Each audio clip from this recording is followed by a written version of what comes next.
Yu utilized his hacking skills to uncover vital clues. Just as he was eagerly preparing to package the confidential documents for the authorities, the case was solved. Mingxi was doused with icy water, leaving him despondent for several days. It wasn't until the hacker forum's leaderboard was updated that he noticed this case listed among the top. Underneath it read, Resolver, Tianxia. The red list and the black list served to announce bounties, but differed fundamentally, akin to justice and evil. The red list bore high points, but low rewards, while the black list offered substantial rewards with fewer points. The overall ranking combined both lists, and Tianxia was the reigning champion at that moment, a figure that Mingxi could only aspire to.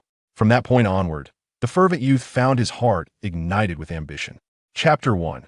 Awakening as a worthless female, the green-haired zombie's thunderous roar that shook the ground was abruptly cut short as its head slumped and it fell backward.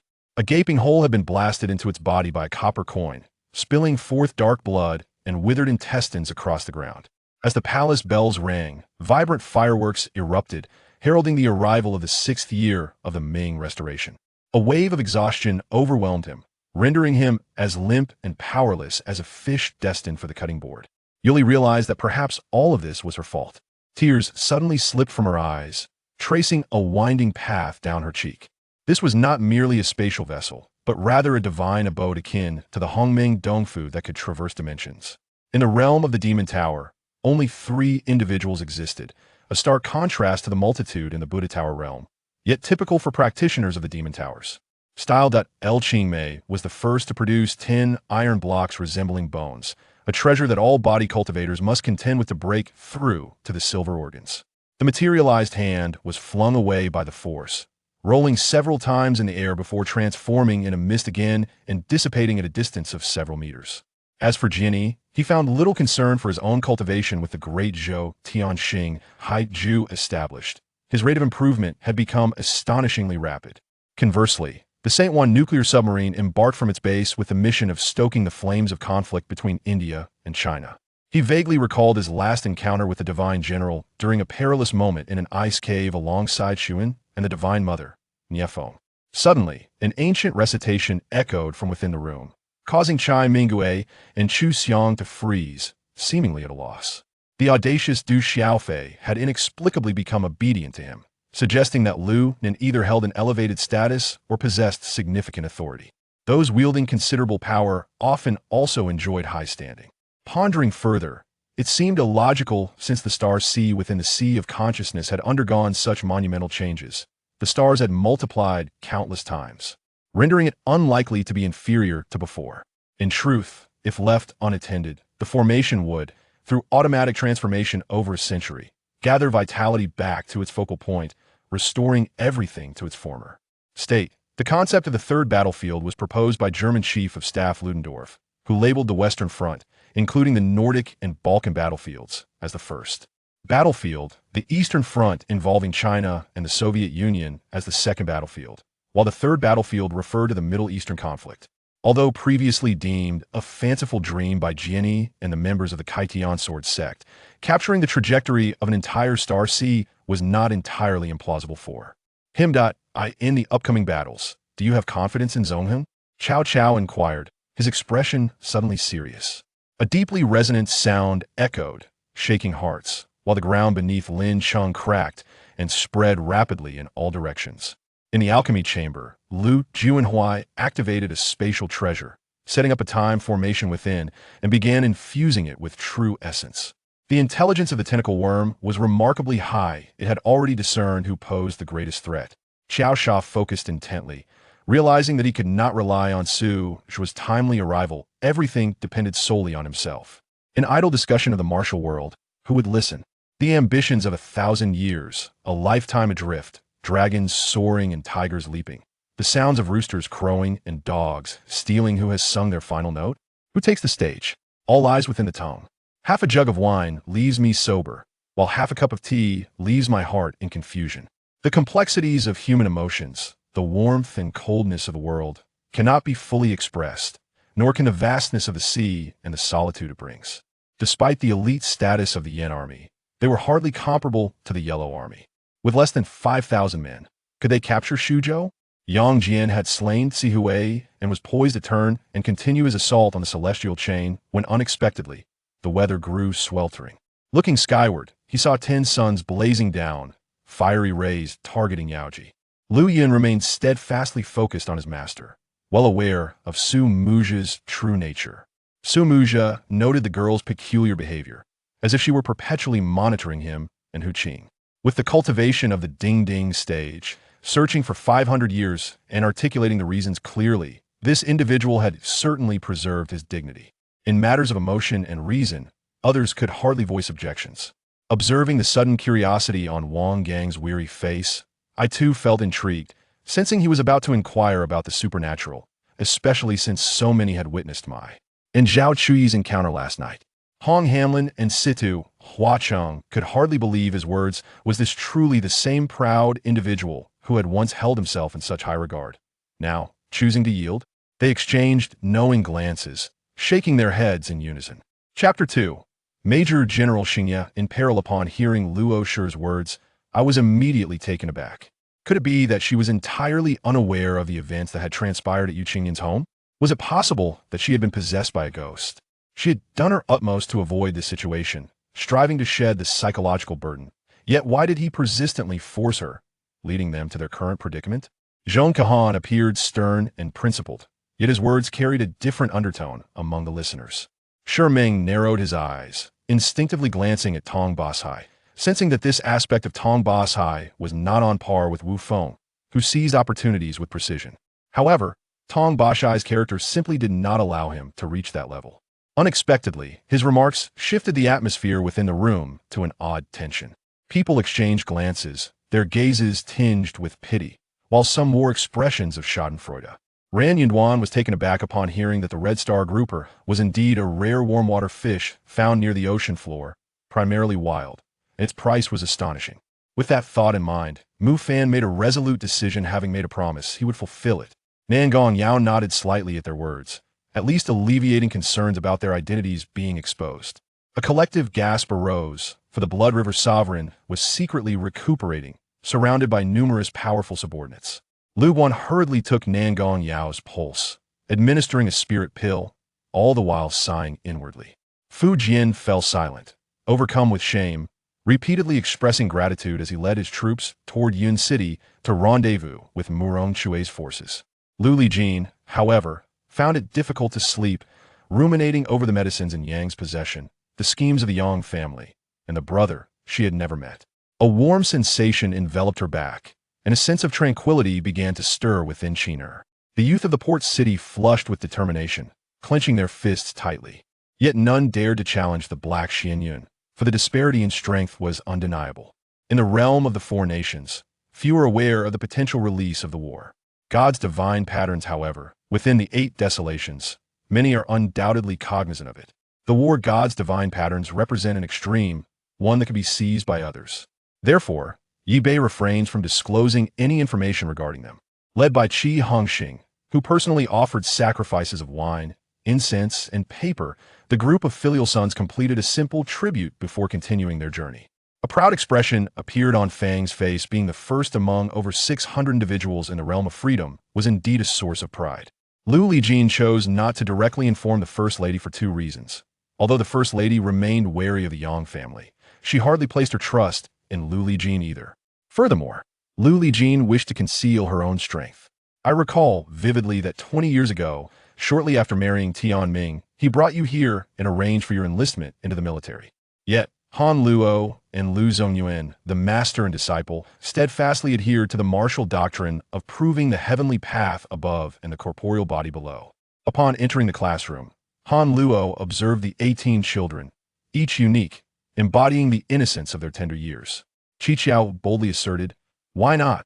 Husband, do you think it's possible?" As she spoke, she turned to inquire of Wu Zhishuan, who simply shook his head with a wry smile, believing Qi Qiao to be utterly fanciful.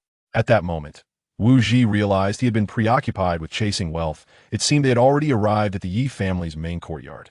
Noticing the dozen guardians surrounding him, he snorted coldly, gripping the hilt of the hidden Wu Jin sword behind his back, contemplating that if they resorted to lethal measures, he would not hold back. Old Yan's family possesses such capable allies, it appears we must cultivate a good relationship with them henceforth. Initially, I thought this marriage would be a loss for our family. Yet it seems we may actually benefit from it. Zhong Jingzhao mused, his spirits lifting in an instant. In that moment, Lei Yun perceived Mo1 as an unyielding mountain, steadfastly protecting her. After a quarter of an hour, 2 boats laden with people, livestock, and carts set sail downstream towards the ferry on the opposite bank. The current was swift. They arrived at the other side in 3 hours, yet the distance to Hunan County remained considerable. It took nearly a day of rowing against the current to finally reach the city. In an instant, time felt like a song, scenes flashing by, memories resurfacing, tears falling as she brushed the corners of her eyes. It truly felt as though 2 decades of turbulent life had passed, as if she had relived an entire lifetime. Those ahead may not have heard, but the soldiers nearby turned and began to relay the message. The human wall finally parted slowly in the middle. Ling Yueyin observed that Yuan Zhong was arguing vehemently with a man clad in black armor across from him. Yet, he had not considered that a dignified side princess would be so envious and jealous over another man. What a good brother he was. How could she not have perceived such a rudimentary means of evasion earlier? It was truly a shame she was a modern youth. As Xiao Yihan dawdled, stumbling out of the restroom, she noticed Mu Yuni waiting for her at the door. The gradient color shifted from dark to light, with shattered diamonds diminishing from top to bottom. In the right atrium resided a notably large pearl. Chapter 3. The successful rescue of the princess approaches. Lin Baoshu contemplated that her true identity might be required for this journey. Thus, she conspired with her to meet Dongfang Xiaoyao upon his arrival and discuss the matter with him. The words of the heartless fairy evidently had their intended effect. Although Shang Yuanzai spoke hastily and harshly, he was mindful of the other 3 parties and refrained from taking rash actions. Conversely, the other 3 parties were eager to act, but ultimately held back, suppressing their impulses. Fang Kongzhao was again appointed as Xuanyang, and the Ministry of War, under imperial command, prioritized replenishing Xuanyang's military forces. The troops under his banner increased from a fully staffed 17,000 to 23,000, with the number of horses rising from 2,000 to 5,000, and military supplies were also prioritized, the implications of which were self-evident. Moreover, he did not genuinely harbor feelings for her, but rather, he was moved by her previous belief in him when others did not. He mistakenly thought he had developed an affection for her. In due time, he would likely awaken to the truth. Thus, the 4 military districts of Dian City represented the strength of 4 commanding troops, while the Dian Empire comprised a total of 10 such divisions. The remaining 6 troops were stationed at various strongholds along the borders of Dian City. Ling Lan concluded that the mansion housed an exceedingly wealthy owner, yet this proprietor must lead a reclusive existence, conducting affairs with utmost discretion. He desired neither to disclose his residence nor to reveal his identity to the outside world. The residence of the Wu Xingho family had long been renowned within the capital, its ordinary scenery already a rarity. At this moment, countless chrysanthemums flourished throughout the estate, seemingly gathering the entire autumn sunlight, adorning the residence in vibrant hues, resplendent and dazzling. Lu Feng is no fool. He has likely already ordered that no one is allowed in or out of Nding County, Lin Su remarked. Concealed beneath the black high-collared cloak was a pallid face, with 2 sharp and elongated ears on either side of the head, and a pair of blood-red, glistening eyes that seemed to ensnare one's gaze at a mere glance. The creature furiously raised its forefoot, relentlessly stomping the ground to vent its fury, as if the earth might collapse under its might, producing a thunderous sound. Suddenly, a blinding flash erupted on the battlefield, leaving only a white haze before one's eyes, accompanied by an incessant buzzing in their minds. Upon receiving Su Jia's command, the experimental personnel swiftly commenced the next phase of the experiment, while Su Jia began further examinations of the test subject. The hair remains as dry and brittle as ever, Chun Tao mused, lost in her thoughts, unaware that Zhou Kuruo had seized a handful of her hair, scrutinizing it. Even though the man in the black robe was a cultivator at the Jidan stage, the sight of the mutated rose stirred a flicker of interest within him. Boss, what? What have you done to the boss? Zhao Feng, closest to Captain He, realized for the first time how formidable a Mo Yunsong was. A foundational cultivator had dispatched a Jidan cultivator in an instant. As they spoke, Ling Xianer and Yunyang entered with bowls of soup. Ling Xianer had red-rimmed eyes, indicative of a recent bout of weeping. She could not help but think that the Yuan she currently saw was still a good person had she witnessed him in the coffin. She could only imagine how much she would have cried. Zhuo was quite agitated. He refrained from shouting, his fervor for archaeology compelling him to unearth it alone. Who could understand the feelings between the young marshal and the young lady better than he and Ruan Jingyuan? Even now, as the young lady departed from him, the young marshal had never truly forgotten her. You still believe in him so much. She could see that Nan Ruoqing's gaze towards Yuan Zuru was tinged with undeniable admiration and approval. Given the circumstances, it seemed that mother had some connection with Situ Kuan. Why then had Situ Shao been so cruel as to cause father's demise? Every day spent with you is extraordinary, Muxian. She grasped his hand, feeling a surge of strength that dispelled her lingering unease. After walking for another 20 minutes, a resounding roar from a beast erupted ahead. The burly man raised his hand, and the group came to a silent halt as a white figure rushed towards them. Hey, you, surname Xia, you truly have guts. You actually came today. If you hadn't, I would have beaten you each time I saw you until you left in Ping City. Zhao Dashan's voice boomed powerfully. The black robe rustled in the wind. The carriage rumbled, stirring up billowing dust along the path they had come. The blood-red wine flag stood guard, awaiting the shifting tides of fortune, while the ancient roads of the mountains and fields grew tumultuous due to the rivers and lakes, as if a battle was gradually unfolding. Ling Yu, upon witnessing that these fishmen were all formidable warriors of the battle general caliber, felt a surge of elation and proclaimed, loudly, "Let's capture all these arenas." As he spoke, the sword of the war god materialized in his right hand, and with a single sweep, dozens of fishmen were cleaved in twain, their forms dissolving into luminous orbs. That soared skyward. Chapter 4. Yu Lan and Louisa Confrontation. Su Xingye's Entrance.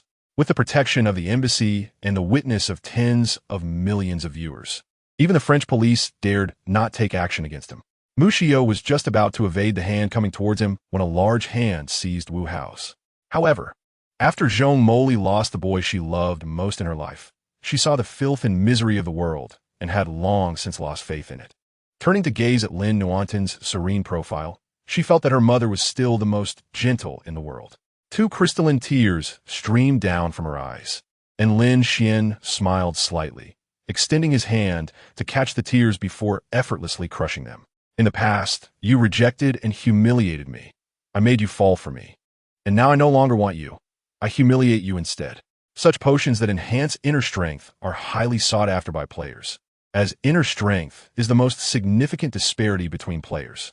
Thus, the competition for these items is fierce, and it wasn't long before the price soared to 150 gold.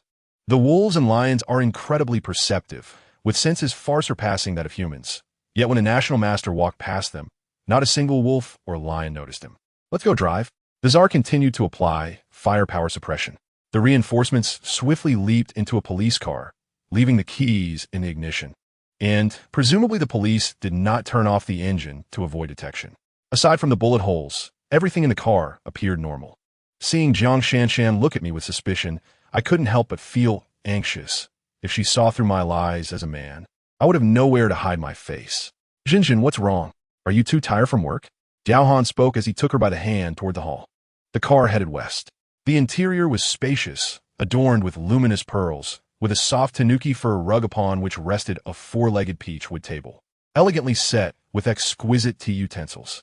Qian Hanlan enjoyed stirring her tea with a spoon, savoring its fragrant aroma, yet she did not relish drinking it. Often, it was Han Shun who brewed the tea for her amusement. The art of tea was something Han Shun had diligently mastered. The coalition's operation was originally a secret mission, so they would not make a grand announcement, leading to the dispersal of the Sansewa personnel upon learning the news, making their elimination quite challenging. This is the imperial decree of succession. The old king trembled as he exerted the last remnants of his martial spirit, producing the decree from his storage ring, accompanied by a crystal-clear national seal. Lin Han grinned, knowing that with the culinary repertoire of the god of food backing him, a mere cooking competition in Yuzhou City should pose no challenge. Naturally, if there are no immortals, why would so many great emperors be fixated on the path to immortality? The Yumming emperor asserted firmly. All of this was public knowledge. Su Bin told Lin Jufeng without hesitation, and with a little inquiry, one could discern everything. Yun Tinga felt as though her spirit was engulfed in flames. In a daze, she heard someone singing a familiar song, the longing expressed in the melody akin to the everlasting love of a southern country. Accused unjustly by him, Mui Bai felt a lack of confidence, but still asserted her refusal. I'm in a hurry, so I won't accompany you any longer. Upon reaching a fork in the road, Yun Tiange paused and made her decision. As Su Zhan arrived, she saw Ji Fan emerging from the hospital room, looking disheveled, likely due to the displeasure of the patient inside. Just as the words left her mouth, Do Xiong, who had been patrolling the area, hurried over upon receiving the news. He drank little and was relatively young, with a strong constitution, so he had already awakened, while Do Puxing, having drunk excessively, was still dizzy despite being awake. Her smile seemed to linger like the gaping maw of a demon, slowly pressing towards her, as if it could devour her in an instant. She wondered whether Qin Zheng had finished his tasks, if he was tired, and how he remained awake after so long while she had succumbed to sleep. Although he had left the Tianmen sect, his consciousness was ever vigilant, observing the happenings within. Hua Van chuckled softly. She was not foolish and understood why those men supported her. Though the business was currently quiet, she felt a sense of peace and security. Did I guess wrong? Judging from the tone of the mysterious individual, it seemed he was not lying, a point that the seasoned Zhenshi Feng could affirm, although he did not discount the possibility of exceptional acting. In any case, the myriad details intertwined made it truly elusive. The longbow was drawn taut, and with a sharp sound, the arrow flew forth, cutting through the air. The fleeing man in black suddenly lunged forward, collapsing to the ground, motionless. This young man, named Shirtu, appeared quite decent. Aside from an ordinary appearance, his demeanor was fitting, exuding a subtle air of maturity and composure. Especially since the butler had mentioned a formidable 8th-tier magical beast, the horned eagle, it left him somewhat perplexed. Chapter 5. Su Xingye is generous in protecting Yulan. The beggar boy gazed at his reflection in the copper mirror, feeling a pang of disappointment, lacking any joy at being seen in the mirror. Even a slight opportunity would not be missed by these people. Of course, if there were no chance, there was nothing to be done. As the saying goes, the supreme artifact is indeed precious, but life is worth even more, is it not? Every time Ek opened a spatial passage, Celia would watch with a grave expression, making Lin AI and the others feel quite awkward. More accurately, they had no need to risk offending a half-step supreme being for a mere half-step supreme artifact. That would be exceedingly unwise. Lin AI speculated that the combat suit of Yura was crafted from exceptionally remarkable material, as she could tumble and roll, traverse mountains and seas without a speck of dust clinging to her. Moreover, it felt as light as not wearing anything at all. Her movements were unimpeded. What are you thinking? A year, an entire year, the brilliance created during the Miracle Era was indeed phenomenal within the entire video game industry. Yi Zhong merely expressed a complaint, not genuinely resentful about its scarcity, but rather voicing dissatisfaction over Princess Yuzhen's insistence on his marriage. The two fell silent for a moment, and Li Fangcheng picked up his coffee, sipping it slowly. Gazing at the endless expanse of yellow sand below, Lin AI sighed, realizing how ruthless the aliens were. They had shifted the continents to unite them, leaving the Earth with only this vast landmass. Let's use the detection magic, shall we? Huan Ming suggested, casting a magical sphere that effortlessly penetrated the iron gate, illuminating the surroundings. Ian's lack of understanding regarding the Sword Saint's identity stemmed from his minimal interaction with the outside world and the presence of an exceptionally powerful fire by his side. The main fleet maintained its battle line formation, turning their ships to sail in a straight line towards the west. The vast transport fleet followed suit, raising their sails behind the warships. Huang Mengjia was elated, thinking this is what the Han people mean by having someone in the court makes things easier. It seemed the purpose of this trip to the capital could be achieved. With waterways blocked, infiltrating the homes of the common folk was akin to walking into a trap. The Cheongzhou camp had already begun to check for outsiders, and after the perilous situation yesterday, Zhou Guoxin dared not attempt it again. After much deliberation, he decided to seek refuge from the local authorities. Hu Bo began to address their inquiries, answering questions about both internal and external matters, though most pertained to internal experiments. And for those they struggled to comprehend, Hu Bo had to explain further. The man, resembling a beggar, shed his shackles, approached Wu Mingjin, and rasped, "Are you the magistrate of Lingao? Let me show you something." As he spoke, He lifted his clothing to reveal a badge at his waist for him to see. These individuals, at best second-rate intermediates, were hardly a match for Mingxi. These individuals were not originally invited, yet for reasons unknown, they have come to partake in the commotion. Where then have the others disappeared? Huanmeng furrowed her brow, descending slightly to observe the city below. Is this truly Long Yin? What has become of her? At this moment, Di Luofeng found himself at a loss for what to do. The Qinglong Shinju's fabled domain is not vast. Aside from the ancient tree of the emperor's realm, it comprises a group of trembling elders and two individuals, He Yu and Guo Qingming. Ren Lifeng was acutely aware that sending his several hundred men would undoubtedly lead to misfortune, yet he could not intervene. Could he really prevent them from avenging their friendly tribe?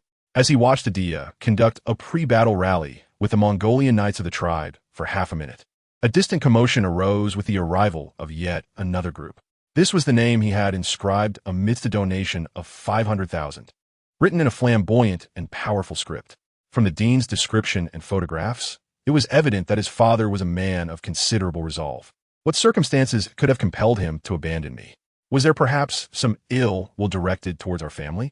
Zhou Yao drew his great sword and stomped down, silencing whatever had cried out beneath it, likely a fatal blow. Li Fei, have you found their whereabouts? If that wretched girl escapes, I shall hold you accountable. The lead figure in black glared with a fierce intensity at Li Fei, who was sweating profusely while attempting to communicate with a lizard. With impatience, he barked an order. Suddenly, a thunderous noise erupted from the waterhole, and the earth trembled slightly. I kept my eyes wide open, scrutinizing the center of the waterhole, where I observed a stone coffin being slowly drawn forth. Within the realm of the soul-devouring clan, the soul-devouring domain is rather commonplace. However, this prince of the 19th possesses ample resources for cultivation and elevating his soul's rank. In the 6th chapter, Hui Zhanting stubbornly spoke, grabbing Rong Qingsheng to leave. Yet just as they prepared to rise, a figure obstructed their path. If it were possible, Li Zixiao would truly wish to pledge a lifetime of promises to Zhuge Qianxue. Alas, such promises belong to the realm of hypotheticals. To sail smoothly is not to call it life. Fate is a peculiar force, and one may find oneself led by the nose throughout their existence. Were you already privy to his plans? Jiang Lu appeared unfriendly, her arms crossed, and an expression of indignation on her face. This morning, she had discovered a message in her inbox time-stamped at the break of dawn, containing merely a single line, yet it was sufficient to incite her ire. Yi Shaoxian and Lung Mo's bond deepened considerably after their experiences in the Battle of Qianxing. The three-person journey they had once agreed upon continues seamlessly. Why is the martial saint's tribulation so formidable, feeling as if it seeks to obliterate him? Can the heavenly Tao truly not accommodate him? Bai Shi, who was protecting Yi Shaoxian, pondered. At this moment, Li Zixiao earnestly wished his abilities could manifest, yearning to understand Ling Yue's innermost thoughts, not for any ulterior motive, but to dispel the darkness that dwelled within her heart, as she consistently articulated one thing while concealing another. Xia Changtian and the three protectors, Tang Hong, Zhong Wuming, and Li Ding, entered in succession, and what met their eyes were dismembered limbs scattered like mountains. Rivers of blood flowing. Who had slain so many demon beasts? Why were they slaughtered? Had they managed to escape, or had they perished within the bellies of the beasts? Ma Fan, who bore a mole on his eyelid, stated, I, along with a dozen brothers, have scoured the 3 mountains, and yet have seen no trace of a young master.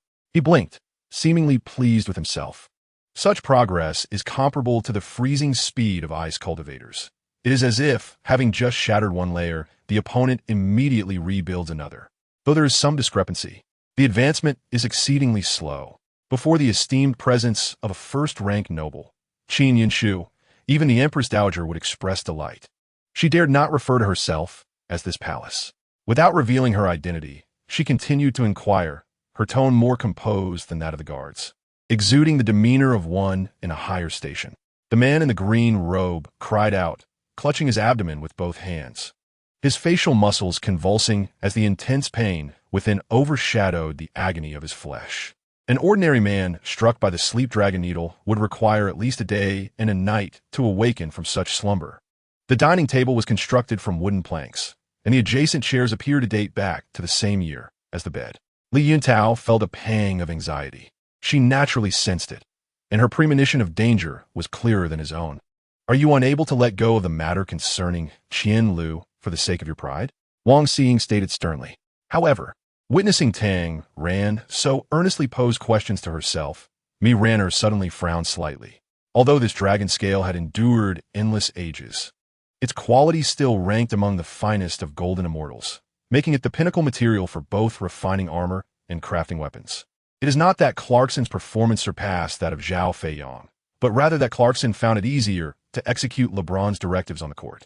Vaguely, she recalled Zhou Qiao muttering a few curse words directed at Zhou Jingsheng, and before she knew it, she had fallen asleep. Jiang Yuan merely nodded, while the security guard looked on in disbelief as Jiang Yuan approached, tugging at Jiang Feng's arm to lead him aside. Old ancestor, what has transpired? At this moment, a throng of disciples from the Shunshao sect surged in from all directions, gathering at the entrance of the hall. If one were to also enlist Hu Yanzhua, who served as Tong Guan's right-hand man, to join Liang Shan, he would undoubtedly secure his victory in this battle. Chen Yao gazed at Xiaoling, who wore a gentle smile, a look she had never seen on his face before. Upon hearing Mo Li's words, Marta suddenly grasped why Atlanta had been idling about. With her current injuries and having been captured, it was impossible for her to possess the strength to continue the destruction of France. Yet, it seemed the brainworm still maintained a connection with the subterranean insects. A few days prior, the brainworm had begun to excrete a fungal blanket, and once the blanket gradually covered the ground, it became uncontrollable. As the door slowly closed, it felt as though everything from the previous night remained trapped within that room. Untouched, Yu Xing took the driver's seat, igniting the engine, and was immediately greeted by the beautiful roar of the vehicle, a sound that was indeed exquisite, proving that the millions spent on it were not in vain. Due to its sheer size, there should be at least a dozen entrances on the first level of the underground city, all situated near the city or in areas teeming with life. Such tactics are truly archaic and obsolete. He crossed his arms, observing the battle conditions displayed on the monitor. Upon seeing Xiao'er, Adam fell into a momentary stupor, instinctively calling out her name, though his voice was tinged with weakness. Subsequently, the surviving guards endured even greater misfortune, as they were betrayed by Li Qianxiu, a traitor deserving of condemnation, who exploited his power to dismiss them and unjustly implicated their comrade, Commander Su Lai, with unfounded charges. With death looming from all sides, it would be better to treat a dead horse as a live one, as there might still be a glimmer of hope.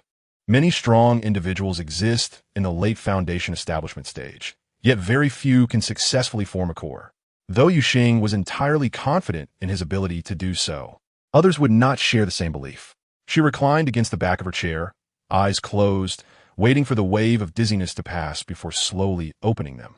Glancing at the time displayed on the computer screen, she realized that half of her break had elapsed. She recalled that she had only prepared a bowl of cereal that morning and had eaten nothing since. No wonder she felt faint and anemic. Rest assured, Li Shire is our mutual enemy. Cheng Xiang nodded at Wang Hongjing. What do you mean? Clarify. Upon hearing Hu Ao mention the eternal heir, Long Yin couldn't help but raise an eyebrow in inquiry. Young Master Zhu, there is someone outside requesting an audience, a servant reported. This servant had been assigned by Sun Changshu, responsible for both cleaning the courtyard and serving as the doorman. In the 7th chapter, the worthless female could not even pacify the male. Old cat, I brought a killer and a priest, sufficient healing and offensive capabilities, coupled with my own strength. This time, there is absolutely no problem. Upon the emergence of W.L. New S.I., he hastily inquired of the fish that does not consume cats. How'd you come to know this? H.Q. Ing was taken aback. He was utterly unaware of this news. Should someone uncover the reason behind CHNCHOPIO's bodily transformation being that particular shower gel, a calamity would ensue, one that even his father could not avert. Why did you not inquire before dismissing her? How do you know she was not here to celebrate? The patriarch of the L family expressed his dissatisfaction towards She-O-S-H. With a resounding crash, over a dozen robust men surrounding them suddenly collapsed, and the alarm of the villa blared vehemently. Note: the malevolent flower species thrives on consuming the flesh and blood of animals and humans. Having been implanted in the valley by the Y.R.N.W. Ing as the first line of defense against external incursions. One aspect of technology is that, Although it may appear to hold little immediate value, it is vital to keep pace with advancements in the intelligent systems that initially facilitated one's rise. Additionally, one could utilize this time to diligently practice one's ancient martial arts. Another document contained a formula that seemed to pertain to fireworks, yet it included an ingredient that eluded his comprehension. Could it be a recipe for a precious medicinal herb? You must temper your temper. There is much to negotiate. So refrain from exhibiting such anger upon our first meeting. In the world of underworld dealings, with a gun pointed at his temple, one must remain calm, smiling as he gestured to his subordinates to remain still. SHSH, the disciple was in error for speculating without evidence, Mingxi admitted softly. Indeed, harnessing the power of the effectively negated the repulsive force of the floating stone, allowing her to descend effortlessly. To her astonishment, the space below was hollow, and as she beheld the floating stone suspended in the center, her lips twitched. She had anticipated it to be encased like a jadeite within its raw form. It turned out to be entirely different. Now, DZ intended to shatter the seal that had isolated the GZHU continent from the wilderness for millennia. Suddenly, LO spoke. It has stirred. YNFRN just moved. At that moment, as YNRU, YN, and Y and M11 tightly gripped NUMI's hand. LO noticed the slight flutter of NUMI's eyelashes. You suggest that the new party will prevail? That makes sense. The old party consists largely of individuals left by the former emperor, while the new party comprises those elevated by His Majesty after assuming power, thus creating a distinction. Someone suddenly grasped the implication. However, upon entering the second tier, there were additional benefits. Kyugu discovered she could channel her internal energy to concentrate in her arms or legs, enhancing her physical strength and resilience, thereby significantly augmenting her close combat capabilities. When Mingxi announced the dismissal of the ZHRB sect leader across the continent, the heads and elders of YQing, YLN, YSU, and Y11 sects were left perplexed. Why would the imposing ZHRB be dismissed? He had only recently ascended to the integration stage and had yet to reach the tribulation phase. Was that not correct? In Lu Ying, the shop had encountered no obstructions since its opening, flourishing even more than those in the imperial capital. Hence, this was the reason the two brothers found it difficult to disdain Li Yingzichin, despite their need to restrain themselves in his presence. After all, he was the military liaison who had rendered significant assistance, and a man of the martial family ought to maintain decorum. A man of modest stature, but exuding an aura of lethal intent, which made him appear as if he possessed an imposing 3-meter presence. He was a man of exceptional demeanor and unwavering loyalty. However, GPN? Could it be that the master knew GPN? That seemed improbable. Ting D is Ing lamented. Alas, I am misled by those around me. He promptly summoned PG Huayan. He vaguely recalled the imperial consort mentioning earlier that his son had utilized this individual, who then sought assistance and was met with impatience, culminating in a reprimand from his mother for exploiting someone until their utility was exhausted. Confronted with the captivating scenery, SM Hu and SNH remained unfazed, lifting their hands to the heavens and erupting into boisterous laughter. HYQing sought to retreat, but unexpectedly, the QNWNGF ignited like a firecracker, charging to the forefront, unleashing a barrage of expletives with remarkable precision. Thus, he found it difficult to withdraw, merely nodding to bolster his aunt's bravado. Indeed, the convergence of blood and the suppression of magical energy must be related to the imminent spectacle poised to unfold before us. And I may not be able to protect you any longer. JNN had donned her gauntlets, her body enveloped in radiant light, as exaggerated arm armor encased her limbs. Behind each siege ladder trailed a group of civilians. Elshio understood that these individuals were mere reserves, ready to replace any who fell while carrying the ladder.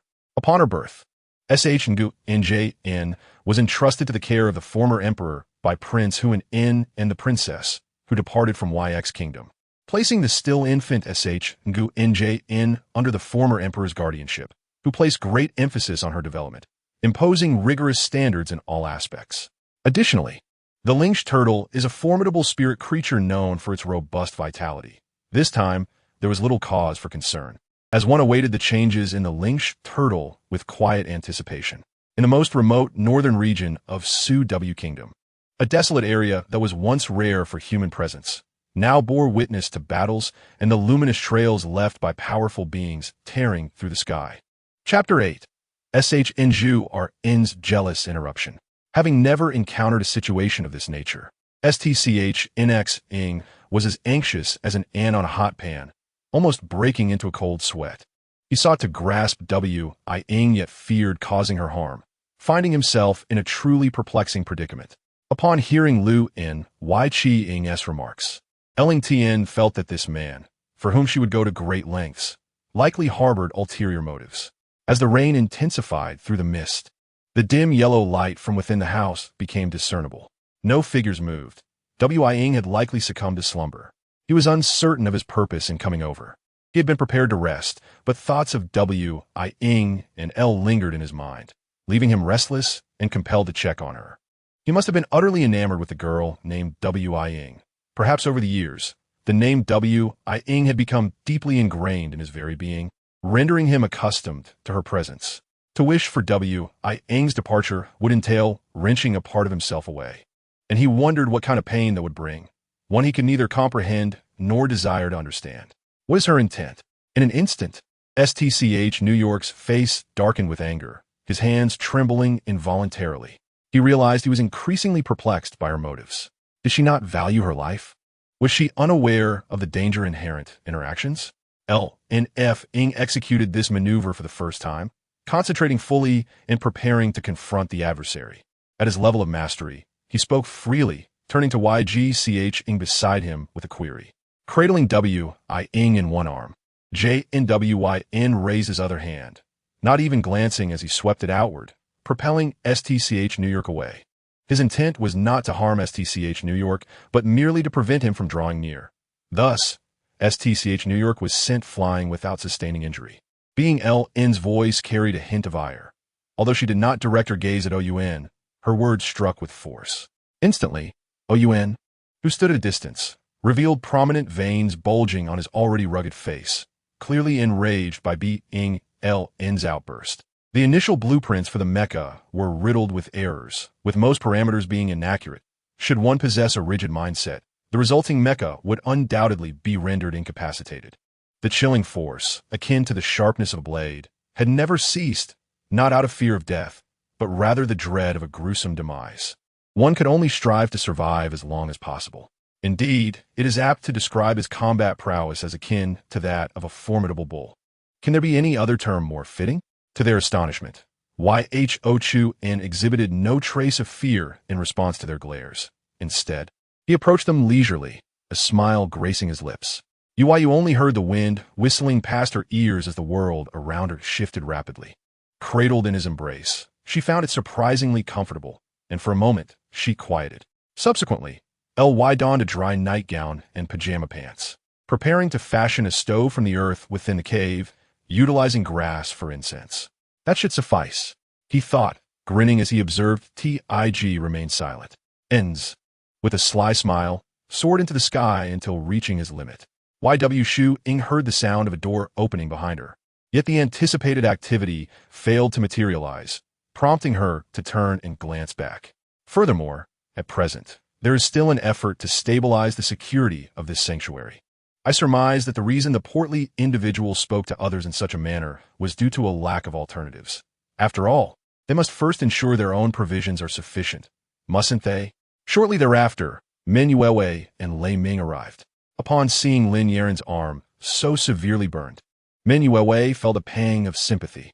All right, I won't harm you. Just give me a massage. Nangong Zhaoan feigned indifference as he spoke. The group began to murmur among themselves, and naturally, their harsh words were directed at Tang Xiaoyan. However, it was not permissible for her to pursue His Highness the Crown Prince, as he seemed to have no desire for a meeting. Allowing her to approach him would be deemed a dereliction of duty. Nangong Zhaoan cast a murderous glance at him and slowly removed his mask. Fine. Tell them it is of no benefit to me. Come and look at the figures on the computer. Chris inscribed a series of numbers on the computer screen. Luke C. followed at a distance, observing as she headed towards the Emperor's chamber, unable to suppress his frown. That year was the year of the Jihai, marked by countless bloodshed over a single shard, casting a pall over the entire city. As far as the eye could see, bones lay heaped, and paper money filled the air, with the land of Jojo engulfed in slaughter, devoid of sunlight. Upon hearing her words, Han Ruizhua said nothing further and turned to leave. As he watched Han Ruizhua depart, Tang Wanhua felt both joy and sorrow. She was pleased he would not seek out Lan Qianyang for a fight, yet disheartened by his silence as he walked away. Within the warship, no one could stand in Qiu Lan's way any longer, and their airship lacked the combat capabilities to sustain a naval battle. Even within the dominion of the Supreme Celestial Court, discovering a higher dimensional world was a remarkable achievement, let alone in this extraterrestrial realm.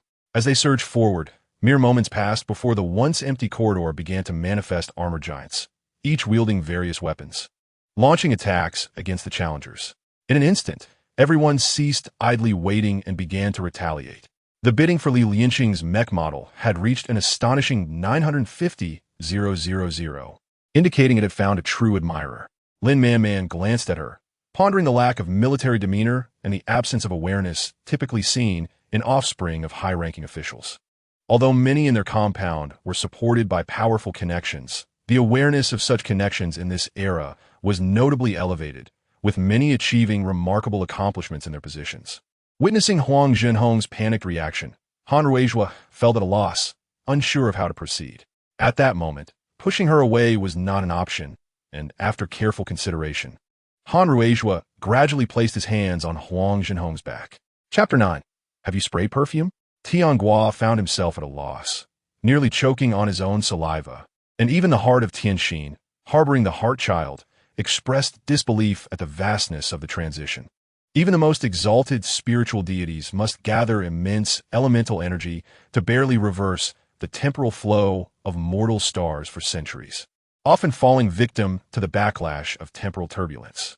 I confess, I am indeed fond of men like Mingxi Uba, those imbued with a sense of responsibility and security. Though their personalities may be eccentric and occasionally vexing, they consistently provide a refreshing experience that never grows stale. No, if you choose me, you can acquire all my physical capabilities, including limitless corporeal strength and heightened intuition, Bupa AI explained to Yi Shenyi. Some scientists studying the weight of the soul have conducted precise measurements of weight during deep sleep compared to waking states, concluding that the soul weighs between 18 and 25 grams. In ancient times, the Chinese understood that commerce could yield immense wealth. Yet the chaos it brought to people's hearts was not to their liking. Stability was paramount. There are two critical points. One is whether the city has sufficient water, grain, and ammunition to sustain itself. Currently, the Ming Navy, apart from 6 Shenwu-class warships, had propelled another 60 vessels to within merely 500 meters of the Dutch East Fleet, preparing for a close-quarter naval battle. Yet the Dutch fleet chose this moment to retreat. With a soft sound, as the final sword entered the black coffin, the lid closed, and the dark wooden coffin's brilliance diminished. However, even the discerning eye could perceive its extraordinary nature. In the instant of colliding gazes, he suppressed his fantasies, masking them with a foolish grin. A weak master does not imply weak disciples. A strong master does not guarantee strong offspring. Lu Tsuanxi instructed that officials who had named names for the emperor's punishment of Emperor Jing should refrain from leaving their estates for the next few days. Defending against Xiao Ran required not only an extended front line, but also attracted greater defensive forces, allowing players from the Lan Wang team more opportunities to strike. The city walls, evidently restored and maintained, housed various structures steeped in ancient charm. Ordinary residences could not compare to the opulence of the noble estates in the capital. Yet they preserved the essence of a century-old county's character. Outside the operating room on the second floor, members of the Yasukawa Society lined the corridor, undeterred by the curses and shouts of the experts and medical staff before them, steadfastly blocking their path. In front of the operating room, Fukuda Sirio, by Niao's father, and Makuya Shizuna stood together, occasionally exchanging words. Damn it, I never told Qingzi I was at the Mifong restaurant. How did she find out? Where there are handlers, there are those who manage supplies. The battlefield was littered with discarded weapons, and some armor should be collected, along with arrows that could be reused. Even broken shafts could yield new heads. The tremors beneath their feet grew increasingly intense, making it feel as though the earth itself was rippling. The chaotic beast, running at the forefront, became clearer, revealing the fangs protruding from its mouth. Modern aircraft, whether civilian or military, rely on air for propulsion. Without air, there is no power. Qin Shuang felt a tremor within her heart. Although she had encountered Yu Zian multiple times, she had never truly experienced the might of a saint-level practitioner. The shock she felt in that moment filled her with reverence for such beings. Luo Qingwei smiled as she took Luo Yu's hand and led him inside. Yet suddenly, she felt a jolt, as if someone had called her name. The news of Lu Qianqian's postpartum depression was hardly a glorious matter. Thus, the ministers were unaware of her struggles. Her child was currently with her. Oh, Li Rui, touching his nose, suddenly brightened at the sight of Xue Xiaoni's tightly shut eyes. You must look down on me for abandoning love for fame and fortune, he remarked, gazing at Chun Xia, who seemed to understand everything, and for the first time he mocked himself in front of an outsider, even one he had known for only a short time. Grandfather, this is Sister Victoria. Mi Lu witnessed her grandfather smile so heartily for the first time, quickly assisting him to a seat. On the official road, fine horses galloped, raising clouds of dust, as a man clad in white snow attire wore a stern expression, his bright eyes coldly surveying the path ahead. Since they were already set to dine, Bai Hongxiang and Jin Jiming's demeanor instantly softened, adopting an air of feigned virtue. All right, I shall go now. Xinyuan Tianyue smiled slightly, appearing to have a better appetite than before. As he prepared to rise, a hand grasped his garment. The kitchen had long since prepared chicken soup, and once the two washed up, the table was set with a light and nourishing meal. The old man, having spent his life on the battlefield, was accustomed to transparency in all matters, earning admiration not only for his character, but also for the friends he made, most of whom were honorable individuals. Lan Shi approached, placing the medical supplies she held on the bedside table before extending her hand to take Murong Xian's pulse. Chapter 10.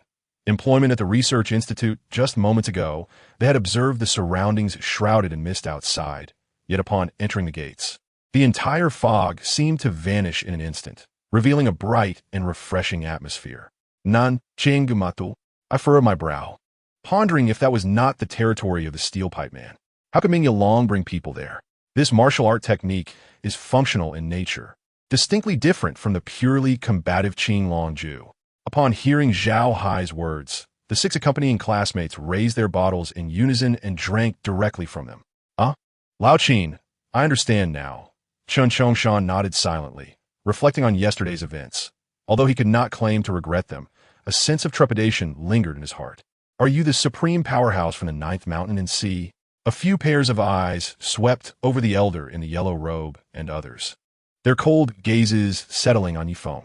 However, as they beheld Yifeng descending, they could only sense the fluctuations of 6 soul lamps emanating from within him, prompting them to reveal disdainful sneers. A muffled sound escaped from Lu Zihua's throat, while Hao Dingshan had already noticed the anomaly. Glancing over, he found that hand had vanished without a trace. A complex emotion stirred within her, as she pondered why Yifeng would come to her aid. Could it be true, as he claimed, that even a stranger would extend a hand in such circumstances? After we departed from the eerie locale, due to its remote nature, which belonged to the privileged residents of Jinling, there were no taxis available. Thus, Xiao Xiao and I could only walk along the road. As we strolled, Xiao Xiao suddenly turned to me and said, "Take care," to which I replied, "You too," before we continued onward. The toxicity of the Lianli Ji had absorbed the venom of the 5 poisons over many years, rendering it far more potent than the venom of these mysterious bees.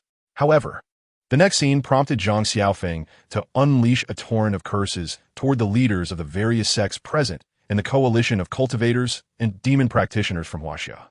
At last, Li Hao arrived at Chang'an, leading an army of 550,000 surrounding the city. Yuan Tiangang personally ascended the Mingda Gates watchtower, gazing at the densely packed rebel forces outside with astonishment.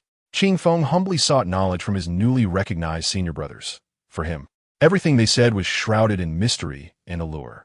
In the blink of an eye, Sun Wukong traversed the spatial divide to stand before number 16, striking a pose reminiscent of the Turtle School's Kamehameha. Number 16, unfazed, revealed 2 circular openings on his chest, and with a resounding burst, expelled a cloud of powder that enveloped Sun Wukong. Though the Ming dynasty's national strength paled in comparison to that of the Tang dynasty, its emperor exhibited fortitude, resolutely declaring, No matrimonial alliances, no tributes. The son of heaven guards the national gates, and the monarch dies for the state.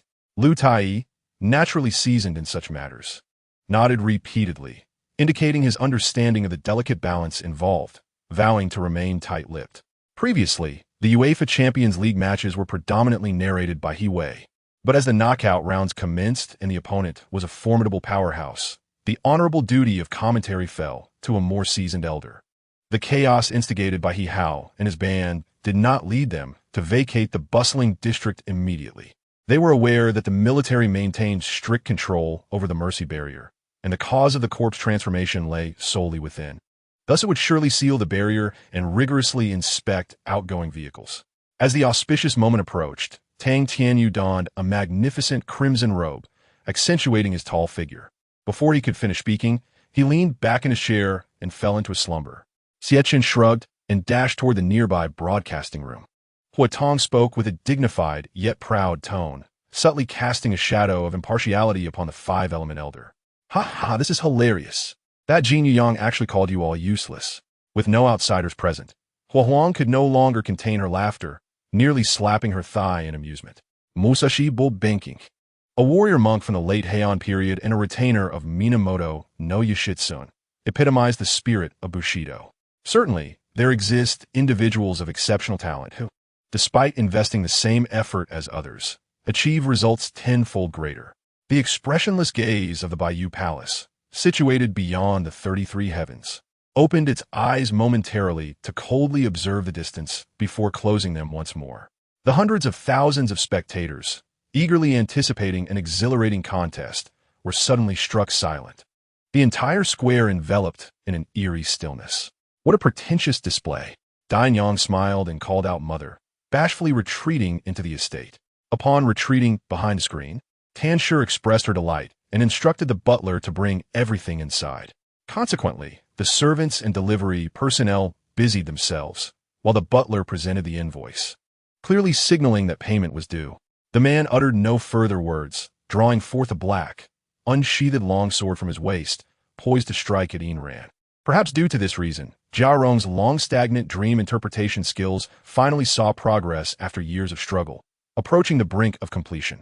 Meanwhile, the existence of his sister Yi Ro remained the only soft spot in his otherwise indifferent heart, a refuge, a gentle sanctuary. Moreover, he felt no shame in bullying, reasoning that the other party was a princess. Who else could be targeted, if not such a naive fool? Compared to Ron, Blair was far more fortunate. He barely arrived on the scene only to find the battle had concluded, and his team was the only one to emerge unscathed. Chapter 11. Interview at the Research Institute. The two engaged in casual conversation, entirely oblivious to the tension mounting among the members of the New Star Legion below. "I must thank you, my lord." Upon seeing the box, Nieli realized its contents were surely extraordinary. He tucked it into his bosom and exited. This was a place for nurturing corpses, and Zhou Fan would certainly not allow any possibility of transformation here. Zhang Chunan could sense the murderous intent emanating from the other party's eyes, a cruel and icy malice. 3 days hence, I shall return with the payment. Liu Yanbao patted the face of the burly man and then pointed at the large fellow who had just been taken down by Zhao Li. A saying goes, the stirrings of love in this world are but summer's white porcelain plum soup, the sound of crushed ice clinking against the walls. A series of faint tremors gradually became distinct. As the vibrations beneath their feet were felt, the expressions of the Avengers turned grave. Li Yunlong slowly removed his hat, lifting his dagger with his left hand, while with his right hand he steadied his sniper rifle, closing his eyes to listen intently to every subtle movement made by the opponent, using the sounds to pinpoint their exact location. This issue was entirely unrelated to the press conference. Upon hearing it, Xiangbao furrowed his brow, his expression noticeably darkening. Subsequently, Wen Zilu coordinated with the 3rd Middle School for a time and place, meeting at the foot of Nan Mountain in 3 days. The area was spacious enough for a battle. As he spoke, Sun Kuei's tone dripped with mockery, inciting us to grit our teeth in frustration. This fellow truly knew how to kick someone when they were down. Wu Yu smiled at her, giving her arm a firm tug, causing Zhao Yusi to feel her body slip from her control. The characters on either side were alternately formidable heroes and annoying champions, with strategies being a rare occurrence. Thus, Glancing at the uncle who had been staring at the front of the vehicle, Lu Jiechi could not help but notice a hint of melancholy in her voice. The Bowie family was no pushover either. Having just gained some prestige, they would not allow it to be squandered so easily. Uncle can endure, but aunt cannot, and thus the Bowie clans united like never before. Echoing in his mind were Qin Zheng's words, filled with seething resentment. After a moment of silence, he remained uncertain of what Qin Zheng was upset about. His words had the power to alter hearts, consolidating the collective will of millions, extracting the purest essence of causality. Wang Taigun would not dare to refute. He had been the most embarrassed during this journey, playing no significant role throughout the process, and was simply content to receive whatever monetary share he could. By noon, the alarm in the Akoti dormitory blared, but the nearby patrolling black giants had yet to open the door when the room exploded. Fortunately, they escaped in time, with no injuries reported. She tilted her head, nestled against his chest, enveloped in warmth, with the sound of his heart's vigorous beats resonating in her ears. A fleeting glance around revealed no survivors on the ground. Typically, when monsters assault human villages, they rarely leave any living witnesses. Advancing with a swift spin, the creature's anemone head and surrounding tentacles transformed into terrifying weapons. Swiftly reaching the central position. "No problem." Yi Tsuanshin, Hilu, and Shun Lanny exclaimed in unison, excitedly assuming their stances. At the enthusiastic urging of Wan Dafu, the five of them boarded his flying artifact, the Jubao Pen. As Yi Fanqing spoke, she instinctively raised her gaze to the instigator, Qin Zixian, and his accomplice, Nan Huiqing, beside him. Zheng Yu felt confident of victory. Even if he abstained from voting, could Qin Shen surpass him? He did not believe Qin Shen possessed the strength or resources to do so. Athena gracefully shifted hues, her form transforming into ethereal shadows, swiftly evading the strike. The two exchanged a glance and simultaneously shouted, "Withdraw!" Two beams of light shot from the ground, each piercing into Zhen Yuan and Pu Ti's bodies, vanishing without a trace. This setback for the Sanqing had rendered the innate dual polarity formation inoperative, leaving it a stagnant array. However, Li Xian did not depart. Instead, he continued to sit cross-legged, often reflecting on many matters whenever he found stillness, and this moment was no exception. She harbored numerous grievances. Originally, this marriage contract was merely a jest between her father and Qin Shen's father, yet it demanded her lifelong happiness. Xiangjiang has always been considered inherent territory for the people of Huagua, from the pre-Qin era through the Qin and Han dynasties. The two Jin, Sui and Tang, Song and Yuan, Ming and Qing, and even into the Republic of China. Yet, for over a century, it was a colony of another nation, evoking complex emotions in many hearts. The white wolf youth stared in astonishment, gazing up at the colossal monster towering above him, several times his height.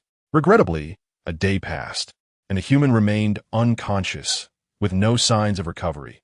Feeling helpless, it decided to remove the object. Although the Sea Luo and realm was the ancestral home of the Shifeng world, for those born in a different realm, it felt like a foreign land.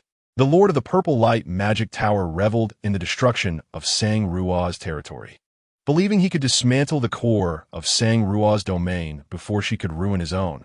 But suddenly his smile faltered and his body contorted. The proficiency of the forging skill rose from 100 to 108, signifying an increase of 4 points per hour. Once the forging skill reached 100, the quality of forged items improved significantly, yet further enhancements to proficiency when forging daggers yielded diminishing returns. Madame Feng dared to slight the emperor, and she was likely to face dire consequences. The old lady sighed, feeling somewhat melancholic. Gaia cast aside his timidity. No, he still harbored some fear of Roger and Yoda. Otherwise, he wouldn't have taken a step back before expressing those words. On a warm evening, Charlotte and Zhou Imo sat at opposite ends of the same long sofa, leaning against the armrests as they exchanged thoughts that only individuals like them could share. Chapter 12. Is Shun Zhuoran about to become infatuated? Nostalgically reflecting on a past lover while disregarding his wife beside him, this certainly painted him as a heartless individual.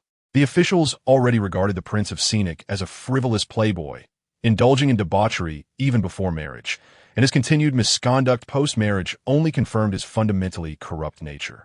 Lin Yuan Ai couldn't help but raise her hand to pull Li Wei Xiao into an embrace, and seizing the moment. Li Weixiao lifted her head to kiss the corner of Lin Yuanai's lips.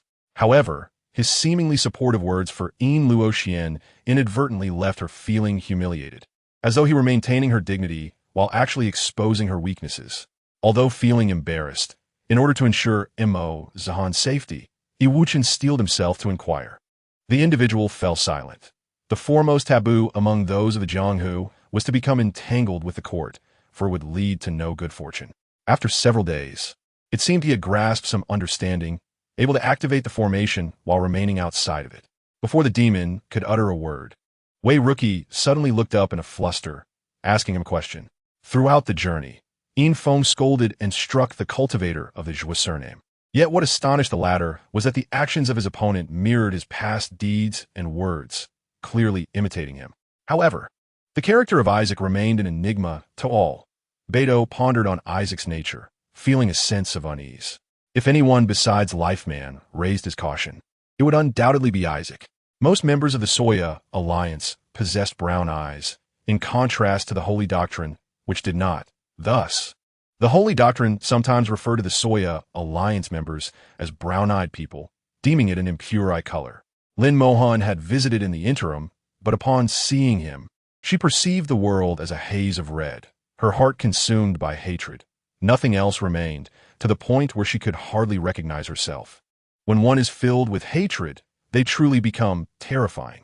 The spikes bore intricate green patterns, as if alive, breathing in the strength from the flesh of the grotesque creature. I have heard too many insults such as eunuch dog, but have you ever considered if you were qualified to curse the author? Why do you wish to participate in the dream new voice? May I ask what your dream is? Zongyi Inwidit. He appeared to embody the aura of a young and accomplished so, yet it was merely a fa ade upheld by those beneath him, without us grassroots employees. He would not hold the status he believed he had.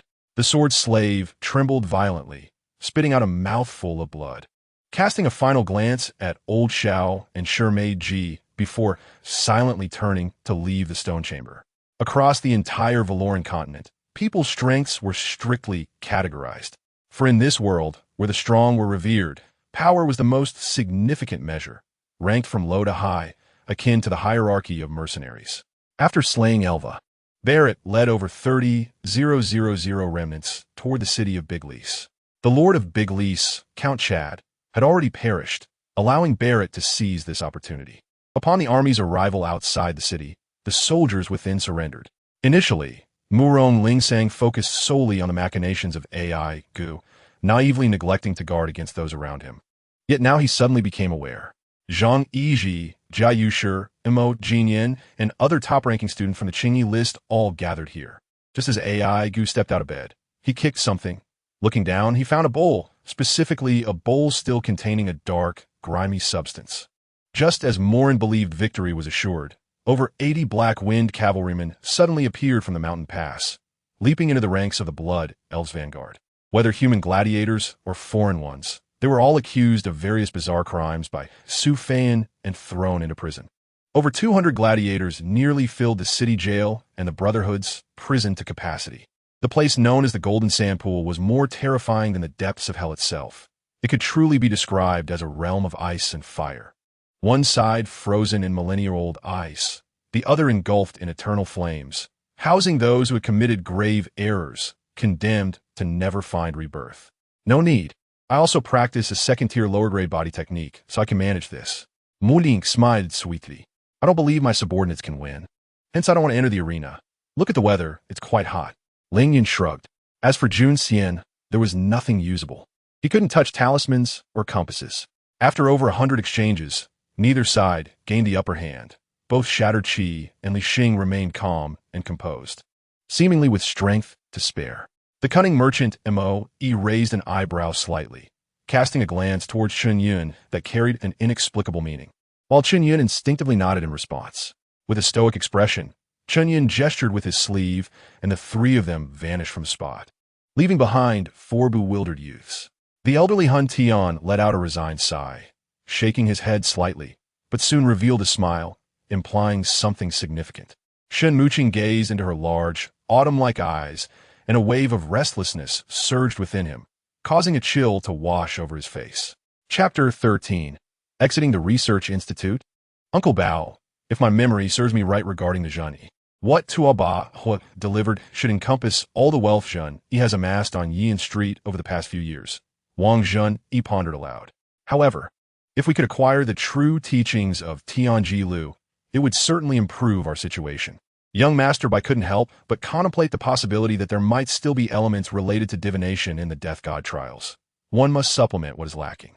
The yearning and guilt for Yin Ming suddenly breached Wei Jie's psychological defenses, overwhelming him with an irresistible weakness that consumed his entire being. Furthermore, the urgency to set off immediately was orchestrated by Yin Wujing, leaving him no chance to react. The divine bloodline, indeed, it holds miraculous potential. Yet such terrifying words seem somewhat excessive, do they not? Before long, Wang Yi would emerge from the elevator, and one could only wonder how she would present herself at that moment. Furthermore, should anything transpire involving the white-robed lion tiger nearby, the wrath of Lord Tong Tian would surely descend upon them. All the powerful individuals across the continent wore expressions of anxiety, collectively raising their gazes to the horizons. Witnessing the spiritual mist enveloping Tianji Island rolling ominously, their faces turning pale with fear, their eyes wide with astonishment as they speculated. He had long been bewildered by Zhang Yi's discourse, yet despite the fog clouding his mind, he found a semblance of reason within it. The roar of dragons shook the heavens as the claws of the seven-colored dragons struck down, sending a divine weapon hurtling into the sky, vanishing in an instant. At that moment, Chu Kuanga recalled something and slapped his thigh, exclaiming, "Of course. How could we be without fine wine at such a time? Wait here. I will fetch some." With that, he dashed away, cleverly utilizing an excuse to evade work. The red butterfly mirrored his actions, instinctively stepping back, only to find her heart pierced and her neck broken, yet still alive. Were these creatures truly immortal? Yingchun urged Si Zhu and others to create a few more, to select various patterns for themselves, allowing each maid to make one for personal use. Yingchun was momentarily taken aback at the mention of an elder brother. Was it possible that another sibling had emerged? She already had an elder brother, Jiao Yin, and now this new brother seemed too good to be true. The thief mouse engaged in a traditional game of Pai Jiao, the sounds of the tiles clattering even louder than those of Mahjong. Observing the skilled techniques of the players was a testament to their mastery. Members of the tech race from the Xiongba Tianxia organization unleashed a barrage of gunfire. Yet the distant battlefield was shrouded in smoke from artillery fire, rendering visibility impossible. They could only shoot blindly into the obscurity. How could this be? Yingchun gasped in astonishment. Even the usually composed Sun Xiaozu's eyes widened in disbelief. Having narrowly escaped with his life, one should feel fortunate. Yet to dare provoke me. Does he truly believe I would refrain from taking his life? Huang Yuan, with a sullen expression, pressed the stinger against Zhou Xiaozuan's neck, causing Zhou Xiaozuan to turn pale with fright. At that moment, Hao Tianming encountered an unexpected green-haired zombie that suddenly sprang from the wall, without a second thought. He delivered a punch that shattered the creature's head. He then continued onward. Lin Jie had endured much less pain. Should they find it unbearable, there would be no recourse. However, the vast chasm separating the divine realm from the great wilderness rendered them as two worlds apart. Although the intent of the super celestial sage had descended, its power was significantly diminished. Once the attack initiated by Xing Fuchen commenced, despite not employing celestial powers, the nearly complete integration of such powers into his being had rendered his physique far more agile and robust than before, feeling as if he possessed boundless strength. We are beings of the same lifespan as heaven and earth. Now, someone is offering a price on your life. We have come to escort you on your final journey, Zhai Ping said with a cheerful smile directed at Si Moan. With a snap of his fingers, Elijah caused fissures of spatial distortion to appear on Ding Yu's body. Although the bloodline was somewhat distant, due to his exceptional swordsmanship talent, he had been adopted by Su Xiling years prior and had always been held in high regard. Upon her statement, others fell silent, for the words of the Red Flower Immortal Lord struck to the core of the matter. Suddenly, the gun in the young man's hand fired a flash of light, slipping from his grasp and clattering to the ground. But before he could express his astonishment, Ding Yu fired another shot, the bullet grazing his head and causing him to faint in shock. At that moment, she donned a crimson robe, exuding an enchanting allure akin to a peerless seductress, causing one's heart to tremble. Doubt lingered. Yi Ling's icy demeanor was formidable. Her coldness so profound that his fiery spirit not only failed to melt the ice mountain, but was extinguished by it. Indeed, it was true. Luo Yutian nodded vigorously, a myriad of strange hues swirling within his expression. Su Feihua and Fei Hong blushed slightly, merely struggling a bit before yielding to Tsang Jianli's embrace as they glided through the Qingling River. Although Chu Ming was not familiar with these individuals, given the direction, it was highly probable that Chun-Li had encountered them while threatening Zi Yuning during her escape. I previously mentioned that it possesses a certain sentience, incomparable to ordinary copper coins. Only entities imbued with such sentience can serve as the focal point of an illusionary formation. Do you suppose such items can be purchased with mere currency? Wang Yangyang observed Lu Bin's astonished expression, reveling in his growing sense of pride. Lu Bin was well aware of Xiao Na's most vulnerable weaknesses. Thus, he planned to create opportunities for himself to seamlessly integrate into Xiao Na's life and ultimately into her heart. A tail-like creature suddenly emerged from behind, crashing heavily into Yu Ma's position. Yet Yu Ma deftly evaded the attacks in a series of swift steps, while three waves unfurled their eyes, their tail-like appendages swirling around her like ribbons. Chapter 14. Competing for advanced research positions. The guild territory had fully opened for residency. The price of the guild building orders had skyrocketed to a terrifying degree. Yao Guang stood before Guoshangxian, unyielding yet respectful, bearing a resemblance to Qing Wan. Zhongxian's gaze gradually returned to normal, though his body still felt as if ensconced in a frigid expanse. The sound of shattering cups echoed within the grand hall, quickly followed by the thunderous roar of the White Emperor, resonating like thunder in one's ears. Clearly, it was not only the king of the underworld who was enraged today. Several formidable figures within the hall were equally formidable. Shiren Wan would not allow Xiao Qingfeng to remain so comfortably idle. Thus, after rising from the ground, she immediately struck towards Xiao Qingfeng's retreating figure with a mountain-crushing blow. At 9 a.m. the following day, with the sound of a system announcement, Snow City officially became the permanent residence of the Min Enchio Guild. Startled, I dashed out from the wooden cabin to the riverbank, finding myself, along with Guo Ke and Qin Chong, diligently tending to the herds, which touched my heart. What a hassle! Must I personally come down to carry you? Long Lin Fei's words had scarcely left his lips when Gu Linger's head had yet to register the moment. Yin Nan called out to the others, who hastily scrambled to their feet, standing before Yin Nan. A beam of light flowed like water to the center of the collar, bringing a comforting sensation, and the eyes had fully closed. Having witnessed Shang Xian standing there, motionless, Qin Sheng grasped his collar and dragged him out of the house, subsequently closing the door behind them. Occasionally, sounds of laughter and playful banter could be heard. Casting a glance at Bai Pu and Zhenshi, he thought, "Old man, you're on your own now. I shall take my leave." With that, Bai Ran dashed away, his speed akin to that of a man chased by a ghost. Close to the breathtaking scenery of the nature resort, with the afternoon sun blazing, Yin Xizhe lost any desire to entertain Su Li. Yi Lingchun was undeniably elated. Although he had just relived a past incident, the sight of Luo upon awakening was enough to dispel any gloom. It was evident that Zhen Shi was Bai Pu's Achilles heel. Should anything happen to Zhen Shi in this ethereal space, he would not hesitate to obliterate the entire realm to accompany Zhen Shi to the afterlife. He Shi's body continued to undergo a gradual transformation, sprouting dark fur that appeared harsh, while his fingernails elongated, becoming hard and black, an unsettling sight. Qian Yu Luo remarked on the audacity of Shangguan the old fox, pointing out a kindred spirit nearby.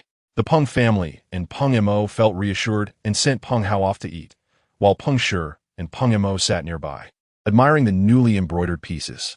It turned out they had learned this skill outside, responding with smiles. Having changed clothes but not yet styled her hair, Lian Feng selected a hairpiece from her jewelry box that complemented her attire.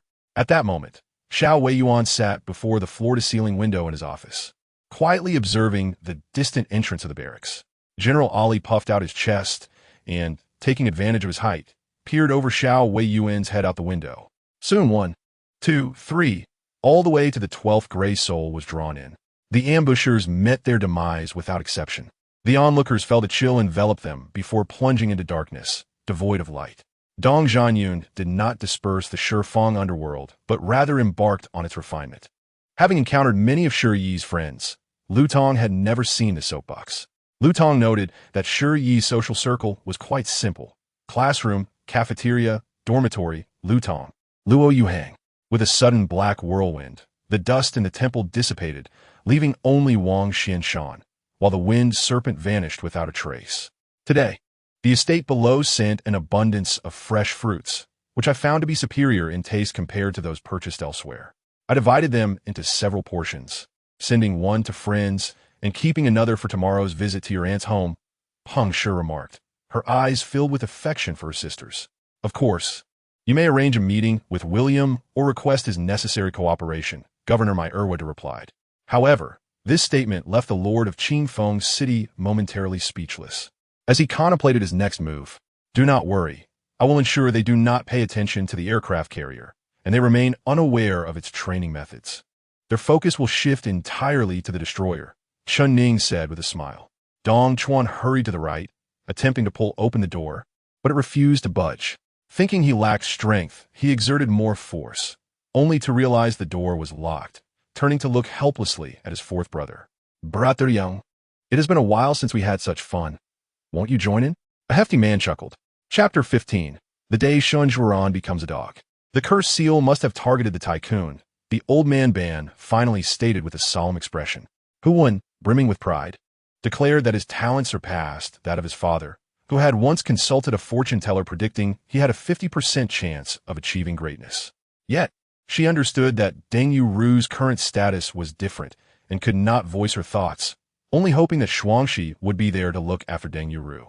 In the blink of an eye, the two had exchanged dozens of blows, the sound of their combat resonating loudly. At that moment, a multitude of giant rats emerged, numbering in the hundreds and rapidly increasing.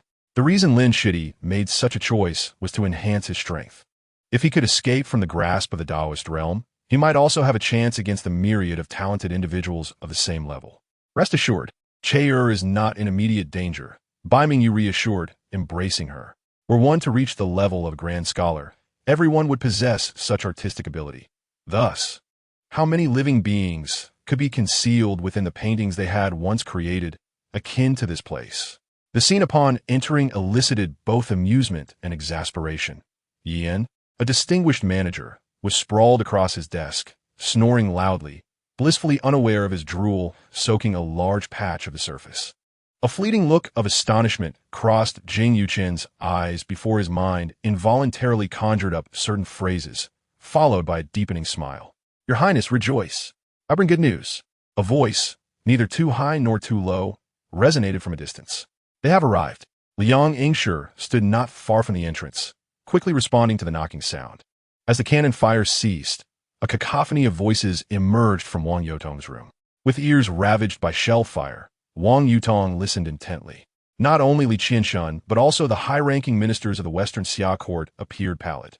The Song army's tactics were remarkably clever, delivering a significant blow to the Xia forces. Liang Yingshi's face grew increasingly awkward. He had attempted several times to speak with Feng Mu, but had yet to utter a word. Willing? How could one not be willing? Huang Fei took a step back, nodding in agreement. This is a defensive magic pattern that bestows the city walls with formidable strength, while also shielding against external magical energies. With Yuan Heading's departure, Su Wuxi, who had just mockingly ridiculed him, gazed at the now empty living room littered with overturned bottles, feeling a chill in her heart. Upon hearing this, Shun Lingfeng hesitated, and the other cultivators paused, their gazes turning towards Su Feng. It was not merely a matter of caring for Wu Yan. The hospital had suddenly introduced an unstable factor. Mu Yanxiu had not mentioned how he intended to deal with Liang Yuqi, which left Lu Shijia somewhat displeased. However, in recent years, the academic performance of Jingzhou University had declined, and last year even saw the disbandment of the school team, leaving the training facility idle. In the dim pre-dawn light, Chu Xiu's subordinates, led by old Danny, arrived at the villa, rousing Chu Xiu from his slumber. Upon opening his eyes, he was greeted by the familiar yet concerned faces of Gu Gisang and Ji Zhongyuan. After a moment, as a cigarette burned out, Chu Xiu extinguished the butt and slipped into a blind spot of the surveillance, boarding the misty ferry boat, heading towards Xie Air Manor. As time passed, More leaders arrived in the reception hall, with Qin Jun sitting like a statue, becoming a focal point of the gathering. Every leader who entered cast a glance in Qin Jun's direction. Su Wuxi stared into the mirror at her swollen face, resembling a pig's head, her gaze drifting to the glimmering black card, her expression unchanged. Due to the existence of Yanwen, 500 years ago, when the elves faced an assault, their magic was entirely absorbed, leaving them defenseless against the large-scale magical slaughter stored within Yanwen. Reflecting on this, Su Chan felt a slight heaviness in his heart. He inhaled deeply and exhaled slowly, his gaze falling on the ruthless emperor and the warriors around him. Li Yin Nong, concerned that Cui Wangning might say something provocative, stepped forward with a smile, gesturing for her to continue. After the ascension of Emperor Sima Yi in Chang'an, he struggled to withstand the attacks from Luhan, leaving only Wang Langya as a potential contender for the throne. Sun Xie was taken aback by the scene before her, utterly unable to comprehend the situation at hand. "Oh, I didn't expect you to indulge in self-harm as well," Tang Jia remarked without hesitation, exposing the truth. Tang Geyao, seated upon the bed, after a brief moment, spoke in a cold tone devoid of any emotional nuance, while simultaneously exuding a palpable aura of authority. Guyu prepared breakfast early in the morning, knowing her hearty appetite, and thus provided her with an abundance of food, including chicken, meat, and eggs. In reality, this served as a deterrent to the vagrant leaders in Jinko, as the Lu clan's prestige in the countryside should not be easily provoked. It was not only the other students who were astonished by Yi Xingchen, even the 5 mentors, including Long Jianghua, were thoroughly impressed by Yi Xingchen's formidable prowess. When a game first debuts, it often attracts a large player base, yet, as time passes, the number of players gradually diminishes. Death is easy, but I shall not permit you to perish easily. I will make your existence akin to a living hell. Wu Tian scoffed, a playful smirk dancing upon his lips. The water lily could only bear a weight of 10 jin. Thus failing to achieve the required pace of 15 steps in a breath would result in its falling into the pool and subsequent elimination. There were even legends of celestial beings who could soar through the skies. However, Lin Fei had yet to encounter them. Nevertheless, he surmised from a swordsman bearing long swords that the strongest individuals in this world possessed stellar-level strength. A dense green malevolence erupted from the 3 apparitions, akin to a dam bursting, as a wave of terrifying pressure swept through the entire cave. Chapter 16. Shun Zhuoran's Humiliation. The servant maintained a stoic demeanor as he laid a tablecloth upon the glass table, arranging the dishes meticulously, informing them that once they had finished dining, they could ring for assistance at any time. Prior to the broadcast, the fruit had garnered 3 million viewers, yet after approximately 20 minutes of airing, not only did the number not increase, but it also decreased by 1 million, a significant portion of whom had migrated to their channel. The unfortunate Lu Chongyu was not only schemed against his demise, but also exploited by Han Sui to control a noble family. He held no doubts, which did not imply that the Mo family was devoid of conspiracy theories. They initially believed it was a plot targeting their clan, yet the paternity test results shattered their assumptions. Upon hearing the sound of a car horn, one swiftly turned off the television, while another hastily rose from the floor. It was unclear how long they had waited, but when the conversation at the workstation concluded, the shopkeeper entered the workshop with a lighter in hand. Indeed, he could not endure even a minute of waiting, having entirely forgotten that he could not boldly fly to New York as he was under house arrest, especially after the recent tumultuous events. He had been thoroughly toyed with by Su Wushuang, as his fear of loss rendered him overly anxious, to the point of neglecting all rational thought, fixated solely on how to appease her and prevent further anger. Xiao Su was still unmarried, and it was customary for only family to sit beside him. However, Song Yi was merely his fiancée Yi and should not have taken a seat beside him. Yi Qianchong, despite his elevated status, was still a junior. Thus, he allowed El Jiang to sit first before scanning the faces around him. Oh, how frightening! Tu Yang feigned a shiver.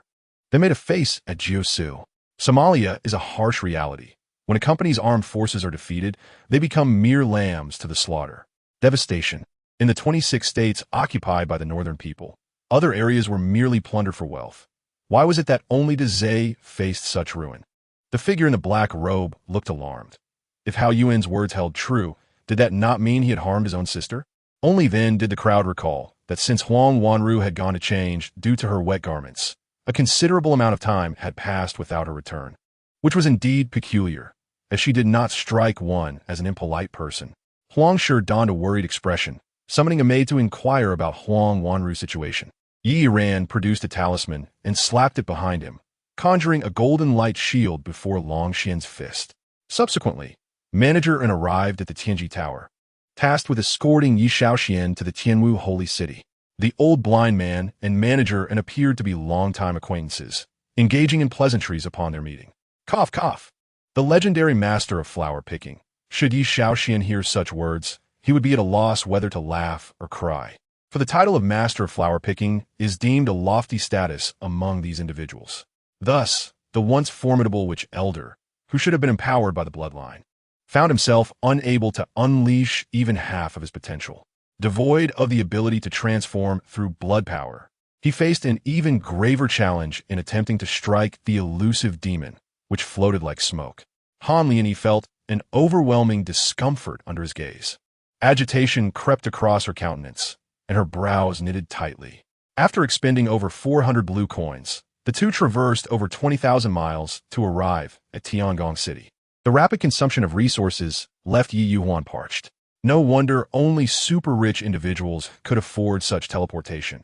Reluctantly departing from the teleportation array, Shen Xingwu had no choice but to contemplate the next steps. Right now, Zhang Tai decisively made his way to Zhao Jinxiang's office, staking everything on luck. Although Yi Shaoxian had reached the quasi-emperor level, the interface between the lower realm and the emperor's desolation no longer existed, thus rendering him devoid of any sensing interface. Now I am in charge. All decisions rest with me. Grandfather, you're no longer in charge. Please enjoy your remaining years in peace. Matters that do not concern you should not be your concern. His firm stance brooked no dissent. Above the firmament, a sword map projected downwards, yet this time, the sword upon the map moved frantically, constantly shifting positions. Chief of the Eastern faction, let us speak plainly, I am Su Jun, the new lord of the Black Tiger Village. Recently, the government besieged our village, and unfortunately, Lord who was killed by the authorities. We have come to borrow a place at Erdeo Peak.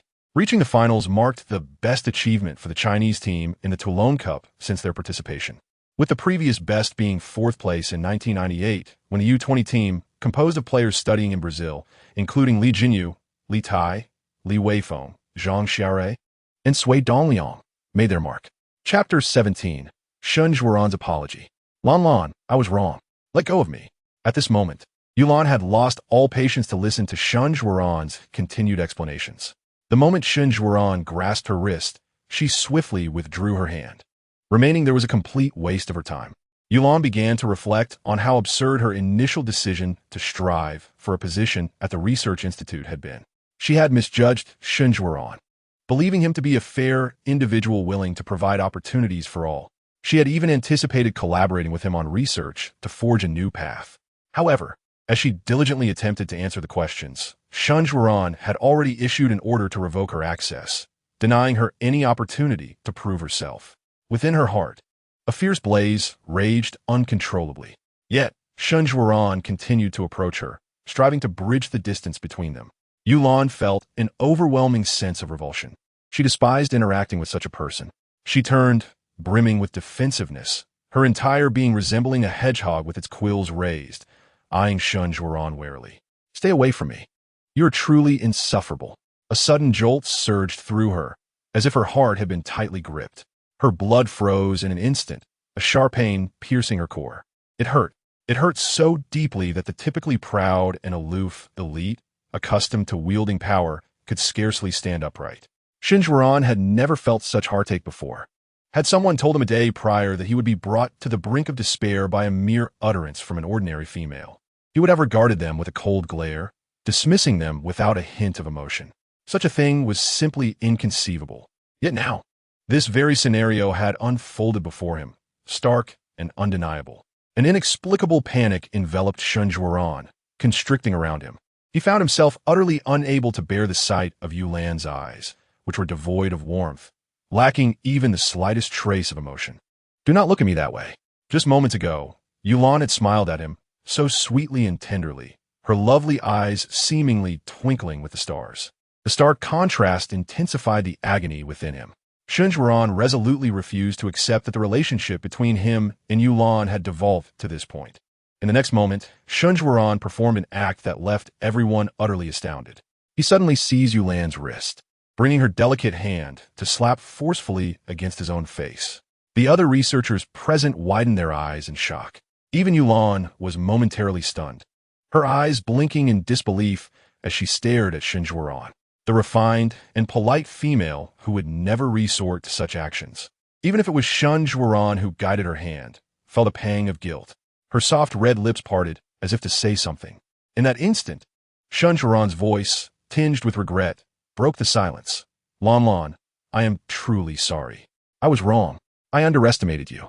You are the most intelligent and capable female I have ever encountered. Allowing you to leave will be the greatest loss for our research institute. If you can put aside past grievances and remain, we can provide you with a superior platform. He hoped she would not be angered by his moment of arrogance that led to such a miscalculation. I have erred, and you may justly punish me. Standing before Yulan was the tall, handsome male, his head slightly bowed, his gaze sincere as he looked at her. The vivid red mark of her slap stood out starkly against his pale skin. Yulan averted her eyes slightly. She had been exceedingly furious. But Shunzhuan's act of slapping himself in apology had diminished her anger. Now, with such earnest remorse and acknowledgement of her worth, she found herself wavering. Her beautiful brows furrowed lightly, her lovely face betraying her inner turmoil. Everyone could sense that Yulan was contemplating her decision. Shunzhuan even softened his breathing, his large hand, still gripping Yulan's wrist, warm and firm. The normally self-assured head of the research institute found himself for the first time in a position of uncertainty. His soul seemingly suspended in the air, his heart racing. He awaited Yulan's words, which would determine his fate. Yulan's decision came swiftly. She was a beautiful female imbued with both gentleness and resolve. She dared to seize the opportunity to remain at the research institute, unhesitatingly turning to leave in the face of Shunzhuan's unjust actions. Yet, after a brief moment of contemplation following Shunzhuan's sincere apology, she felt she could stay. In front of everyone, Yulan nodded. Very well, I shall remain. However, she fixed her gaze intently on Shunzhuan, her lovely face serious and resolute. Shunzhuan, remember this. It is you who has allowed me to stay. I am not here as a mere leech upon the research institute. Indeed, Shunzhuan nodded, realizing that if she were truly a burden, what then could be said of the ordinary researchers at the institute? Were they not even less than that? Shunzhuan earnestly apologized to Yulan again. I am sorry. I was far too arrogant. Hearing Shunzhuan apologize once more, several senior researchers exchanged incredulous glances. Had the sun risen from the west? It was the first time witnessing such a sight from Shunzhuan. They had no doubt that if Yulan had chosen to reject him, Shunzhuan might have wept on the spot. Was this really their perpetually composed and self-possessed elite director? Fearing they might learn too much and face dire consequences, the senior researchers discreetly stepped back to maintain distance from Shunzhuan and Yulan. At that moment, Yulan looked earnestly into Shunzhuan's eyes. Still somewhat nervous. It's all right. You have already apologized. My willingness to remain signifies that I have forgiven you. I believe your earlier decision stemmed from a lack of understanding of me. Once we know each other better, such misunderstandings will cease to exist. I hope you will think carefully before making decisions in the future. Indeed, Shunzhuan, observing Yulan's serious expression, nodded gravely in agreement. How could she be so endearing? It felt as if a joyful little deer was leaping within his heart. She had just mentioned their continued understanding of one another. Did this imply that she was extending an invitation to him? Shunzhuan's heart raced. In such a brief span, his emotions surged intensely. Were he in frail health, he might have collapsed. Instead, he felt invigorated, radiating vitality. Let us proceed to my office. I shall grant you access. Chapter 18 stirred the entire research institute into a frenzy. Yet everyone had to summon their utmost strength, for Su Juanqing's strike was dreadfully formidable. Regardless of the talismans Qin Ming employed, no matter how fiercely he fought, he could not harm An Hui in the slightest, nor could he retreat even a step. One must understand that without the leader's permission, he dared not transgress the rules by directly addressing by Muxiang his sister. Anyone privy to the matter who had encountered the three merchant teams could likely deduce that one of them was genuine. However, such a team, if not trained through real combat, would simply become obsolete while remaining as security in Yinzhou City. The surrounding burly men wielding weapons were sent flying, shattering tables and chairs in their wake. As the warship executed a spatial jump, swiftly retreating, Yi Hao and the others did not pursue further. Having prided himself on his unparalleled acupuncture skills, he had never anticipated such a severe setback, proving the truth of the saying, there are always greater talents. She could not master such complex matters, often floundering in confusion. Fortunately, she had the assistance of the Wang siblings. He had only been at the martial arts school for a few days, having practiced the border troops boxing during the day. Aside from his skills, he had haphazardly developed while beside his grandmother. Why should I tell you? Why did I bring you here? Do you not have a son? Why not have him take care of you? Zhou Shui Lian spat out these words through clenched teeth. Yet, she felt an inexplicable sense that within Lu Wan's heart lay a shroud of fog. Though she could not discern its nature, she knew that unveiling it would reveal something bloody and gruesome. On the surface, the old man said nothing, yet his piercing gaze had already seen through her thoughts. He thought she was simply acting recklessly. Jiang Hanyu, upon hearing Mu Ziqing's muffled sobs, felt an immense ache in her heart and continuously urged her to come out. She hastily rose to fetch a bottle of warm water to warm her hands, and seeing Jin Wan's tear-streaked face filled with grievance, she felt a pang of sorrow as well. Like a drowning person grasping at a life-saving straw, Lin Jinan quickly called out for help to that previously clear voice. With one hand pressed against her injured head, Lin Jinan furrowed her brow, displaying a pained expression. Lu Tianjia found the situation amusing. For Guxi's words gave off an air of jealousy. In truth, Tuoba Shui, having left the Xiongnu kingdom, gradually adapted to life in the Han dynasty. Growing up in the Guda mansion and later followings with CI to the Han dynasty, she needed time to adjust to both the customs and emotions of this new life. Over the past 7 to 8 years, her nostalgia for the Gudu mansion in the Xiongnu kingdom was not any less than that of Helian Jinyan. General Oda was also a decisive individual who had swept through various realms, and at this moment, he no longer hesitated, raising his hand and issuing a command. Since Princess Jilan was brought to the left virtuous king, she had not seen him. Every time he came, she claimed to be gravely ill from missing her hometown and unable to meet him, saying she would wait a while longer before seeing him. When Yang Wu appointed him as the governor of Huaibei, Tao Yu was somewhat reluctant, for although the position appeared prestigious, it was actually subject to various checks and balances, unlike his previous autonomy in Shizhou. Amidst the swirling dust, a golden fist suddenly emerged, striking heavily against the forehead of the red demon with a loud thud, followed by a swift elbow jab and a knee strike, executed in a seamless flow of movements akin to flowing water. Generally, she would create gifts by hand, such as weaving a scarf or preparing a dish. He had no idea that Yi Haochuan possessed the extraordinary ability of Tianyan, making his movements ethereal and elusive to the ordinary eye, yet still capable of being tracked. However, how to outsmart him remained a challenge. The best approach was to catch him off guard. Undoubtedly, allowing your sword to pierce my heart would lower your vigilance to its minimum, for anyone stabbed in the heart faces certain death. Yin Zhen spoke eloquently, showing no signs of impending demise. Han Zai's birthday? July 11th. How coincidental, as it coincided with Lin Shua's birthday. Both turned 9 on the same day. Han Liani turned to look at Lin Shua, who was also gazing back at her. Initially, everyone believed that Tang Yang would rise to the top. Yet after a long wait, the new song's first place was unexpectedly not Tang Yang, leaving her in second place. Time was of the essence. The purple crystal ores you provided would only last for about an hour. Bai Laoda stepped towards the golden pillar of light, speaking to Lu Lang as he walked.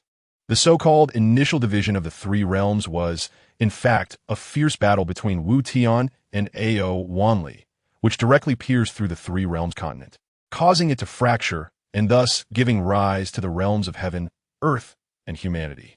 Kaiqing, do not rush, Chu Ji smiled, lifting a wine vessel wrapped in gauze, pouring the fine brew into cups. The pale yellow liquid shimmered with a luminous glow, its fragrant aroma wafting through the air. However, only 2 cups were poured, with no portion for Chu Ju.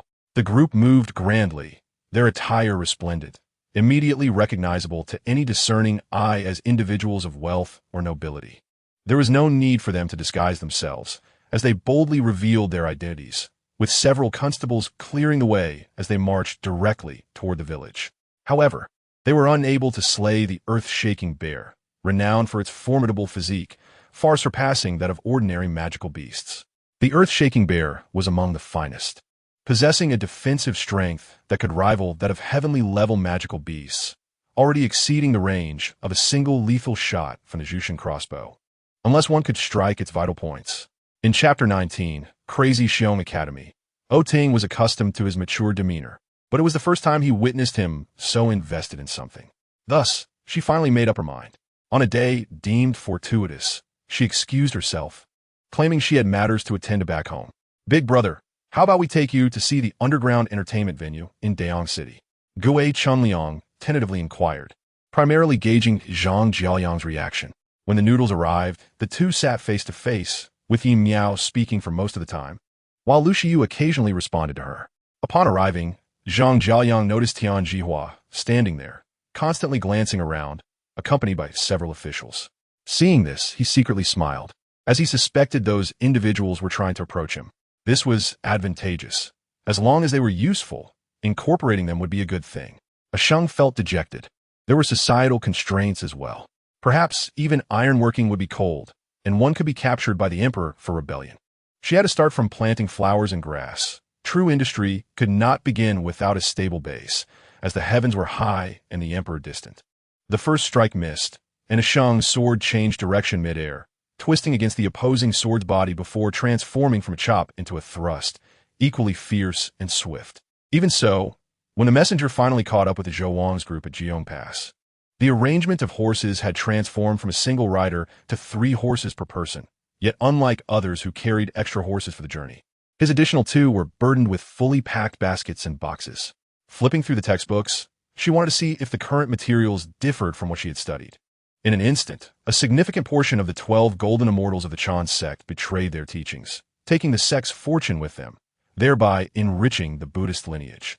"Give me the phone." Lan Chao snatched Yishang's phone and dialed Lan Jiao's number, yet it rang for a long time without anyone answering. Simultaneously, ships laden with tea, porcelain, silk, and other Eastern goods were transported to Karachi, subsequently sent to various counties in Khorasan via the recently repaired Khorasan National Road. "Who are you?" Looking at Li Yao's distinctly Eastern features, he was searching his memories to establish a connection. Recently, the flourishing Tang dynasty had made significant moves in resource management, promoting afforestation and fundraising through step counting, protecting oceans by creating mangroves, collecting plastic waste, and integrating agriculture with energy and environmental protection by developing photovoltaic power while cultivating black goji berries. Yel Yinshi also raised his waist knife, seemingly ready to strike Xiao Duoli, but halfway through, he lowered his hand. The management system of French red wine dictates what grapes can be grown in each region and what wines can be produced, all under regulation, serving as a protective measure. This was a lingering issue from the aristocracy, ensuring the lineage of various brands to maintain competitiveness. Of course, otherwise how could I have ambushed you when you weren't paying attention? Seeing the police officer before him handcuffed, Ding Xiu felt a sense of accomplishment. However, he never anticipated that opening the stone door would lead to his own demise, and the unfortunate Jika was blissfully heading toward death. With a whirlpool emerging from the clouds, the river surged with colossal waves, the rising water drawn into the vortex by the raging wind, creating a towering dragon-like column of water before the onlookers.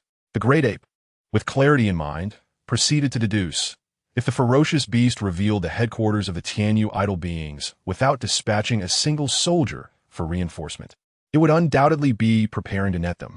What could possibly motivate the ferocious beast's higher-ups to go to such lengths to ambush him?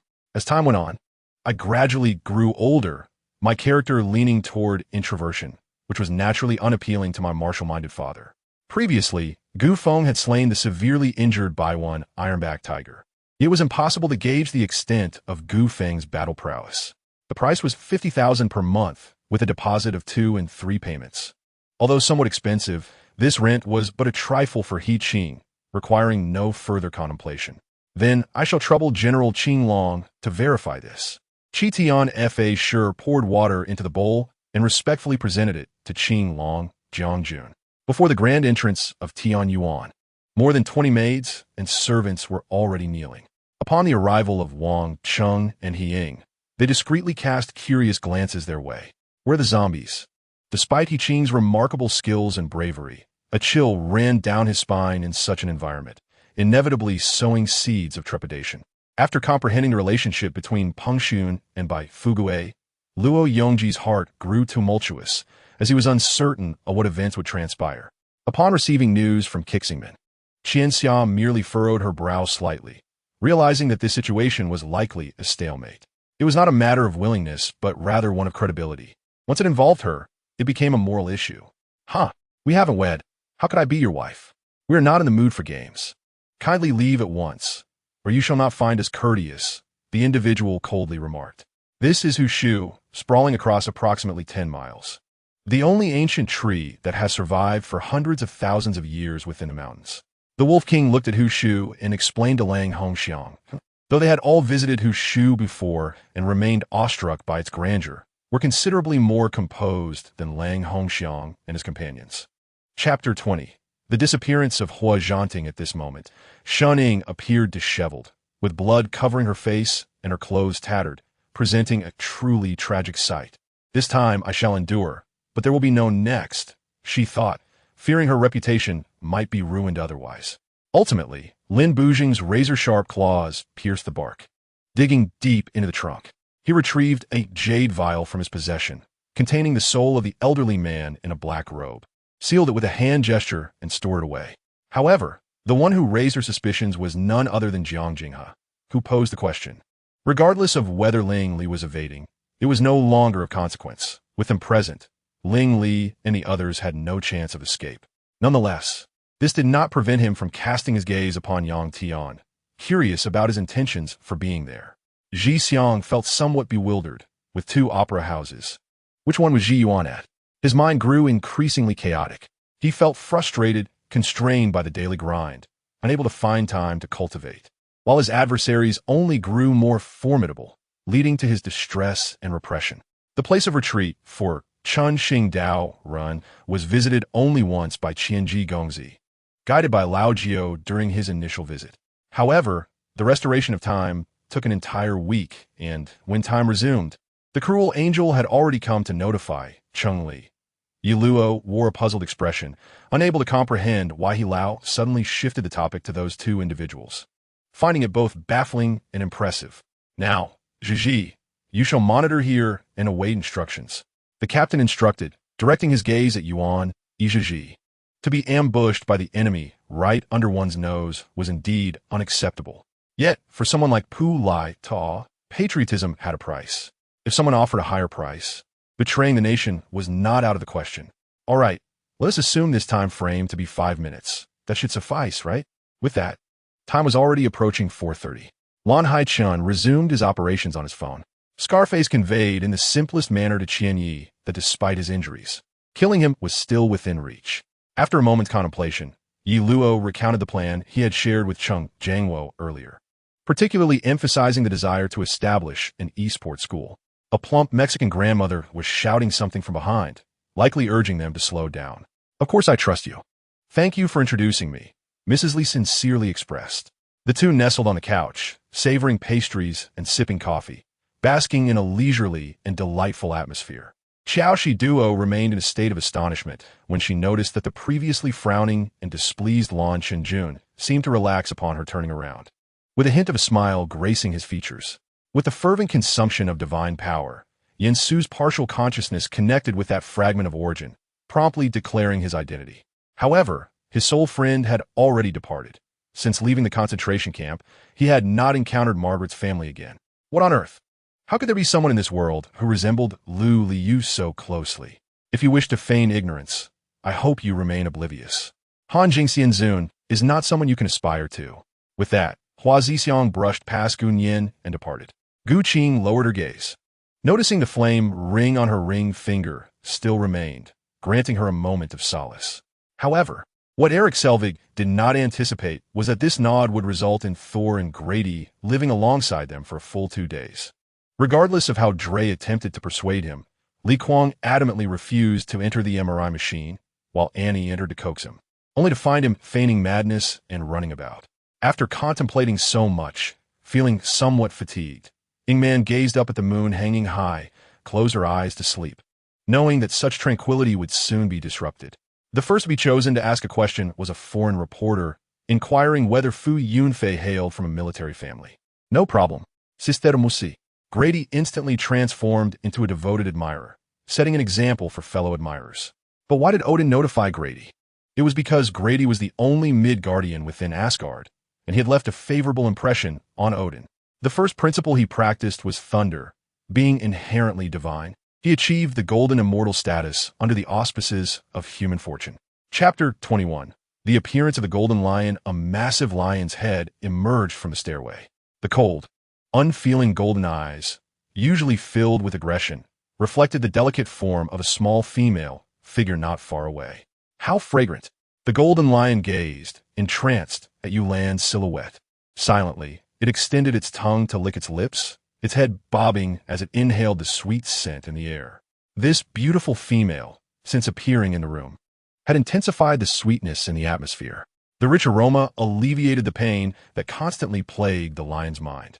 At this moment, Yulan, radiating sweetness, appeared to the lion, devoid of intelligence and memory, as a delightful, soft cake. Just the scent alone could alleviate its suffering. One could only imagine what it would be like to consume it.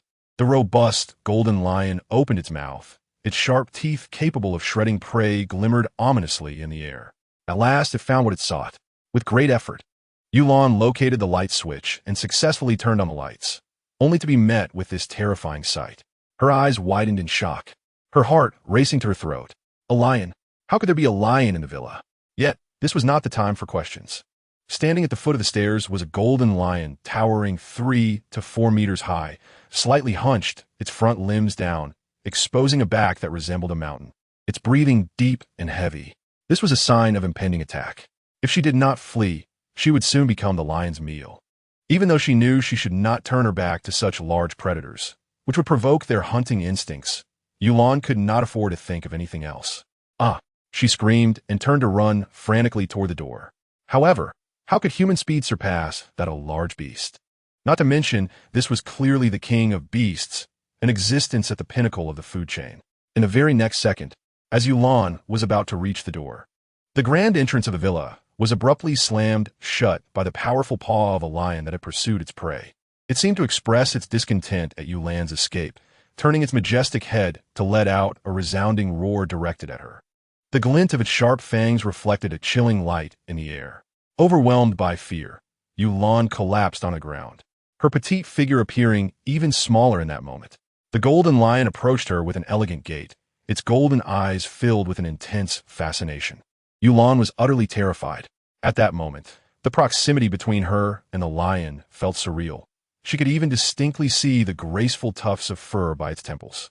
Towering at 3 to 4 meters, the lion gazed down at the seated Yulan, exuding the fierce aura of a top predator at the apex of the food chain. Her face paled in fear as she pressed her hands behind her, stifling whimpers of trepidation. Please, don't come closer. Ooh, don't eat me. I'm not tasty. Tears cascaded down her cheeks like tiny pearls, her eyelashes quivering like butterfly wings buffeted by a storm. Her eyes and nose reddened from crying, rendering her both pitiable and adorable. For reasons unknown, the lion, upon witnessing Yulan's tears, felt an unfamiliar pang of compassion within its emotionless heart. It did not enjoy seeing her in distress. Lowering its massive head slightly, the lion attempted to comfort her. Its enormous visage loomed before Yulan, and she could even feel the warm breath from its nostrils brushing against her face. Was she truly to be devoured so soon? The thought made her want to cry again, yet she feared that such an act would provoke the lion and lead to her immediate demise. Trembling, she dared not make a sound, even holding her breath in sheer terror. Yulan's visibly frightened demeanor displeased the lion greatly. It felt that such a reaction was unwarranted. It remembered the last time a silver wolf had approached Yulan. She had not reacted this way. In a massive iron cage, she had maintained a gentle smile directed at the silver wolf nearby, causing the creature to jump around like a playful dog. What iron cage? A flicker of confusion crossed the lion's golden eyes as memories flashed through its mind like a fleeting stream, soon dissipating into obscurity. Never mind.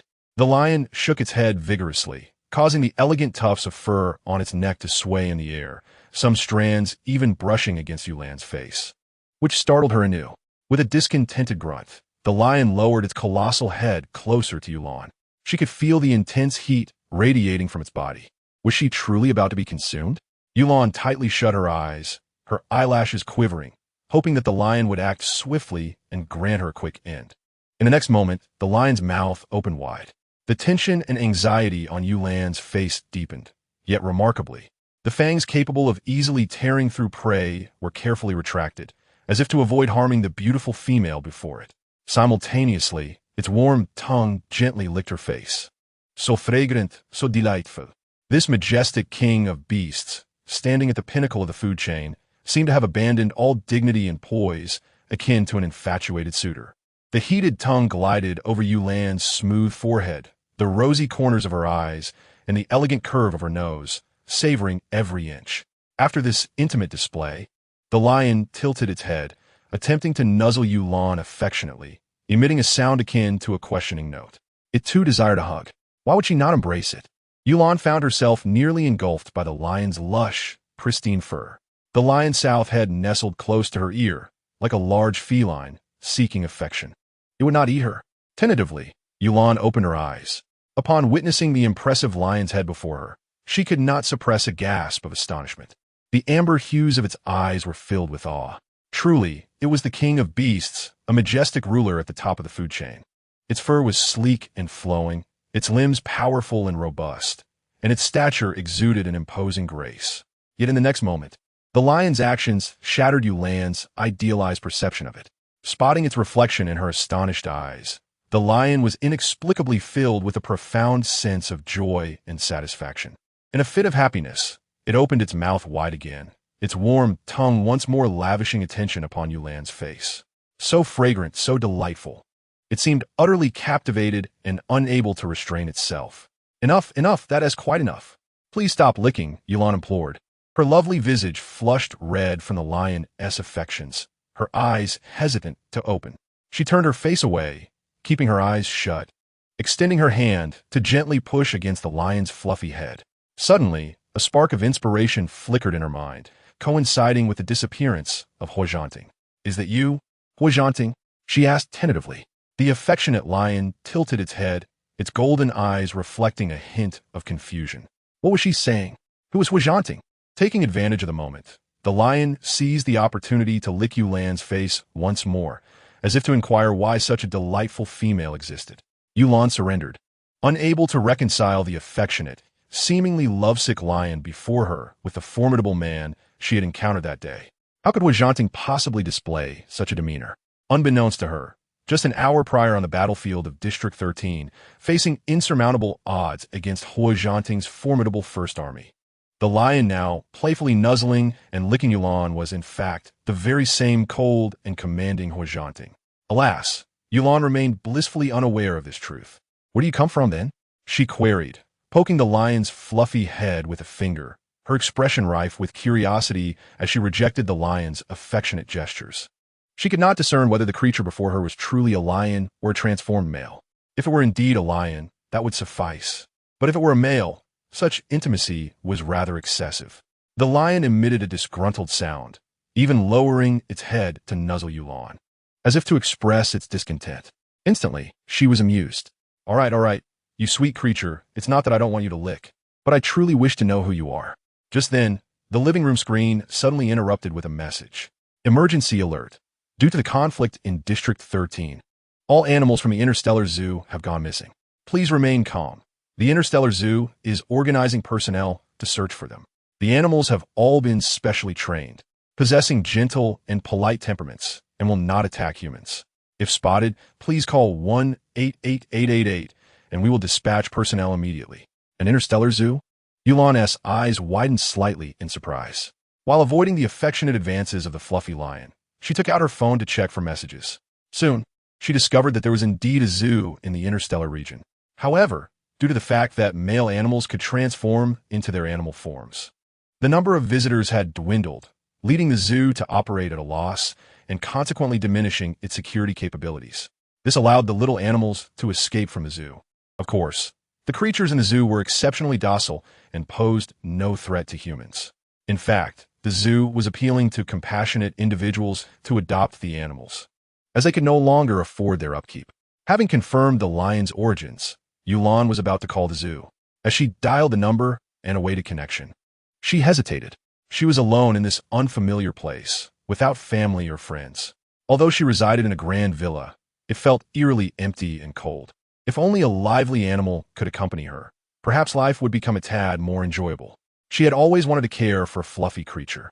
Although this lion was considerably larger, the zoo assured her of its gentle nature. Recent events had indeed corroborated this.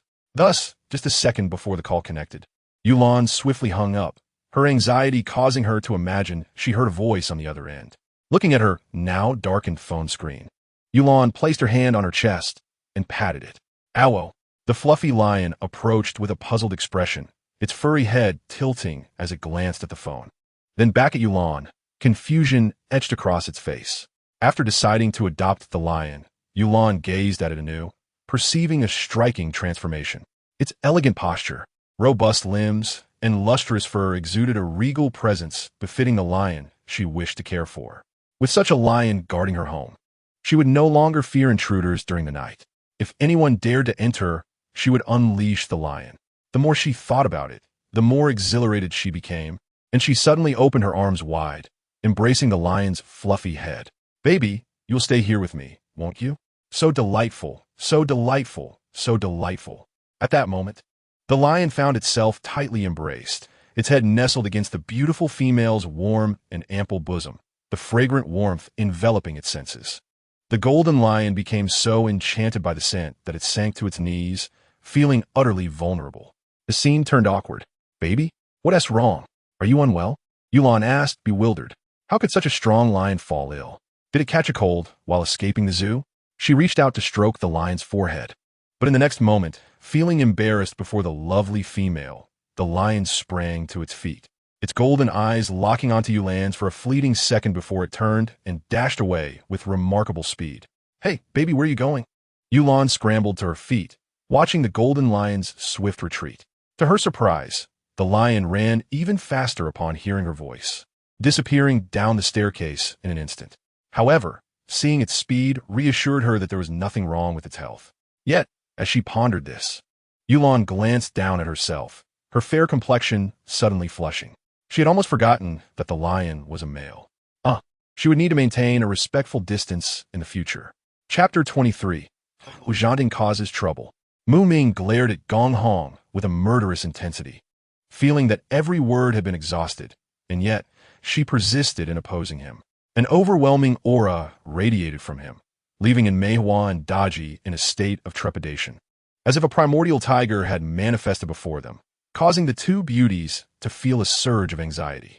Around 9 o'clock, the trio traveled from a supernatural hotel in Shoujing City to leave the urban area, taking over 40 minutes to reach the Tunglong training camp. With only 20 minutes remaining before their scheduled time of 10, his words became disjointed, ultimately trailing off into silence. He understood Shen Duo's pride and chose not to press further. From a distance, although his features were not distinctly visible, it was clear he possessed an extraordinary demeanor, indicating he was not merely a servant but the master of the household. Lin Fei's words fell like a bombshell, silencing the crowd, who dared not voice any dissent. The moment had finally arrived. Bloodless stepped forward, softly inquiring of the disoriented individual. Zhenjiang, as a port on the Yangtze River, was familiar to many who sought to reach Penglai. As soon as Brother Rongzhe spoke, Rongzhen tightened his grip and Rong Leoi's face turned pale. Rongzhe was so enraged he could hardly contain himself, unable to fathom that a childhood friend would treat his biological father in such a manner. I'll call my grandfather and ask. Mingxi, puzzled, pulled out her phone and directly dialed her grandfather. In the midst of such a scene, one would expect poetry and painting to be the order of the day, yet wasn't there an opportunity to investigate the clues surrounding the blood moon of the devourer? Why had the idea suddenly shifted? Shen Bihuan felt a sense of relief as she observed, her gaze fixed on a garment, only to hesitate and glance back at Shen Bihuan, noticing her eyes drawn to another outfit, unwittingly sighing with relief. Although the salt pits in the river held considerable profit, Li Yu was on the verge of acquiring the salt fields in Huainan. Continue, the backup system prompted. Reluctantly, Lami resumed digging, laboring tirelessly for an entire day and night to excavate a pit several dozen meters deep, collapsing in exhaustion at the bottom. Zhu Chuanzhong was utterly furious. He drew his sword and struck at the void, as if a multitude of demons were present, their faces resembling that of the loathsome emperor. All right, brother will definitely help you. After hearing Lan Mi's words, her brother sighed in relief, fully aware of how much his sister adored Shui Junxiao. His greatest concern was that she would foolishly marry him, despite knowing what kind of person he was, and become utterly devoted to him. In the same village, the Zhang family was not large. In their father's generation, there were only a dozen children, thus they were regarded as one family, and they were arranged by birth order, leading to titles such as Jiang Debo, Jiang Erbua, and Jiang Sangu. Miaozhen Sanrin chuckled softly, for who could understand a child better than their mother? After all these years, the sovereign had become even more composed than before, Mu Ji remarked with a smile. Lu Qian had only recently started her job and did not recognize her, yet those colleagues, upon seeing her, wore fawning smiles and flocked toward her. The mechanical mantis, having been struck, finally reacted, arriving late at the riverbank to confront the chaotic demon across the water. Through repetitive battles, Liang Fu became increasingly adept at controlling his techniques, even defeating several opponents. Chun Xuanyi, frightened, leaned back, trembling hands gingerly pushing aside the brain matter to reveal a green worm. So it had been here all along. He gently rubbed his fingers, attempting to grasp it directly. The road outside was a two-way thoroughfare connecting several villages, allowing access to the county seat. However, due to the poverty of the area, few households owned vehicles, and traffic congestion was not an issue. The sound of dripping water surrounded the thatched cottage, growing increasingly dense, resembling the onset of rain. This brought a sense of secret delight to the dawn, as it masked the noise of him untying the rope. His only concern was the uneven terrain of the cottage. Should the melting snow water flow in, it would pose a significant problem. Little did they know, after just a few steps, an unexpected change occurred. A torrential downpour struck them suddenly, and although the three were in close proximity, they flailed about like the blind, unable to see one another or even hear their voices, illustrating the sheer density of the rain. In that instant, his dantian felt a surge of warmth, akin to a furnace igniting, causing his blood to boil and his heart to race. His eyes narrowed and widened, the scene before him rapidly receding as he found himself running against the wall at an angle. The daunting terrain of Yawang Valley was already intimidating, not to mention the other unknown dangers that lurked. Protected by the cool aura, his mouth remained unburned, yet he could taste nothing. This was the essence of gaining one, while sacrificing another. One cannot reap all benefits. In Chapter 24, Hu Zhanting endures a beating. It is stated that deities are incapable of usurping one another's divine essence. Even the supreme deity cannot strip a subordinate deity of their essence. Only the deity king possesses such power. Gu Yunjia remarked that practitioners seek to harness great power for themselves, while ordinary individuals, who do not cultivate, rely on the protection of a divine being. Generally, practitioners do not oppress ordinary people at will. The coastal region of the Atlantic boasts a quintessential maritime climate, with a fine mist permeating the air. Zhou Anqian glanced at the gloomy sky outside and stepped directly out of the hotel. At this moment, when Ruan could already envision the harsh words people might hurl, especially in stark contrast to Zhou Anqian, a lady of distinction, as a disabled person, she would likely face countless disdain. 5 magnificent palaces stood tall, casting a deep shadow, with only a flicker of fireflies dancing before the halls, illuminating 2 indistinct figures. 004 had been busy within Lan Shi's consciousness for quite some time, and just as he finally awakened, he was unable to revel in it before sensing the scenes outside the space, causing his heart to shudder as he began to roar furiously within Lan Shi's consciousness. The automatic translation in his mind could be considered a reaction, right? Lu Mingfei timidly interrupted. Ling Qingning, with an enchanting smile, gracefully lifted her alabaster arm, revealing a rock gleaming in her palm, causing Fu Jiu to gasp in astonishment. Su Qi casually seized a nearby cloth of unknown purpose and stuffed it into their mouths, pinning them down in the restroom to deliver a beating. Upon exiting the bathroom, Qin Lang unexpectedly found himself in her bedroom, half reclining on her bed. "What are you doing here?" Yili blurted out. At this moment, Chu Tianyi also calmed down, and upon further discernment, he realized the voice was coming from the stone steps he had traversed earlier. "Damn it! Even heaven's jealousy of talent cannot be this cruel," Qi Dongyan grumbled, tears streaming down his face. At this time, She finally broke free from the curse of the bed, slowly rising and making her way to the bathroom, where she picked up her toothbrush and squeezed out some toothpaste to begin brushing her teeth. "You are too exhausted. Retire early and cease your overthinking." Indeed, Qin Lang's brow furrowed, and he refrained from reaching out again, merely turning over to lie on the bed, extinguishing the bedside lamp before closing his eyes. Especially on rainy days, when ascending the mountain along the stone path, one must tread cautiously, ensuring a firm footing and slightly bending the legs to lower the center of gravity. Otherwise, falling under such conditions could result in severe injury. Although the martial instructors would earn money simply by showing up, regardless of their participation, there was some dissatisfaction at being intercepted by Ning Yuan. The instigator, Zhao Yao, certainly did not doubt the Golden Edge exam experience card in hand. What question could he not answer? The quilt was almost simultaneously draped back over her. It was still cold. The thick, silken blanket enveloped her, and as the cold air rushed in, Yili could no longer resist opening her eyes. Qin Lang had not left. He was lying on his side, gazing deeply at her. In the center of the plaza, an arena of approximately 1,000 square meters had been constructed, divided into 4 groups. The first round of elimination would involve all 4 groups of competitors participating simultaneously, with survival of the fittest and no leniency to be expected. He suddenly understood why the drone operator had chosen this location to control the drone. Su Yang also recognized that if he were still the former Tian Ying with only Tian Ying's strength, these mercenaries would indeed prove quite troublesome for them tonight. Cheng Anyun, after speaking, did not glance at Yi Chun, but instead calmly observed the night, remaining silent. "Don't know." Major General Yi shifted his gun to the man's shoulder and suddenly fired.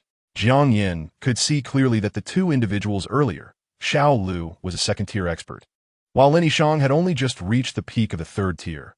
Naturally, he could not defeat Xiao Lu. These castles embodied the architectural style of medieval Europe. If he weren't aware that he was in another universe, he might have doubted whether he had been transported to medieval Europe. Evil Wu Feng sensed something amiss and quickly probed the souls within the puppets with divine consciousness, but found nothing wrong. These souls originated from the restrictions on the illusionist talisman, passed down directly from the Grand Master of all phenomena. Despite his high cultivation, he too could not see through it. The voice of Shou Yisai from the rooftop caught his attention, causing him to slightly turn his head, shifting his gaze away from Rengoku Kyujuru. The elders of the 6 major sects could not reach a conclusion even when they came to Mingxi Yao. And it was only with Elder Xiao Hua of Lingxiao sect's intervention that they ceased their discussions. Indeed, the secular world lacks quality spiritual roots in the cultivation realm. Mutated roots such as wind, thunder, and ice are the best, with single roots being optimal, dual roots acceptable, while 3, 4, or 5 roots are deemed useless. Her words made everyone laugh, their eyes bright with anticipation as they looked forward to the new life about to be born, embodying the cycle of renewal and vibrancy. Just as Chu Xiu stabilized himself, the mechanical figure charged at him once more, emanating a powerful aura from its fist that instilled a sense of trepidation in Chu Xiu, causing his brows to involuntarily furrow. A raven adorned with a string of prayer beads landed on the treetop, speaking in a calm, heavy tone as it turned its head to look behind. The previously excited expression became stiff, gradually darkening, as if it might drip with darkness. The force of these 2 palms was immense, with enough strength to shatter the bones of the ghost spider. What if a wild beast resides in that cave? If I rashly dive in, it would be akin to throwing a meat bun to a dog. What if one day he lost his patience? Haimu spoke lightly, yet the vice captain seized upon the core issue. Meng Xiao remained silent for a moment before finally asking, having escaped life-threatening danger, what is his current situation? There must be another reason for Yi Feng to display such an expression. As a result, just as the 3rd fatty's words fell, a large, pale hand was placed upon him. "My lord, tonight's events are all Wander's fault. If it weren't for me, you and Miss Lin wouldn't have ended up like this." Dan Tai Wander softly spoke, her tone imbued with genuine apology. In Chapter 25, Hui Zhanting successfully gets into bed. Yulan quickly realized that she might have overthought things after asking her question. Surely, she must be going mad. How could she have posed such a query? The lion appeared quite understanding, surely a testament to the zoo's adept training. If it could truly comprehend human speech, Yulan would begin to suspect that the lion was a transformed male. However, recalling the lion's clandestine entry into the bathroom, a flicker of doubt crossed Yulan's mind. Storming towards the sofa, the golden lion followed her closely, its demeanor submissive, not daring to make any unnecessary noise. Yulan sat on the sofa, typing away on her phone. My pet at home is too clingy, even following me into the bathroom. Is this normal?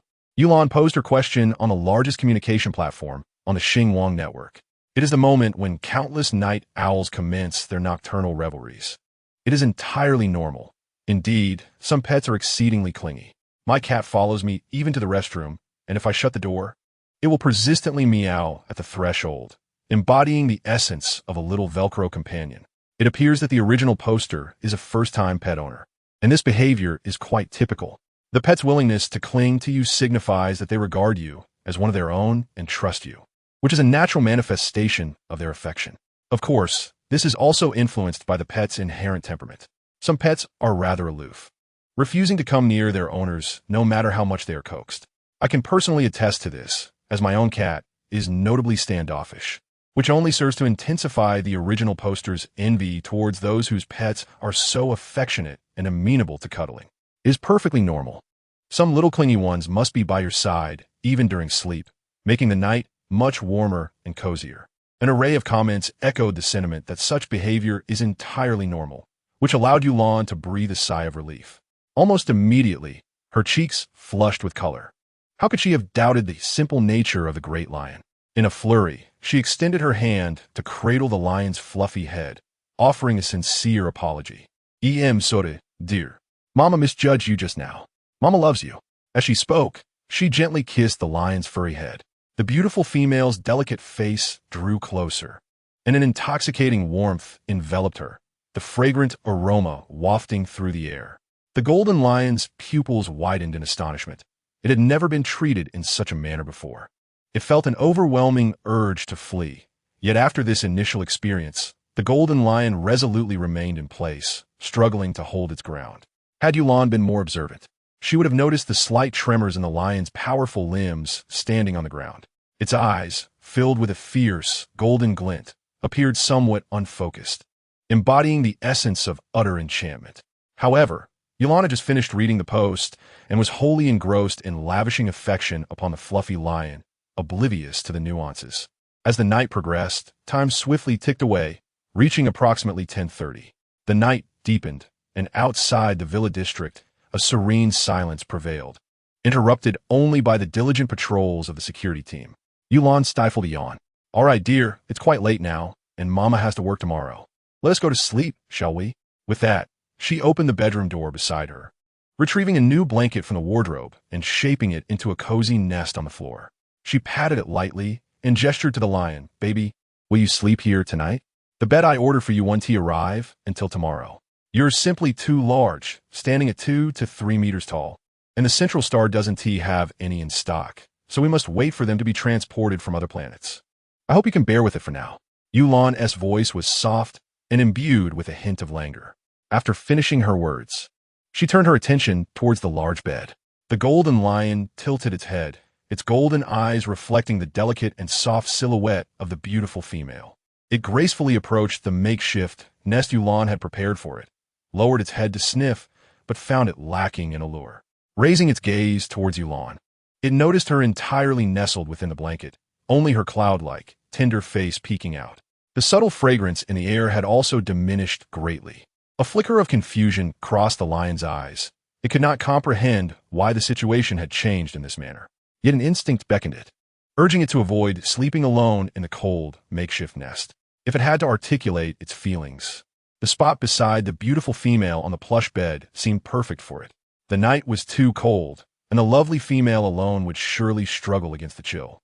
Its soft, warm belly was an ideal refuge for her. Logic dictated that the golden lion's gaze shifted towards the bed, revealing a burgeoning eagerness. In the next moment, with a powerful leap, It sprang onto the bed, carefully lowering its voice to avoid disturbing the slumbering female. Yulan only felt the space beside her dip slightly, a warm breath brushing against her. She blinked awake, her eyes still hazy, her cheeks flushed, reminiscent of the ripest peach in spring. The golden lion, unable to resist, leaned down and pecked her cheek. "Baby, don't cause a ruckus," Yulan murmured sleepily, extending a hand to pat the lioness' limbs. With her other hand, she weakly gestured towards the edge of the bed. Contrary to her expectation that she would need to expend more energy to evict it upon hearing her command, the lion obediently hopped off the bed. However, it remained at the bedside, its fluffy head resting pitifully on the edge, its bright yellow eyes gazing at Yulan, silently pleading for affection. It was utterly endearing. As its owner, who could possibly resist such a sight? In her drowsy state, Yulan recalled the forum's assertion that it was entirely normal for pets to desire to sleep in the same bed as their owners. The golden lion's current behavior was quite typical. With a gentle sigh, she relented. Lifting a corner of the blanket, she beckoned. "You can come up and sleep, but you must be a good boy. Mama has to work tomorrow, so you mustn't disturb my sleep, understand?" As a large beast, it would inevitably snore during slumber. Yulan had already contemplated that if she were awakened in the middle of the night, she would quietly slip away to another room to rest. Just as this thought crossed her mind, the lion nudged her with its fluffy head. Following that, it humanely placed a paw on Yulan's back, gently patting her as if to lull her to sleep. Yulan nestled her lovely, rosy face into the golden lion's soft, warm belly, drifting into a peaceful slumber. Chapter 26. Shunjuaran feels jealous. At 7 in the morning, the alarm clock dutifully rang. Yulan found herself enveloped by the lion's plush belly, rubbing her head against it, her brow slightly furrowed, utterly reluctant to rise. The majestic king of beasts, typically exuding an air of dominance, was now enveloped in a languorous aura, lying beside Yulan, its golden eyes fixed on her slightly flushed face, which had turned rosy from the warmth of sleep. It was simply adorable. Upon uttering these words, Hong Yonggang exhaled a sigh of relief. It felt too ashamed to remain in the arena and chose to flee. Qian Xiao dismissed any thoughts of him, pondering what feelings she could possibly harbor for such a flamboyant playboy, of whom there were many in her vicinity, all of whom she found appealing. To obstruct someone's path to cultivation was akin to committing fratricide. Having reached such a perilous juncture, there was no need for further civility towards him. However, her priority was to conclude this excursion to the Yuanling Qi perfectly, and only after exiting would she seek an opportunity to deal with him. Suddenly, Iduo's body stiffened once more. He set down the soup bowl and swallowed hard, that familiar sensation of his throat being constricted returning. As he gulped down the remaining fish soup, a fishbone lodged itself in his throat again. Luocheng rolled his eyes, knowing that it was merely a matter of borrowing money from home. Lei Ming discerned Iduo's desire to shop, yet hesitance regarding prices. Thus he took Iduo and Wang Kai to Mingxi Mall. The Shidong Mingxi Mall boasted a diverse array of products, all of high quality at reasonable prices, and bargaining was expected, truly a wholesale market. Chun Fei had initially been the first to contest Yi Dong, but after witnessing Yi Dong's formidable prowess, he was also the first to bow in submission. The education they had received taught them to repay kindness with kindness and to sacrifice for others. Yet the first lesson in the laboratory was one of selfishness. Thus, since the junior had proven themselves worthy, the senior could pass on the yin-yang lantern to them. Yinshin inquired, chewing continuously, as if savoring the most exquisite delicacy. A bloodthirsty and enchanting light glimmered in her eyes, embodying a blend of angelic and demonic allure that was both captivating and fearsome. The weapons sent by Xiang Baya and Sheng Riemann were merely second- or third-rate items intended for their army, a fact that Wu Di could readily surmise without even having to guess. The majority of their own army utilized second-rate equipment, and it was evidently beyond the capacity of those two nations to produce a large quantity of first-rate weapons. Chapter 27. Yulan's embarrassment and anger regarding logistical support. Chuan Pu produced a magical parchment bearing the intermediate alchemist certification from a mage guild and the apothecary guild, as well as an intermediate mage certification, both adorned with blue seals from both parties. After confirming their identities with the guards outside, the pair was finally escorted to the conference room where Principal Carter and the mayor's higher-ups were gathered. Previously, He had gazed at the stars and foreseen the emergence of a zombie king, noting the significant loss of high-level zombies from their clan and the extraction of crystals, indicating that someone was utilizing them for cultivation. Li Zhongwei, you are far too courteous, Song Dadu said, rubbing his hands on his trousers before shaking hands with Li Zhongwei. Perhaps due to the aftermath of a fierce battle, the dense forest appeared unusually serene. Having navigated through for over 10 days and finally emerging from the inner confines of the woods, the trees around them grew increasingly sparse, and a faint, fishy odor lingered in the air. At that time, Ao City had been graced with a rare snowfall, marking one of the happiest and sweetest periods of her life. The mage's hand crushed the head of a magical spider. The other magical spiders continued to roam as if nothing had transpired. After crushing over 10, the remaining spiders were too distant, prompting Fei Go to descend and lure a few magical spiders, which he easily dispatched. Nieliang Bao felt disheartened, believing he possessed a unique ability that should have made him formidable, but in truth, it proved utterly useless. Yet at that moment, a figure burst forth like a bolt from the blue. Wait, who said we cannot pay the mining tax? This was the voice of Shura, who was presently carrying a basket of bloody or towards He Saw. The frozen poisons had no chance of survival. Those attempting to traverse the icy surface were ensnared by the frost, and in mere seconds, they were coated in a layer of white frost, dying silently. Uncle Ya's veins bulged as if he were on the verge of launching an attack, but was restrained by Lei Xiao, preventing Uncle Ya from taking any rash actions. Many eyes unwittingly turned toward Shangwan Shirshio, who, despite sitting in a corner, commanded the attention of all present. General Gao, your lower couplet is acceptable, yet lacks symmetry. Kai Jing protested, asserting that since they were facing an enemy, it was only right to criticize. Upon hearing Murong Fian's words, Jian Feiyong's mouth twitched slightly, unable to suppress an eye roll. In truth, the Shang dynasty had no fixed cities or palaces in earlier times. During Yao's reign, the halls were 3 feet high, and thatched roofs were untrimmed. Although later generations praised Yao's frugality and virtue, it could also be interpreted as a reflection of the rudimentary technology of the time. Do you believe me? How? Many matters are known only to you and me. So, tell me, are those online accusations merely coincidental? Qin Xinyu pressed step by step. Qin Guanjiao was yanked from the firewood room, concealing a dagger in her sleeve, staggering as she seized the chance to stab the guard who had captured her. After lunch, Louis Nan had to leave due to matters at the hospital, and since Sister Wu fell out of place at the Shen residence, she departed alongside her. However, the cold water thrown on Li Ling was that when he planned to promote this item, he discovered it was not an easy task. What seemed simple to implement was, in fact, a considerable issue, primarily due to the lack of initiative among the stonemasons. When Kuan Di beheld the golden light in the sky, his expression shifted, and he once again concentrated his spirit energy to press upon his grayish-brown bagua. The ethereal force surged towards the golden light, producing a muffled sound upon contact. Unlike the previous silent encounter, the sudden turn of events left both by Mao and Tang Weiwei momentarily stunned. What a peculiar formation, allowing the array's creator to maintain their stance undisturbed by any attacks, even if injured. It seemed to grow even stronger. I humbly request your guidance, Senior. After the polite exchange, Long Yanhua did not adopt a formal stance but smiled, her hands casually resting at her sides, appearing unprepared, which made her seem as though she was conceding. After speaking, she relayed the address of the bar where Dai Bang had previously gone, instructing them to act accordingly.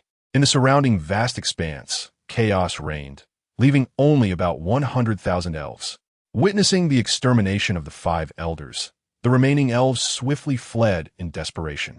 Petion furrowed his brow, observing the joyful expression on Ji Tong's face, signifying good news from his brother rather than ill tidings, and did not interrupt Ji Tong as he continued. Although such words were hurtful, Xian Yuan Wentian understood that to topple a nation, annihilate a royal family, and slay several powerful spirit gods was a feat that could only be described as terrifying. Since the leader Ming is unwilling to acknowledge it, then I shall present you with something to see. With that, Lei Fong raised his right hand, signaling the soldiers beside him to bring forth the item. Ling Humei attempted to step back, but found that the threads blocking her path had only become denser. Linning was also aware that while Wan Ling, a member of the remote Bibu tribe hidden above the endless sea, had once been a notable figure of that realm, now his situation resembled that of a fallen hero. After a moment's contemplation, Ling acquiesced. The drawback of this approach was that should the Empress encounter any misfortune, His Majesty would undoubtedly hold them accountable, and they would face dire consequences. Tongguan's army remained stationed at Xianchao Peak, while the main forces behind them appeared to be contemplating a retreat. Jin Feng replied. Feng Li observed the somewhat dazed and Nuo, covering his eyes with his stubby arms, and could not help but shake his head. This was hardly the demeanor of an elite with a multitude of doctoral titles. The film crew faced obstacles in their shooting, whether due to insufficient funding, actor-related issues, or complications on the director's end. Fu Yin voluntarily approached Ningyu, recalling how he had witnessed director Guo directing yesterday. It was akin to taking a lifeless script and infusing it with artistic flair, breathing life into it. In Chapter 28, Shunjuan, She Likes Me. When they first met, Feng Qi struggled to articulate her thoughts fluently, managing only to utter a few simple characters. Whether it was a fall from the clouds or a dark horse rising, the truth remained elusive. Only through personal experience could one grasp its intricacies. Most of the classmates had yet to depart, their eyes widening in astonishment upon hearing Jing Qingye's address to Zhongli. I actually miss you too, Nangong Yueza softly explained, but my status has changed, and I can no longer visit you as frequently as before. Xiao Do was indeed bold, yet when faced with 4 men, she couldn't help but feel a twinge of trepidation. Xiao Yao merely spoke casually. He was acutely aware of their personalities and had no expectations of their punctuality. Completing the task was imperative, and though the skill upgrade card might ultimately prove unnecessary, the training method for Arena's sudden stop-jump shot remained invaluable. Finley, after being pushed back, immediately pressed forward again, unable to prevent the opponent from jumping, but attempting to increase the angle of their backward lean. He refrained from disclosing that the arrival of the hospital director was a command from the emperor, grappling with inexplicable emotions while reluctant to leave too much to the imagination. After a moment, noticing Zhu Sha's lack of response, Yanbu Gue appeared somewhat disinterested. Why did you switch allegiances? Is it for love? This single inquiry startled Zhu Sha. Tianqi and the portly man instinctively looked up, finding themselves beneath a pink sky, occasionally showered with flower petals. Did she intend to reveal her past to Bai Li Wushang? The mere thought felt inappropriate, bordering on the absurd. Her experiences across 2 lifetimes of emotions would be a source of pain for him. During that time, nearly all forces on the continent entered the Yuming Valley with various ulterior motives, some seeking methods to cultivate necromancers, others investigating the treasures hidden in this secluded realm. Upon hearing this, Ling Jie and her companions finally descended from their beds. Ling Jie and Feng Jie each took on her hands and, after greeting Pei Exine, reluctantly made their way out. As night fell, she took a sip and gently leaned against the soft pillow, closing her weary eyes. Her serious illness had yet to fully mend, and it was indeed taxing. She silently vowed to herself, but recognized the wisdom and patience. So despite her alarm and urgency, she maintained composure, quietly plotting and awaiting the opportune moment. In my view, since Duo Lan Gugu favors you, her status and appearance are not inferior to a Jun's. How about I take the lead and arrange a marriage between you and Duo Lan? In that case, you would truly be an esteemed royal relative, Fu Lin remarked, observing Sun Yanling, who stood at a similar height to him. Subsequently, I instructed the driver to take us to Baoanlingji Park, where I exchanged a check at a construction bank and later purchased 2 fine bottles of red wine at a vineyard. She harbored countless questions, yet dared not voice them, fearing to provoke her mother. This venue was considered one of the more upscale establishments in Xianfeng City. Those who frequented it typically held a certain status. At that moment, a considerable crowd gathered around the hall, fixated on the confrontation between 2 factions at the center. Observing l'enjoueuse smiling visage, he suddenly recognized the gentle smile gracing her exquisitely beautiful face, yet perceived it as a tender blade, each smile lethal. Instinctively, he felt that Lan Rongyue had become even more formidable than before. With a resounding ship's horn, the vessel gradually approached the shore, and Zhenshu arrived at the dock of Zhanlan City. Although the journey from Qiansong City to Zhanlan City was brief, it was now nightfall. Zhenshu dined at the Pakman Center in Zhanlan City before resting for the night. Damn, Shadow, you are quite sinister. I must see who truly kills whom in the end, Ouyang Ju remarked seriously after hearing my words, abandoning his earlier nonchalance. He sighed helplessly, lacking any clear objective. Gazing at the multitude of planets, he was uncertain where his path lay, leaving him directionless. Though I cannot take you as my wife, I can offer my blood, murmured the voice of the divine King Tianning. Mayor Su sent me to accompany you, Lu Shibei stated to Pan Guangyan and Wang Peng as they exited the car. The mysterious figure once again became ethereal, and the zombie king vanished from sight. Suddenly, a series of resonant sounds pierced the air as the cold light penetrated the silver armor, staining the blue attire with droplets of blood, seeping into her very heart. First to enter the tent was Song Ruoshui, followed by Shui Yun, who playfully jangled the energy core in his hand and smiled as he followed suit. Before entering, he glanced at Song Luo Shui, implying that since she couldn't bear to watch, he would simply remain out of her sight. Despite the lack of visible changes around him, the senses of the unruly and youthful, attuned to magic, felt a subtle disturbance. She surveyed her hospital room and realized her clothing had vanished. Moreover, her handbag and phone were also nowhere to be found. Jing Maoxuan awoke briefly from his slumber, while Qianruo, affected by her relentless emotions, enjoyed a longer rest. Jing Maoxuan tucked Qianruo's blanket and gently slipped out of bed. The sudden weightlessness caused Qianruo's heart to skip a beat, and before she could speak, Jing Maoxuan's long fingers began unbuttoning her nightgown. At that moment, as Li Ningyu pondered the life of Kaiser Wilhelm II within a secret chamber of Wuyo Palace, Wilhelm II straightforwardly inquired of Princess Louise, "Louise, why have you and Li been married for so long without becoming one?" Wang Peng dialed the number given by Li Zhe the previous night, connecting directly to Li Zhe's office, where he happened to be present. After listening to Wang Peng's report, Li Zhe instructed him to visit his office the following day, and together they would head to Tinshui to meet Jiang Yishan, where he would provide an explanation. How could this happen? Qi Tian sighed heavily, realizing that Mo Han did not wish for him to uncover the truth, so he decided to remain silent. What is this situation? Upon recognizing the two newcomers, Mo.E felt a brief twitch in his nerves. Chapter 29. Durant's plea to become a male attendant. Yet, Zhang Xuxing remained leisurely as he approached Nailan Xia, his pace deceptively slow. Although Nailan Xia attempted to escape, in an instant, Zhang Xuxing's smiling yet chilling countenance reappeared before her. Gaoji clasped his hands together and bowed deeply, a green light erupting from his palms, transforming into a colossal sword. Shaking off Xian Tianming, Feng Yuheng effortlessly infiltrated the palace. While it might be a forbidden zone for others, to her, it was akin to entering the kitchen of the royal residence. Even if someone caught a glimpse of her shadow, her ability to vanish would lead them to believe they had merely imagined it. The driver instinctively pressed the accelerator, causing the vehicle to lurch forward, nearly colliding with the police car, clearing the way. Jindu morphed into a golden-armored demon python, resembling an ancient fierce beast, exuding immense power. Each roll severed swathes of white silk, and the dazzling light reflecting off its golden scales dimmed the brilliance of the countless stars above. Yanji observed the seriousness etched on his face, which soon mirrored her own, tinged with a suspicious hue of red. When the forces of the Grand Priest clashed with Li Bin's troops, they charged directly towards the forefront of Li Bin's ranks. After donning his gear, Tang Baiyu glanced at the slumbering Tang, Onqing, and Puyu before lifting the curtain and stepping outside. He hung a string of firecrackers on a branch in the courtyard and ignited them, the crackling sounds resonating in the empty yard, heralding the arrival of a new year. Some pursued their desires with passion, while others resorted to brutal violence.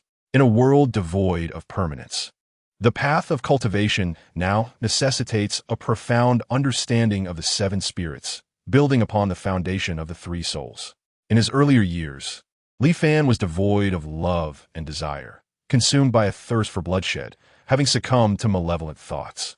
I remarked to the two commanding generals, dressed in civilian attire while strolling through the streets and seizing the rifles of patrolling soldiers, that they were indeed quite mischievous.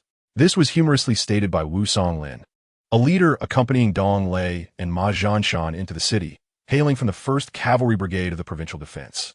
In truth, I was also eager to converse with Director Gao and absorb his wisdom, Hua Bin politely expressed.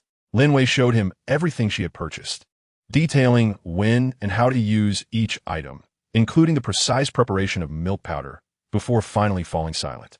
Ding Kuei allocated time and space for Fan Yuzhen to practice, while he himself moved to another camp where the oil supply troops were stationed. However, the eldest son, Li Gui, had long perished on a battlefield, and the second son, Li Yun, was now paralyzed. All hope rested upon Li Fan, the only one capable of ensuring the continuation of the Li family lineage. Rest assured, as long as you perform well, I shall not make things difficult for you. Li Fan rested his eyes in a rocking chair. His body was drenched in sweat, fingers digging into the ground, carving 5 deep grooves into the floor. Li Fan grimaced, his expression twisted in agony. He could no longer endure it, and finally, he let out a roar, an overwhelming surge of energy erupting from him, surprisingly manifesting as a dragon's roar. This was merely to appease the face of Su Yi, for to cease would be tantamount to cancellation. Mu Yunxing was aware that Qianji Mountain would not easily let him go. Thus he remained silent and seated himself on the ground. A few days prior, and Qi had moved in, ostensibly to personally prepare for the wedding, but in reality, to keep an eye on Zhuoling. Before departing, Mu Yunxing pulled the old steward aside for a hushed conversation. Yi Feiyu and Chu Shuiyao could only observe the old steward nodding repeatedly before Mu Yunxing parted ways with him and exited AI Mansion alongside the two. Damn it! I will kill you! Qin Tian erupted in fury, preparing to strike the man, only to be restrained by Zhao Yaji. It has nothing to do with me? Han Shilu repeated her words, his right hand unconsciously forming a fist. All right, let us go. Mu Yunxing promptly agreed, his impulsive nature causing him to leap from the bed and prepare to leave. However, he was increasingly concerned about Nangongzheng, with the front line embroiled in fierce battles. Failure to successfully oversee the supply of provisions could jeopardize troop morale.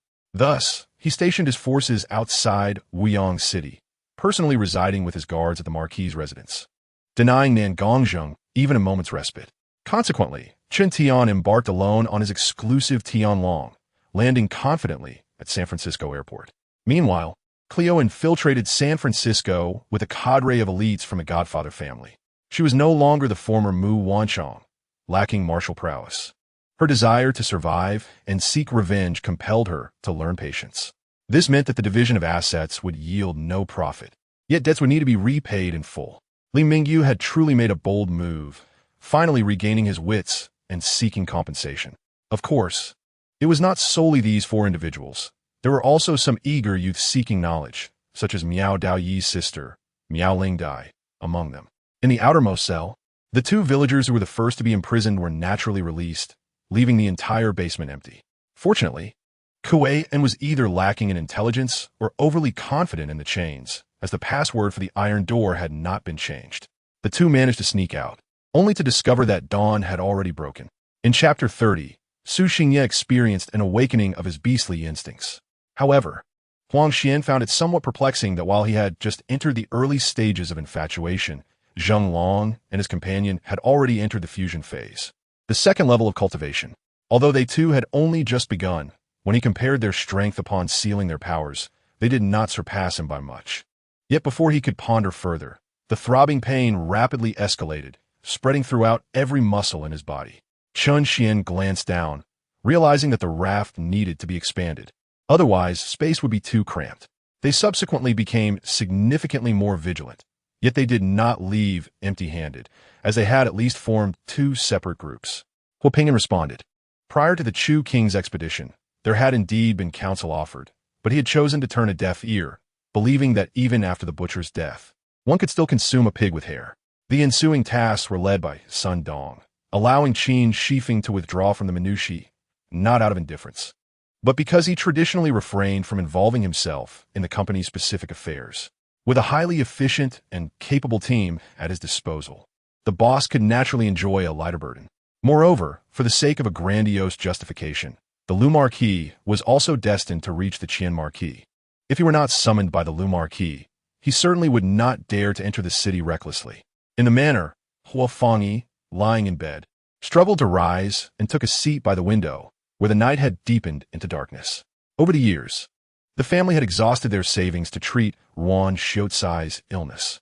It was said that there were many renowned doctors in Yingtian Prefecture. Upon learning that Yushan Jiang was leading the village's youth in the search, Qin Shifeng felt a tinge of relief, as he had mentioned. With so few roads and the children unable to fly, they were ultimately confined to this limited space. Seemingly sensing the awkward atmosphere, Jiangming spoke of Ma Xuelin's purpose for coming. However, this matter could not be disclosed to anyone. Their love bore the weight of a life. And aside from Zhou Tsen, she would never be with anyone else. I had not anticipated that he would create such a grand spectacle, leaving me momentarily at a loss. As this was not my undertaking, we had not come to feast but to stir trouble, and bringing these people along felt highly inappropriate. Although the foolish Taoist had joined Longhu Mountain, facing the long-standing operations of the Su, Zhang, and He families, he and his senior brother still struggled to contend. Now that the 6 saints had descended, he was eager to see if his improved Zhejian sword formation could ensnare the 6 venerable saints. After vanquishing the ghost matron, the electric serpent surged towards the ghost driver, whose eyes widened in horror, his entire being trembling with malevolent energy, attempting to fend off the electric serpent. Xianshan was taken aback, rising in shock. As a time traveler, knowing he had crossed into the primordial world, yet unable to cultivate due to a lack of methods, was immensely frustrating. Moreover, numerous individuals had arrived, creating a bustling scene at the borders, which had grown even more animated. However, this was not fortuitous for Qin Yi. Both sides treated his body as a battlefield, neither being benevolent, and the energy unleashed left his body in a state of increasing disrepair. Aside from the card merchant Jiang Heng, who was difficult to approach, she could engage with all other mysterious merchants. Xiang Nunyang did not answer her question. The elevator stopped at the top floor, and he strolled out, waiting for her to follow before turning towards the office. There were complex matters he chose not to share with Guning Shuang, not out of distrust or any other reason, but to spare her from worry and overthinking. No, this time, Ling Xiang raised his voice without hesitation, suddenly lifting his head to speak loudly to him. Ziwaner tightly clenched her hand at her side, trembling as she looked at Lu Xiuhui, her vision blurring. Naturally, they were unwilling to return empty-handed, forced down the mountain in disgrace. Yet the reality was, did they knowingly face death, intending to fight back? Indeed, Li Haonan wished to properly reassess Zhang Qing, eager to see how to gradually discipline him. Mr. the housekeeper led Li Haonan to the villa in the suburbs, which indeed had not changed since the initial charm of Meizu. He was not merely a young master, but rather indulged in the vastness of the world. However, he never anticipated that he would leave the Nixian palace under such circumstances. Hearing that the stone-faced young master was tailing him and probing into his background, Jin Shanlai felt overwhelmed. Master Dai, upon hearing this, fell silent, lost in thought, clearly skeptical. Yang Ling was too emotionally attached to his brethren, which led to him being easily manipulated. Young master, this place feels so eerie. I am frightened. May I hold onto your arm? Li Qingqing beda patatikri, grasping wutian. To live is to assert one's spirit, to know what to pursue and what to forsake, Yi Wushuang coldly declared, abruptly swinging his hand down.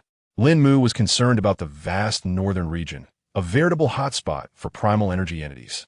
Should a tide of insects or beasts erupt, the repercussions would be extensive and formidable. Xiao Xingwei erupted in curses, but his outburst clarified the situation for everyone present. Chapter 31, Silver Wolf Guardian. Upon looking up, he saw the radiant figure waving within the medical chamber. Rue frowned slightly and rushed forward, only to be repelled by the robot's energy projectile. Tian Hao closed his eyes, assisted by Yu Chu Chu, moving forward for several seconds as a ball of lightning enveloped in a ghostly green glow was expelled from his body. Mo Yunlu gritted his teeth and looked up, only to see Lin Jingwen comfortably lounging by the window, provocatively smiling at him. Zhao Xiaohua did not refuse, yet Lin Xingxiang, visibly enraged, questioned Lin Jingwen about being wrongfully accused in court as the princess of the Chen Wangfu, wondering why the Chen Wangfu remained indifferent. Shi Qingye felt a chill run down his spine, yet the Xinhua family was indeed commendable, far superior to his current residence. Feng Qian, with red-rimmed eyes, felt grateful to Ouyang Rui's, who had stood by her during her most trying times, accepting her past without judgment. The ancient demon lord felt as if surrounded by countless vengeful spirits, each more terrifying than the last, seemingly poised to devour him. Lin Feng suddenly released Lin Shui's hand and halted. In that moment of their gazes meeting, Lin Shui appeared to glimpse something within Lin Feng's eyes, a golden dragon swimming in his pupils. Ji Mena, with a furrowed brow, mused over his pallor, considering it understandable after 3 days outside, but his weight loss was perplexing. This time, the Nanli kingdom had again sent beautiful envoys, strikingly reminiscent of the offerings made 17 years prior. Who were they plotting to harm this time? The thought of targeting their own mother was a troubling speculation for Princess Hongyi. Clearly, aside from his striking appearance and successful career, Jiang Chong was a second type of person, which instilled him with unwavering confidence.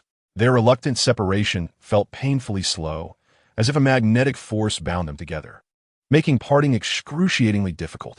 Observing the two robust men, panting heavily as they lumbered forward, their excess flesh obscured their path, unwilling to relent despite their exhaustion. These two men, once local tyrants, felt humiliated by an elder's mockery and were determined to retaliate.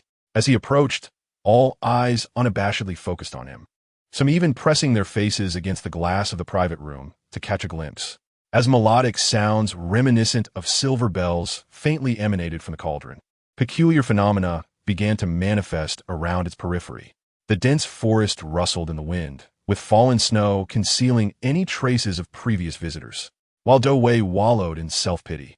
A check with the two followed by numerous arrows was gently pushed towards him. After a flash of white light, the scene before him remained a blank canvas, akin to the previous system space, yet the sky had transformed into an abyss of darkness.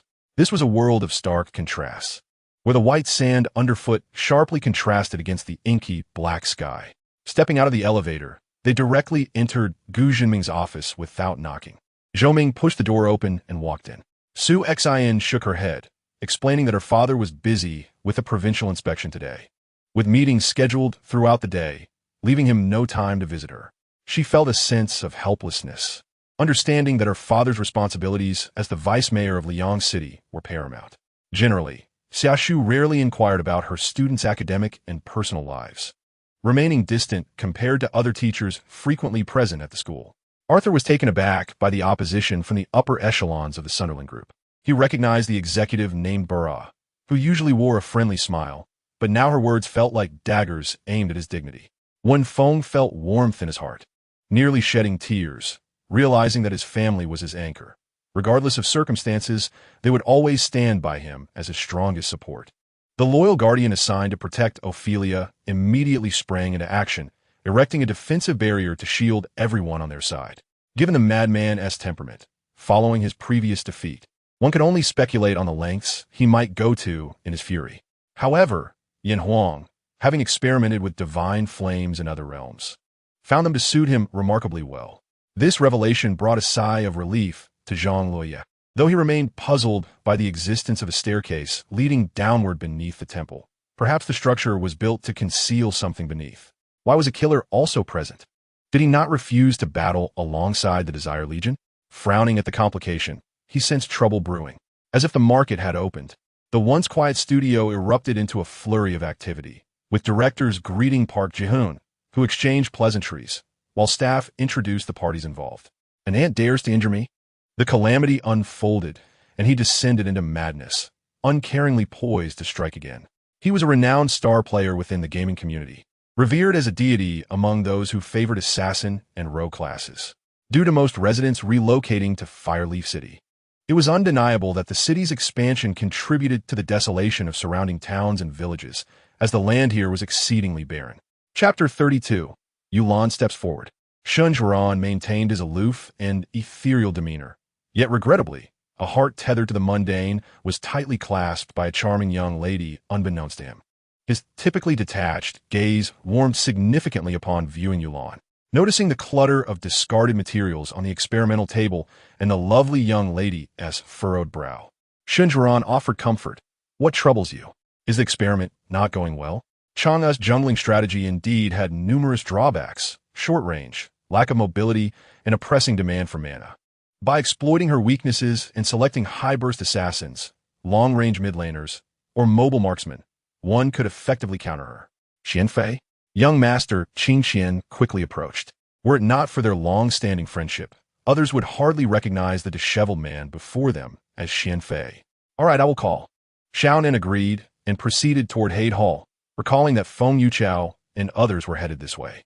The thought of facing a punishment worse than death for a failed plan sent a chill through Lu Shu's heart. As Gushi contemplated, he genuinely found himself at a loss for what performance to deliver, vaguely recalling his time in the live streaming room.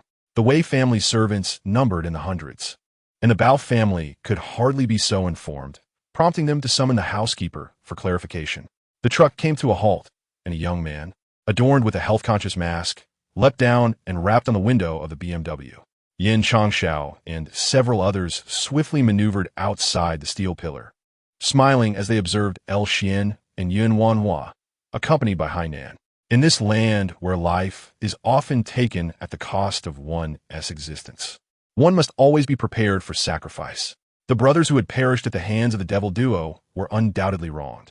Yet did no one from the Devil Mercenary Corps meet their demise at the hands of others? High above on the blood-soaked peak, in a place devoid of human presence, a figure cloaked in black stood suspended in the air. A millennium has passed, with vast changes and tumultuous shifts. So what reason does he have to remember such trivial matters? Her appearance was indeed striking, in stark contrast to the vehicle, painted with an alluring charm. If the car was a graceful lotus emerging from the water, she was akin to a seductive poppy, blooming in wild beauty, yet intimidating to approach. Two of Du Qinggong's team received orders to intervene once more, dragging the frothing Tan Yihui away like a dead dog. What business do you have with him? He is a busy man, preoccupied with selecting a site for his factory. Wang Degui's insincere words echoed the fervent wish of a father wanting his son to succeed. As night fell, after the events of the past 2 days, I had no desire to chat with my roommate. Why was Yun Feiyu, who usually enlivened the atmosphere, lying silently on his bed? Perhaps he too had his burdens. Regardless, I decided to sleep early after the dormitory matron turned off the lights. Cheng Ninger disregarded everything else, forcefully breaking through the surrounding turbulent spiritual energy, heading straight for Shui Moan. It turned out that Yu Monli was the true master. A skilled individual never reveals their methods, while one foolishly believes Yu Monli to be so easy to deal with. Chapter 33, Silver Wolf, to die in defiance. Are you not in pain? Mother is quite worried about you. This was the voice of Lady Su, filled with concern. Indeed, Xingye, I know your heart belongs to another now. Louisa bit her lip in frustration. A male unwilling to accept the comfort of a higher-ranking female could only mean one thing. His heart had already been wholly occupied by another. Thus, the naturally proud males began to act autonomously. Yu Fei merely nodded. The 259th Division is not a refuge. The combat prowess of these men far exceeds that of those antiquated figures from the late Qing dynasty who played with birds and walked their dogs. They are born warriors, and despite a fierce skirmish, the loss was merely a handful.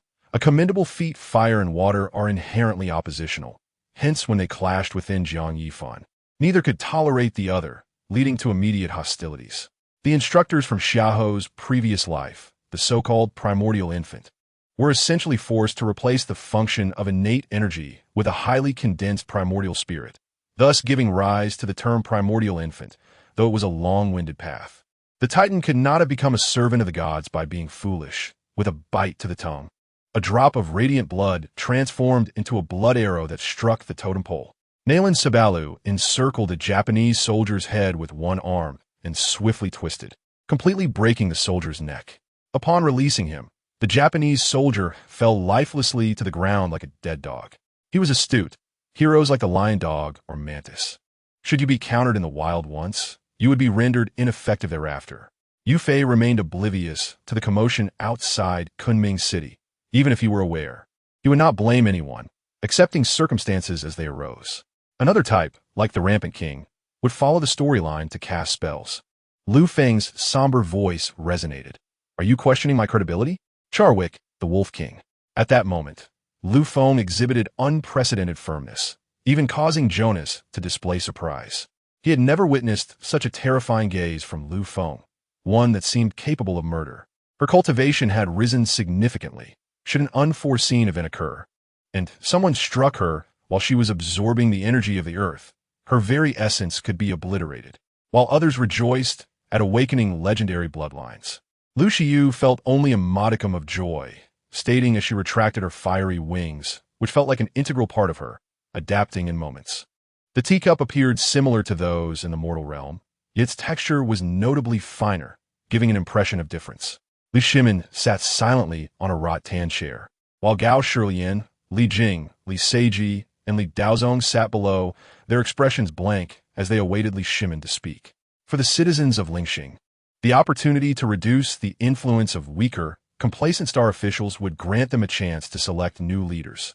Shui Rengue gazed at Cheng Wading in astonishment, pondering, "His Highness the Crown Prince treats you with great favor. How dare you speak disrespectfully behind his back? The secrets of heaven must not be revealed." Qiran wished not to elevate himself too high, for that would appear insincere, yet he also did not want to diminish himself too low, risking loss of dignity. And he would never disclose his true level of cultivation. After careful consideration, he concluded that maintaining an air of mystery was the wisest course. Chapter 34, Silver Wolf's Passion. "Is Yulan here? Has she come to see me?"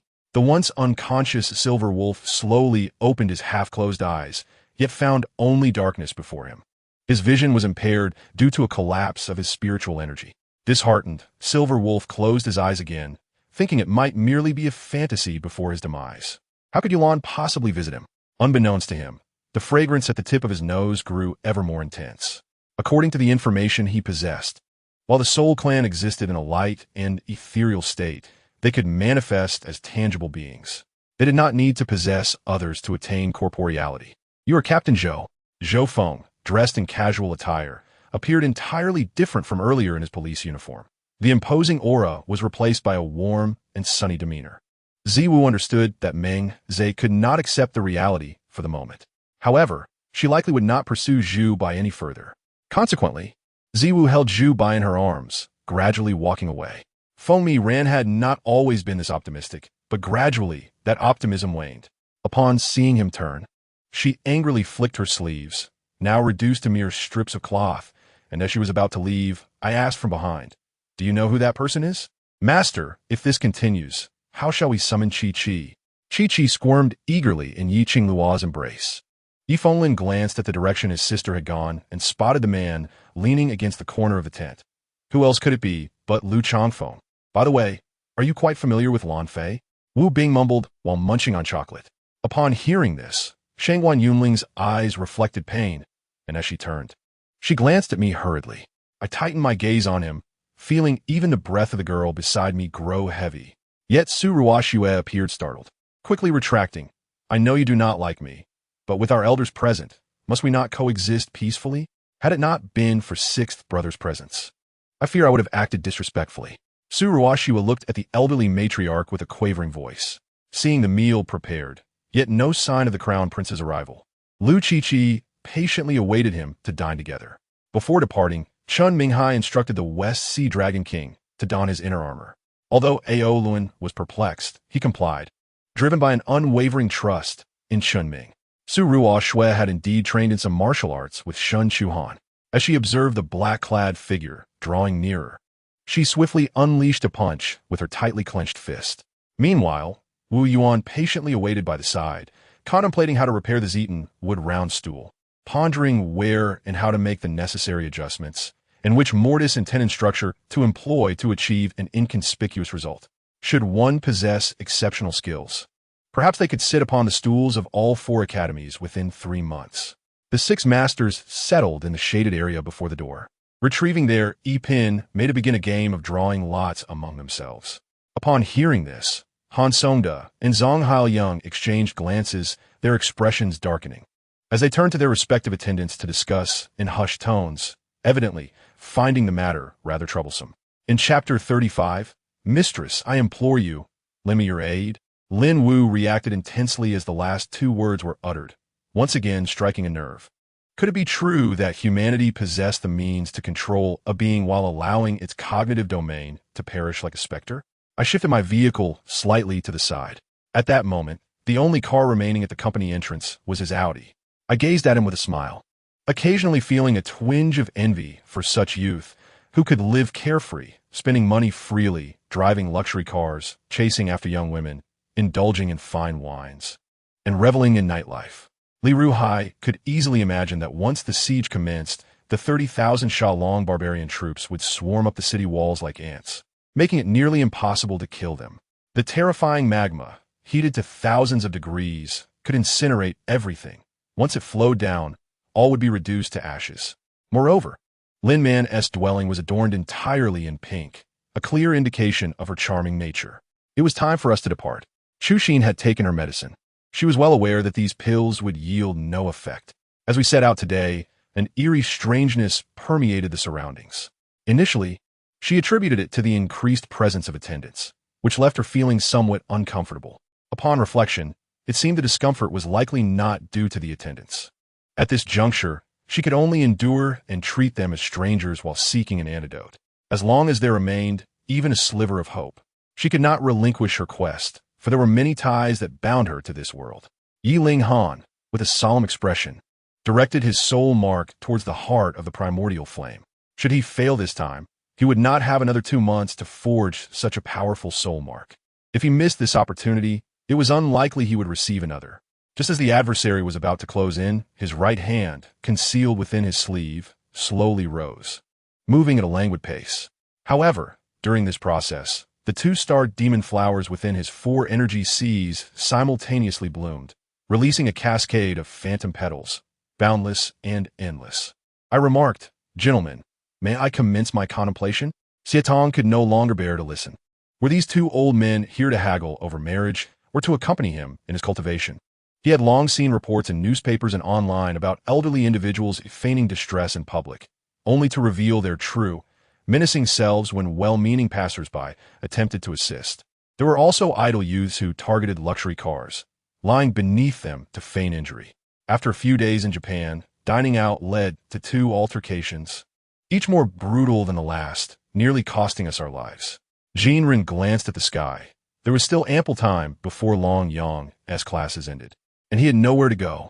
The villagers' issues remained unresolved, so he sat down once more. The already desolate street became even more so with the appearance of the Zhong family warriors, causing other hurried passers-by to flee in terror. Shopkeepers hastily shuttered their doors to avoid the impending calamity. There were no spectators, only the relentless, slanting rain bearing witness to these events. "Why?" he lamented. "This advantage in the air is not yours alone to claim. If blame must be assigned, it should be directed at your overconfidence in your equipment, which has blinded you to my concealed trump card." With that, Zhang Shifeng pointed to the caprico beneath his feet, now transformed into a flying carpet. He had suffered from a stomach ailment due to not eating enough, a condition that persisted to this day.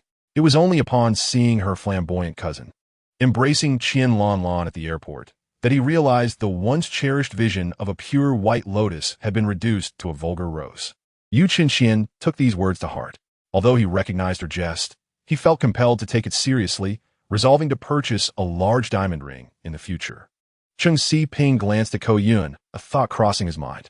This girl appeared carefree and lacked heavy scheming. Yet Cheng Si-ping understood she was far from simple. Indeed, much more troublesome than Mu Haning. Mu Haning was genuinely straightforward, but this one was not. Upon first encountering Wan Hong, Su Yiming felt an instinctive resistance surge within him, a desire to reprimand her. Yet recalling her deep affection for him, he swallowed his words. When Ru, he felt a sense of relief upon seeing her parents arrive, promptly retreating behind them. When the village chief inquired about Shi Xian and Shi Yi, she deftly changed the topic, placing the food container on the ground. "She is well. This is a treat made by my third sister. Please give it to the children. I shall take my leave now." With that, she turned and walked away. At last, unable to withstand fatigue, I succumbed to slumber at the head of the bed, marking one of the rare mornings since Mo Ching Han took charge of the company that I missed the morning meeting. The Daoha Association maintains an excellent rapport with the Tokyo Metropolitan Police, wielding profound influence within both the police system and the self-defense forces.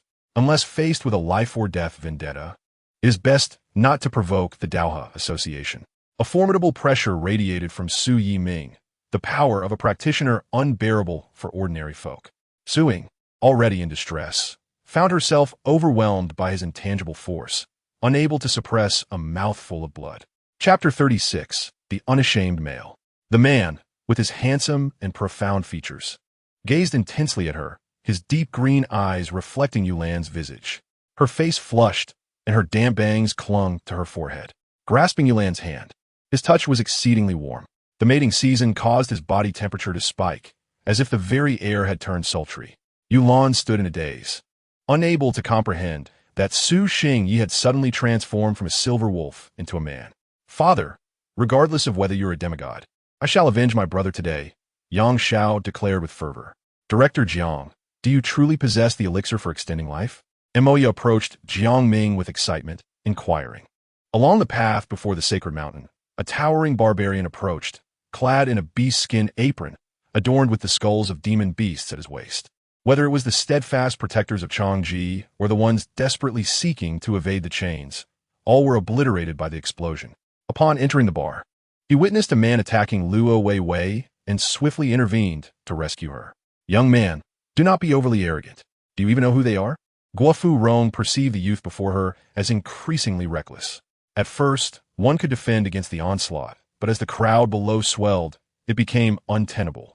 Dozens, even hundreds of hooks latched onto the city wall simultaneously, leaving the soldiers on Qin Mu and Sai to juggle defense while frantically removing the hooks, overwhelmed by the task.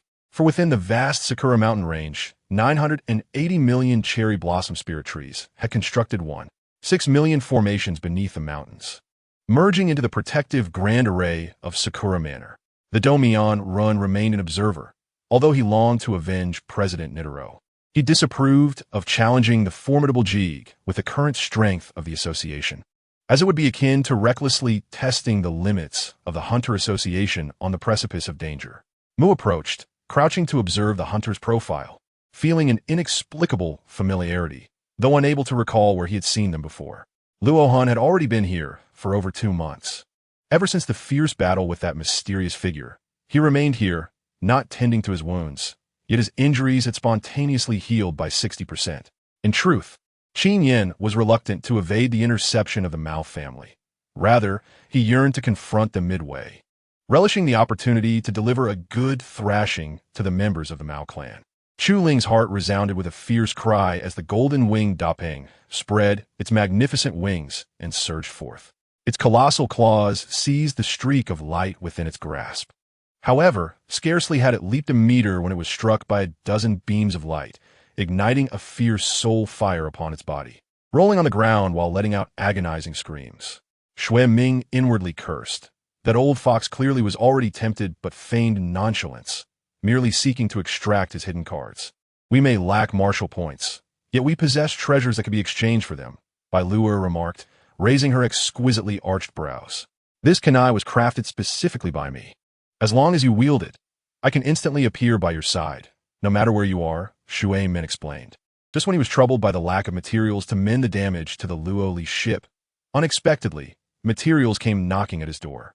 Following this was a terrifying wave of sound that surged forth, directly causing the eardrums of those beneath the semi-master level to bleed.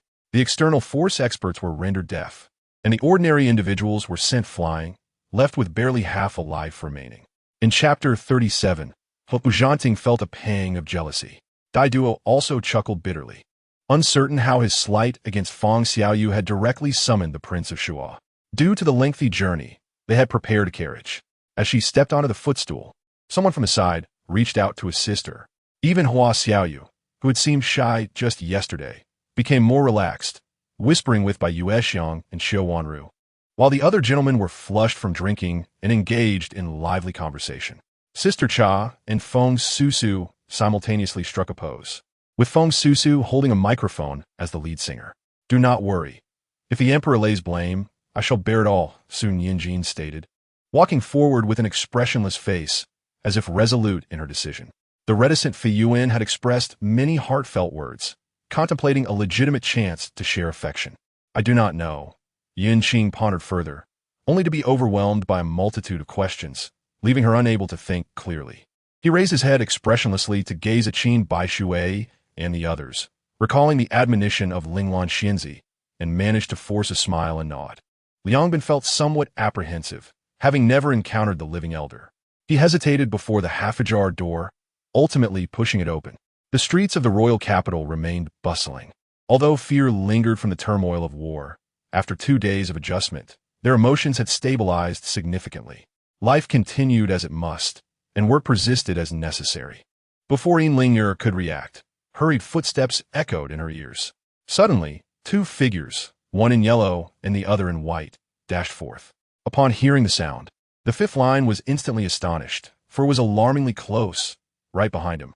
The oppressive black clouds, guided by magical energy, formed a colossal cloud mass with a diameter of several dozen kilometers.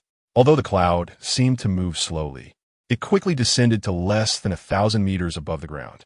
No problem. His Majesty must have many state affairs to attend to, Dermoji said humbly, aware of his subordinate position. The fifth line had just fought Mutungwa, although his injuries were not severe. He had wounded his chi gate and had no time to cultivate and recuperate, rendering him unable to engage in battle. Zhou Ming, while uncertain of his own abilities, understood that his uncle was no ordinary adversary. Regardless, he decided to intervene personally to ascertain the nature of his uncle's issues. Yan Xiuyu stood dumbfounded on the bustling street, his expression reflecting a moment of bewilderment as if his soul had left his body. Furthermore, being from the Taoist sect, the wife of the fifth-generation yin-yang child, Xiao He could not possibly be a spy for the underworld, even if all within the sect might be.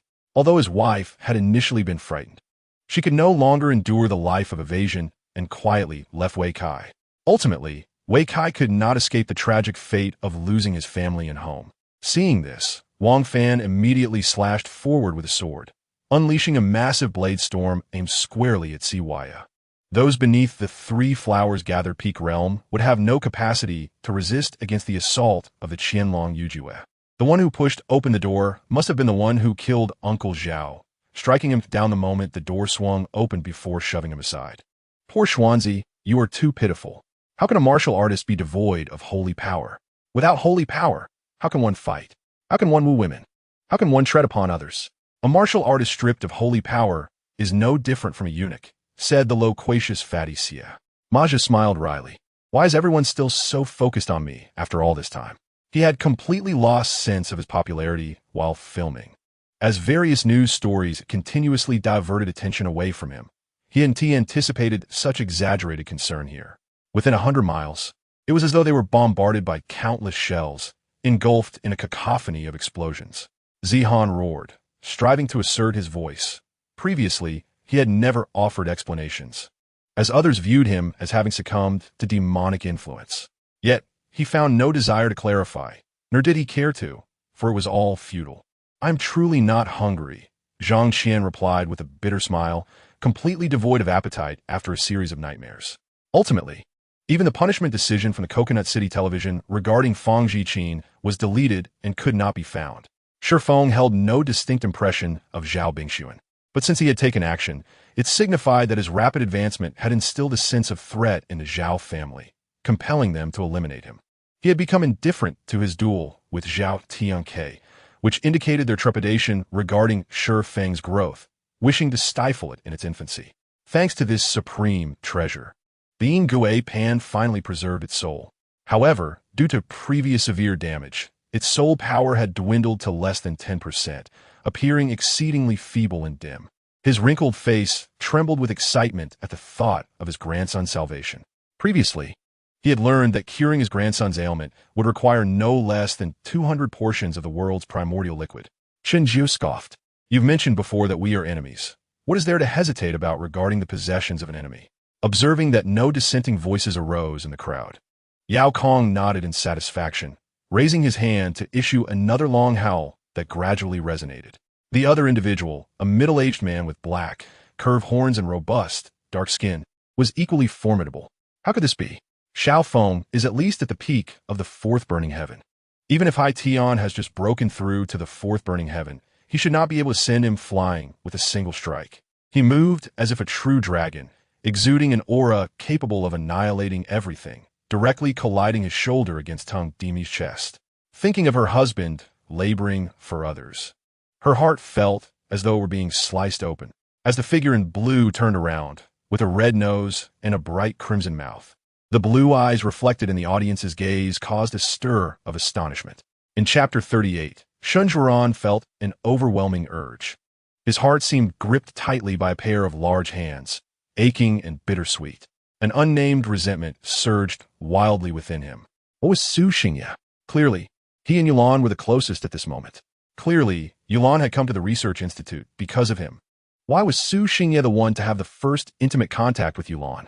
The flames of resentment and jealousy burned deep within, overwhelming and intensifying, even taking on a distorted form.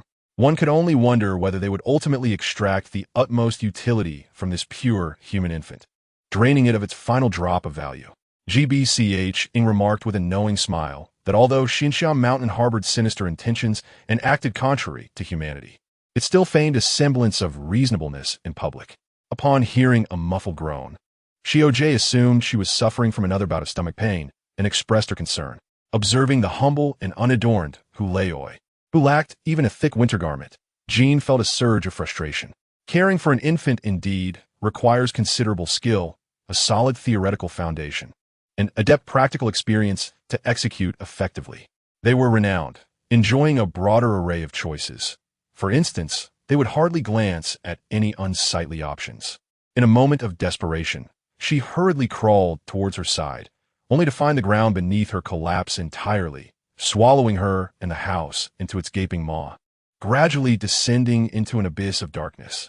The more she pondered, the more sorrowful she became, as EXN's tears flowed like a torrential flood, unstoppable. The sheer might of the force shattered everything in its path into fragments, a scene that could be aptly described as devastatingly thorough. Even with a weapon in hand, one could hardly contend with the person before them. If they were to disarm her, the outcome would surely be grim. In a moment of urgency, she seized the opportunity while he was distracted, gripping the staff with her right arm and pivoting sharply, immediately launching a kick aimed at his hip. However, to their surprise, the guardian spirit beast of the reincarnation key was not of the pig variety. It merely focused on consuming, and once it absorbed a sufficient amount of soul power, it would cease and convert the previously consumed power into sound waves, releasing them all at once. Upon discussing such matters, Liang felt a sudden surge of energy, as though he could barely contain himself. The onlookers were his entire class, yet Lin Jiai had stated that one must remain silent while observing a game. Anyone daring to speak would be dragged out and dealt with. The Titan magic ape erupted in a furious roar and also launched an attack. Though wary of Jiang Bli, he was not deterred from action, for he was the master of this forest. Surely, he had to maintain his dignity. Within the walls of Yiwang City, the rejuvenated Yuan Shanping, with wounds healed but still burdened by lingering toxins, fell into the royal family's courtyard upon re-entering the city. She frowned momentarily before turning, a flash of azure light enveloping her as she ventured deeper into the bamboo grove, vanishing from sight in an instant. He recalled that 5 years ago, when the Bishoot WN Hotel had yet to be developed, he had never set foot here, let alone made any promises of eternal devotion. Nonetheless, he could understand. After all, Dr. Yu was merely an intern, and his benefits could not compare to those of full medical personnel. The sect leader pondered what to do. Should he accept the second-generation disciples under his wing, or should he take Xue Fei as a third-generation disciple? During his visit to Yin Province, he had 2 matters to attend to. The first was to participate in Hu Leoi's birthday banquet, and the second was to meet Tang Yuan from the Tang family. Chapter 39 presented the finest experimental data. The elder in black swiftly distanced himself, casting a cold, vigilant gaze at his opponent, as though preparing for an unexpected assault from a hedgehog. After successfully paying the tuition fees and arranging insurance, the new student registration was nearly complete. Just as Lin Tian emerged from the reception area, he received a call from Xiao Manxian. However, Jiang Yu's consciousness was overwhelmingly powerful, primarily due to the chaotic energy, which rendered his attacks markedly distinct. Should I disband you all? Yin Shi's opening remark immediately lifted the spirits of the Sun siblings. Indeed, this labyrinth proved impenetrable. Lin Tian realized with a start that his attempts to see through it were in vain. Is that so? Do you regard human life as mere fodder, never considering that it might be your own life that falls today? Lu Suifeng's gaze, imbued with a chilling light, scrutinized the 3 as though they were corpses. The Spurs roster was notably balanced. However, their perimeter lacked a formidable anchor. While Jin Billy's breakthroughs were sharp, they were not insurmountable. And this season, his form had not been stellar, with Duncan also struggling. With the young master present, they need not fear. Mu Yinger peeked from behind Mu Xiecheng. Then let us deploy our forces. In that moment, Lord Bai seemed to age 30 years in an instant, the wrinkles on his body deepening. He looked intently at the excited youth and gently inquired, "So, young one, how many troops do you truly require?" The divine punishment seal, after fully merging with Li Xiuqing's golden form, finally manifested the ultimate shape of this divine ability, merging chaos with the power of destruction and rebirth, gathering the essence of heaven and earth, enveloping and annihilating all living beings under its imprint. After 5 more minutes, I finally defeated the 100 Guardians. This legendary tactic of overwhelming numbers had been accomplished. Huang Yu and Chu Yanming were quite satisfied with the photographs, gazing at their images and the scenery, envisioning a bright future for their son, confident that Chu Feng's future would indeed be splendid. After conducting multiple trials with divine thunder projectiles to establish parameters and test bombardments from various angles, we had essentially met the high standards required. Due to the unfortunate precedence of 2 hapless souls, we all steeled ourselves, observing the crazy Wolf King as I took the initiative, executing a series of precise strikes that landed effectively, but the crazy Wolf King evaded with peculiar movements, pushing past other players. The following morning, as the horn sounded, the army had their morning rations and prepared to set off. By noon, they were less than 50 miles from Mian County. Good. Now that you, Morong Quang, have yet to finish your words, suddenly, the entire imperial capital trembled, and a terrifying aura erupted from a certain area within it. A few skilled individuals were present, yet my target was solely her. If they were wise, I could spare them. The figure cloaked in black pointed at the 4 who shielded Junqinga. Feng Chen's choice regarding Liang Qingmao was also unexpected. She willingly leaped off the cliff to save Wei Zhini. Throughout, he had never contemplated harming her. His sole intent was to eliminate Wei Zhini. And witnessing Wei Zhini follow her, he recalled his own bond with Yin Qi, life and death intertwined. Having avenged his deep-seated grudge, he wished them companionship in the afterlife. For the landlord and landlady, who had secluded themselves due to emotional wounds, a cat seeking to learn from them elicited surprise rather than danger. He momentarily froze. Had he not seen his large tea mug on the table, he might have thought he had entered the wrong room. The leading middle-aged officer was taken aback by Long Laosan's appearance. Who else in Jiangfeng City could have rendered him in such a state? He vowed unwavering loyalty to the Bailey family, refusing to betray even for the one he held dear. Usually, Chenair struggled to articulate his thoughts, let alone propose conditions to him. What do you believe distinguishes his treatment of me from how he regarded the former Liang Qingmao? Perhaps Qing Yuan was right. Immersed in the situation, she could not discern the dynamics between the two.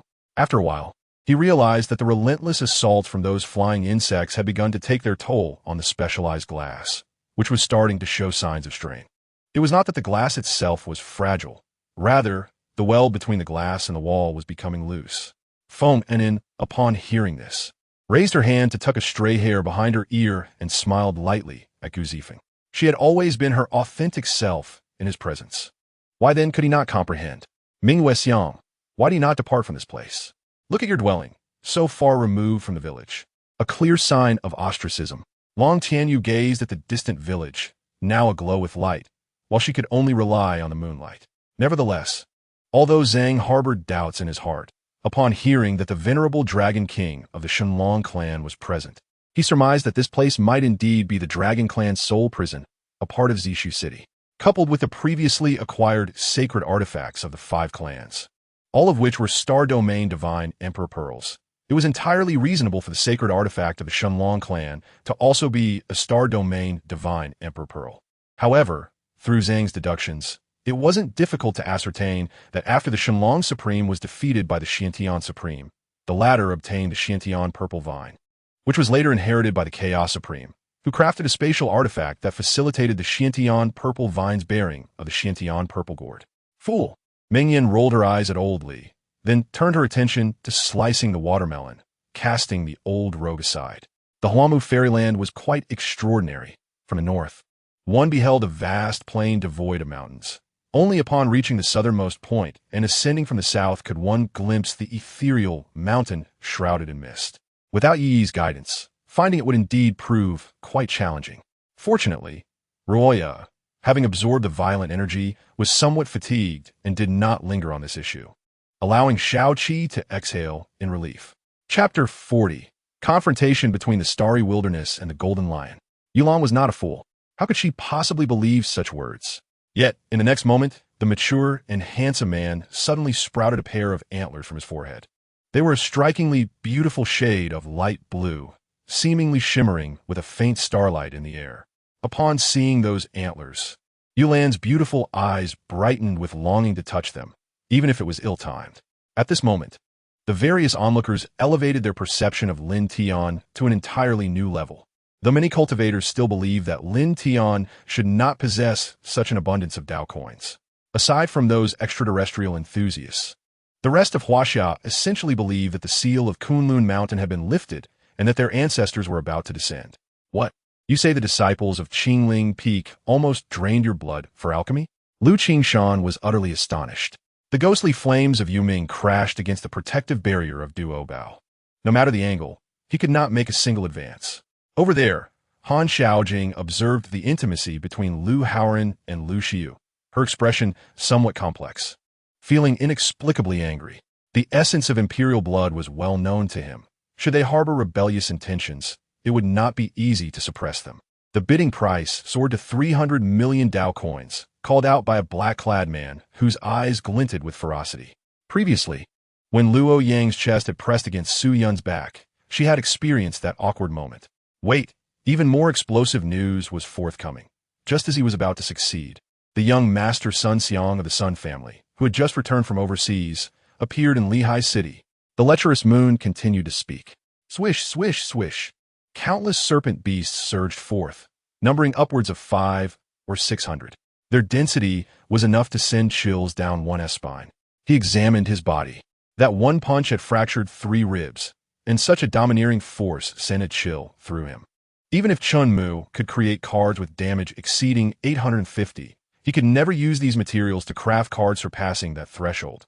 The Mediterranean fleet had already mobilized over 100 warships and merchant vessels, ready to transport thousands of Qing soldiers across the seas to the harbor at the entrance of the Danube River.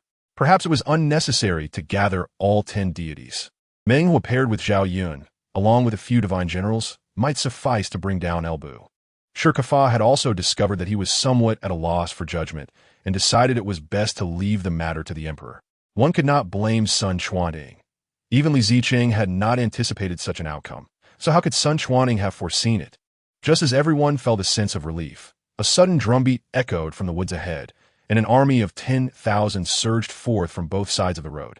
Charging towards Gong Sun Jun's convoy, Geng Tianla strolled down the street, cradling a half-gourd of fruit wine, occasionally taking a sip.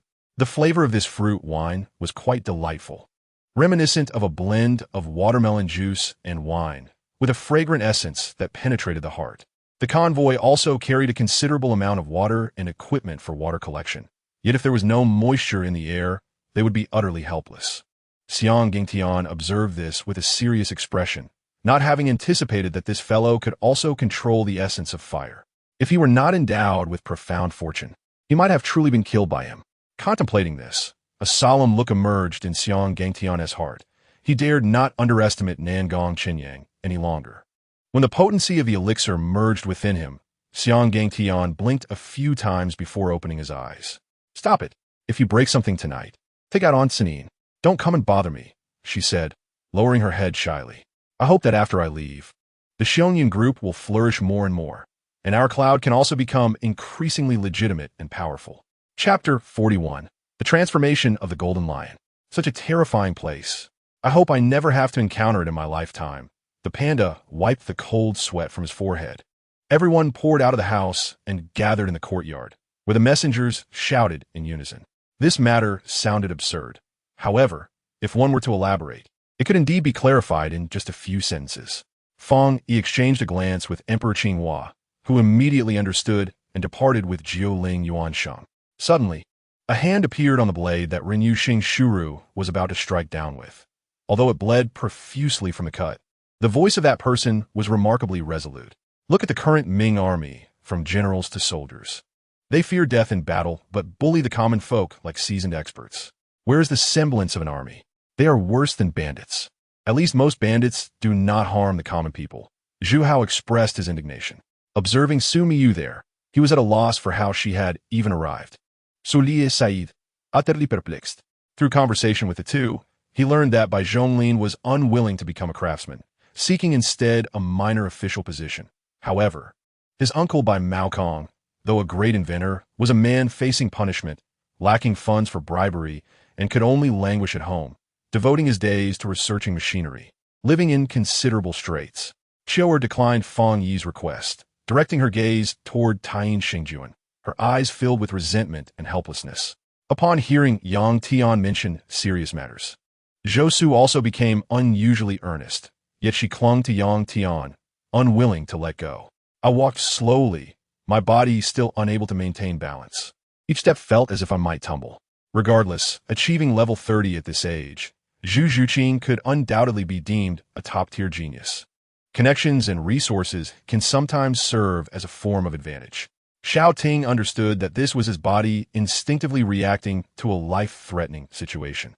Sun Muhan set down her wine glass, stood from the sofa, and slowly walked toward me, accompanied by the melody, and just as I finished the last word, she kissed me abruptly. Due to the special regulations of the martial Seoul city, Shueqinghe ordered the royal knights to garrison outside the city while she led 16 teams into martial Seoul city. Subsequently, under the guidance of a cardinal clad in red, they were accommodated in a hotel situated on the western side of martial Seoul city. She attempted to rise but found her limbs weak, shivering uncontrollably, and the hairs on her body stood on end. Taking advantage of the aerial forces yet to enter the range of acidic attacks, Cui Tianxiao gestured with his fingers, unleashing a barrage of dense purple lightning arrows towards the sky. Watching Li Qianqian depart, I entered the room to sign in. Song Yin had yet to arrive, adhering to her habit of never entering the room until the last moment. Yet, the sight of the thronging crowd, akin to a sea of people, was utterly astonishing. It resembled a torrent of steel or an army encamped. I clearly saw him leave. How could he appear here? Could it be a ghost? Cece felt as if she had encountered a specter, having distinctly seen him walk out of the villa. In the presidential suite, where Shuka resided, he rose from the comfort of an armchair, the bathrobe draping off his shoulders to reveal muscles as lustrous as marble. Although Shuka's physique appeared robust, it did not convey a sense of bulk. Rather, it was elongated, akin to a delicate work of art. Nevertheless, such observations would remain unspoken by the crown prince, who merely hinted at them, and with Gu Xinyan's astuteness, he would undoubtedly grasp the implications. Since Annel had resolved to hone her culinary skills, her approach to grocery shopping transformed from carelessness to meticulousness, considering nutritional balance and freshness with great deliberation. So, who is the person you're determined to save, Katie? Shui Ro pressed relentlessly. Yet, it was fortuitous that Jiang Jiyun's ideas coincided perfectly with the timing. The candidates from the family had already begun their training trials. Upon entering this realm, he had counted the days with fingers, daydreaming of the time he could return to Earth. However, as time passed, he gradually forgot all about Earth, striving to acclimatize to life in this realm. Hong Jie, on the other hand, did not share his ease, as this was her first time venturing out alone for business. Devoid of any experience, observing Wang Jihao's demeanor, she mistakenly believed him to be an expert in this field and took a seat beside him. However, he dared not relax for a moment. The last time he sent someone outside the door, he feared a diversionary tactic and chose not to venture out. Initially, I too believed someone was scheming behind the scenes. However, I am beginning to doubt that perspective, Zhishi remarked. Su Ying and Meng Na watched in astonishment as the black flame at Wang Bo's chest was subdued by Mr. Qin's fiery fingertips. With a resounding thud, Wang Bo collapsed, landing directly in the bathtub. Few were aware of the meeting, and those who did referred to it as the Japanese Partition Occupation Plan, devised by the victorious nations of World War II, China, the United States, the Soviet Union, and the United Kingdom, outlining the division of Japan post-defeat. Chapter 42. Hui Zhanting pretends to faint at that moment. Memories belonging to the Great Lion surged violently into his mind, causing the once dominant imperial marshal to falter. He finally comprehended why Yulan had administered a sedative to Su Xingye, leading him to feign unconsciousness. He wished fervently to lose consciousness himself. Suddenly, a thunderbolt, as thick as a barrel, descended, and Qin Guan shouted, "Control the thunder."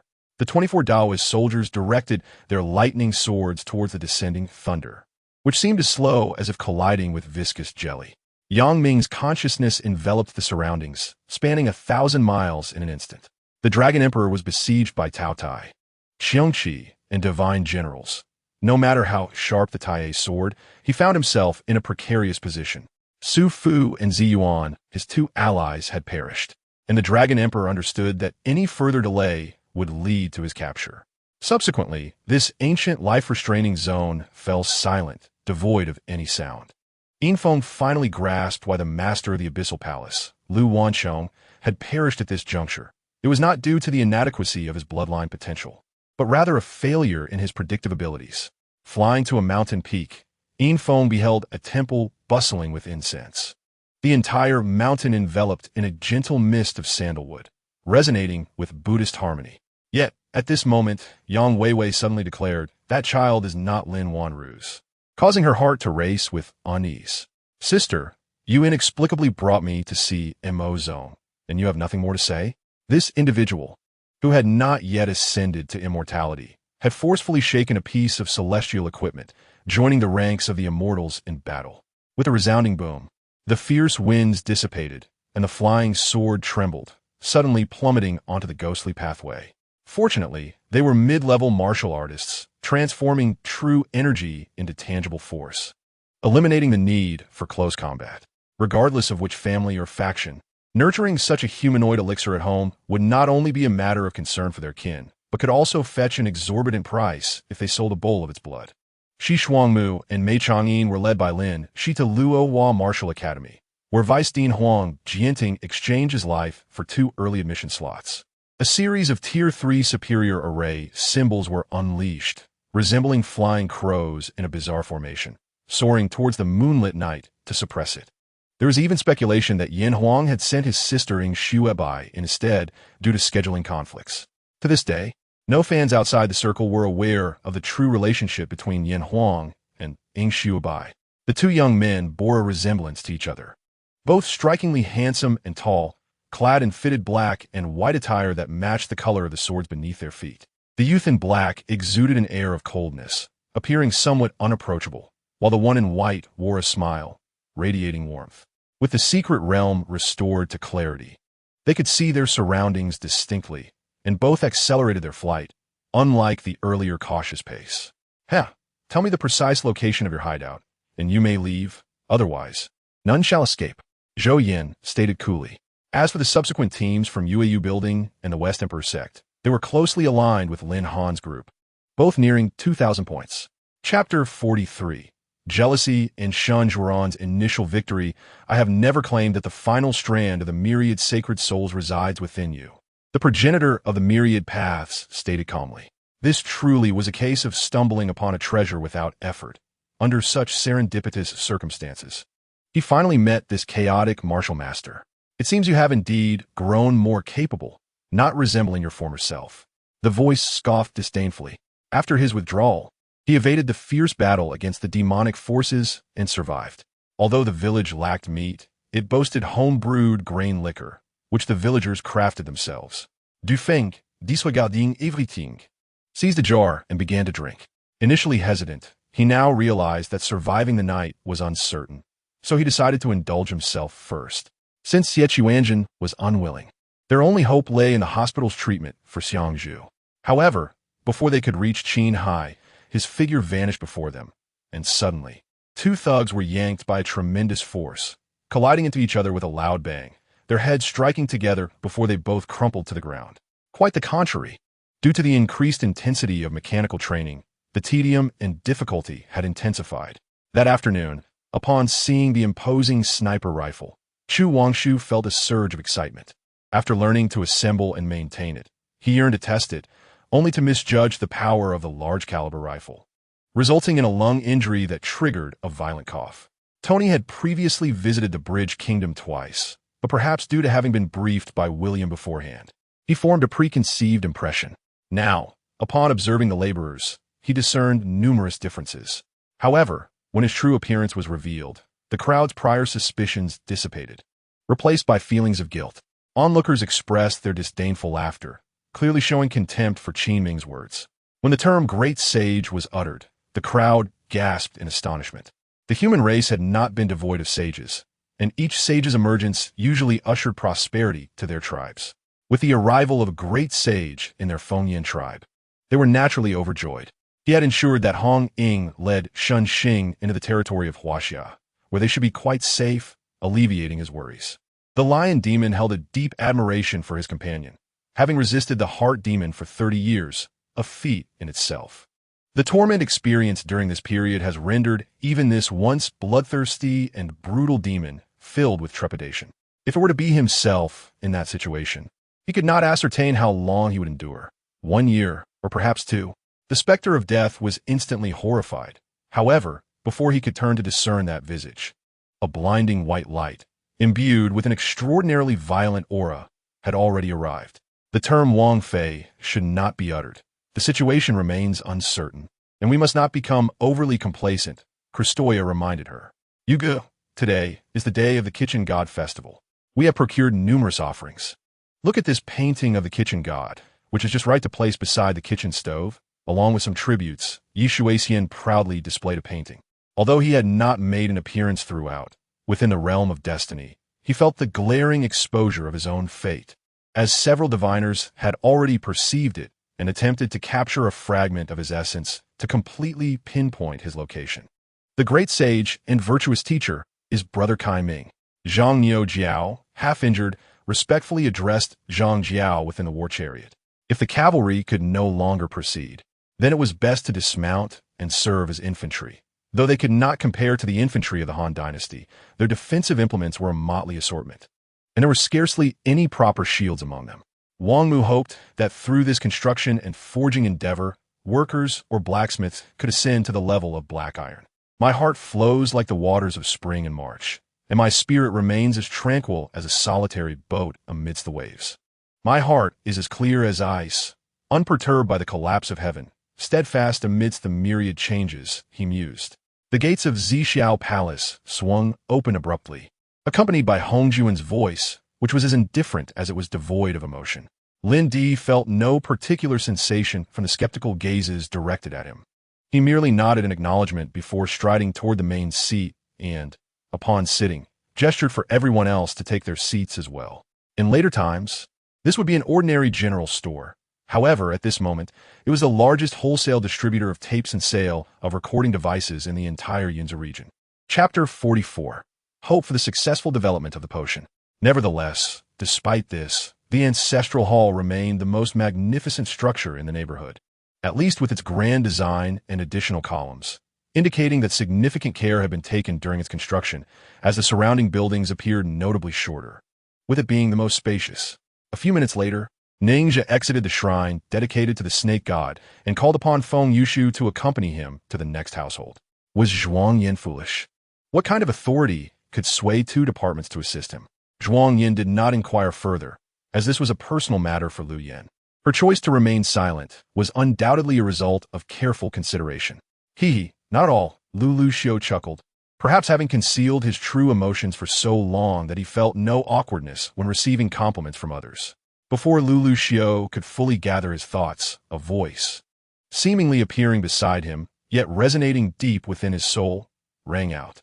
However, since it was now possible to acquire solar energy by defeating the dungeon monsters, Li Qing felt confident that accumulating these numbers would pose no significant challenge. Yet, even if Li Qing paid a deposit, the pig god could not indefinitely reserve the item for him. So he directly stated that he would pay the remaining 15,000 gold coins the following day.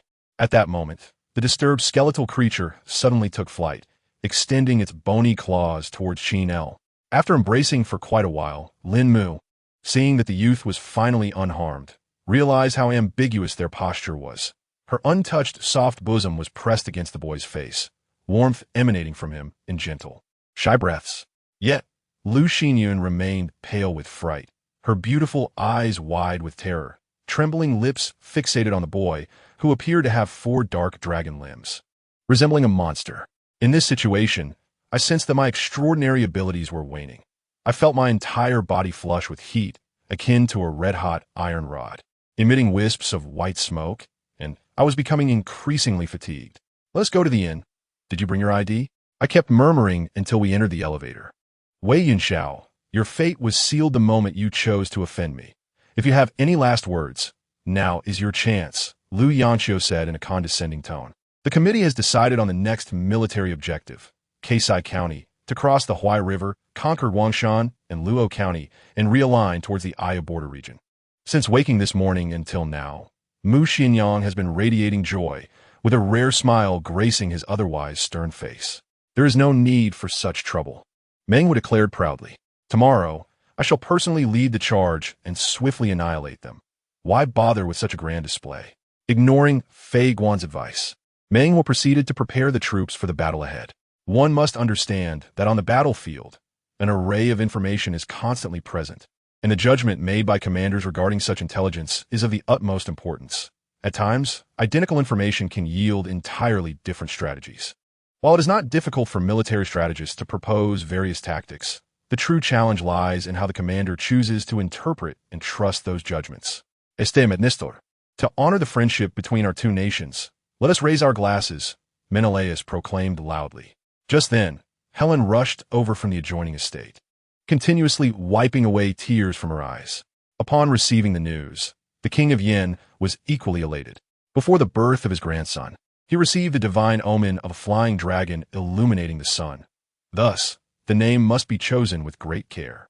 The light sword shot forth towards the gaping maw of the giant serpent, piercing through from mouth to tail, rendering the serpent's enormous eyes lifeless as it collapsed to the ground, never to rise again. Meanwhile, within the live streaming room of the Journey to the West crossover, numerous viewers displayed scornful expressions as they engaged in heated discussions. Grandfather Li Zheng, the mountain my family resides on is called Huagua Mountain. In the future, it will be filled with various fruits, Luo proudly declared. Reflecting on this, he donned clean attire and slipped into the coat prepared by his mother. Although his physique felt no chill, he desired to wear this warmth. However, with Yang Feng's brilliance preceding him, the remaining newcomers at this moment appeared less dazzling. Offershowed by Yang Feng S. Radianje. Boss Zhao laughed heartily, resembling a cannonball aimed at the great sage, Sun Wukong. Dark energy roared in his hands as he unleashed a punch at the great sage, confident that this blow would utterly shatter the so-called monkey demon before him. The awakening of the bloodline allowed Zhang Wuqian's cultivation to soar from the heavenly god realm directly into the heavenly void realm, and not merely at its initial stage, but rather at the late stage of the heavenly void realm. Your soul is formidable. My previous strike merely shattered your corporeal form without harming your spirit. However, this time, empowered by my soul's strength, I shall surely inflict grave injury upon you. The judgment sage declared sternly, summoning a grayish flame in his palm, which he then swept across the judgment sword, instantly cloaking it in a layer of murky power. In the morning, I sat on the steps smoking, muttering to myself that it was indeed true. The prolonged clear skies would inevitably lead to torrential rains. Although the Special Investigation Bureau nominally belonged to the Bian Empire, it operated with a degree of independence, possessing its own style. While it cooperated with the Empire, all operational decisions were made internally, akin to an independent central bank on Earth. Chapter 45. Repairing the Shattered Potion. All right, I understand. I will go now. Thank you. Even though unease surged within her, Yulan still spoke gently in gratitude to the male researcher who had brought her the news. The soft and warm voice of the female researcher, complemented by her bright and charming smile, caused the elite researcher to blush momentarily, glancing quickly at the nearby Shinjuan. No need. I only came to convey a message. In light of the misunderstandings from everyone, Ling Yao had no desire to explain, while Shinjun Ting was even more disinclined to utter a single word. Zheng Mingwan, upon perceiving the disdainful gazes of those individuals, felt an overwhelming urge to confront them with harsh words. Just as she stood, she was restrained by Feng Lingxian, who gazed at her with a look of confusion. Having an additional friend is always preferable to acquiring another enemy. Feng Wuhan firmly believed that Xue Feng Wutian was a person of intelligence, unlikely to become adversarial with the Xingyue sect. In the heart of the heavy-petaled lotus, a black sword stood erect, emanating a chilling, sinister light, intent on destroying the lotus from within. Before the two could fully comprehend the situation, an immense force of attraction surged within me. Chilean Temple, home to enlightened monks, holds a distinctive position among the 5 desolate locations, embodying an existence apart from the world. Subsequently, Li Ning did not pursue the matter further, and to his astonishment, he received validation from the head of the Yin family, recalling his arrival in Shi County, where he single-handedly established the entire Huiyin prefecture. He acknowledged the assistance of a few others, yet all significant issues were resolved by him personally. Lu Yuan was utterly incredulous, harboring deep suspicions that the group who sought him out yesterday likely approached Zhang Shouyang as well, only to be met with refusal and subsequently beaten. Time passed without notice, and she felt a numbing pain in her lower body, the midwife and Rong Yang's words floating in and out of her consciousness, sometimes clear, at other times indistinct. Ji Hiao abruptly halted, fixing his gaze upon her. His eyes, dark as a whirlpool, conveyed disappointment intertwined with mockery. Pei Shiner spoke little, merely uttering a single phrase that sowed seeds of suspicion within the Feng clan, before quietly sipping water beside them. Her intent was to compel the Feng family to deal with her adversaries directly, isolating her in the process, thereby gradually dismantling her power. Hua Fenglan felt a twinge of discomfort in her heart, finding herself at a loss for words. Xiang Guifei, noticing her distress, remarked, "Though autumn is upon us, the weather remains harsh. Hua Jiu, being with child, should refrain from unnecessary outings. The emperor has decreed that you may voice any requests to me. Brother, please disclose your intentions. Shimu is now a formidable nation. Why the sudden abdication?" Hua Fenglan's pride swelled as she spoke of her father, who only wished for her happiness. He was exceedingly affectionate and never coerced her into action she disliked, except for maintaining a facade to conceal their internal strife from outsiders. Cheng Yuhan also sought this opportunity to see her son, whom she had not laid eyes on for over 6 months. His form collided with that of another. As the two national guardians of the Bailey dynasty unexpectedly met in a clash, both wounded and spitting blood. A lifetime of violence in youth often leads to sleepless nights in old age, haunted by nightmares. In this moment, Meng Chaoan lay in bed, his mind replaying vivid, blood-soaked scenes. Wu Qi's fleeting fondness for the old man vanished, and with a chuckle, he resolved to temper their arrogance. Both men exchanged glances, a hint of doubt reflected in their eyes, and simultaneously, a slight smile graced their lips. Chapter 46. Yulan takes the blame unbeknownst to her. An astonishing conspiracy awaited. Just as she entered the research institute, a male figure rushed towards her, clutching a test tube filled with a golden liquid, appearing quite anxious. Obivisu iulan stipet asai, attempting to clear a path for him. Little did she know, the male experimenter had been driven to despair by the ingratitude of his 2 sons, ultimately leading to his untimely demise at the age of 70, transforming him into a vengeful spirit. As my words fell, before Lin Yi could respond, the young Taoist across from me regarded me with palpable skepticism. After Wei Ying consumed a ladle of oily broth, she proceeded to finish the remaining half-bowl of rice. Tian Yi harbored uncertainties about this super excavation equipment. The scale of the project required substantial funding. Nonetheless, he resolved to support Elder Yu's ambitions, acknowledging that all advancements demand sacrifices.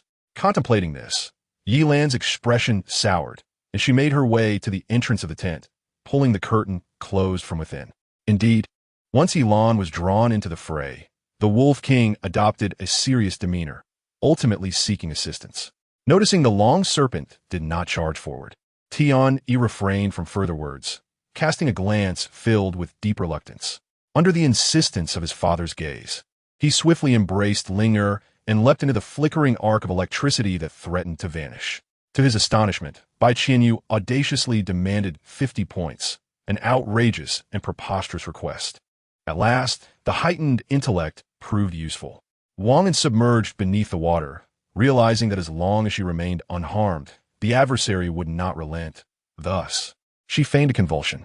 My mind was consumed with 2 questions, my eyes refusing to blink, fearing that with a mere flutter, I would lose sight of that breathtaking visage that quickened my heartbeat. In this place, I momentarily overlooked a crucial detail. The house's width exceeded its length. Even half the house would surpass its breadth. My crawling distance was sufficient to traverse the entire length of the house, and had I ventured in the wrong direction, I would have already collided with a wall. Thus, the notion of misdirection was unfounded. Suddenly, the Golden Buddha seemed to sense Lin Yu's gaze, its previously closed eyes flying open to lock on a Lin Yu's. In that instant, His pupils flickered with a golden flame, radiating a blinding light. Shortly thereafter, Xingyue murmured a few words and departed the perilous realm of the Buddhist nation with a new diagram of chaos. Observing Qin's solemn expression, silence enveloped him, and he reflected on his own loose tongue, lamenting his indiscretion. Fang Jinshan contemplated that this alone could elucidate Fang Yun's remarkable cultivation speed. However, to err on the side of caution, he grasped Fang Yun's arm again, slowly channeling his true energy into him to gauge his internal condition. Yet, if this caused offense to the Temple of Light, Valier, being astute, recognized the potential repercussions. She refrained from elaborating, but the unease in her tone was unmistakable. Would Rodi antagonize the Temple of Light for her sake? Upon Meng Digong's words, Su Wei could no longer suppress his murderous intent, letting out a howl as the Meng family's legendary weapon, the Qinglian sword, materialized in his grasp. With a flick of his wrist, its shimmering light illuminated the entire expanse. Chapter 47. Which hand did you just strike with? At this moment, Yu Lan stood frozen, her small hand suspended in midair, poised to receive an object, her enchanting amber eyes reflecting a glimmer of bewilderment. She had not anticipated that merely agreeing to help deliver something to Shun Juran would lead to such chaos. The potion should have been gently placed in her palm. How had it carelessly slipped away? Unaware of the significance of the human form restoration potion, she seemed still trapped in a dream, abruptly awakened by the urgency of a call. Nothing could be more effective than the words enemy attack. Upon hearing them, even the deepest slumber would be shattered. As she donned her attire, she listened to the reports from the court's military messengers. Yet, the young man could not afford to concede.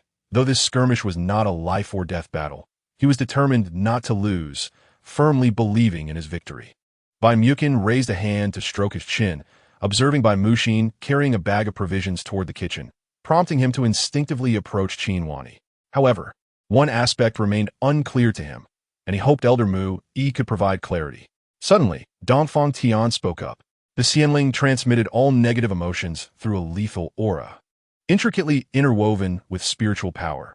The inherent formidable offensive and corrosive attributes of this lethal aura were displayed in an exquisite manner, executed with remarkable grace and unhesitating resolve. Ling Yun inwardly admired the noble aura that radiated from him, embodying the spirit of a hero who boldly strides forth, undeterred by the masses. After speaking, Zhao Yuan extended his right hand towards Bai Lu, palm open, and with a mere sweep through the air, Bai Lu vanished, absorbed into Zhao Yuan's Qinquan ring. Li Su shot an irritated glare at Tang Song, admonishing him to speak less, for he was already in a foul mood.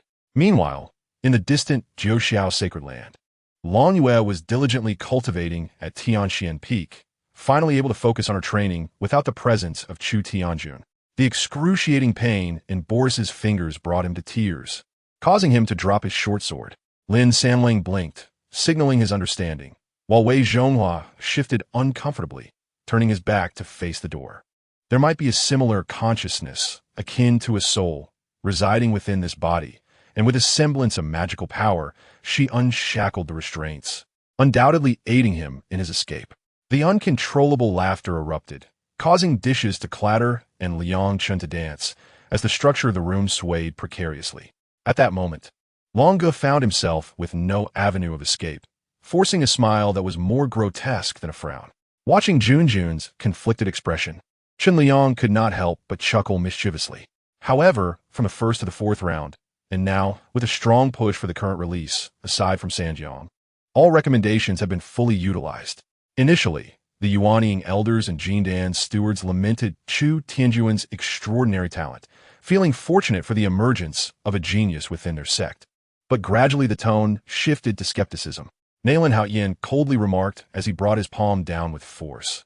Anya, in exasperation, had never encountered such a domineering father. Indeed, those of the Nailan clan were not to be trusted, considering the state of his son. It was hard to believe his father could be any better. Suddenly, the master of the Xianyao sect, Yu Chan, soared into the air, hovering at one side of the valley, raising an arm to carve a smooth surface, 100 meters wide and long, into the mountainside, intending to engrave Long Xian Kong's words there. Chapter 48. The Battle of Commitment. I have lost to you. Nangong Jinyu. What did you just say? Rushi distinctly heard Nangong Jinyu's prior words. Qiao Husheng nonchalantly waved his hand and departed, leaving Shi Jian and Xiaoyu in profound melancholy. They could only watch as Ling Yao dazzled them with a myriad of displays, concluding the battle in mere moments, leaving Yin Shiming's people sprawled on the ground, lamenting. Moreover, there were still hundreds of thousands watching the live stream. It was inappropriate to hide in a container without a word. The captain of the guards and the innkeeper, Chao Deli, exchanged glances, ultimately reaching a compromise and departing in agreement. Saying this, he stepped aside, casting a sycophantic smile at Shen Yanhao. He had offended everyone, after all, and could not afford to make any more enemies. Your Majesty, we have severely offended the Demon Clan during this mission, and in the future, we must enhance our defenses. Proclaimed the Dragon King of the Sea, Ao In Tion. This place allows for the purchase of information and forbids fighting, but what guarantees safety beyond these walls? During the meeting where Xiao Cheng pressured Qin Mu to resign, Wang Mingtong's support for Xiao Cheng, upon reflection, was merely a guise to aid Qin Mu. Inferior martial arts can only strengthen the body, without cultivating true qi, while superior martial arts can indeed yield true qi, further divided into the three tiers of heaven, earth, and man. Xun Jiu resolutely decided to employ his past life's advantages, willing to alter this world at any cost, determined to protect those he cared for from any further harm. San Xiu followed Du Heng's gaze to the gloves, nodding gently, a sense of sorrow clouding her eyes. In that instant, it felt as if a colossal ancient bell resounded within Yu Ye's mind, a wooden mallet striking the bronze bell, producing a thunderous echo that sent tremors through his entire being, instilling fear. As expected, the situation fell within Xiao Mo's predictions. Only a little over 100 individuals arrived. And after selection, merely 93 remained, a meager number indeed. Xiao Mo was not overly disappointed. Once the territory expanded, the population would surely grow, and among the masses, he would undoubtedly find those skilled in water. A powerful force of absorption suddenly emanated from the animal skin, ravenously drawing the blood from Lin Fei's body. It was still that osmanthus grove, that rose-covered courtyard, the music, and still that young Master Yu. Under the watchful eyes of Wang, Chongyang, and Deng Yin, the elegantly dressed Qin Fuan gracefully descended from the carriage. This revelation not only brightened Ma Jun's eyes, but also secretly delighted the other officials below. If Xiao Mo's vision were to materialize, with sufficient resources, a grand army could be swiftly equipped. Yet today, a simple conversation rendered him as if he were meeting her for the first time. Through her words, he sensed her sincere affection for him, leaving him both touched and ashamed, rendering him momentarily speechless. Huang Yuan merely smiled at the crowd before following Liang towards the distant cliff, the others falling silent, quietly accompanying them. In the darkness of the night, the steep cliff appeared blurred, only becoming discernible when the cool moonlight illuminated the protruding rocks. One should not push too hard. Everything comes in its own time. Although Oljwood deeply desired such jade that could satisfy customers' needs and please his own eyes, its existence could not be dictated by mere words. As the five-dimensional space vanished, Yang Dongqing's hand remained on the surface of the mercury ball, his gaze directed towards the evolving galaxy. Be cautious. To be precise, it is a violation. Yin Bihui lightly tapped the armrest of his chair, offering a reminder. However, in front of so many people, what else could he do but endure like a mute suffering the bitter taste of Huanglian? The 21st stance, known as the crouching stance, is essentially a posture of squatting with a sword. A simple action of lowering oneself with legs together qualifies as one move, and needing to explain it separately indicates that this squat is no trivial matter. Amidst their banter, the four prominent brothels had already established their hierarchy. The proprietress of Tianxiang Lu purchased all the musical instruments used by the four great talents for 100,000 gold ju, her face still smiling, yet her steps wavered, revealing her inner thoughts. Lucy pondered briefly before stepping inside.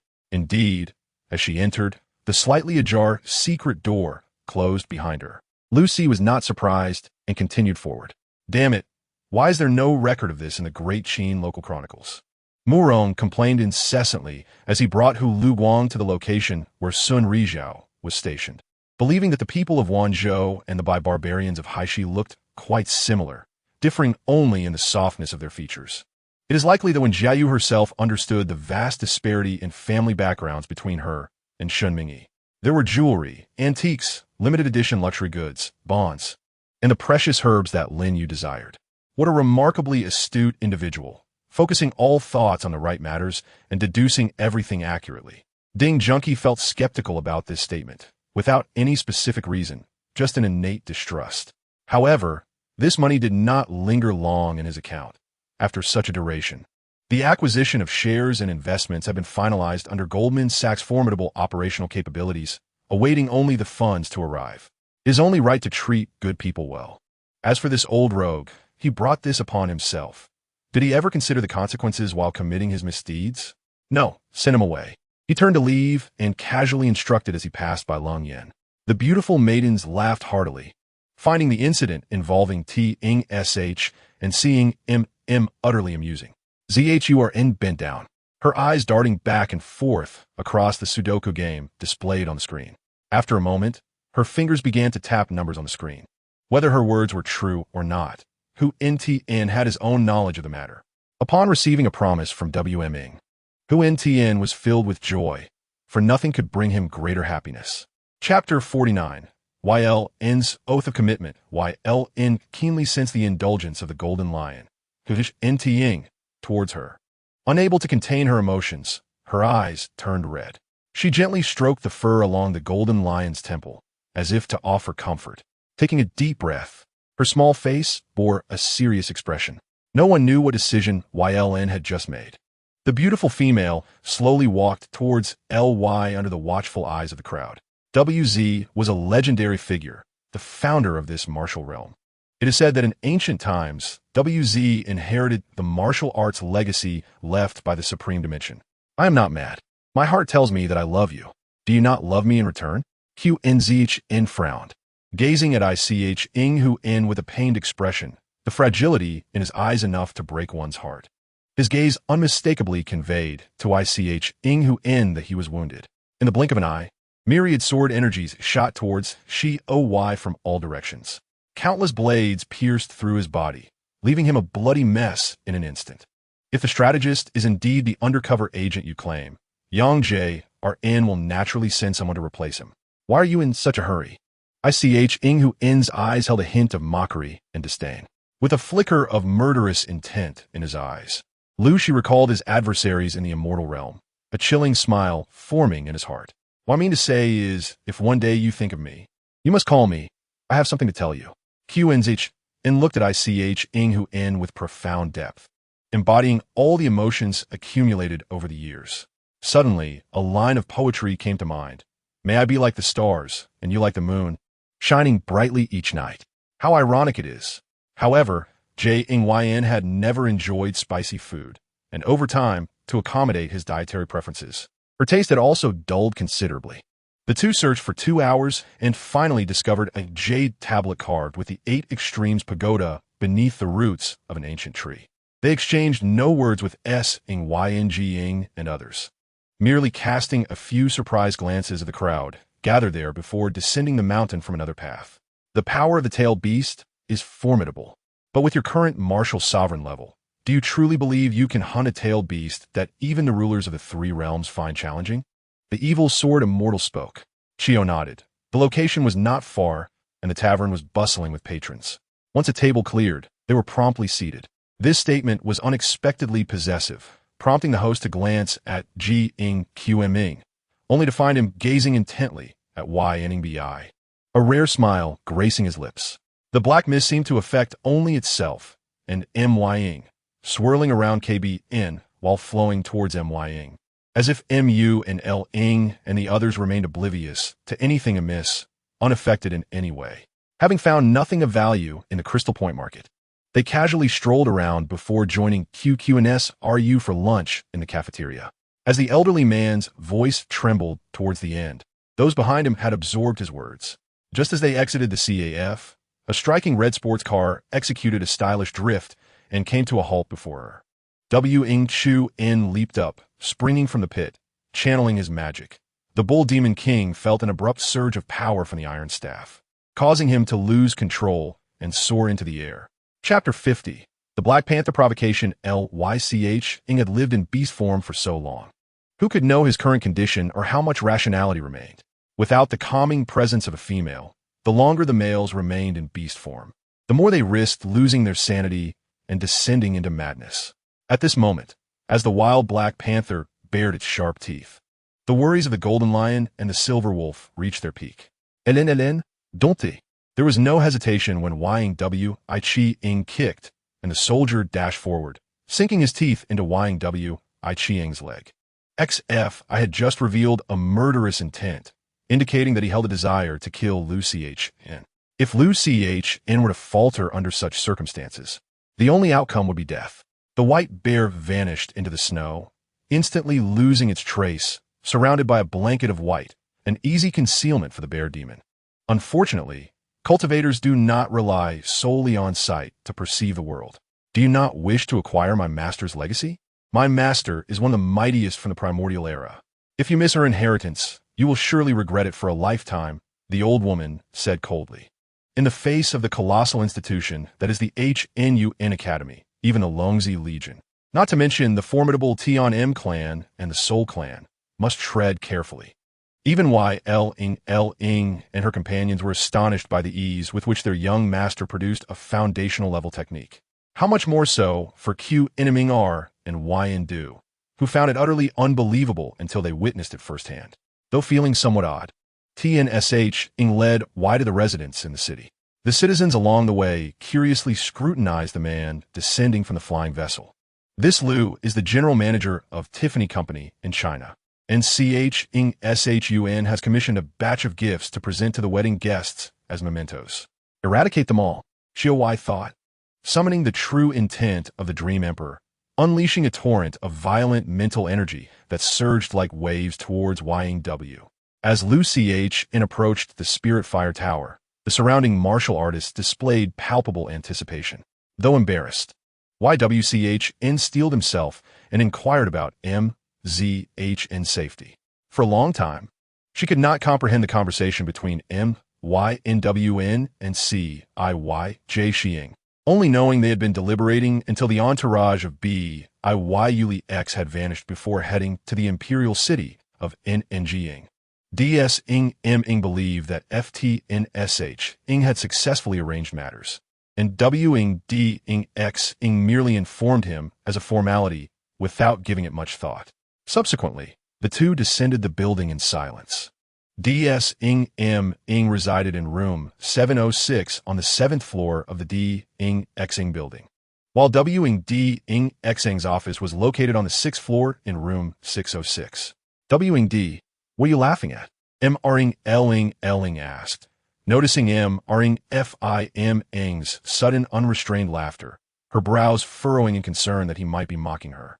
Y and F Ing did not linger for long, heading directly to the gathering area of the Foundation Establishment disciples, hoping to glean information regarding the Undying Blood Classic. At Ing WI Gu, lunch concluded around 2 in the afternoon, when S Ing D Q Ing simultaneously bid farewell to LCHN. What do you think? CHYN continued to smile, exuding a friendly demeanor. YNF Ing raised his hand, freeing Li YN and the others from their restraints. But as he did so, he flicked his fingers, sending a burst of energy that struck Li Yn's palm, causing her right hand to spasm uncontrollably. Demons and beasts are categorized not only into elemental and beast types, but also into carnivorous and herbivorous within the latter. However, in recent years, aside from a few feral and ruthless demons, even carnivorous ones have ceased to prey upon humans. Chapter 51. YLN's Promise. The Black Panther's jealousy Ing felt that today's villain was somewhat more enthusiastic than usual, while LNWNR's face flushed crimson. After all, they were in public, with Sister Ing by her side. With a resounding thud, YOP Ing's fist struck HODSHN's chest, just as HODSHN's fist landed on YOP Ing's shoulder. Unmoved, ZHODSHN remained steadfast, while YOP Ing collapsed to the ground. Isn't that Gu SN? He is surprisingly alive. Could the rumors be true? Ing has indeed perished? Some recognized who YN's identity, while others discerned Gu LN. MQ Ingi in exhibited a composure that surpassed even S Ing Do in W's. How could there be any talk of shock? Moreover, at the very moment S Ing Do in W reached his decision, a flicker in MQ Ingi N's eyes did not escape the notice of those present. Let me be the bait, SHNY N exclaimed, seemingly grasping some of L.I.M. Enki N's intentions. She remarked, before he launches an assault on Earth. He will contact us once, but that is no longer possible now. Habitually, she tucked her deep blue hair behind her ear while casting furtive glances at L and Y. In the cobalt hourglass, the azure sands quietly slipped away, and as the last grain fell, the door creaked open. One could see Su Hi, light as a swallow, leaping gracefully. However, he could not suppress the force emanating from Q-Teen Ki O's sword. In the swift exchange of offense and defense, Teen Ki O gradually stabilized his footing, while Su Hi slowly reined in his aggression. CHT O raised an eyebrow, his laughter gradually fading into the mingling sounds of the wind, leaving behind a profound silence. Without decades of unwavering dedication, such precise control could not be achieved. Though Yun could manage it, the old man had mastered it to such an extent that it was executed effortlessly, while Yun had to be deliberately attentive. What was once warm, as jade grew suddenly cold. Lyn recognized that BPILN was anxious. In truth, he too felt the tension, albeit not as intensely as she did. At that moment, YW's expression shifted abruptly as he gazed into the distance beyond the city. Though nothing was visible, he was aware that 2 battalions of cavalry were rapidly approaching, merely 2,000 or 3,000 meters from JBR City. As dusk fell, the group arrived at an inn by the roadside, a common resting place for travelers. However, at this juncture, they could only proceed step by step. Once the star beast emerged, SH Su-In could not afford to miss the scene. In Shi Zh's perspective, engaging in recreational activities in Incheon, regardless of their marital status or other obligations, was of little consequence. He had orchestrated their marriage merely to be with JNTIN and bring her joy. Now, a trip to Incheon could achieve that same aim. Why seek distant pleasures when nearby one sufficed? The losses were indeed severe, and Carlos was taken aback by the intelligence agency's attitude, seemingly believing such losses were justified by their gains. In that moment, he discerned the features of the individual before him. Though less robust than himself, the person appeared quite slender. Yet, upon encountering ILNS, he was overwhelmed with anxiety. WNSHI also required a peer, an entity of equal standing, to negotiate and deliberate upon issues. HOT-ing was inadequate. UNTNCH-ing was insufficient, and TNFZHU, F-ing WIWI, and others were even less capable. Strangely, the game tasks previously assigned had clear objectives, but this time, the mutated task involving the Stellar Core seemed rather perplexing. Was it merely to accompany this MXKK on a leisurely stroll? Why had no task objectives been prompted thus far? Very well, I shall inform the members. This presents an excellent opportunity for their training. W-ing handed his parchment to J-in-N, which served as a summons. You wretched creature, why do you not speak the truth? Hu-N-T-N simply struck out, landing a palm on Hu-N-S-H's chest. The Flower King was indeed perceptive. It was no wonder that seeing Y-N, that ambitious scoundrel, was willing to sacrifice his life for you, to relinquish the Beast King position, which he had painstakingly seized from my sovereign father. Bil-ing cast a profound glance at Y-N-Kyun-Xu, soared into the air, and, bearing the Beast King decree, joined the others in defiance of the God King, Hu-N-T-N. By heavens, the corpses have exploded. The farmers and L.S.H. were so startled that they stumbled backward repeatedly, cold sweat pouring down their bodies like rain. 2 days later, school resumed, and New Jersey Gu H proceeded directly to SHYZH to report, while Xiing P advanced to the second year of junior high. The collapse was fatal. However, someone presented a petition to the sage, alleging that the landslide was not an accident, but rather a deliberate act. The individual referred to in the petition pointed directly to the HUF. STK met STGO's gaze, his brow furrowing slightly. Fortunately, the foundation of this waterside pavilion was solid, and with steel reinforcements throughout, though it had cracked, it had not completely collapsed. Shio or SH, from this moment forth, You shall be the third-generation head of the Shi-O family. You all shall bear witness. He gazed radiantly at those present. Ah, we meet again. You should still remember me, correct? Kit disregarded whether PD welcomed him, pouring himself a glass of red wine to enjoy.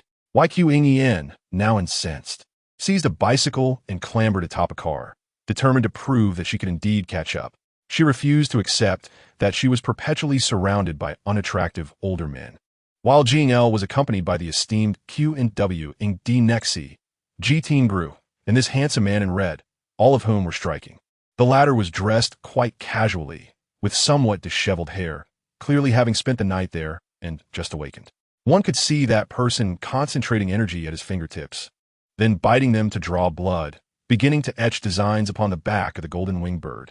Although he understood that the observer spoke the truth, RCHD could not accept it. That fleeting moment from paradise to hell would forever haunt him as a nightmare. Fortuitously, I was wandering through the spirit realm at that time and happened upon the J.L. engaged in a hunt under the guidance of an elder. So I approached to greet them, and they were captivated by my overwhelming aura of sovereignty. ZH-L boasted with pride, eliciting a chorus of scoffs from others. YWNQN meticulously recorded the techniques he had gleaned from M. Gunju N and his own insights on a paper without reservation. He did not concern himself with the ramifications. Thus, Hubi Ruin N was mattered little to him. Nothing much, quite good, well, let us get her size larger. YCHN stifled a laugh and requested the attendant to exchange it for another set. Chapter 52. YLN fell heartache and did not depart. The guardian spirit spoke in a tone of exasperation. After finishing, its luminous form dissipated, seemingly departing entirely, leaving no opportunity for further words. This individual was either audacious or of noble lineage. Many speculated within their hearts. The audacious ones could never befriend Prince Xub and receive an invitation. Thus Adam was likely of the latter. Only those of esteemed status or the elderly could meet the prince without the need to rise and bow. The vanguard of the Japanese army reached the foot of the North Mountain, suddenly ambushed by Mingxi in leading a company as firepower. The enemies in the front fell to the ground as bullets struck. Mingxi certainly understood what Zhoying intended. However, as a minister and strategist, he could not merely cater to the sovereign's whims without considering the risks of the campaign. Moreover, should anything happen to Zhoying during this venture, his own future would be irrevocably compromised. Su Nyund Ozing expressed agreement. Despite many martial gods and demonic beings having already ventured deep into the chaotic currents in search of ancient cosmic artifacts, it was said that His Highness H.U. wished to eliminate Adam. Very well, I shall refrain from winning him over and instead assist in his demise. By heavens, what is there to fear? Are we not all monsters? Why should we be afraid of them? Even if countless ghosts and monsters were to arrive, we would not flinch. Seto and Distayen declared Thieves City. W and NGZH abruptly opened her eyes, sitting up straight and scanning her surroundings, only to find no one approaching her carriage. Since the disintegration of the ZH Gu, Su W SH Nu NC IB, I seem to have suffered a blow, becoming despondent, drinking day and night without rest. He had lost all interest in politics, and the courtiers who once supported him turned their allegiance to the ZHOWing. HYNHNDN, the two extremes of hot and cold energy, could elevate a martial spirit by 2 levels and enhance the affinity for elemental spirit energy for both fire and ice. However, the adverse effects of failure were equally alarming. What would occur when the two opposing energies had no outlet within the human body? CHH severed a considerable number of banyan trees, revealing a clear view ahead. Nestled amidst steep peaks and rocky terrain, it is difficult for grand trees to thrive. The SN family, a prominent household in the village, seldom visits the Sanbao Hall without a purpose, and their absence of valuable possessions indicates they must have pressing matters to discuss. Floating amidst the azure and white flames, the fire's heat expels moisture and impurities. HITO, unable to drive, opted to share a bottle with me. Iesach Kuenismaid, inserti dastro. Took a sip, and then raised it toward W-ing-H it to drink. More onlookers regarded him with astonished gazes, scrutinizing him repeatedly as if attempting to discern any peculiarity. However, Ting T. Ng's appearance bore no distinction from that of an ordinary 7-year-old boy. Please, We beseech you to speak a kind word on our behalf to the county magistrate. We truly have committed no wrongdoing, Lucia cried out in distress, scrambling to her feet and approaching the pillar with a mournful countenance. The sound of flowing water seeping through the gaps, along with the glass partition, resonated clearly, producing a mournful tone that seemed capable of enchanting any man. MOC, I even performed an impromptu sword dance, his rugged demeanor contrasting with the delicate and ethereal movements of his blade, as 30 guards wielding an array of weapons engaged him, leaving them battered and toothless, yet captivated by his grace. Just as he fell asleep, Shomhn was awakened by the cacophony of wailing. Standing by the window, he witnessed others carrying his coffin outside, while Gchyn leaped toward the window, her head striking the stone and extinguishing her life on the spot. Biashio was taken aback, a cold sweat breaking out. A few tigers could be managed, but dozens converging could rend them to shreds. The water spirit was instantly shattered, only to swiftly reassemble, clinging immovably to Bimnwi's back. Chny's thoughts were chaotic, yet her hands moved with remarkable swiftness, soon preparing steaming hot tea. She refrained from serving her grandmother first, instead calling over Dur, who was dozing outside. Upon reflection, it occurred to her that Mingxi had not harmed her initially. Rather, he had tended to her wounds. So, are you genuinely concerned about me? Qin, who knew, remarked, while sending an exaggerated smile. Startled, he noticed his injured leg. It was too late to intercept, so he hastily seized a pillow and hurled it at the medicine bowl in her hands. SH displayed audacious courage. What if her mother discovered that her lips were not moving at all? Ying's gaze made Miz feel like prey in the palm of his hand, utterly vulnerable.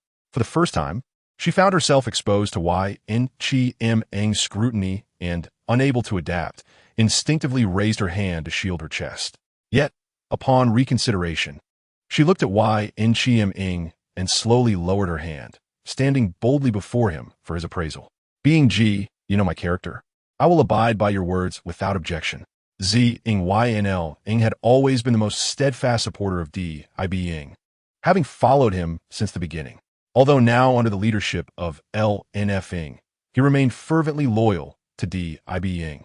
Despite CH and H and PT appearing fearless, it did not imply they lacked intellect. In the face of insurmountable odds, they naturally chose to flee. Opportunities to strike a fallen foe were scarce. Since the divine offered them this chance, they would seize it. F.M. was the first to spring forward, a wicked grin adorning his face as he cursed aloud. Chapter 53, Why Not Leave? Upon entering the venue, a vast space filled with many people greeted SRN, causing her some trepidation. She could not display any reluctance and resolved to muster all her patience to endure the evening's banquet. In that moment, an idea arose in everyone's minds. They were determined to utilize this software. Indeed, as various factions gathered to counter the Yellow Turban Rebellion, we could consolidate our forces against the insurgents while actively recruiting and training new soldiers. Such a plan was feasible. Huing F.S.ing and ZHJ pondered briefly before speaking in unison. The individuals she trusted most, akin to a father, were now conspiring against her life from the very beginning, leading SRN to question the meaning of her existence in this place. Was it all merely a farce? The primary responsible party for this operation was none other than him. Should anything transpire, he would bear full accountability. Among the Gu Ngzing, only YLNGB had previously encountered Gxfing. Although surprised, she did not delve deeper into the matter, as a low-tier ordinary cultivator's son could not possibly be linked to the illustrious Gu Ngm ounce. However, if a retreat were indeed necessary, the mountainous regions of YZHU and the vast Yangtze River would serve as the last bastion of defense for the Han dynasty. Thus, after a month of preparation, Shioch commenced actions against the surrounding islands. He was acutely aware that this had become his inner demon. If he could not overcome it, his cultivation would stagnate indefinitely. At that moment, the black giant sword suddenly trembled violently, causing the entire GMSH to shake as if an earthquake had struck. NIL sat on the sofa, facing a masked doctor who scrutinized a piece of paper in his hands. Indeed, there is no water within the LUL shrine. Boisterous laughter echoed from within the palace. He understood that YNM was unaware of the truth and comprehended the implications of YNM's words, obediently nodding in agreement. So, mother? You claim to be my mother? Enigo questioned in disbelief, astonished that he had a mother at all. However, to say he was captured was not entirely accurate. He had willingly allowed her to take him, as his skills were more than sufficient to deal with a mere SHYN. It was solely because YNH wished to meet the king of hell and MCHN that she had intentionally orchestrated his capture. Who has reduced you to this state? SMT, Ing inquired, crouching beside an injured individual with a furrowed brow. CHF Ing had just dispatched a scout when ZHOJ Ing heard the phone ring. She picked it up and glanced at the caller ID before hastily advising CHF Ing. CHF Ing GG, wait a moment. It's my elder sister's call. Don't let her hear your voice. CHF Ing nodded, allowing ZHOJ Ing to answer the call. As for GOQ Ing En, his weapon was even more unique and rare, consisting of 5 black stones forged from YNF Ing YUSH. These stones were not only incredibly sturdy, but also capable of unleashing powerful attacks infused with both Yin winds and ghostly energies. It appeared that Mingxi had attended LNSHO's gatherings the most frequently. Mingxi finit de retraite à LNFNG approached, her alluring gaze casting back coyly. They felt a fierce and domineering force abruptly invade their bodies, the alarm system in their protective gear failing to react in time, resulting in immediate, excruciating pain. The name of the Blood War Dragon was familiar to many players, yet I could not recall most. I observed the bloodthirsty madman staring intently at the Japanese demonic mercenary group. The leader of this group was named. Shioyu's fist collided directly with the massive paw of a black bear, causing him to stagger back 3 steps while the bear retreated 7 or 8, appearing somewhat astonished. As a member of the Dragon Soul, she had undergone comprehensive training and possessed in-depth medical knowledge.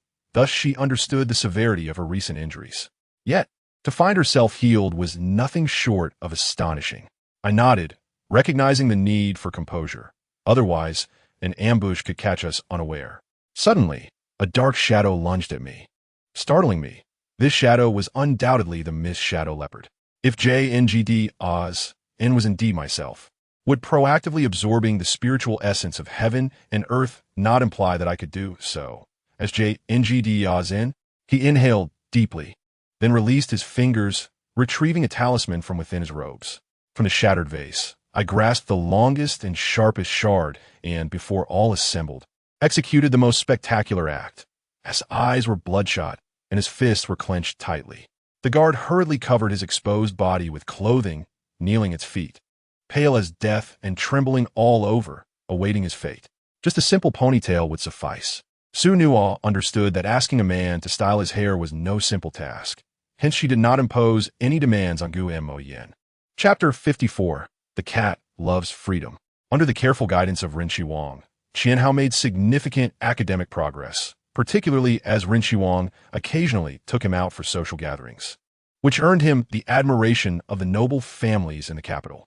Remember your own words. Today, I cannot kill you, but sooner or later my grandfather will execute you in a manner so torturous that you will wish for life and death alike, the phoenix coldly declared. Yuing approached the entrance of the cave, holding a piece of black stone, which she gently tossed into the abyss. Chun Fei had been accompanying Lin Chuan at home these past few days. One could say the entire Chun household revolved around Lin Chuan. The bronze sphere suppressed the impulse to slap himself, swiftly extracting energy from the Jade world, and then, with nearly distorted movements, cast a spell to complete the time reversal incantation. A beautiful head of hair. He thought that cutting it would surely cause him less heartache than losing his heart at this moment. As he moved, Yu's presence surged like a tiger or leopard gliding through the wind, casting his treasured blade ahead to sever the air. After walking for nearly 2 hours, the elder halted, for there was no path ahead. The phone in his pocket vibrated at an inopportune moment. Upon checking, he saw it was a call from his former squad leader. What brings you here? Upon hearing this, the elders were taken aback, fully aware that these poisons were incurable. Lin Tian's claim of a remedy left them incredulous, while others from different clans were equally astonished, as it defied their understanding. You claim to love me, yet is this how you treat the one you cherish? Isabel pointed to the spatial prison, expressing her dissatisfaction. The bloodline of the Tai Huang, concealed within his true form, unexpectedly resonated with his own blood, and in that moment, Shen Fan felt as though his lineage was indestructible.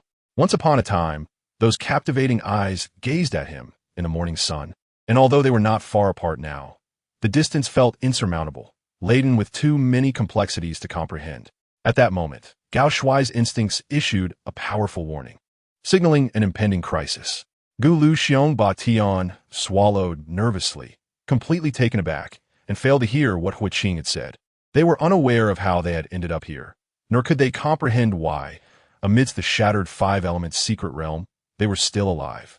In retrospect, the recent surge in Japan's stock market, including the Nikkei index's previous climb, was due to the wave of corporate listings, the introduction of open-end funds, and the encouragement from securities firms. The name of Shishan Hai derives from a mountain over the sea.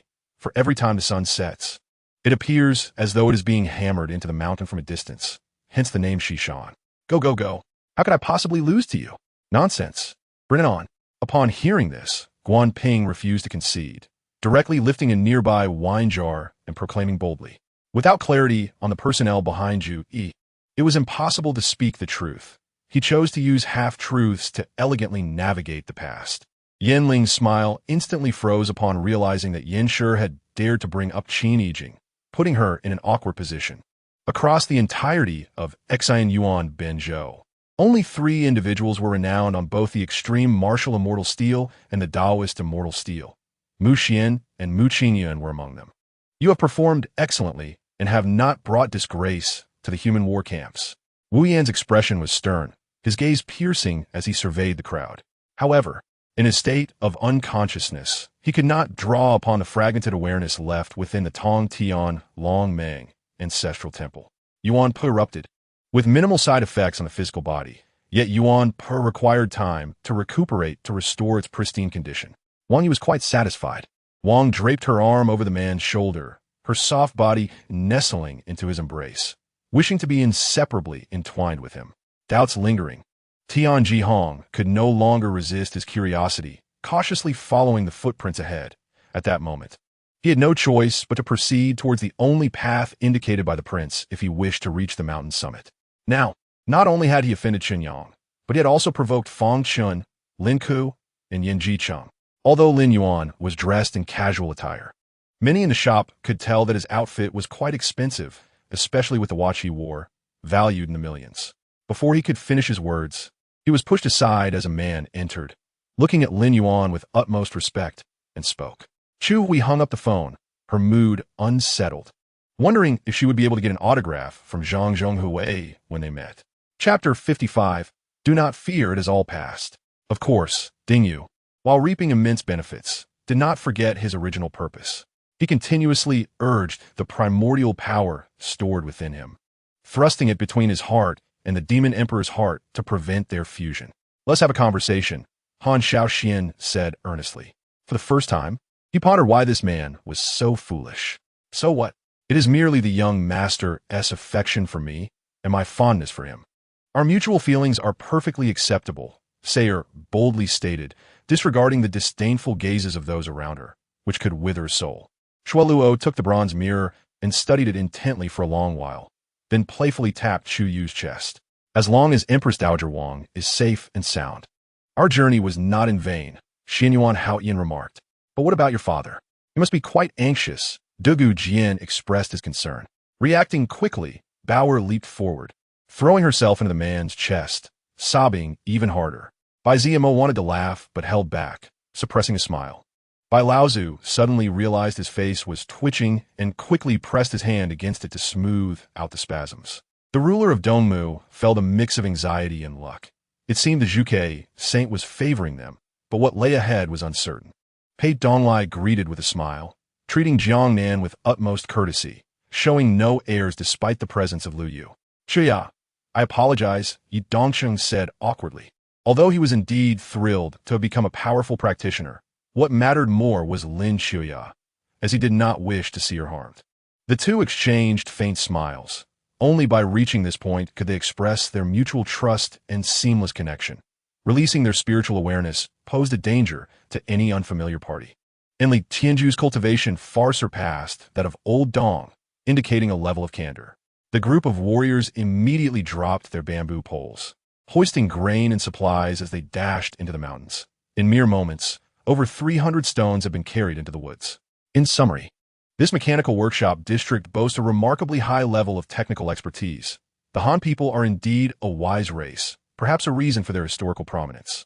A middle-aged man with bronze skin and long, dense black hair, carrying a heavy sword on his back, gazed at Xiao Yu with eyes as sharp as an eagle's, and calmly spoke. "I'm here to say a few words and then leave. I'm extremely busy." Xiao Yu Dong appeared fatigued, with dark circles under his eyes. Yet his spirit was high. The mask was something Dong Fonglung Yu had acquired during a trip to Europe, initially deemed cool. But he never anticipated it would be useful today. Dong Chung, have you forgotten what I looked like when I was young? Or have you also forgotten my youthful voice?" Lin Chuya pouted, clearly displeased. Liang Shan felt his handsome face flush as he deliberately chose not to mention Tang Mingxi after exiting the casino. On one hand, this was because Lu Ting's invitation of Tang Mingxi had indeed proven to be of little assistance to him. At that moment, he had already resolved to deal with a mere underworld overlord in 100 different ways. Thus, Lu Ting's action seemed more akin to a rescue of the Tang family. Xian Wan instinctively glanced at the clock on the wall, and indeed, it was already afternoon, the time when Mu Mu finished school. Setting aside other matters, her kin would surely despise her. Even in death, she would be nothing more than a wandering soul. Look at that. Her temper remains as fiery as ever. He had barely begun to act, yet she had already found a refuge. Liang Shan turned to Lan Feina, a flicker of gratitude passing through his eyes as he offered consolation. Lan Feina wished to persuade him further, but upon meeting Liang Shan's fervent gaze, she felt a sudden panic, allowing him to take her arm and follow Su-Ying. "You're Mr. Lung? I have long admired your name." Upon meeting Lung Yuchen, Wei Shiru could not help but be taken aback. "So, if my skill is Black Iron 1, using one skill point would upgrade it to Black Iron 2? Zhang Baiyuan inquired. Xian Wan was indeed fatigued from climbing the mountain the previous day. She let out a soft groan and turned over, her tone gentle. Chapter 56. The Arrogant Bow Down.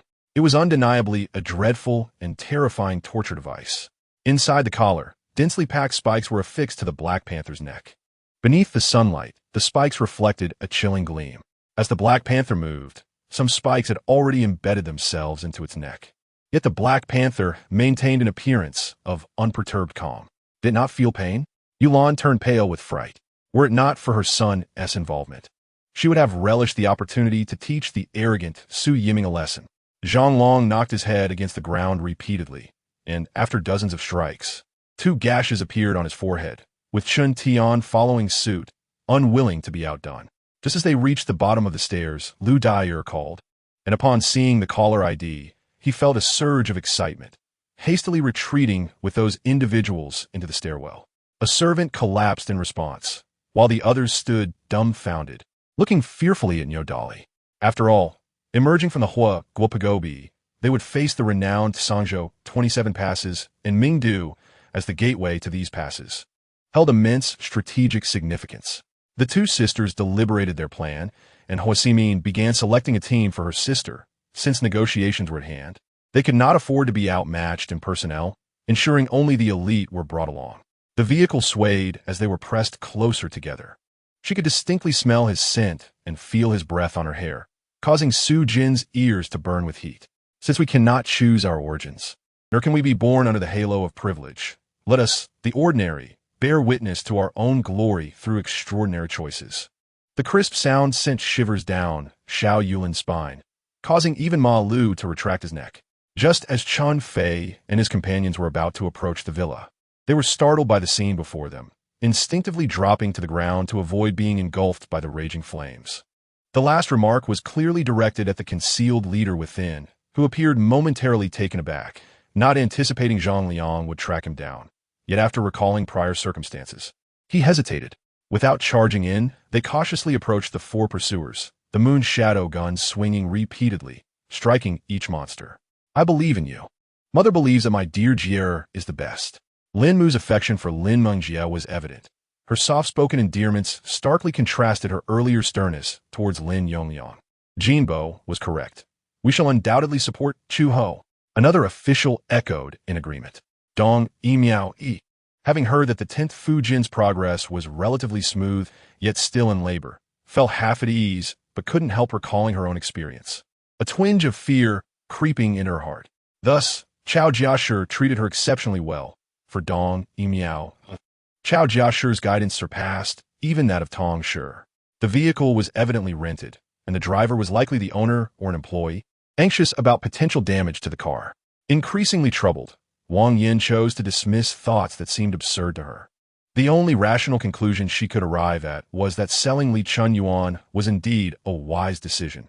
For in the future, with the support of the crown princess, Li Chunyuan would surely find its moment to shine. Upon receiving the news, Chu Huan hurried over, only to find the members of the Liu family already bound and shackled in heavy chains. He was unaware that the fairy he had seen in his dreams was the 10th Meiji. Shaking his head, he turned back towards the opposite hillside. On that hillside, there was a pavilion from which the sound of a guqin seemed to emanate. Chapter 57. The Black Panther Goes Wild. The male in pursuit of love was utterly shameless and devoid of boundaries. Being ridden by a female was not a humiliation, but rather a reward that showcased their intimacy. His heart trembled. What was this? It was a living Black Panther, a symbol of strength and wildness. The one I love is Lung Machin, perhaps. From the moment he first professed his love for me, I unknowingly fell for him, for he is so sincere and composed. Su Weiyang sat atop the Ferris wheel, allowing it to spin round and round, her smile unwavering. Her conversation with Qin Fangbai had drained her of all energy numerous times over the past few days. She had nearly wavered, almost believing, against all odds, that he harbored feelings for her, for Su Weiyang. Emerging into the public eye, the sunlight outside was somewhat blinding. I lowered my head to avoid the harsh glare, for in that moment, whether I embraced the sunlight was of no consequence, as it could not warm my heart. In the distance, the temple appeared weathered and ancient. The exterior stone columns and walls were marred, seemingly having endured millennia of storms, poised to collapse at any moment. Su Yingmei spoke, setting down her knife and fork. She had lost all appetite for breakfast. You pervert! Yan Yuchun released her grip, glaring at me, a blush creeping across her face. I had never seen her like this before. He still missed Su Yingmei. After a day apart, he recalled last night's tenderness, and Liu Haoyan found himself unable to extricate his thoughts from her. Ling Yang rubbed his hands together, shouting loudly, exerting all his strength to swing the spade. But all he managed to do was scratch a shallow white mark on the frozen earth. "Ao," you remarked, "I prepared a meal at home, tidied up the yard, and thought about the arrival of spring, contemplating planting some pesticide-free fruits and vegetables. Then I spent some time writing." Due to ranking in the top 20 of his grade, he had also been informed that the school had arranged a special banquet for a dance, inviting those who had excelled or made significant contributions in the previous semester. Wu Feng entered the room to find Xian Zheng collapsed on the couch, hastily parting the gauzy curtain and pouring a steady stream of spiritual energy into him. Yet the more energy he infused, the more anguish etched itself across Xian Zheng's face, culminating in a spray of blood onto the bedside. Just as the other party was about to proceed further, Ao Yi swiftly flipped their body around. The car felt somewhat stuffy, prompting Ao Yi to open the window, the cool, refreshing breeze sweeping across his scalp. He claimed to be an alien simply to avoid excessive explanations with Ma Ge. For how could someone who appeared out of nowhere with various pieces of high-tech equipment not seem suspicious? Although Ao Yi was currently asleep in his own home, he could not shake the feeling that that delicate teacher was up to something. Lin Mo Yao's ambition was to conquer the formidable Hua Yun Tian. While Lin Yi prepared to face the young Rome, clad in white. A resounding shout erupted as Lin Yi unleashed a torrent of flames from his hand, instantly forming a towering wall of fire several zhang high. Luo, filled with delight, was the first to learn that her sister had been granted admission to university. Observing Su Ying, who spoke with unmatched eloquence and composure, Bu Qianhuai lost interest, engaging only in brief pleasantries while awaiting the unfolding events. In land warfare, the trebuchet may seem somewhat superfluous, yet proves remarkably effective in naval combat. The Golden Tier warship does not imply that every part of it reaches such an esteemed level. Rather, it refers to critical components such as the hull and outer ship sides attaining golden grade hardness. In Chapter 58, The Panther in Heat, after Yulan shared her hypothesis with the Black Panther, It became engulfed in confusion. Is that so? It pondered, its deep blue eyes filled with bewilderment. This was an option he had never considered. Since his survival had been restricted to his beast form, he had succumbed to despair. Even the arrival of the regular mating season for mature males, which he had ignored, had not affected him. The three assailants who had attacked Lin AI exchanged glances before breaking away from their assault on Kasha and charging toward Lin AI, brandishing familiar weaponry. At the Jingshu Hotel in Kyoto, prominent figures from the martial arts community had gathered, with several renowned luxury cars parked outside. Thus, Sun Qian pursued the entrance to the fourth floor. Although he was growing more distant, he did not exhibit any signs of urgency, which was rather peculiar. Sunlight streamed through the lush branches, and a gentle breeze stirred the fresh green leaves, creating an atmosphere that accentuated Han Dong's solemn visage. Before the singularity erupted, all concepts of time, space, and even dimensions ceased to exist. Following the explosion, the universe began its relentless expansion, giving rise to the existence of time, space, and dimensions. Nevertheless, dark crimson droplets of blood flowed from her eyes, ears, mouth, and nose, trickling down her chin and staining her moon-white garment. Zhao Zhun, with a beaming smile, stepped out of the palace, personally welcoming Empress Chao at the entrance and supporting her hand to prevent her from bowing. Yilan Yu inhaled deeply, muttering a few words of patience. Following her instructions, she placed a porcelain cup by the bedside. However, her darkened expression and brusque gestures betrayed her unwillingness. This was the lesson Su Wuyo gleaned from the first clash between two powerful factions and the colossal fire spirit. Despite the fire spirit's formidable strength and size, the two factions had chosen to confront it head-on, a decision that seemed to invite suffering. Although the Four-Eyed group hailed from rural origins, they were filled with passion, yet they understood the boundaries of their capabilities. Upon hearing Dong Feng Fengfei's words, Yi Qingma raised a quizzical brow and quietly inquired of the enchanting Dong Feng Fengfei in his embrace. As children, who does not yearn to be the cherished offspring of loving parents? What child does not long for their parents to be affectionate? What grievance could be directed at the Shantang? If it were merely for the sake of donations, why would they bully those children? Wang Qian cast a cold gaze at Yi Bianfeng and took a seat. After a moment of fear, Yi Bianfeng regained his composure, applying pressure to his wound, which ceased to bleed. Yes, grandfather, this is a millennium-old Qi Ji. I thought it beautiful and presumed you would appreciate it, hence I brought it as a gift. Xiao Yao remarked. But didn't the manager say last week that the boss refused them and instructed us to sell them? Li Honghong retorted. These two villas were originally requested by the boss, one for himself and one as a gift. Somehow, it changed to selling them. Jin Xiang visited Jin Shuixin's room, where she was applying medicine, her face and body marred by numerous bloodstains inflicted by Lady Lin. Some individuals struggled to advance due to a lack of talent, unable to grasp the methods necessary for progression. The gentleman Wu Yi stood casually, exuding an air of calmness, as if merely discussing a matter of course.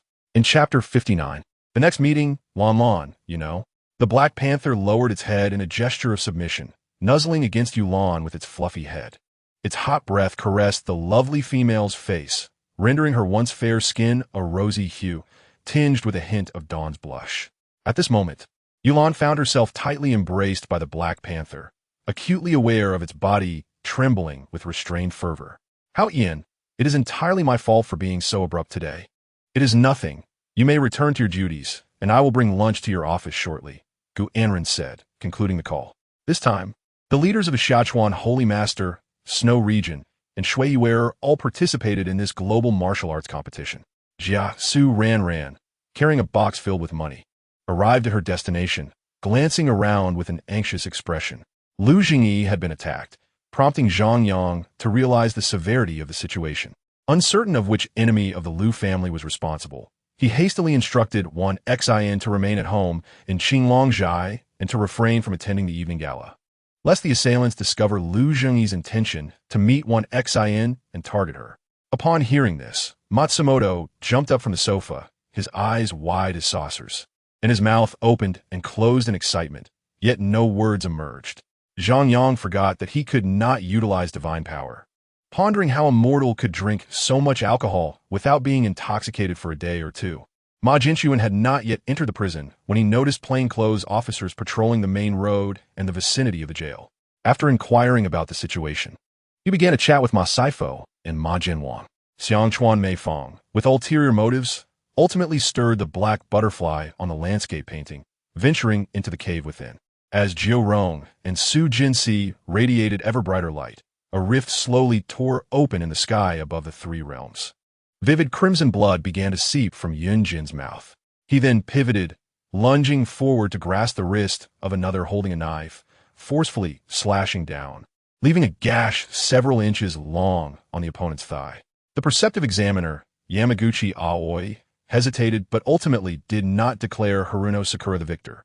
At the summit of Pipa Mountain, Master Shixiang and Yuer's mentor, Bing Lian, were convened with the esteemed figures from the academy, summoned by the Supreme Master for discussions at the Taiching Palace. Currently, they were outmatched, and the Lingchu Academy was subjected to the disdain of the demonic sect's elite disciples, provoking discomfort in Shangguan Lianhong's heart. The instructors on stage whispered among themselves, seemingly engaged in hushed discussions. Below the podium, the students were in a state of tumult, a cacophony of discord. Now, she found herself in an even more disheveled state. Unable to endure any longer, Lin Lian suddenly burst into tears, collapsing onto the ground. Bismarck was accompanied by his sister Tirpitz, while Akiji was adorned with her integrated companion, Kaga. While Shui Mu had indeed gained considerable renown in the ninja world, he had never been candidly associated with it. Dust swirled in the air, obscuring the sky, while the surrounding flora lay askew, with even the nearest trees being shattered by the shock waves of spiritual energy. She had miraculously survived. Amidst the chaos of the frenzied, magical beast riot, how had she emerged unscathed? What could be the reason? In Chapter 60, Did You Miss Me? Yulan bit her soft, red lips tightly. The guards were oblivious, but did she not comprehend? This was undoubtedly due to Huizhanting and Su Xingya's concern for her, which compelled them to linger nearby. Despite their injuries, why did Huizhanting and Su Xingya not heed her words and go to the hospital for proper treatment? She had assured them that she would be fine.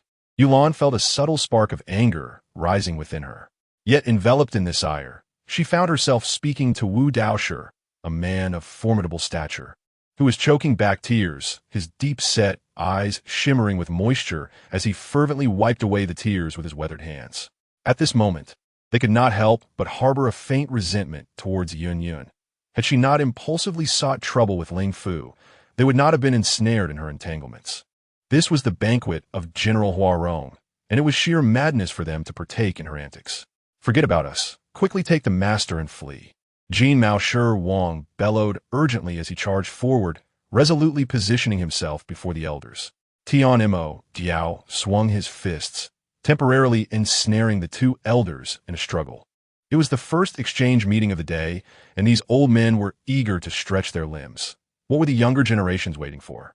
The sunlight outside was resplendently bright, and Qing Qing opened her eyes to find herself in a modest room. Some even secretly resented Ling Baoer.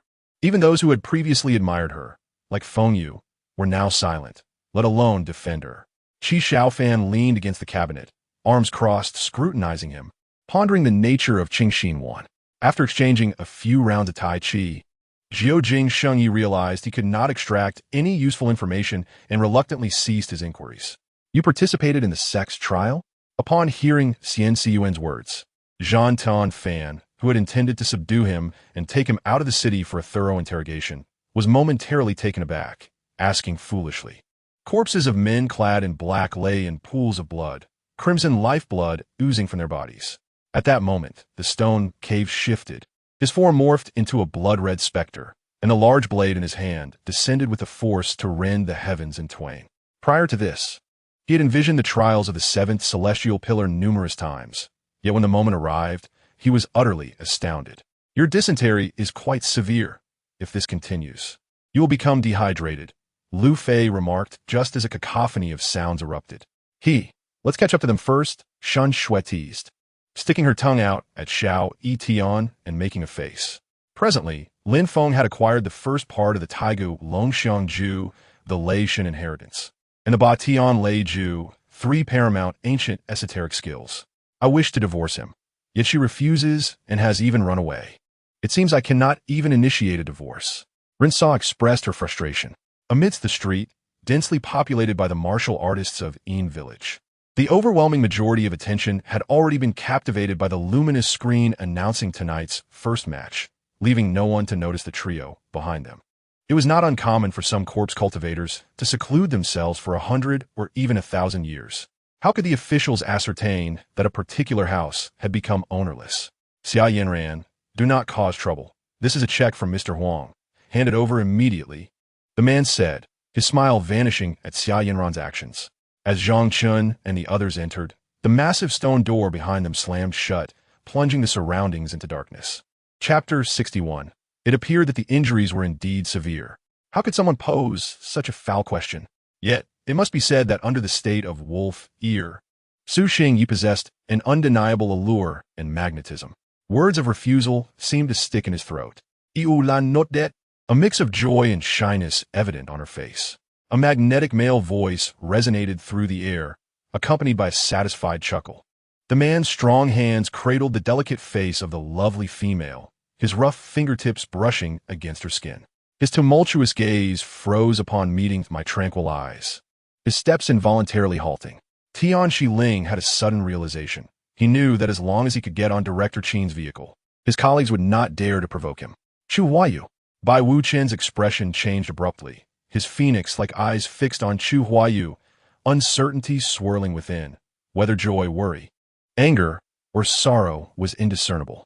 The three cities, with their guards interlocking in a protective embrace, made it challenging to strike at any single point without incurring their wrath. Upon hearing this, Yao Huan collapsed onto the chair, and Lin Yu rushed to support her. She was unconcerned with anything else, finding solace in the steadiness behind her. Li Xiao took a taxi to the vicinity of Pingyang County, disembarking directly into an uninhabited forest. Over the past month, the war-torn city of Luoyang had regained its former appearance, its citizens bustling both inside and outside the walls, with only the buried bones beneath, narrating the brutality of the past conflict against Dongjua. Confirming the area was deserted, he stripped off all his garments, stowing them in the system space before retrieving the Godzilla role-playing experience card, promptly selecting to use it. It appeared that you should understand. Only by merging with the armor can you have a slim chance of upgrading it to the combat form. Almost simultaneously, police cars and ambulances arrived at the scene, accompanied by reporters from major media outlets in Donghai. Jiang Yimiao had previously held Su Feng in high regard, yet now faced him with mixed feelings. Unsure of what to say, as the sword light approached, the Holy Lord raised his hand, and the heavens trembled. An indescribable force surged forth from his palm. There are many delicacies here. We can explore and sample them, Qin Tian remarked, observing Gu Manyan's rapt attention on the skewers of lamb. Mo Tsang Yin discerned the veiled sarcasm in the words, but remained unperturbed. It seemed that ever since Su Lingge had completely distanced herself from him, his expression had forever held this tranquil demeanor. Looking up again, his gaze flickered with a hint of fervor. Clearly, although young Master He Lian had lost his memory, for a natural predator, it was as if he could still vividly recall Su Ling good despite his amnesia. Fang Huayu exuded an ethereal quality, imbued with the essence of a cultivator. Having spent many years honing his skills in the Yaowang Valley, he had not mingled much with the secular world, thus carrying an inherent aura of authority and presence with every gesture.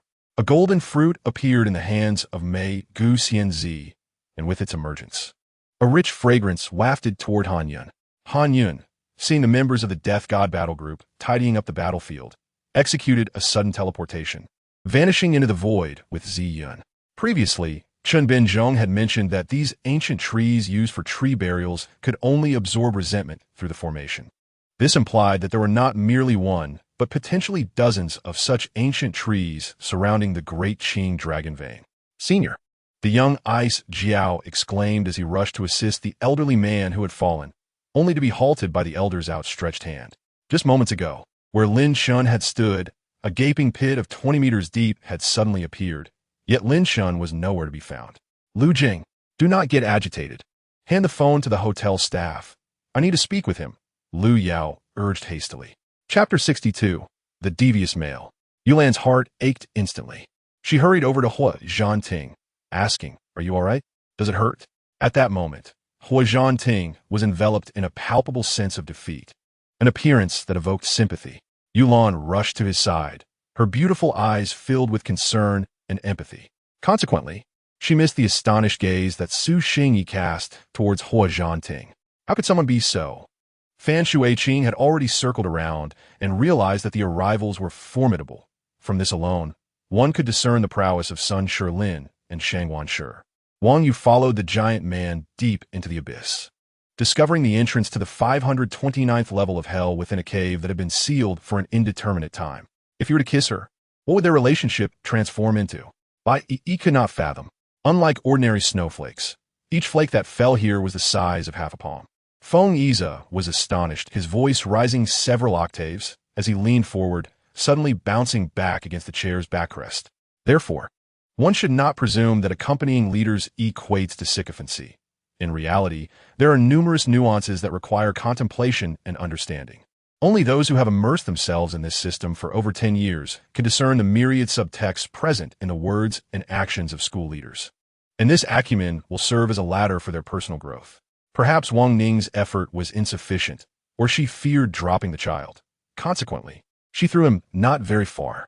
I barely managed to catch the child by lunging forward, but this action caused my feet to sink into the quicksand below.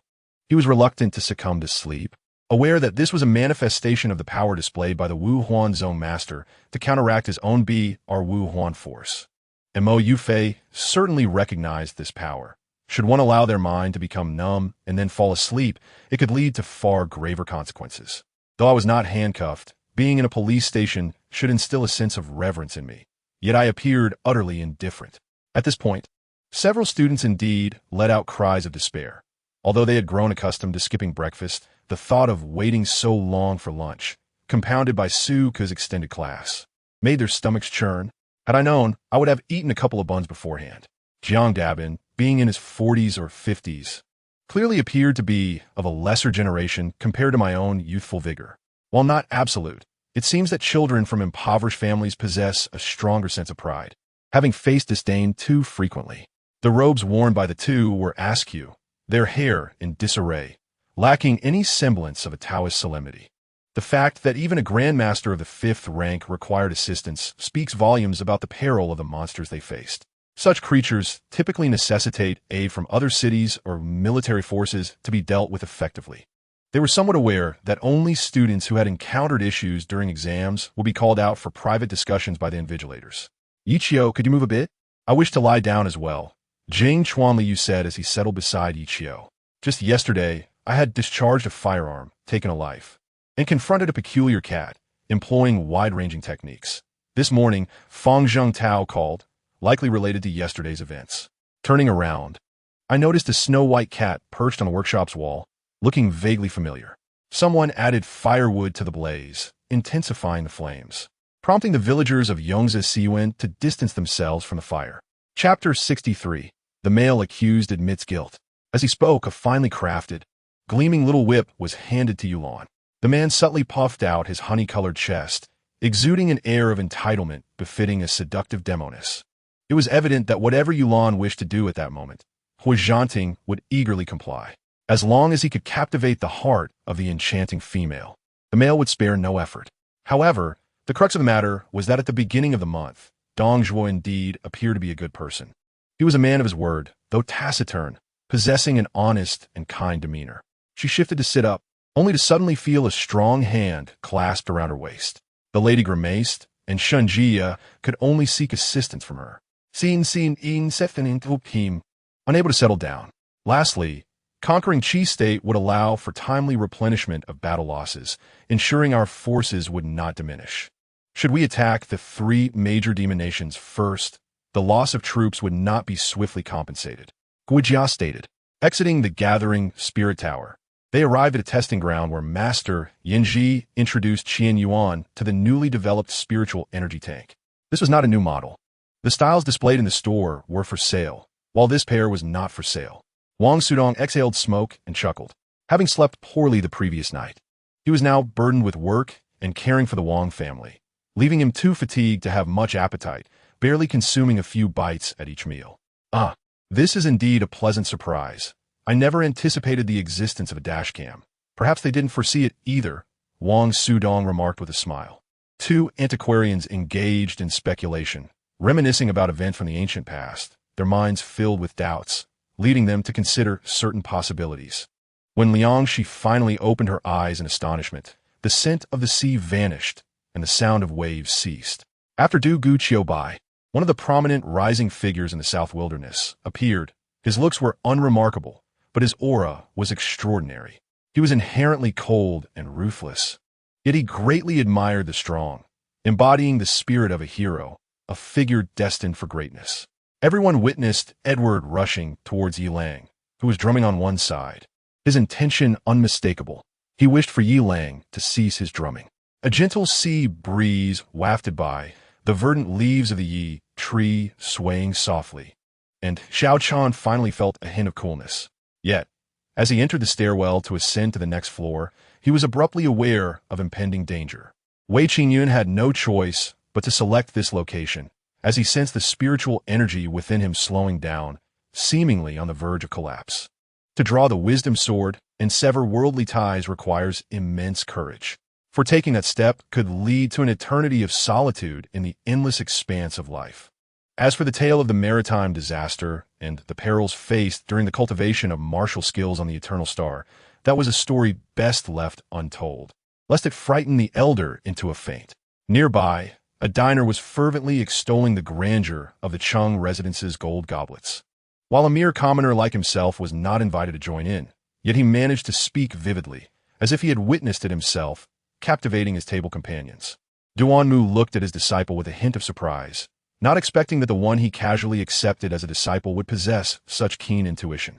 Zhang Liang shouted sharply, his body gradually levitating into the air, his long hair suddenly unfurling, dancing wildly in the wind, the light blue robe he wore fluttering dramatically. Chapter 64. Yulan captured and imprisoned. He felt an overwhelming urge to tear this male apart. Lying on the ground, gravely injured and resembling a dying dog, one could see just how furious Shunjuan had been. To keep him alive now was merely to serve as evidence, compelling him to clarify matters with the Li family. As for what the Li family might do to him thereafter, and what his fate would be, that was a matter for Shunjuan to ponder. In Shunjuan's eyes, you are suggesting their faction is in disarray? Gao Lingyun's eyes lit up, a calculating smile emerging on his face. After Jiang Chun lost consciousness, the guards swiftly removed the handcuffs, and a nurse hurriedly bandaged Jiang Chen's injured wrist. Xia Qingfeng must surely regret his earlier decision. At this point, his expression turned somber as he ceased speaking. Xie Beng'e and Gao Pongzi, who had not left the premises, now resembled two geckos, their fingers pressed against the wall, clinging tightly as the inn continuously rotated. Mi Shui seemed to have been blinded by jealousy, disregarding the strengths of Nangong Lini and Nuan Minyu, failing to consider the consequences of her actions. Did Wang Yuyin not realize that she possessed no martial skills and that finding Murong Fu would only be a burden? No, Wang Yuyin understood. Why then did she proceed so recklessly? There was no other reason: rebellion. Before Li Qiushui could finish, a series of thunderous bangs erupted from the first level of the ice cellar, like a storm of thunder. Though Tang Xiang had been slain by Xie Gui, the sky outside the inn remained unchanged, still shrouded in darkness, compelling the fire god guards to ignite torches for illumination. Upon hearing the system's notification, Andy looked at Boya with a puzzled expression, as if to say, "Isn't this Andy's belongings?" As the current situation in the gang of beggars posed no imminent danger, the four of them deliberated and resolved to set off towards Piaomiao Peak. Chang Shushu, more timid than Ma Sini when it came to matters of the heart, inadvertently elicited a laugh from her upon witnessing the posturing of the golden-backed four demons. The golden body felt a surge of joy while simultaneously lamenting the unity of the golden clan. Zhou Xining, noticing the absence of others, dropped her smile with a huff, contemplating how to instill fear in them for their ill intentions. Elder 11 once again bowed his head, having come to this place to assert dominance for the sake of his own faction's strength. Just as schools have their campus beauties, rural areas boast their own village flowers. Indeed, Chang Shushu was a unique blossom in the strawberry fields. The Golden Body resolved that the Imitation Clan contract crafted from Linlin beast hide would be utilized by the Golden Clan. while the hide of the sky-swallowing python would be reserved for the capture of the Tiger Clan reinforcements that evening. Fan Shun refrained from explaining to Mo Linchin the reason the bullets bore his blood. It was not a matter of distrust, but rather too convoluted to delve into at the moment. A surge of ominous black energy erupted from Luo Guichun, embodying the dark spiritual power of this realm, even coalescing into a substantial mass beyond the barrier. In a flicker of light, Yi Feng and Qin'er appeared before them, hand in hand, resembling celestial lovers. It was not feasible for just anyone to leap from a height of over 30 meters, although Shi Yan was considered a semi-master. He could only descend the stairs with due diligence. A good omen. Although Luo Feng was pleasantly surprised, he remained unsatisfied, recognizing that Dijuan was formidable, likely on par with Dongwang Tai, at best a half-step into the sage realm. Chapter 65. Bearing the burden together. Impossible. Lan would never commit such an act. The resolute and decisive voice of Hua Zhanting resonated. Even with the ample evidence brought forth by Louisa, Hua Zhanting would not be swayed. From his understanding, Yulan was kind-hearted, gentle, and powerful, possessing exceptional intelligence. How could she possibly resort to using prohibited substances to attract male attention? If the two exchanged their positions, there might be a hint of credibility. At this moment, Hua Zhanting directed a wary gaze towards Louisa, a thought surfacing in his mind. He must not allow Louisa to take Yulan away, nor should she be delivered to the judgment seat. Otherwise, the non-existent would become reality. The pressure of a level 3 aura surged forth unceremoniously, with golden eyes shimmering like flowing gold, leaving no doubt that should they attempt to forcibly take Yulan, Hua Zhanting would fight to the bitter end. General Hua, the irrefutable evidence lies before us. You are being excessively partial to Princess Yulan. The male members of the royal guard glared resentfully at Hua Zhanting. Luisa's sharp voice cut through. Hua Zhanting, are you openly defying royal orders? Currently, the royal authority still governed the empire. Even with the Hua family's immense influence, they could not openly oppose the royal family. Otherwise, it would be akin to declaring a rebellion. Hua Zhanting remained silent, his mature and handsome visage set in a firm line, conveying his stance. Very well. Since General Hua wishes to proceed this way, I shall oblige. Louisa's cold laughter rang out, just as she was about to command her guards to forcibly seize Yulan. Suddenly, a melodious female voice echoed from within the villa. Hua Zhanting, step aside. I will go with them. Hua Zhanting slightly shifted aside, revealing the beautiful young female behind him. It was Yulan, her strikingly radiant face adorned with a cold demeanor, flanked by Su Xingye and Shun Zhuoran, who stood like protectors at her side. She had been privy to the entire exchange and understood Luisa's intentions. She had no desire to drag more individuals into their conflict, especially as she had not added any dubious materials to the development of the Hope Potion. She felt confident enough to withstand scrutiny. Facing Luisa's gaze, Yulan strode purposefully towards her, chin lifted, her lovely features radiating coldness. I will go with you. However, you made an error in your earlier statement that I must correct. What? Luisa's smirk faltered, her icy gaze fixated on Yulan. Yulan's lips parted slightly. You just claimed that for centuries, no such genius has emerged, and you presumptuously believe I utilized prohibited materials. But have you ever heard the saying? In that instant, it was as if a thunderclap resounded in the ears of all present. Yulan's expression remained calm, devoid of any panic. Her crystalline amber eyes fixed on Louisa, as though she were assessing what other tricks she might have left to play. Louisa, once certain of her victory, now felt as though her heart was gripped tightly by an unseen hand, her breath stilled, her pupils trembling. Could it be that Yulan was indeed a genius? She had not used deceptive materials? No, it was impossible. A discarded female raised on a garbage planet could not possibly be a genius. Even if she were, without anyone to nurture her, she would have long since faded into obscurity. A facade. It must be a facade. Louisa clenched her fists tightly at her sides, her fingertips digging painfully into her flesh to quell the sudden wave of panic. Even if Yulan were truly a genius, this time, she would ensure that the allegations of her using deceptive materials were substantiated. Louisa resolved within herself. Meanwhile, Hua Zhanting, Su Xingye, and Shun Zhuoran, upon hearing Yulan's powerful declaration, felt a surge of admiration, their gazes illuminating with fervor as they beheld her. Look, this is the female they cherished and adored. She exuded such confidence, brightness, and audacity. Had circumstances permitted, the three males would have rushed forward to shower her with kisses. In that moment, Yulan shone with an unmatched brilliance, standing there, radiating a dazzling light, an unparalleled beauty in the universe. The three males were visibly entranced, their hearts aflame with love. The intensity of their admiration only served to deepen Luisa's fury, stripping away her facade of gentleness and kindness, revealing her true nature. Even at death's door, you still cling to your arguments. Guards, take her away. Luisa flicked her sleeve, signaling her royal guards to apprehend Yulan. Since Yulan had expressed her willingness to accompany her, it was presumed that Huizhanting and the others would not interfere. Wait, it was Su Xingye who spoke up, swiftly stepping forward to block the guards intending to shackle Yulan. His expression was icy, and a fierce glint flickered in his emerald eyes. Currently, Lanlin's alleged crimes are merely speculative. There is no need to resort to such extreme measures. Put those away. Su Xingye shouted, Inanja.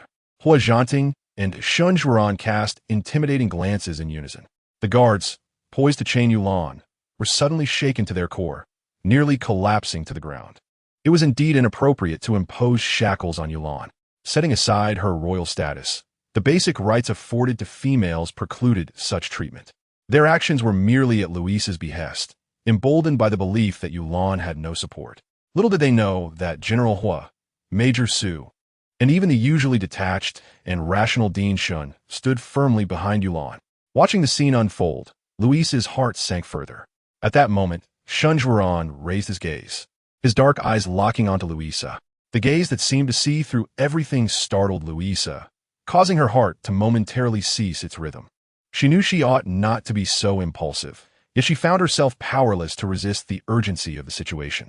It was all because Shunzhuan had seized her weakness. She could not allow the matter of framing Yulan by instructing a male to shatter the human restoration serum to resurface, so she had to act preemptively. In retrospect, it appeared her plan had succeeded. If she could simply eliminate Yulan, even if the truth were to come to light later, she would have nothing to fear. Her heart raced uncontrollably. At that moment, as Su Xingye turned to Yulan after reprimanding the royal guard, his gaze softened instantly. Lan, would you mind if I accompanied you? Huh? Yulan was taken aback, gazing up at Su Xingye in a daze. What did he mean? Su Xingye, however, had made his decision in sync with Yulan's own. They could not possibly accept leaving Yulan alone in prison, unaware of what awaited her. Thus, it was better for him to stay by her side. He took hold of Yulan's hand, tilted his head, and smiled at her with a hint of coolness and wildness. The youthful arrogance radiated from him. The implication was clear. If she were to be imprisoned, they would accompany her. After all, she was their female sovereign. Huizhanting, the epitome of a gentleman, gently took Yulan's other hand, pressing a fervent kiss upon the back of her delicate hand, reminiscent of the passionate feelings shared among the trio. The warmth of that kiss was akin to a roaring volcano, never to extinguish. We will face this together. Shunzhuan's typically calm and restrained black eyes softened as they rested upon Yulan, affirming their shared resolve. The determination of the men to stand by Yulan was unwavering. The members of the royal guard, sent to apprehend them, were collectively bewildered. This is insane. The world has truly gone mad. Who in their right mind would dare to arrest the marshal of the empire, the genius major general, and the head of the research institute all at once? Not to mention, these three possessed exceptional talents and were among the rare third-level males. The Hua family backing Huizhanting and the Shun family supporting Shunzhuan were far from inconsequential. They wished they had never taken on this assignment. Watching the three males insist on accompanying them, the royal guards felt tears of frustration welling up inside. They were supposed to be the ones capturing, yet they felt more anxious than those facing imprisonment. Only Luisa, observing the scene, felt a flicker of relief at having prepared a contingency. Meanwhile, at the Li residence, a letter sent in Yulan's name was delivered into Madame Li's hands. Madam, this was brought from the gate this morning, said to be a letter from Miss Yu, and it must be delivered directly to you. What? A letter from Lan? Surprise flickered across Madame Li's face. Confusion was evident. She could not fathom why Yulan would take the trouble to write her a letter. Hadn't they arranged to meet soon? Was there something that could not be said in person? Suddenly, a weight settled in her heart. Maintaining her noble composure, she accepted the envelope from the butler and carefully opened it. Her eyes scanned the contents rapidly, and as she read more, the color drained from her face. At that moment, Li Yufei entered, calling out cheerfully from a distance, "Mother!" As she approached and noticed her mother's pallor, her expression changed instantly. "Mother, what is wrong?" She then spotted the letter in Madame Li's hand and swiftly snatched it away.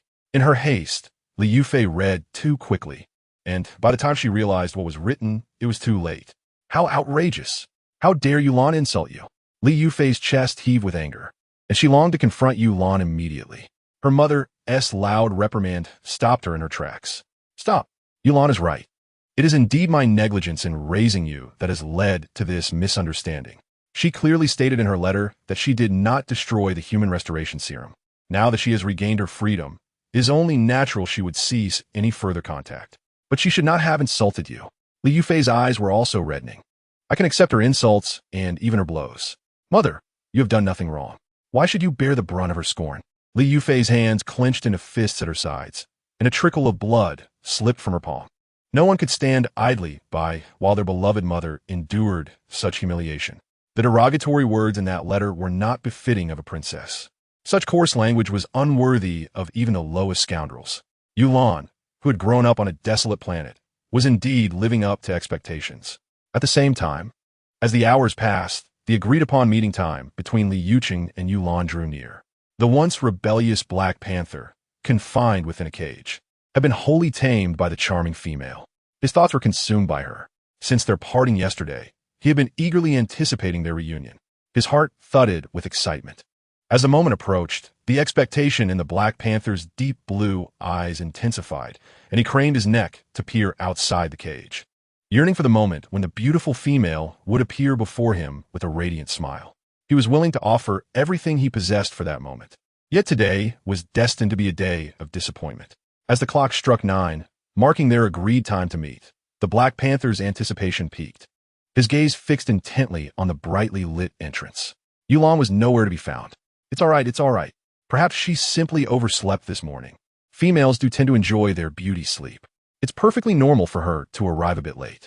He reassured himself, but a tinge of disappointment lingered as he lay quietly in the cage, waiting. His azure, beastly eyes remained locked on the outside, fearful that he might blink and miss the moment she appeared, not wanting to lose the chance to see her first. Time passed, and it was now 10 in the morning. Yulan had not arrived. 11 o'clock came and went without her presence. Noon passed without a sight of her. 1 o'clock, still no sign. 2 o'clock, still absent. The Black Panther within the cage began to grow increasingly restless. He sought reasons for her absence, telling himself that perhaps the beautiful female had simply needed more time to prepare, or maybe she was hungry and had gone for lunch. Perhaps she needed a nap. As the sun began to set, its waning light cast shadows over the Black Panther's deep blue eyes, a hint of darkness flickering within them. Why hasn't she come? We had agreed to meet today.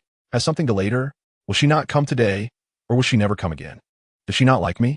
If he had never known the light, he might have borne the darkness. The Black Panther in the cage let out a wail of anguish, or perhaps it resembled a cry of despair. Chapter 66. Please, help her. Madam, it's bad. It's terrible. The eldest son is in trouble. Because Yulan had not shown up, the Black Panther descended into an abyss of extreme self-loathing and despair. He had not eaten all day, merely lying in the cage, staring blankly at the doorway, awaiting Yulan's appearance, sacrificing sleep and sustenance for that moment. However, when it comes to the guardians of the Li family tasked with protecting Li Yuqing, the situation becomes dire.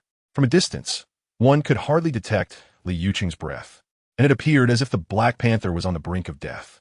Members of the guard team were terrified, with some approaching the iron cage, while others hurried to inform Madame Li. At that moment, Madame Li was consumed by sorrow over the letter written to her by Yulan. How could someone who seemed so gentle, beautiful, and intelligent commit such an act of insult? While she struggled with the possibility of a misunderstanding, a guard suddenly reported, sending her into a state of panic. What do you mean? Something has happened to Yuqing. Just yesterday, he had taken his first steps out of the iron cage in many years. Madame Li's heart raced as she hurriedly rose and made her way to the castle where Li Yuqing resided. Upon seeing the Black Panther lying within the cage, its breath faint, she immediately burst into tears. Yuqing, what has happened to you? Are you unwell? Tell mother. I will help you. Turning to the guard beside her, she shouted urgently, "Where is the doctor? When will the doctor arrive?" "Madam, we realized something was wrong and immediately summoned Dr. Lee. He is on his way and will arrive shortly."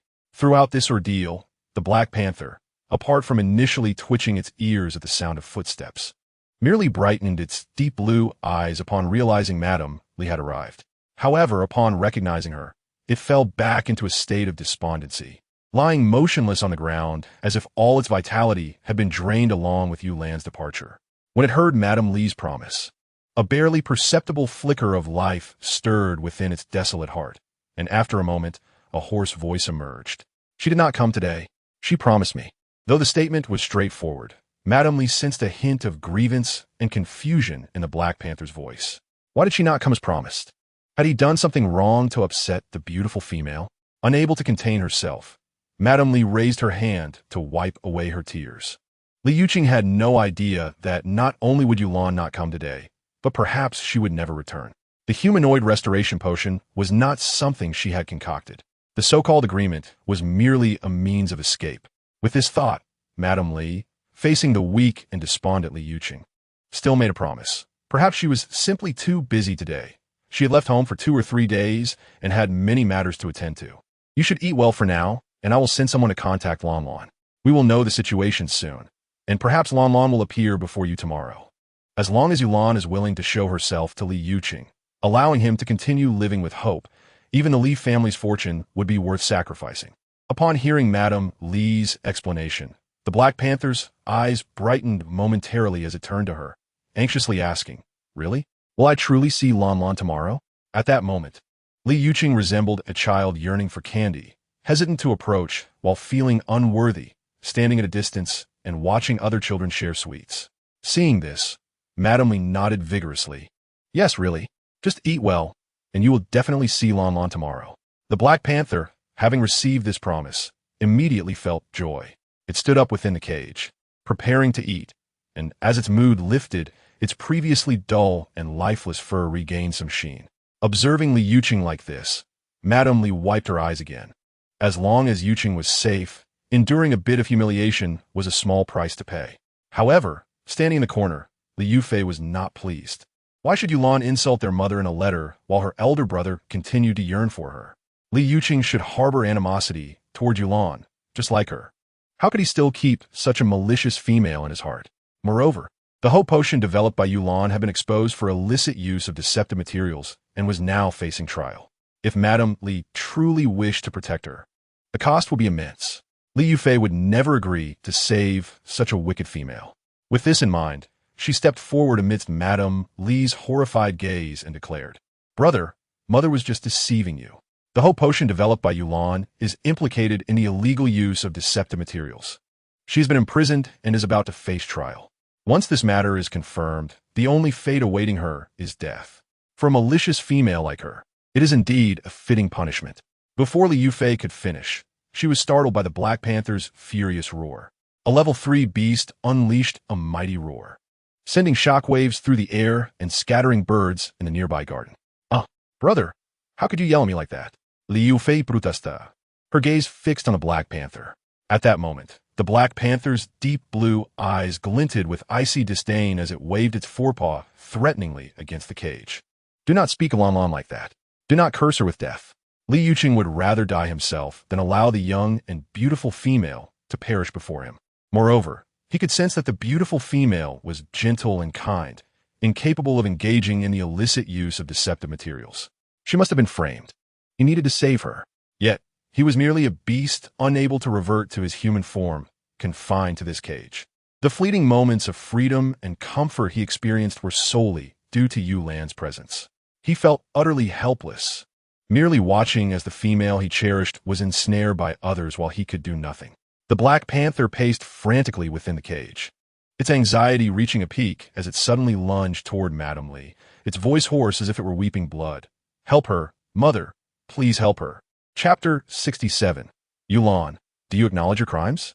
The once exalted and aloof prodigy, young and precious, cold and indifferent, with pride surpassing the heavens, had never uttered words of supplication before. Madame Lee understood her son's pride better than anyone. Previously, When she merely suggested a collar, he had locked himself in the cage, refusing to emerge no matter how she pleaded or cried. Yet this time, for Yulan, he had actively sought her help. The shock this moment brought to Madame Li was indescribable. She thought, Li Yuqing must truly love her deeply if he was willing to go to such lengths. Simultaneously, Madame Li realized something profound. If they could not save Yulan this time, Li Yuqing would undoubtedly not survive alone. No male had ever lived on after the death of his female. Even the proudest and strongest male would succumb to despair at the moment his female passed, silently accompanying her into oblivion. Yet how long had Li Yuqing known Yulan to reach such certainty so quickly? All right, I understand. I will find a way to protect her. Yuqing, you must eat well and rest properly. Do not fall ill before anything happens to Lan Lan. You would want her to worry about you, would you? All the myriad concerns in Li Yuqing's heart were shattered by this one statement. He truly did not wish for Lan Lan to worry. Even if this worry stems from herself, the charming little female should forever laugh with fervor, freedom, and joy. Before Madame Li, the usually rebellious Black Panther nodded obediently, eating and sleeping as expected. Why? As she watched this scene, Li Yufei felt an intense unwillingness. She was convinced that her elder brother had never interacted with outsiders, which is why he was easily deceived by the malicious female, Yulan. If she and her mother joined forces to expose Yulan's true nature, her brother would surely come to despise her. However, before Li Yufei could finish her thought, she was swiftly interrupted by a glance from Madame Li. The words she was about to utter froze on her lips. This matter shall not be mentioned again. Madame Li commanda starli. Her son had suffered enough over the years, finally able to enjoy a moment of peace and happiness. She simply hoped that such moments could last a little longer. Honey on the edge of a blade, how could it not be sweet? A glint of determination flashed in Madame Li's eyes as she ordered. Mobilize all personnel from the Li family on Central Star. Devise ways to create public opinion online to whitewash Yulan. Simultaneously, prepare disguises and ensure that all weaponry and starships are ready for a prison break.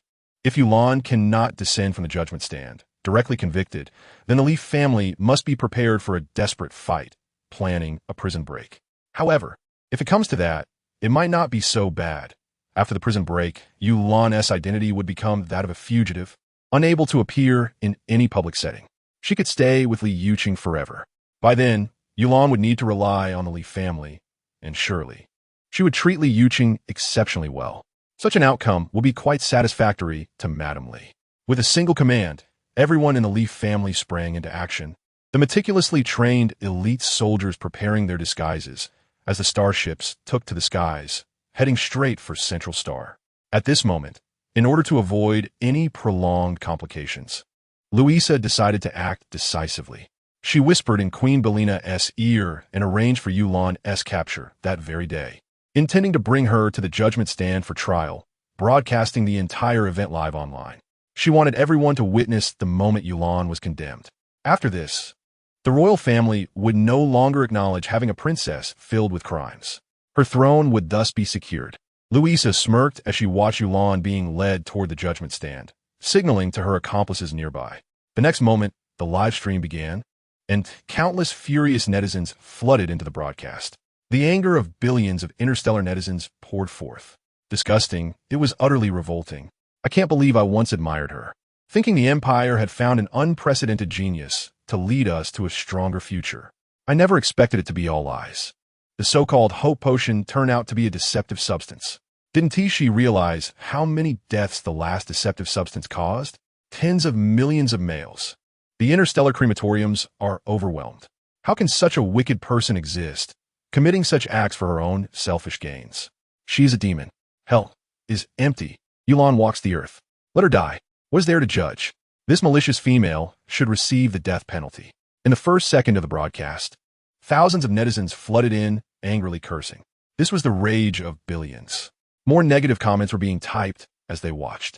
Seeing this, Louisa could not contain her glee, a smug smile creeping across her face. With such widespread hatred directed at Yulan, how could she even compare? Even if Queen Belina wished to retain her princess status, the enraged netizens would likely strip it away. This situation was a trap set for Yulan. Countless individuals cursed and swore, wishing for her immediate demise. Yet, if the truth were revealed, love and hate intertwined, guilt would surge. Louisa still did not comprehend that their anger stemmed from feeling deceived, from previously believing in Yulan wholeheartedly and fervently supporting her. Once they discovered that Yulan had always been the same, that the hope potion was flawless, overwhelming guilt would flood their hearts, leading to Louisa's ruin as well. They could only watch helplessly as Yulan made her way toward the judgment stand. The Chief Justice struck the gavel heavily on the table, the commanding sound echoing with authority. Yulan, you have illegally used deceptive materials to pose as the hope potion, nearly causing the deaths of tens of millions of males. Do you realize your crimes? Chapter 68. The Judgment Stand Interrogation. I am innocent. Even under the furious insults of billions within the interstellar community and the oppressive gaze of the judges, Yulan held her ground, refusing to admit fault. Her amber eyes locked onto the Chief Justice, sparkling as if no evil could conceal itself before her. Boom! With her words, the viewers in the live stream erupted. Shameless. How can such a shameless female, with undeniable evidence, refuse to plead guilty? No wonder she could resort to using deceptive materials. I really want to rush in and hit her. How has the Chief Justice not smashed that gavel in her face yet? Infuriating. It is utterly infuriating. Bang! The Chief Justice slammed the gavel down once more. The imposing judge leaned forward, brow furrowed, his gaze sharp as a knife directed at Yulan. Whether you plead guilty or not will not alter the final outcome. The males who used the hope potion you developed have all suffered intensified mental breakdowns. What do you have to say about that? If you cannot explain, your fate awaits, death. As the last word fell, the gavel crashed onto the table with a resounding bang. Outside the judgment stand, Hua Zhanting, Su Xingya, and Shun Zhuoran felt a tightening in their chests, their expressions darkening. It turned out their affection for this female was so profound that even hearing the word death stirred such unrest and anger within them. At that moment, the three males exchanged glances, sharing an unprecedented sense of unity. If the judgment stand truly intended to enact something dreadful upon Yulan, they would rather forfeit all their hard-earned honors and directly rescue her. Hua Zhanting and Su Xingya had already begun to silently arrange starships and weaponry, while Shun Zhuoran utilized his authority to summon a large quantity of anesthetics. Meanwhile, the livestream's comment section was flooded with mocking laughter. I love watching this kind of scenario where someone tries to argue but ends up being slapped in the face with reality. If she isn't guilty, then why are all the males who used the hope potion experiencing deeper mental breakdowns? What a piece of trash this so-called hope potion is. Hearing the Chief Justice's words, Yulan's face was filled with disbelief. She knew her own developed potion. It wouldn't exacerbate mental breakdowns. She was definitely being set up. There had to be a conspiracy. However, no matter the nature of the conspiracy, it is utterly powerless in the face of absolute strength. Yulan abruptly raised her head, her gaze fierce as she directed it towards the Chief Justice, her voice clear and resolute. It is absolutely impossible. I demand to see those males once more. Yulan's request was entirely reasonable. Yet, in the eyes of the interstellar beings who had already condemned her, it was akin to a fool's errand. Since you refuse to repent even at death's door, let us allow you another glimpse. Bring them forth. With the Chief Justice's command, the sound of clanking chains echoed from nearby the judgment platform. Gasps of horror and disdain arose from the crowd. Yulan turned her gaze towards the source of the sound, only to behold a series of iron cages, bound together by chains, rolling in on a hovering vehicle. Within those cages were the familiar forms of male beasts, black bears, leopards, sheep, and rhinos, one after another, all of whom Yulan had personally rescued and released from the Fengxiong Yuan. Not a single one was missing. Every last one was present. Why? How could this be? Yulan murmured, her delicate face filled with bewilderment. At that moment, as she once again laid eyes on this familiar group of males, she recalled the day she and Shun Zhuoran had sent them off. The brilliance in the eyes of those males had been so radiant, each one vowing to find a beloved female and live a happy life. How could it have changed so drastically in less than a month? It was even worse than their conditions in the Fengxiong Yuan. The disbelief in Yulan's eyes was unmistakable, instantly inciting the ire of the Chief Justice seated high above. His gavel struck the table with a resounding thud, and his voice, tinged with mockery, rang out. Why? Do you still not understand? My Lady Yulan, you should know all too well. They share a common trait. They have all ingested your hope potion. On the judgment platform, in the audience surrounding it, and in the billions watching the live broadcast, all eyes were fixated on Yulan, anticipating her confession. Confess, confess, confess. This is your doing. If it were not for you, how could they have ended up like this? Confess, confess, confess. D. But does the multitude's voice equate to truth? Before the eyes of billions, the slender, delicate female who had been bowing her head suddenly raised it, her gaze piercing as she directed it towards the position of the Chief Justice. Her amber eyes sparkled with a brilliance surpassing the finest jewels. She spoke with fervor, her red lips curving slightly as she declared loudly and confidently, "That is incorrect. Their current state is not solely due to the use of deceptive substances. It is also likely due to an excessive application of male-inducing agents. Has the court engaged a professional testing agency for a thorough investigation? Is there a blood analysis report? Or are we to condemn a person based solely on hearsay and unfounded speculation?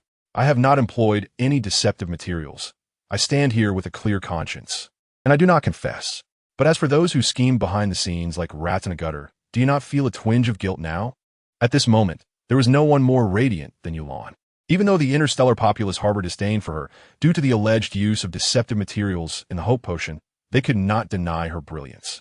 This was an overt and brazen attack. Should they fail to crush Yulan, it would mark the beginning of his illustrious fame. Louisa, seated in the audience of the judgment platform, clenched her fist tightly at her side. How detestable! Chapter 69. The Public Creation of the Hope Potion. Yulan's series of probing questions momentarily left the audience in a state of blankness. Even the live commentary, which usually garnered millions of comments per second, experienced a rare pause. As impulsiveness faded, reason reclaimed its ground. Perhaps Yulan makes a valid point. Throughout this entire ordeal, we have not seen any official institution present a testing report. So how could she be dragged to the judgment platform for trial? I had thought she was already deemed guilty. Indeed, it is true, aside from some ambiguous statements initially circulated on the StarNet. And the fact that all males who exited the Fengxiong Yuan went mad, it certainly appears as if they were under the influence of deceptive materials. However, I had forgotten that if male-inducing agents are excessively used without the calming presence of females, it can lead to such outcomes. Nonetheless, male-inducing agents are only sold on the black market. To acquire them in such large quantities and apply them so precisely to the males released from the Fengxiong Yuan suggests a formidable influence behind the scenes. I see you have truly lost your minds, speaking in support of Yulan. Have you not opened your eyes to see clearly? Yulan, a mere ordinary female from a garbage star, fortunate enough to enter the research institute, who would waste their time targeting her. In my view, she has indeed utilized deceptive materials and remains unrepentant. Supporters of Yulan, the rational faction waiting to observe the developments without taking sides, and the radical faction firmly convinced of her deceitful practices, all clamored for her demise. In that moment, as Yulan's fierce questioning continued, even the Chief Justice on the platform experienced a fleeting moment of cognitive dissonance, nearly succumbing to her line of thought. After a brief pause, he darkened his expression and struck the table forcefully with his gavel. Irrefutable reasoning. Yulan, you know full well that whether it be deceptive materials or male-inducing agents, once used, they vanish without a trace from the male bloodstream. The laboratory cannot verify it. You are exploiting this fact, which is why you act so brazenly. I advise you to confess now. Otherwise, do not blame the judgment platform for lacking civility. Bring forth the memory reader. The Chief Justice's authoritative voice reverberated. With his command, a machine was promptly brought in from below. Resembling a helmet, the cold, white apparatus gleamed ominously in the sunlight. Upon seeing the memory reader, Yulan's heart involuntarily skipped a beat. Her instincts warned her against using such a device. Meanwhile, in the audience of the judgment platform, Shunzhuaran's expression darkened immediately. As the head of the research institute, no one understood better than he how unstable this device could be. Newly developed just 2 years ago, it was still undergoing improvements and could not be used directly. Once this helmet was donned for memory retrieval, the individual would either perish or become incapable of rational thought. The human brain is exceedingly fragile, let alone the secrecy of memory retrieval. Shunzhuaran could no longer remain seated. His clenched fists hung at his sides as he turned to look at Hu Zhanting and Su Xingye, his usually calm and restrained black eyes now brimming with fierce intent. He could not bear to witness Yulan suffer even the slightest harm. He did not wish to wait any longer. He wanted to act immediately. Hua Zhanting and Su Xingye exchanged glances, their eyes reflecting a similar severity upon hearing Shen Zhuoran elucidate the terrifying nature of the memory reader. It was likely that this was Louise's ultimate objective. Once subjected to the memory reader, even if Yulan were ultimately proven innocent, she would either be dead or reduced to a fool. Would Beilina pursue responsibility for a corpse or an imbecile? No, she would not. Indeed, Beilina might even increase her rewards for Louisa to placate her. At that moment, the Chief Justice's authoritative voice echoed from the high platform. Yulan, since you adamantly refuse to confess, let us allow the memories to speak for themselves. This is the latest memory reader developed by the Research Institute. Once you don it, I shall witness the process of your hope potion's development. As long as you can prove that you have not employed any deceptive materials, you shall be deemed innocent. Now, please were the memory reader, the Chief Justice urged solemnly. The audience in the courtroom fixed their intense gazes upon the scene. Under the scrutiny of billions of viewers in the live broadcast, Louise's heart raced fervently, pounding with anticipation. A rare opportunity to vindicate herself had presented itself. Yulan, would you refuse? Wear it, were the memory reader, and become a fool. Ha ha ha, a fool. I wonder how you will contend with me thereafter. She did not believe that Hua Zhanting and the others would favor a fool. Ultimately, they would still be hers, as the spotlight shone upon them. At the moment when Hua Zhanting, Su Xingye, and Shen Zhuoran were about to take action, the beautiful female, standing before the memory reader, slightly raised her head. Her crimson lips curving. I refuse to have my memories read. My memories are of utmost privacy and cannot be pried into by anyone. Boom. Her words resonated like thunder among the crowd of onlookers. For the audience, granting Yulan an opportunity to prove her innocence through memory reading was already a generous offer. Why would she decline? On what grounds could she refuse? Yulan's rejection only fueled the suspicions of the audience, who were unaware of the sinister truths behind the memory reader, leading them to believe she had indeed used deceptive materials. Shouts of sophistry, ignited the audience's anger. Countless water bottles, bags, and various objects were hurled toward the podium. They wished to tear apart this female who spouted lies and evasion. A wave of malice surged forth. Unable to contain himself upon witnessing this scene, Shen Zhuoran dashed toward the podium. He wanted to cover Yulan's ears, shield her eyes, and embrace the beautiful female tightly. Do not listen, do not look, do not fear. I am here. Everyone was taken aback when Shen Zhuoran bypassed the podium security and rushed to Yulan's side, fiercely protecting her, his gaze sharp as he directed it toward the Chief Justice. Yulan is one of my people from the Research Institute. If she has indeed erred, let it be directed at me. I shall bear the consequences. His blatant partiality was evident. Louisa, witnessing this scene, was nearly driven to fury. Having been at the Research Institute for so long, conducting experiments and striving to cultivate a good relationship with Shen Zhuoran, she found herself outshined by Yulan, who had only recently entered. Louisa was on the verge of exploding with rage. On the other hand, Yulan, suddenly embraced by Shen Zhuoran, found herself momentarily stunned. She reached up to pat the man's back, saying, Shen Zhuoran, I am fine. Do not worry, I am unafraid. She was not weak. On the contrary, as external attacks grew fiercer, her resolve only strengthened, a nameless fury surging within her, a raging anger burning wildly. Yulan raised her gaze to meet the Chief Justice's. What if I were to propose conducting a public experiment? Is it not said that I have violated regulations by using deceptive materials? Then let the experimental materials be prepared by you, and I shall concoct the hope potion on-site to prove my innocence. Chapter 70. Shen Zhuoran tests the potion. Someone plots malice. An unexpected new method emerged. The on-site preparation of the hope potion. No one anticipated that Yulan would make such a suggestion. Even Louisa in the audience could not help but tense up. She had not foreseen Yulan proposing this method, and had made no relevant preparations. If she were to concoct the potion on-site, would that not? Louisa's face contorted with unwillingness. At that moment, the Chief Justice's authoritative voice resounded. Yulan, the primary issue now is the hope potion's alleged use of deceptive materials. How can you prepare the potion on-site when no one dares to use it? Who would risk their mental collapse and potential death after using the hope potion? No male possesses such courage. It truly is the Chief Justice. If it were me, I would have nearly been intimidated by Yulan. Indeed, once her potion is prepared, she must find someone to test the results. Otherwise, How would anyone know whether what she concocts on site is truly the hope potion or merely a concoction meant to evade responsibility? The barrage of comments in the live chat poured in, and the audience in the courtroom could not help but murmur amongst themselves. A mocking female voice rang out. So, is it fear? Yulan, standing at the center of the podium, slightly raised her chin, her face marked with unmistakable scorn. It seemed as if she mocked their attempt to coerce her into a confession without evidence. A group of cowardly degenerates. Arrogant, truly arrogant. In the past, criminals brought to the podium for public trial would weep and repent madly, pleading for a sliver of mercy.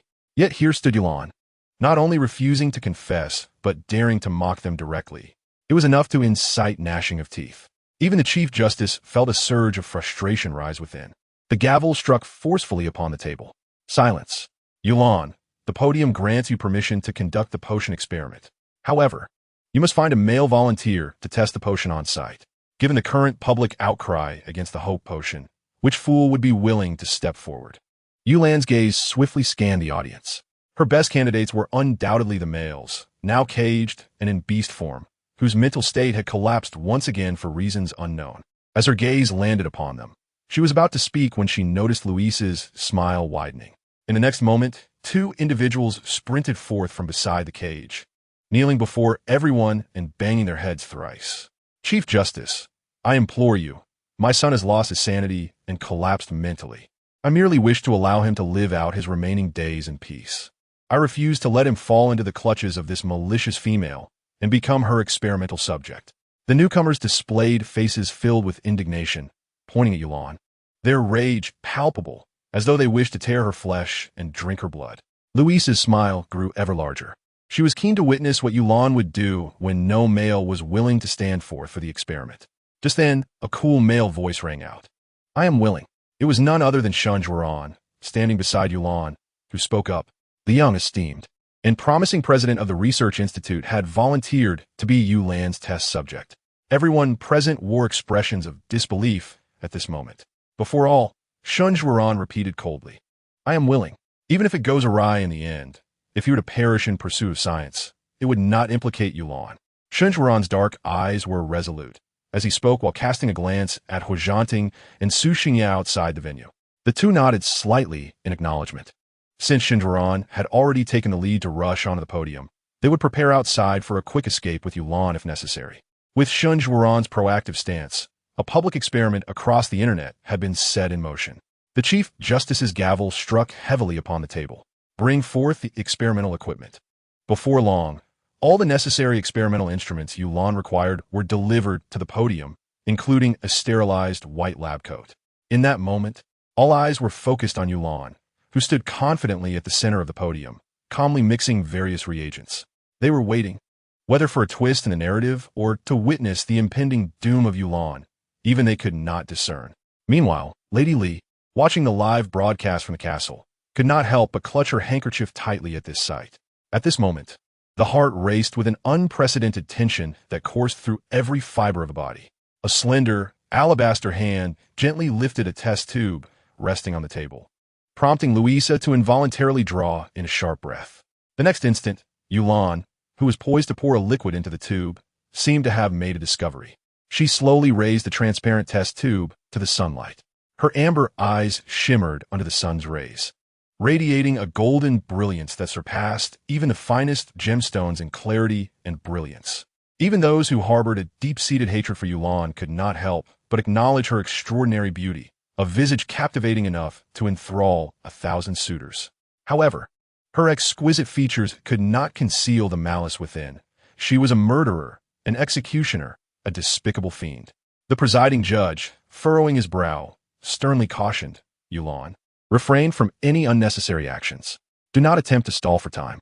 In the next moment, a slight smirk graced Yulan's crimson lips, her expression radiant as if she had seized upon some incriminating evidence. Waving the test tube, she declared, Your Honor, I suspect that this test tube contains deceptive substances. Someone seeks to harm me. The revelation sent shockwaves through the courtroom, leaving both the audience and those watching the live broadcast in stunned silence. What does this mean? Is it true? If there are indeed deceptive materials in the test tube, could it mean that Yulan's hope serum is genuine? Let's not forget, this is the courtroom, The influence behind this individual must be considerable. Luisa's previously relaxed hands clenched tightly, her entire being frozen in disbelief. How could Yulan have uncovered this?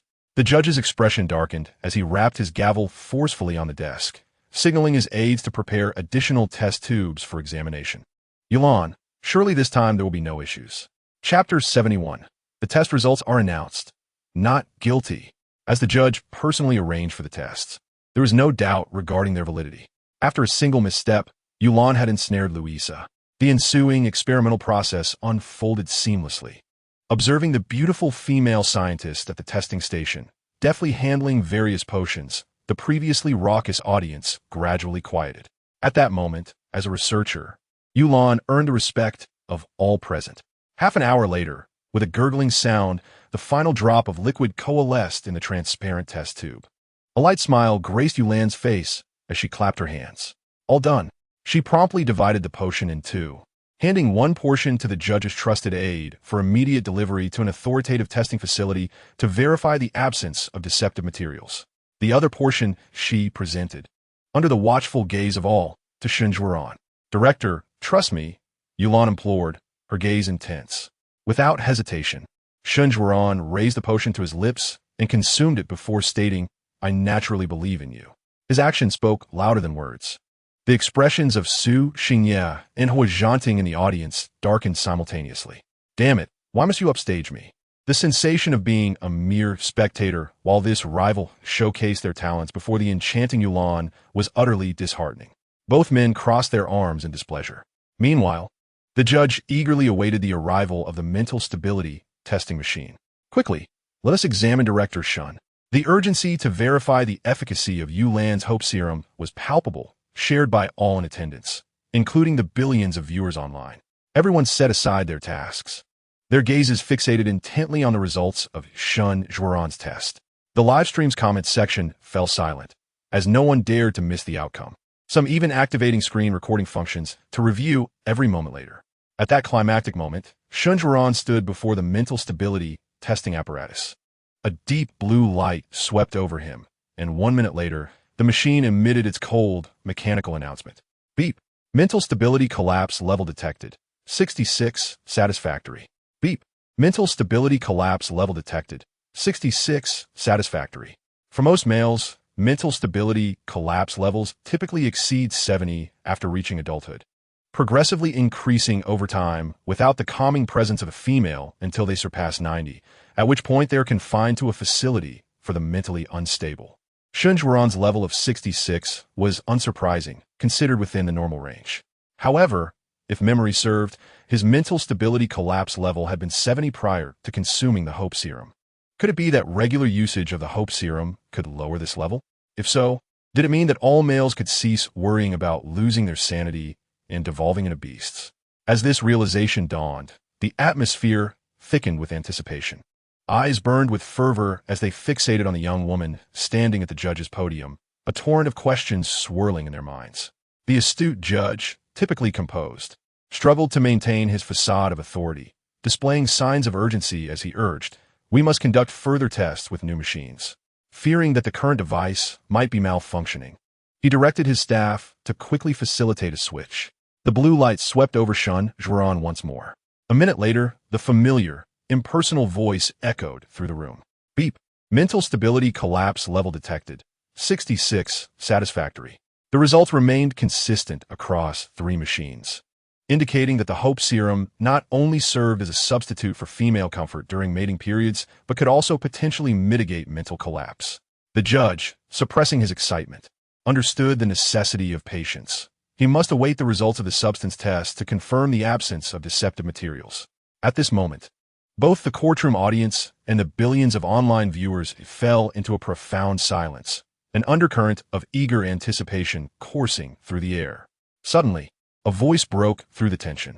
"Your Honor, I have divided the hope serum into 10 samples, each sent to the 10 foremost testing institutions in the empire. The reports are here, sealed for confidentiality." The reports were presented before the judge amidst the gaze of billions. The sound of the seal being torn echoed like a heartbeat, resonating within the crowd. All eyes remained glued to the unfolding scene, breaths held in suspense, waiting for the final verdict on this once-in-a-millennium prodigy. In that moment, even the judge's composure faltered, a flicker of tension crossing his face as he slowly extracted the reports from their envelope. Upon reading a prominent line, his pupils constricted in shock. The judge stood frozen, gripped by the implications of the results. What could they possibly reveal? Why had the judge not yet announced the findings? The tension in the air was palpable, as anticipation gripped the audience awaiting the results of the test. Observing the frozen expression of the Chief Justice, it was evident that the crowd was becoming increasingly anxious. A myriad of hushed sounds filled the room. However, the seasoned Chief Justice quickly regained composure and, before the gathered throng, proceeded to announce the test results. The substance in question was found devoid of any deceptive materials. To demonstrate impartiality, he held up the testing report for the audience and the live stream to see. At this juncture, a trusted aide interjected, stating that the entire journey to the Empire's top 10 testing institutions was documented via live streaming, providing absolute assurance that the substance was indeed the hope serum developed by His Excellency Yulan. Any skeptical individuals could verify this themselves. In that fleeting moment, the aide's gaze towards Yulan returned to one of reverence, tinged with a subtle hint of apology and appeasement. Concurrently, the Chief Justice unveiled the remaining test reports, each yielding identical results. The substance contains no deceptive materials. The multitude of reports echoed the same conclusion, leaving the audience in stunned silence. Someone murmured, "If the hope serum is indeed problem-free, have we not unjustly wronged Yulan?" Chapter 72. An intergalactic apology as the unassailable truth lay before them, gazing at Yulan, who stood on the judgment platform, frosty and devoid of a smile. An overwhelming sense of shame enveloped the crowd. It felt as though a colossal slap had struck their faces, igniting a stinging pain. An overwhelming urge to speak surged from the depths of their being, but silence reigned in the courtroom and the live chat. An eerie quietness prevailed, so profound that even the sound of breathing faded into the background. Yet, all eyes remained fixated on Yulan, their anxious attention riveted to her every movement, reflecting their unrecognized feelings of guilt and eagerness. In that moment, Yulan, under the scrutiny of the assembly, moved to retrieve several vials of the serum from the lab table and handed them to a nearby staff member, indicating towards the male, now in beast form, imprisoned within a cage. "Administer this to them. It may prove beneficial," she suggested. Observing the staff member's rigid demeanor, she added quietly, "If you doubt its efficacy, then do not proceed." Before the staff member could respond, a figure kneeling before the cage hastily prostrated himself multiple times, fervently exclaiming, I believe, Your Excellency Yulan, I am sorry. I misunderstood you. Forgive my ignorance. I was wrong." Each bowing of his forehead left a mark. Yet no one in the room could fault Yulan, who remained unresponsive upon the platform. Empathetically, they recognized that had they endured such an ordeal, they likely would have stormed away in anger after proving their innocence, vowing never to concoct remedies for anyone again. Let them be damned. Yet Yulan, with unmatched kindness and grace, chose to prepare another batch of serum for the imprisoned males. Witnessing this scene, billions of spectators experienced a tumult of emotions, guilt and regret reaching a crescendo as they recalled how close they had come to driving Yulan to despair, a benevolent being who selflessly cared for all males. The collective heartache was palpable, akin to a knife's edge. It was unclear who first spoke, but soon the courtroom erupted with apologies directed towards Yulan, each voice ringing with contrition. The derogatory comments made against her on the Starnet were swiftly deleted. Posts expressing remorse towards Yulan surged to the forefront. In a frantic scramble, those unable to locate Yulan's personal account inundated the official Research Institute's page with apologies, akin to children seeking forgiveness for their misdeeds, offering everything they possessed in a desperate plea for the beautiful female's pardon. Had Yulan chosen to reveal her personal account and payment code, she would have undoubtedly ascended to the status of the Empire's wealthiest female. Amidst this turmoil, Hu Zhanting and Su Xingye observed the scene, their gazes unwavering as they witnessed the crowd's profound guilt. The anxiety that had plagued them since Yulan's capture and trial began to dissipate. They had always believed that Lan Lan would never commit such an act. She was driven solely by the welfare of all males. And it was unfathomable that she had been falsely accused of creating the hope serum. Thankfully, her innocence had been vindicated.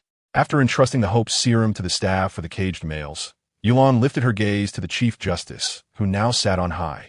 His stern demeanor momentarily softened by her crystalline amber eyes. The usually imposing figure of the Chief Justice felt a flicker of unease, for he was among those who had silently condemned her. "I have matters to attend to," she stated, and almost immediately the Chief Justice's voice responded, laced with urgency and caution. "Of course, you may leave now. Would you like me to arrange transportation?" Yulan simply shook her head, walking alongside Shen Zhuan toward Hua Zhanting and Su Xingye, who awaited her not far off, an air of fatigue evident on her face. "Yes, Lan, we will always be by your side," Hua Zhanting and Su Xingye declared in unison, stepping forward to encircle Yulan, escorting her away. The careful demeanor of these tall, handsome young elites was strikingly apparent, yet the crowd could not help but see the perfect harmony between them and Yulan. They had steadfastly believed in their female leader from the very beginning. How noble of these males! Some even harbored a glimmer of envy, wishing for the privilege of standing beside such a gentle, kind, and beautiful female. As the quartet neared the exit of the courtroom, staff members diligently administered the hope serum to the beastly males confined within the cage. A flash of white light illuminated the space, and upon consuming the serum, one male within the cage rapidly transformed back into human form.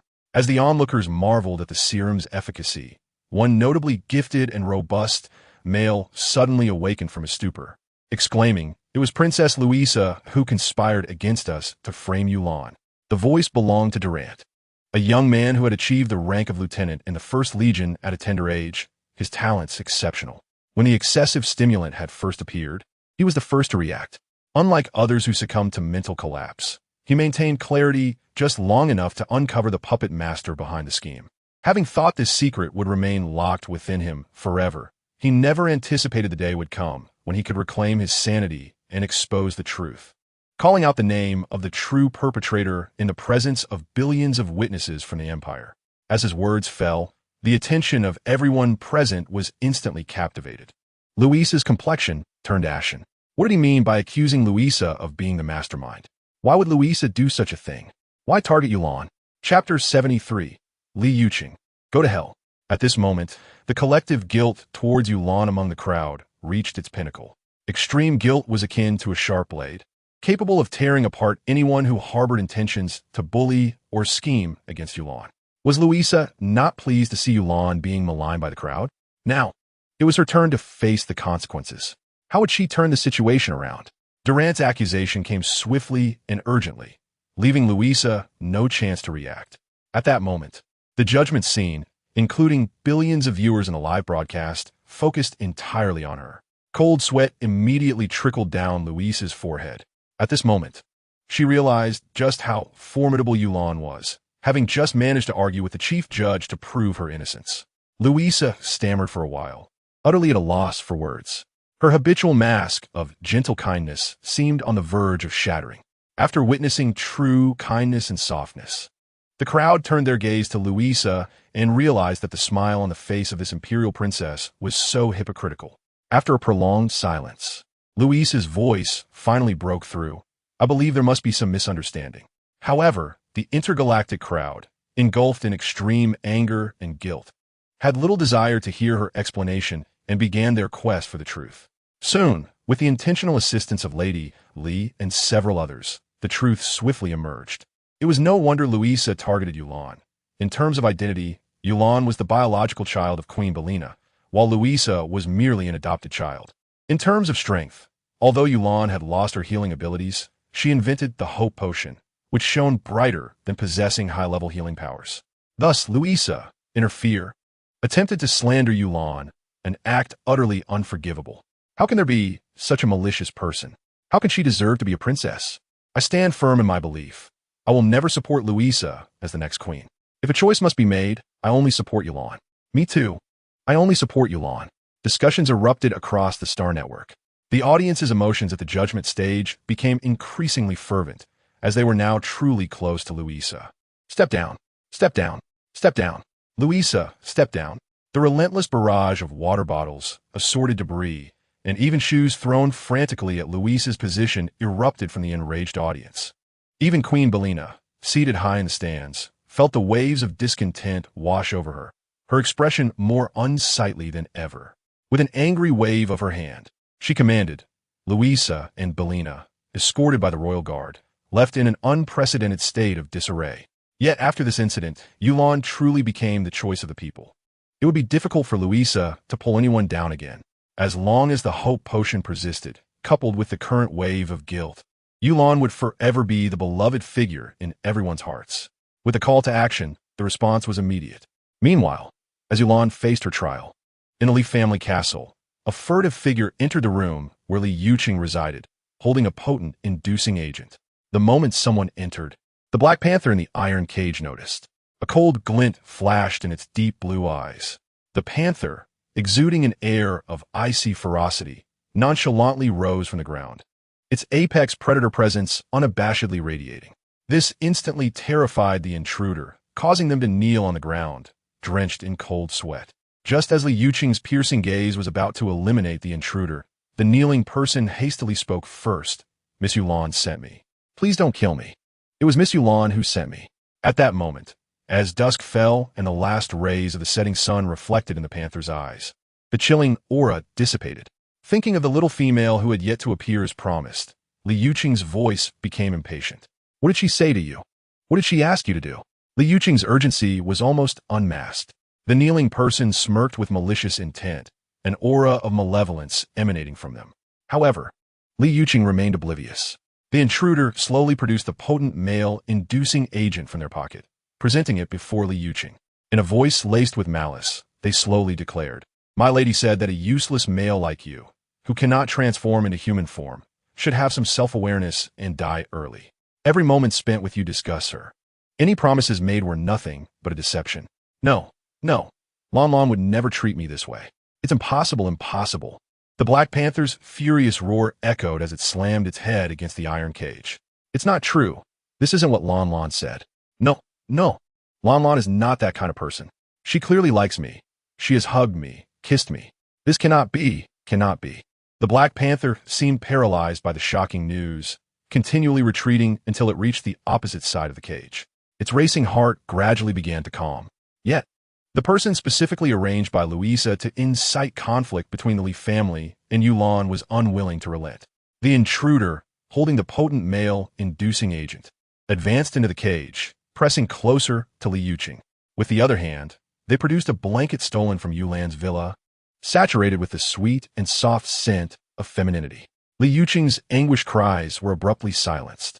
The panther's deep blue eyes fixated on the blanket, which radiated warmth and softness. The next moment, a voice filled with malice rang out. I trust you can smell it. This is all misused scent. She personally entrusted it to me as proof of identity. Every moment spent with you repulses her. The mere thought makes her feel like she is choking, waking from a nightmare. You claim to love her, so why not die? If you die, our miss, you can finally rest easy. Li Xiao, the choice is yours. With that, the intruder placed the potent male inducing agent and the blanket imbued with Yulan sent down, slowly retreating from the cage, leaving Li Yuqing to silently observe the scene. Chapter 74. Wishing the female master to fulfill her desires. The potent male inducing agent, despite being sealed in a bottle, exuded an unsettling and anxious aura into the air. Yet, the faint fragrance from the soft, pure white blanket placed beside it effectively mitigated this discomfort.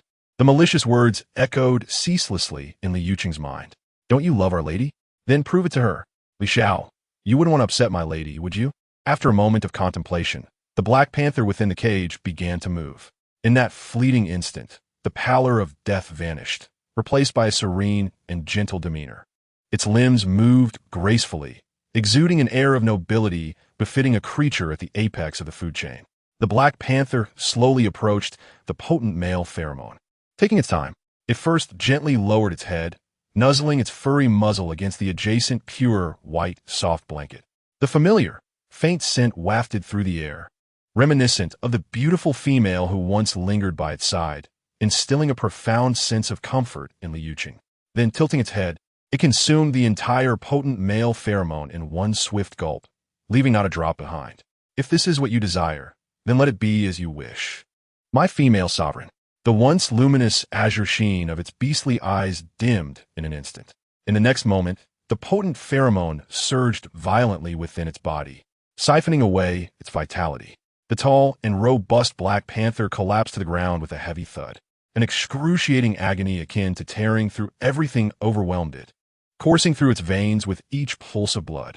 Yet, throughout this ordeal, the Black Panther emitted not a single sound.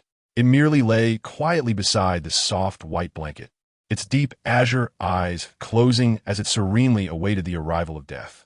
Had it not been for the occasional throbbing of its heart, which betrayed its suffering, one might have mistaken it for a creature peacefully asleep.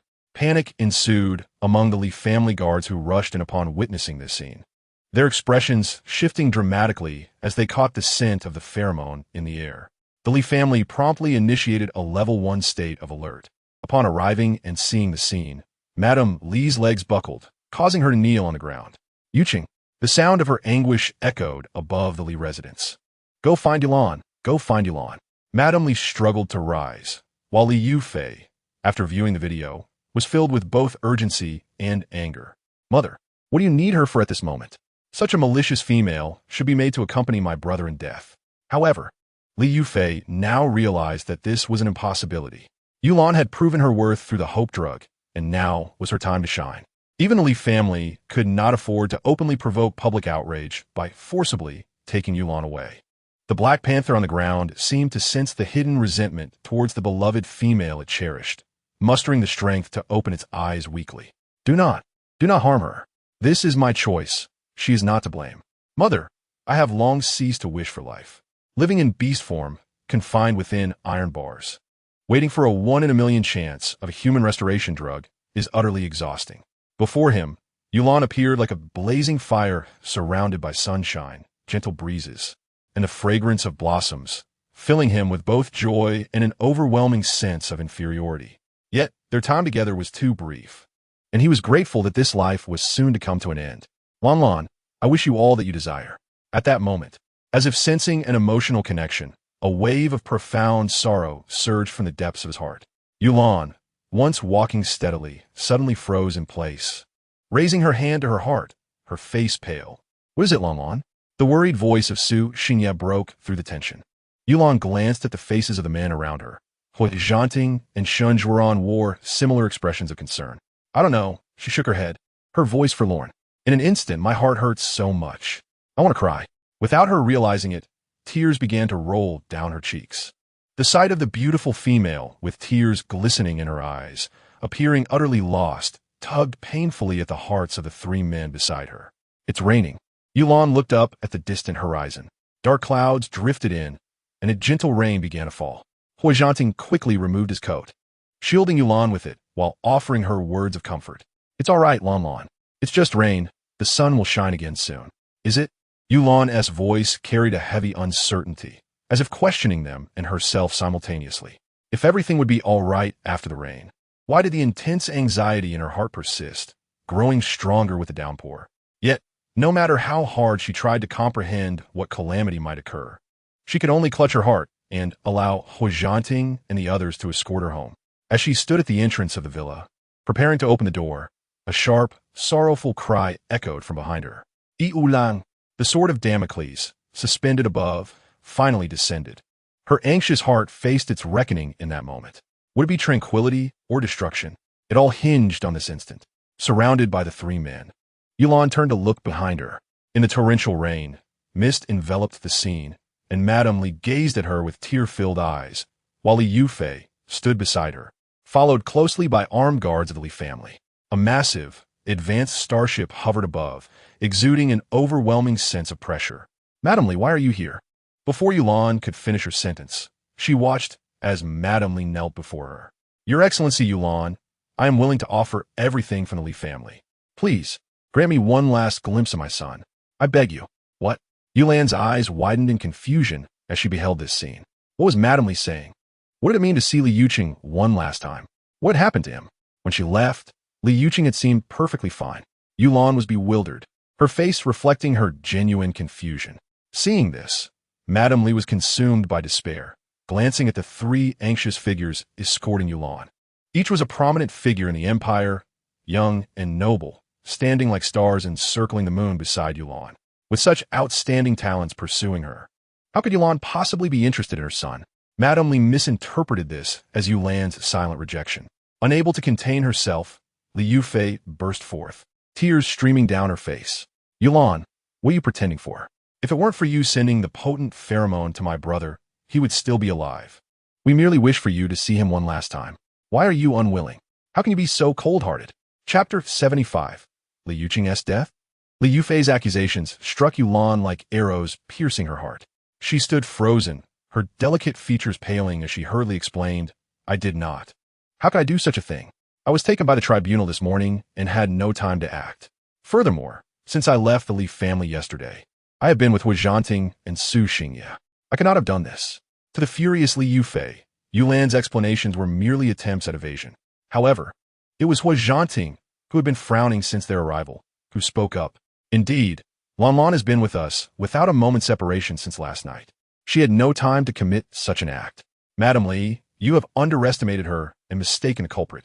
Hu Zhanting's tone was firm and unapologetic, carrying the haughty pride characteristic of the elite.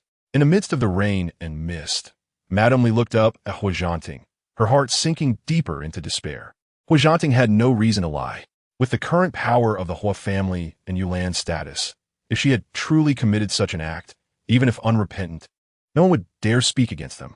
Moreover, she was willing to offer the entirety of the Li family's wealth, yet Yulan remained unmoved. They had indeed mistaken the culprit. What were they to do now? Until this moment, Madame Li was nearly at the point of tears. Even Li Yufei, standing amidst the rain, wore a look of utter confusion, unsure of how to proceed. However, Yulan had not forgotten the information that had surfaced during their earlier conversation and hurriedly pressed for more answers, her concern etched clearly on her delicate features. Madame Li's previously desolate heart began to flicker with a glimmer of hope as she grasped Yulan's slender hand urgently. I will explain everything to you aboard the starship. Yulan hesitated for a moment, but almost instinctively agreed. As her words hung in the air, the dark clouds above began to disperse, the rain ceased, and golden rays of light scattered across the sky. The rain in the heavens had stopped, yet the storm within Yulan's heart raged on. Aboard the starship, as Madame Li recounted the letter she had received that morning, the surveillance footage from Li Yuqing's room was unveiled. Watching the Black Panther calmly consume all the potent male pheromones, lying motionless on the ground as if lifeless, made Yulan's heart clench tightly. Tears began to well up in her eyes, mingling with her anguish. How could he be so foolish, so naive? How could he not think twice and blindly trust a mere blanket infused with my scent, leading to his demise? This is sheer folly. As these thoughts flooded her mind, her tears fell more freely, cascading down her cheeks. Seated nearby, Hu Zhanting, Su Xingye, and Shun Zhuoran exchanged tense, dark glances. As males, they could somewhat comprehend Li Yuqing's mindset. He might not have been unaware that the person delivering the drugs was a fraud, but the prospect of regaining his human form seemed insurmountable. Yulan occupied his thoughts, but what are the years to come? Wouldn't more and more exceptional males emerge to vie for her attention, diminishing the focus she could bestow upon him?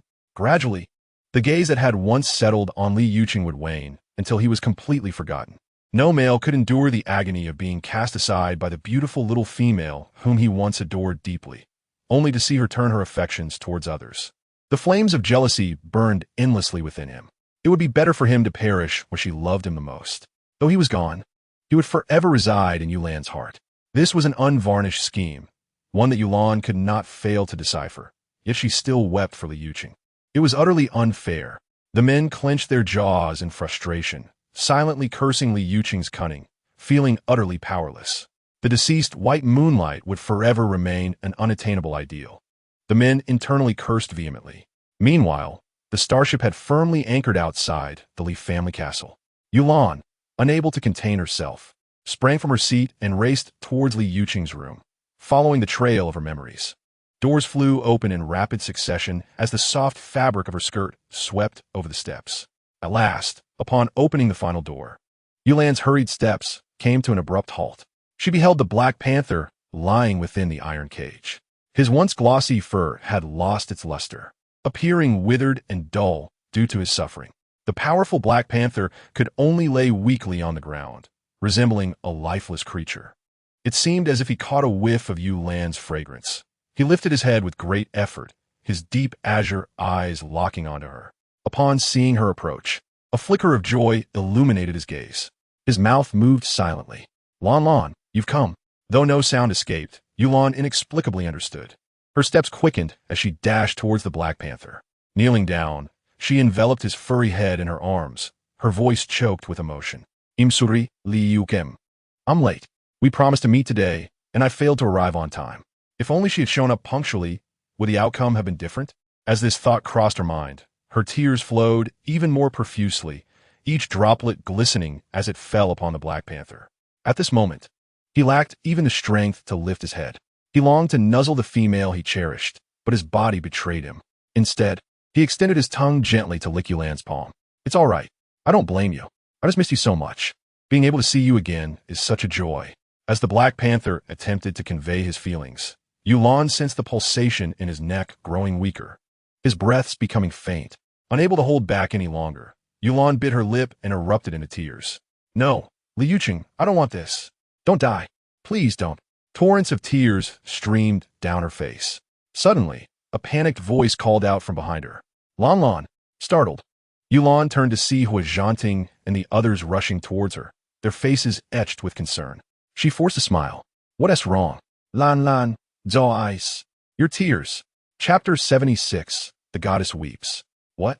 The terror on the faces of the three men was palpable, as if some unspeakable horror was unfolding. Yulan, Biwi, glanced down to see golden tears cascading from her beautiful cheeks, splattering onto the Black Panther and creating a mist of pure golden vapor. What is this? Bewildered, she reached out to touch the tears, clearly not comprehending the gravity of the situation. At this moment, the beautiful female's eyes continued to shed pure golden tears. Her expression one of profound sorrow. The exquisite sadness painted on her visage sent shockwaves through Hua Zhanting, Su Xingye, and Shen Zhuoran. The image of a goddess shedding tears, evoking divine compassion, was nothing short of breathtaking. In the next moment, as the golden tears flowed incessantly, it was as if they drained Yulan's very vitality. The confusion on her beautiful face lingered as she suddenly collapsed, still holding the Black Panther. Lan Lan. The last thing Yulan saw before losing consciousness was Hua Zhanting and the others rushing towards her in alarm. She opened her mouth to reassure them not to worry, but her consciousness faded faster than she had anticipated, plunging her into an abyss of darkness. Lan Lan. In the very next instant, as Yulan's soft body began to fall, Hua Zhanting, who had rushed to her side, caught her in his arms. His sturdy embrace enveloped her tightly, radiating a chaotic and fierce energy, as if he were on the verge of madness from the thought of losing his beloved. If his wife wept for a rival, that was one thing, but if she were to weep herself into oblivion, that would be entirely unacceptable. In a fit of rage, Hua Zhanting, with bloodshot eyes, glared at the Black Panther, Li Yuqing, who lay lifeless on the ground, power coiling in his palm, a cruel glint flashing in his gaze. He was ready to obliterate Li Yuqing in a most literal sense. No, Marshal Hua, don't.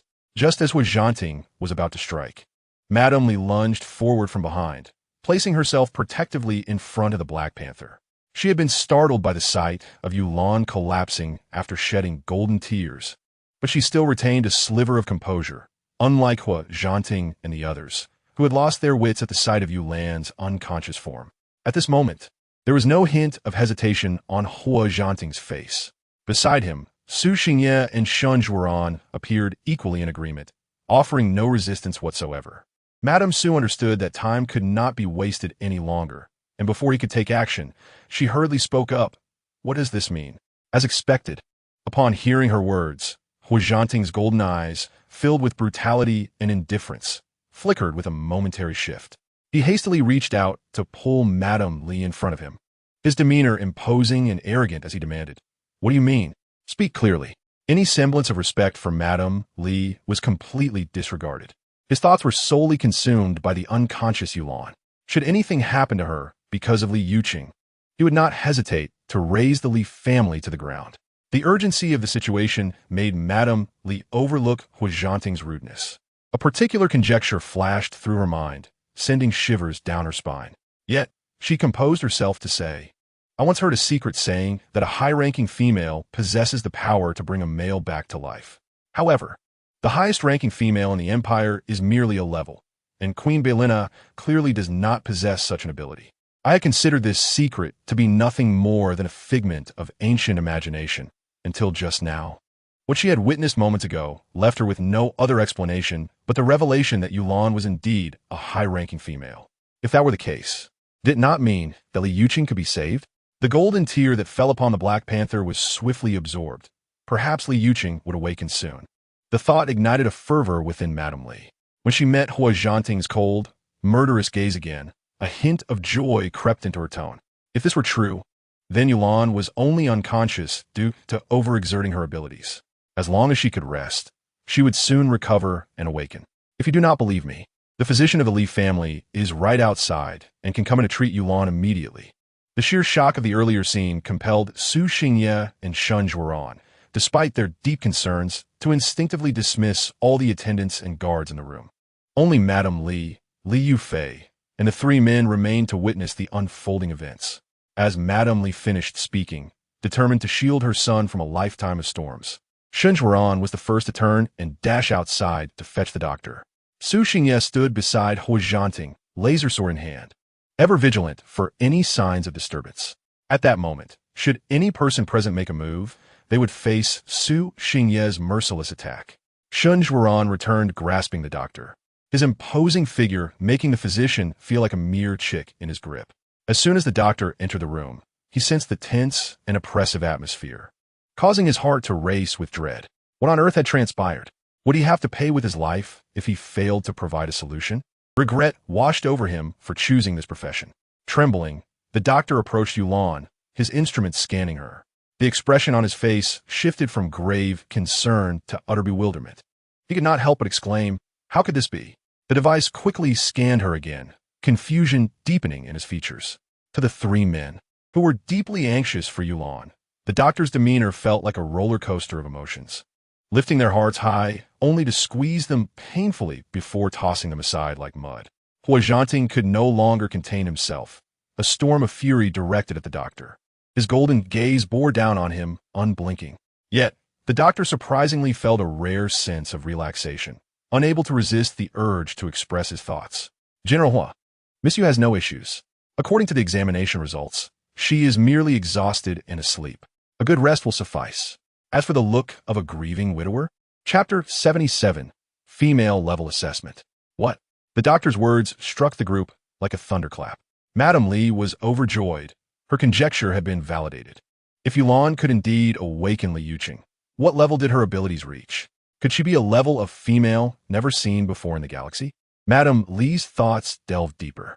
The fact that Yulan's tears were shed out of grief for Li Yuqing indicated that he held a significant place in her heart, alleviating her worries that it was merely unrequited affection. Madame Li felt reassured. However, for Hua Zhanting and the others, the news was a mixture of surprise and disbelief, almost fearing that the doctor was deceiving them. Hua Zhanting cast a glance at Shun Zhuoran, who immediately understood and snatched the examination device from the doctor's hands. His skilled hands, accustomed to handling various high-tech instruments, swiftly adjusted the device to display the results. Upon seeing the findings, Shun Zhuoran's previously tense and cold expression softened. He nodded at the still anxious Hua Zhanting and Su Xingye, saying, "What he said is true." With Shun Zhuoran's confirmation, Hua Zhanting and Su Xingye finally felt a sense of relief. Yet, they no longer wished to linger in the Li residence. Hua Zhanting lifted Yulan into his arms, casting a disdainful glance at the Black Panther still lying lifeless on the floor. This cursed place was becoming increasingly irksome. After the false alarm, Hua Zhanting was overwhelmed with his own emotions. Su Xingye and Shun Zhuoran followed closely behind him as they made their way outside. Madame Li, wishing to retain them even slightly, could only sigh inwardly at the sight. She turned her gaze back to the still unconscious Li Yuqing, letting out a soft breath. "My dear son, it is not that your mother does not wish to help you, but rather that her abilities are insufficient, and your rival is too formidable. You will have to find a way to fight for your love once you awaken." Time would tell, and hope remained. Several hours later, in the villa, all eyes were on the bed where the beautiful young female stirred slightly, her long black lashes fluttering. Yulan slowly opened her eyes, and upon seeing the familiar decor of the villa, A flicker of confusion crossed her face. Am I not in the Lee residence? Perhaps due to the sudden awakening from her coma, she felt weightless, as if she had been sleeping for ages. The memories she held were blurring, leaving her unable to discern what was real and what was merely a dream. In the next moment, three faces appeared before her. It was Hua Zhanting, Su Xingye, and Shun Zhuoran. Lan, you're awake. Are you thirsty? Do you want water? Do you need to get up? Is there anywhere you feel uncomfortable? Their concerned voices rang out in unison. With her delicate brows relaxing and her moist lips parting slightly, Yulan replied, I do not need water. I feel well. And I'm very happy to see you all again. I apologize for causing you worry. She vividly remembered the scene of their frantic rush towards her before she fainted. And even now, the worry in their eyes was unmistakable. A melodious and gentle voice resonated, causing the hearts of several men to soften considerably. They hurriedly reassured, it's all right, as long as you wake up. Even the typically proud and formidable men could not help but wipe their eyes. The scene they had witnessed left them utterly astounded. They had never seen tears that flowed like liquid gold. At that moment, two voices echoed simultaneously. By the way, how is Li Yuqing doing now? Lan, do you wish to retest your female level? The former was a voice of concern from Yulan towards Li Yuqing. For reasons unknown, Yulan felt an instinctive intuition that perhaps Li Yuqing was now fine, and the affliction that had troubled him for years could finally be resolved, allowing him to transform into human form. She was curious about what Li Yuqing's human form would look like, but she could not connect the image with the mysterious and elegant demeanor of the Black Panther. Unbeknownst to her, as her voice fell, the expressions of the men surrounding her darkened instantaneously. Who would care about the fate of that dead leopard? It would be best if it were truly dead. They simultaneously scoffed inwardly, imagining that no male would be pleased to discover they had gained another colleague. Regrettably, Yulan was oblivious to this, easily distracted by the cunning men around her. Do you want to know why we suggested you retest your female level? As expected, Yulan's attention was quickly diverted, a look of confusion passing over her delicate features. Why? What purpose does testing the female level serve? Don't I lack healing ability? It can't be tested, can it? Her face was filled with bewilderment.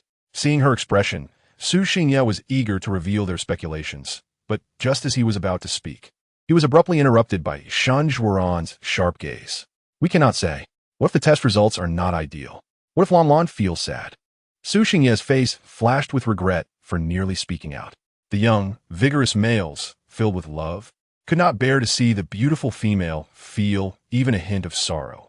As Yulan's beautiful eyes widened in confusion, Su Xingye gathered his courage and, before Hua Zhanting and Shun Zhuoran could react, stepped forward and embraced Yulan. In a deep voice, he said, I want you to test it. The youthful, fervent scent of male hormones enveloped her, causing Yulan to blush and quietly agree. All right then, if Su Xingye wishes it. However, the three did not take Yulan directly to a professional female healing ability testing institution. Instead, Hua Zhanting and Shun Zhuoran used their influence to secretly acquire a testing machine. They planned to administer the test privately before deciding whether to proceed with an official test based on Yulan's thoughts, to avoid the potential ridicule if the results were disappointing. At that moment, the advanced equipment was set up in the villa's living room. Under guidance, Yulan stood before the machine, a deep blue light swiftly sweeping over her. The three men waiting for the result held their breath in tension, drawing a puzzled glance from Yulan. The next second, the machine emitted a cold, mechanical voice. Ding! Chapter 78. Li Yuqing regains human form. Healing ability test completed. Your healing ability level is Grade S. Congratulations. Uploading data now. The Empire had never witnessed the emergence of a Grade S female. Females above Grade were already exceptionally privileged in everyday life, let alone Grade S. Once the news broke, it would surely send shockwaves throughout the entire star system. Just as the machine was about to upload this information to the star network, notifying the Empire's elite, Hua Zhanting swiftly crushed the testing device with his hand. The air crackled as the machine shattered, emitting a sizzling sound and flickering blue currents. However, the males present were too focused on the astonished female before them to pay any attention to the device. Could this possibly be false? Yulan felt a surge of confusion and disbelief, which was clearly reflected on her face. How could she possibly be Grade S? Shun Zhuoran shook his head and spoke to Yulan. There must be no mistake. The machine was personally tested by Hua Zhanting and me on the way here. There is no issue. Moreover, Shun Zhuoran paused, reluctant to mention this person, yet continued, Lan Lan, you know? The news just came in. Li Yuqing has awakened and can successfully transform into human form. His illness is cured. Is that true? The vague speculation in her heart was confirmed, and Yulan felt a joy greater than anyone else. Her eyes sparkled as she immediately smiled, radiating a palpable happiness. Seeing her smile, Su Xingye could not help but smile back, while Shun Zhuoran's cool and resolute voice rang out. And this is all because of you. Lan Lan, it is your heartfelt tears that saved him. The current machine test merely confirms this. Lan Lan, do you wish to announce your identity as a grade S female? As Shun Zhuoran finished speaking, the breaths of the three males present tightened instantaneously, their gazes fixed on Yulan, unwilling to miss a single reaction from her. The Empire, and indeed the entire star system, had never seen a grade S female. The existence of such a rank was designed to match the mental levels of males. Yet, everyone had assumed that the highest level for females was perhaps only grade A until Yulan's appearance. Once this news was revealed, it would undoubtedly create a sensation across the star system, attracting countless admirers eager to vie for her affection. The only flaw that prevented Queen Belina from making a decision regarding Yulan was her lack of healing ability. But now this flaw, akin to the crucial missing piece of a puzzle, had been filled. With her current fame, talent, and healing ability, Yulan would undoubtedly become the next rightful empress of the empire. Yet, simultaneously, she would be besieged by countless plots and schemes, assassination attempts, and spies. The sole grade S female would shine like a dazzling pearl in the dark universe, drawing the attention of countless ambitious individuals. However, the three men vowed to protect Yulan fiercely, ensuring she would never suffer the slightest harm. Anyone wishing to harm her would have to step over their corpses. The three males silently resolved that, come what may, they would support Yulan in all her decisions. Yet, unexpectedly, the moment Shun Zhuoran's words fell, Yulan's firm rejection resounded. I don't want to. The beautiful female's face was serious, utterly earnest, without the slightest hint of hesitation. Her soft, tender lips parted slightly. In the apex of superficial support, dusk witnesses true believers. Were those flocking to me due to my high talent level, or for me as a person? Yulan had never desired much. Since her arrival in this world, her only wish had been to secure a stable job, care for a small pet, and live each day peacefully. Now, every request has been fulfilled, and in addition, a few men have genuinely developed feelings.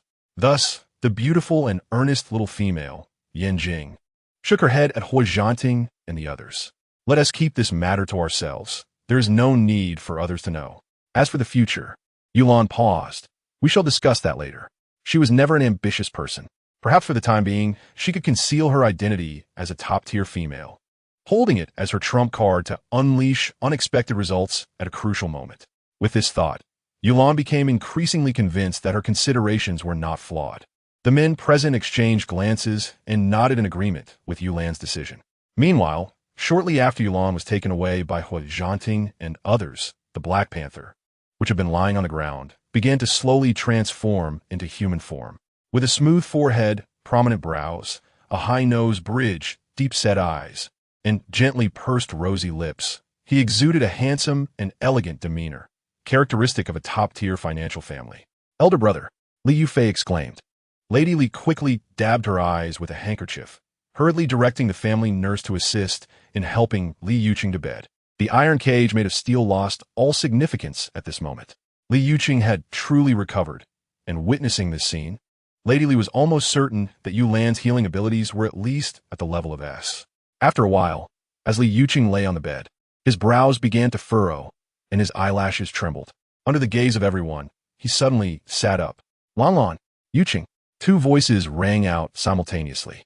Li Yuqing abruptly opened his eyes, his gaze landing on Lady Li, his azure eyes exuding an exceptionally pure essence, complemented by his mature and handsome features, undoubtedly appealing to Yulan.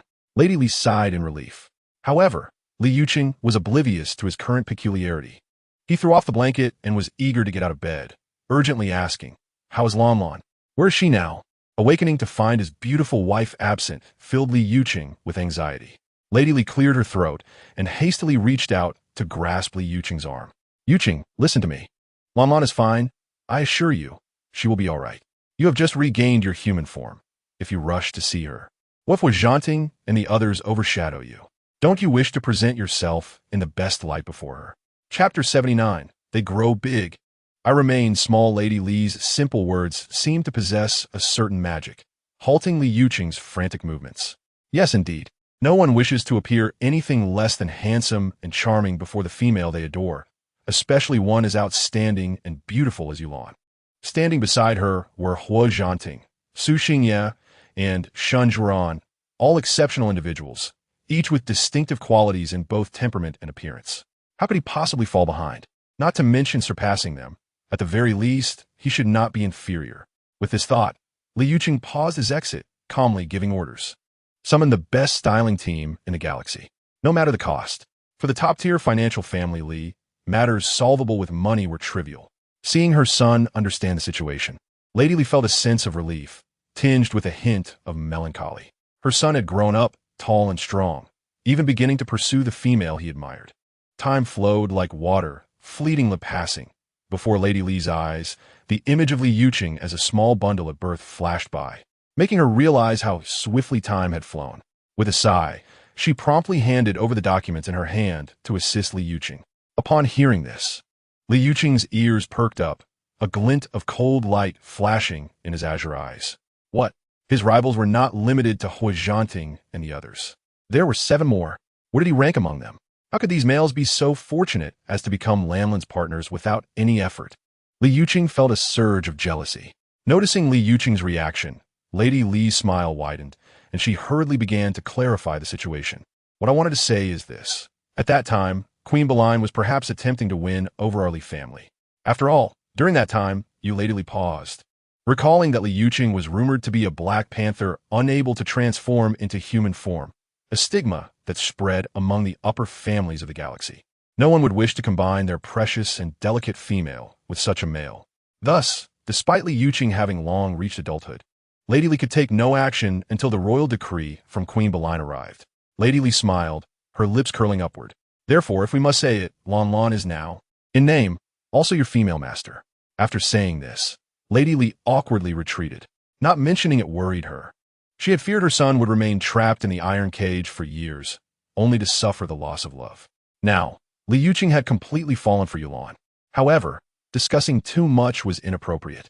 The distinction between male and female was clear, and Lady Li felt uncomfortable discussing intimate matters with her son. A hint of guidance would suffice. The rest could be left for Li Yuqing to ponder. Indeed, as he watched Lady Li leave, Li Yuqing appeared momentarily bewildered, realizing that Lan was his female master. This intimate and desired relationship filled him with excitement, his fists clenched, cheeks flushed with a hint of shyness. The next morning, unexpectedly, Li Yuqing appeared before her, bringing such a delightful surprise. As Yulan opened the villa door, she immediately spotted the handsome man standing not far from the entrance, holding a bouquet of flowers. The morning dew clung to his thick black hair and long eyelashes, resembling playful little pearls. A gentle morning breeze stirred, causing the droplets on his eyelashes to tremble slightly, rolling across his fair cheeks. He must have waited here for quite some time, perhaps even overnight, just to ensure that a certain departing female would see him at first glance. Who could be so important to him? Yulan felt her breath quicken, her hand resting on the door, tightening slightly. When her gaze met his azure eyes, a sudden thought flashed through her mind. Is it you? Li Yuqing. In the next moment, sensing Yulan's attention, the handsome man with the fiery red roses strode towards her. As he approached, a rare flicker of hesitation crossed his face, tinged with nervousness. Nonetheless, he mustered his courage to stand before Yulan, cradling the roses in one arm while taking her delicate hand in the other, pressing it against his strikingly handsome face. Unashamed, he declared with a magnetic voice, Lan, I'm Li Yuqing. Do you still remember me? Li Yuqing. Is it really you? You have recovered. You can transform into human form now. Yulan's voice brimmed with joy as she celebrated Li Yuqing's recovery. It was only natural for her to find an excuse for him. However, his next words instantly shattered her thoughts. Lan, I wish to stay by your side. Hua Zhanting and the others can be grand, while I remain small, all right? I promise to be obedient and will not compete with them, causing you distress. What? What nonsense was Li Yuqing uttering? Yln's delicate and beautiful visage flushed crimson, akin to a train's whistle piercing the air in that fleeting moment. You. Her voice trembled, yet Lych gazed at her with an expression of innocence. Returning to human form granted him a plethora of possibilities for interaction. Actions that were previously unattainable in his animalistic Black Panther shape were now effortlessly executed. For instance, Lych's robust arm, with a subtle exertion, encircled Yl's soft and resilient waist, drawing her effortlessly into his embrace. Her lovely face nestled perfectly against his firm and ample chest. The words Yl intended to voice were instantly silenced. Her earlobes turned a vivid shade of red. How utterly unfair. A single female among many males. It was simply overwhelming. In Chapter 80, she pondered, "May I steal a kiss?" The sheer embarrassment and thrill were almost too much to bear. She felt faint from the shyness. Yl's cheeks burned with bashfulness as she buried her head in Lych's embrace. As he held his breath in anticipation, she softly murmured an affirmative. Lych's liebski versleitli. It was akin to a parched traveler in the desert discovering an oasis. Cool and sweet water flowing down his throat, a wave of refreshing joy washing over him, as though every pore of his being unfurled in delight. He believed he would forever remember this day. Lych tightly embraced Yln, his strong arms enveloping her slender waist as if he were cradling his entire world. Leaning down, his soft lips brushed against her delicate earlobe, his warm breath cascading over her as he deliberately lowered his voice, rich and enticing. "May I gently kiss you?" This was a moment Lych, in his panther form, had long awaited, almost becoming an obsession. His gaze fell upon Yl's moist, rosy lips, his throat subtly bobbed, and his deep azure eyes darkened, reflecting a primal intensity, as if a formidable predator was about to launch a hunt. It was far from the gentle kiss he suggested. Had Yln possessed even a modicum of experience, she would have recognized that his words were laced with feigned vulnerability and heavy temptation. In pursuit of the lovely female's consent, the male often resorted to every means possible. His proud back inclined slightly forward, his focus unwavering on Yl's face. In that moment of anticipation, a thrilling electric shiver coursed through his spine, radiating throughout his entire being. Agree, please. Agree, please." In the next moment, she shyly nodded. How could there be such a man? Even in seeking a kiss, he sought permission, waiting for her consent. Yet, Yln had to concede that this sensation of being cherished and adored was utterly delightful. Her slightly moist lips, under his watchful gaze, pressed together before she softly reminded, "Gently, please." The next instant, Yl's exquisite chin was lifted by Lych's deft finger. She gasped softly, her beautiful face blushing crimson, her bright, lustrous eyes glancing nervously at him. In the following moment, the man pressed his lips against hers with fervor. The overwhelming tide of scorching affection was nearly unbearable. Her lips were gripped tightly, and Yl's eyes widened slightly as she pressed her hands against his solid chest in protest. "You deceiver. This is nothing like what you described." The potent scent of desire enveloped her, wrapping around Yln completely. The kiss rendered her weak, causing her to slide downward uncontrollably, only to be caught by Lych's powerful arms. His fingertips settled perfectly in the small of her back, the warmth penetrating through the thin fabric of her dress. As the kiss concluded, Yln leaned against Lych, gasping for breath, droplets of perspiration appearing on her pale forehead and the tip of her delicate nose. Lych's azure eyes darkened further, entranced by the sight before him, his throat gently constricting. Just as Yln was about to speak, he interjected with an apology.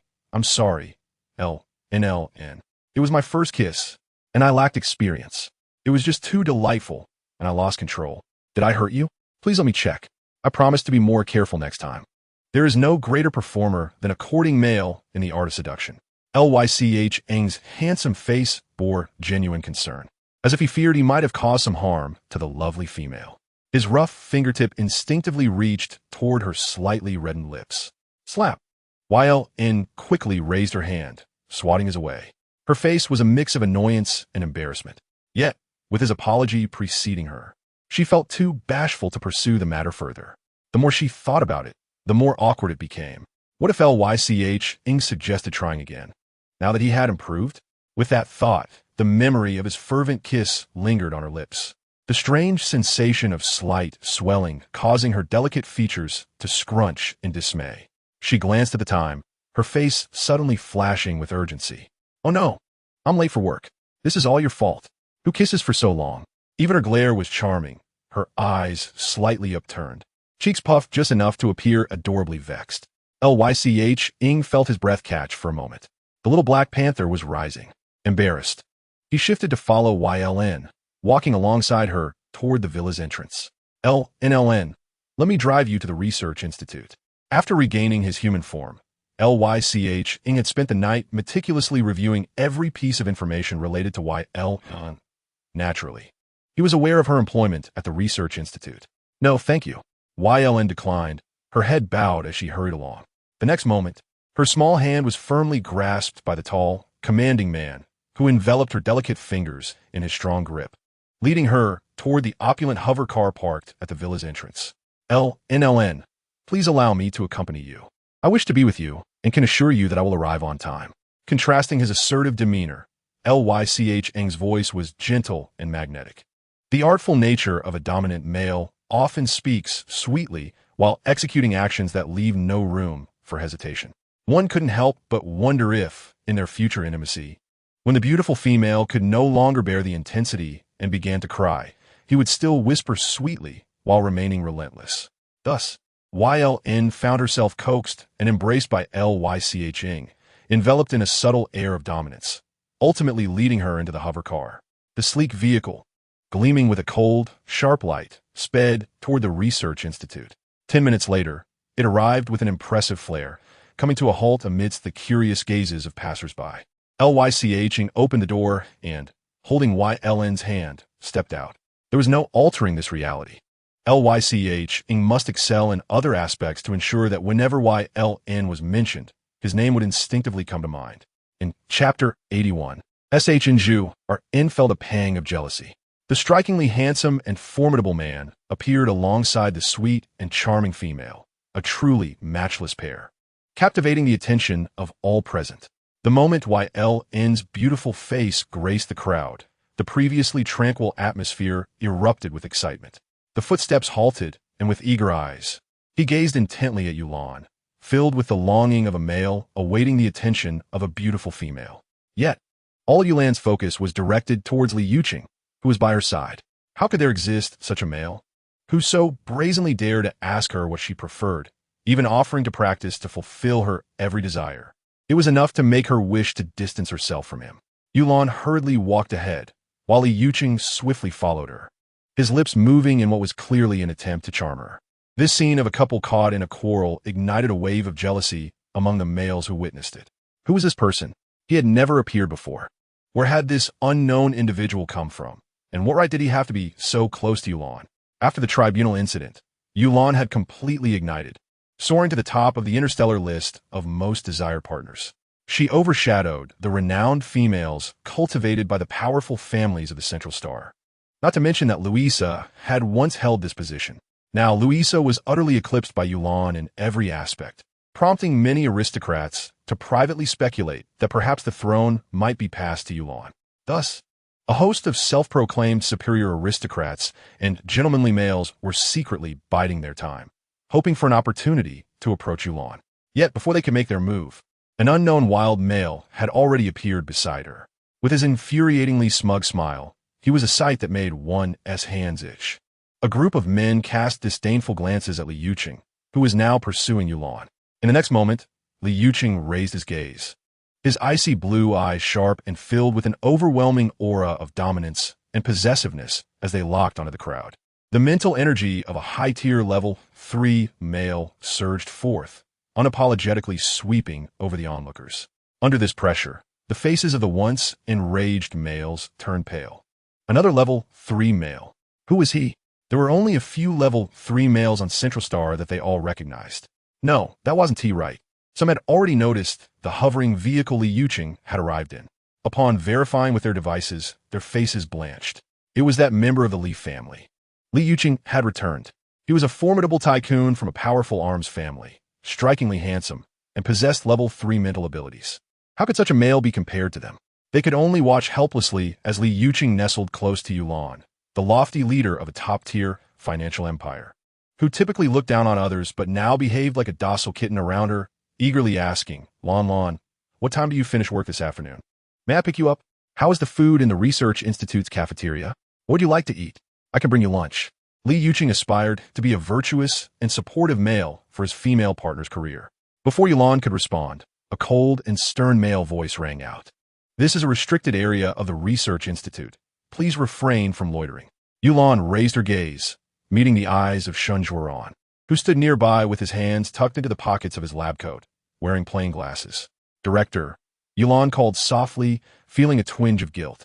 Despite Li Yuqing's hurriedness, the time they had taken was still too long, and ultimately, she arrived slightly late. I apologize for being late. Behind his lenses, Shun Zhuoran's cold gaze softened slightly as he looked at Yulan, his lips curving into a subtle smile. It's fine. You've been working hard these past few days. You could take a rest at home. Even Shun Zhuoran sometimes couldn't help but admire Yulan's dedication to her work. As expected, once Shun Zhuoran finished speaking, Yulan's refusal was immediate. That one tea do. We Haven Tea finalized the direction for the improvement of the Hope Potion. A glimmer of amusement flickered in Shun Zhuoran's eyes as he shifted his tall frame to the side. Let us head up first. I just observed a new type of material with strong healing properties. We can try adjusting the proportions and adding it to the Hope Potion. It might yield unexpected results. Really? I'll go check it out. Without waiting for an invitation from Shun Zhuoran, Yulan quickly made her way toward the nearby elevator, leaving Li Yuqing and Shun Zhuoran facing each other. With Yulan absent, the two men dropped their pretense, their friendly facades torn away, and their eyes locked in a fierce confrontation. If looks could kill, they would have perished countless times by now. Li Yuqing smirked at Shun Zhuoran, reveling in the competitive nature ingrained in males. Even though they were both Yulan's partners, they couldn't help but compare who was more favored by her, eager to measure their worth. Did the astute and capable tycoon truly believe that appearing at the villa to seek a kiss from Yulan would not cause her to be late? Was it not intentional? Shun Zhuoran's lips curled into a sharp smile as he regarded the exuberant Li Yuqing, coldly reminding him, Li Yuqing, do not forget that this is the Research Institute, my territory. What do you mean? Did he think he would be intimidated? Shun Zhuoran spoke in a tone only they could hear. So what if I just kiss Lan? It was merely a fleeting moment sought in desperation. But Yulan and I, from morning till night, are collaborators in our research and partners in reality. In the laboratory, we are inseparable. I can also do things that will make you exceedingly envious. As long as Yulan continued her work at the Research Institute, Shun Zhuoran would always remain in a position that incited jealousy among all males. No one could surpass the time he spent with Yulan. How infuriating! Li Yuqing's fleeting joy was instantly obliterated, watching Shun Zhuoran's departing figure with gritted teeth. He was unaware that behind him, Shun Zhuoran's forehead was also tensed, his face etched with a cold and fierce expression. Shun Zhuoran was jealous. Chapter 82. The Cold One's dominance, the normally composed and restrained man, when faced with jealousy, was not unlike any other male. He strode towards the direction Yulan had taken with a cold expression, scaring many researchers who were about to approach him to submit their materials, leaving them frozen in place. Meanwhile, Shun Zhuoran effortlessly found Yulan. The beautiful female was standing in the laboratory, engrossed in the data that Shun Zhuoran had just organized. He had indeed not deceived her. He had discovered a new type of material. In the past, when Shun Zhuoran made a discovery, he would undoubtedly receive the admiration and envy of the beautiful female, which would fill him with joy, lightening his heart as if floating in the air. However, at that moment, his gaze fell upon Yulan's slightly swollen, rosy lips, marked by Li Yuqing, carrying a subtle challenge known only to males. He began to feel restless, jealousy, anger, an unyielding desire welling up within him. It was as if he no longer wished to cling to the ephemeral praise. He desired more, something richer, sweeter, and far more delightful. For instance, the tender, soft kiss of the beautiful female. Shun Zhuoran stood motionless at the entrance of the laboratory, his tall figure casting a shadow. His thin lips were tightly pressed, and a glint of sharpness flickered in his brows and eyes. Yulan, who was perusing a report, was momentarily taken aback upon witnessing this scene. For some reason, she felt that Shun Zhuoran was different today.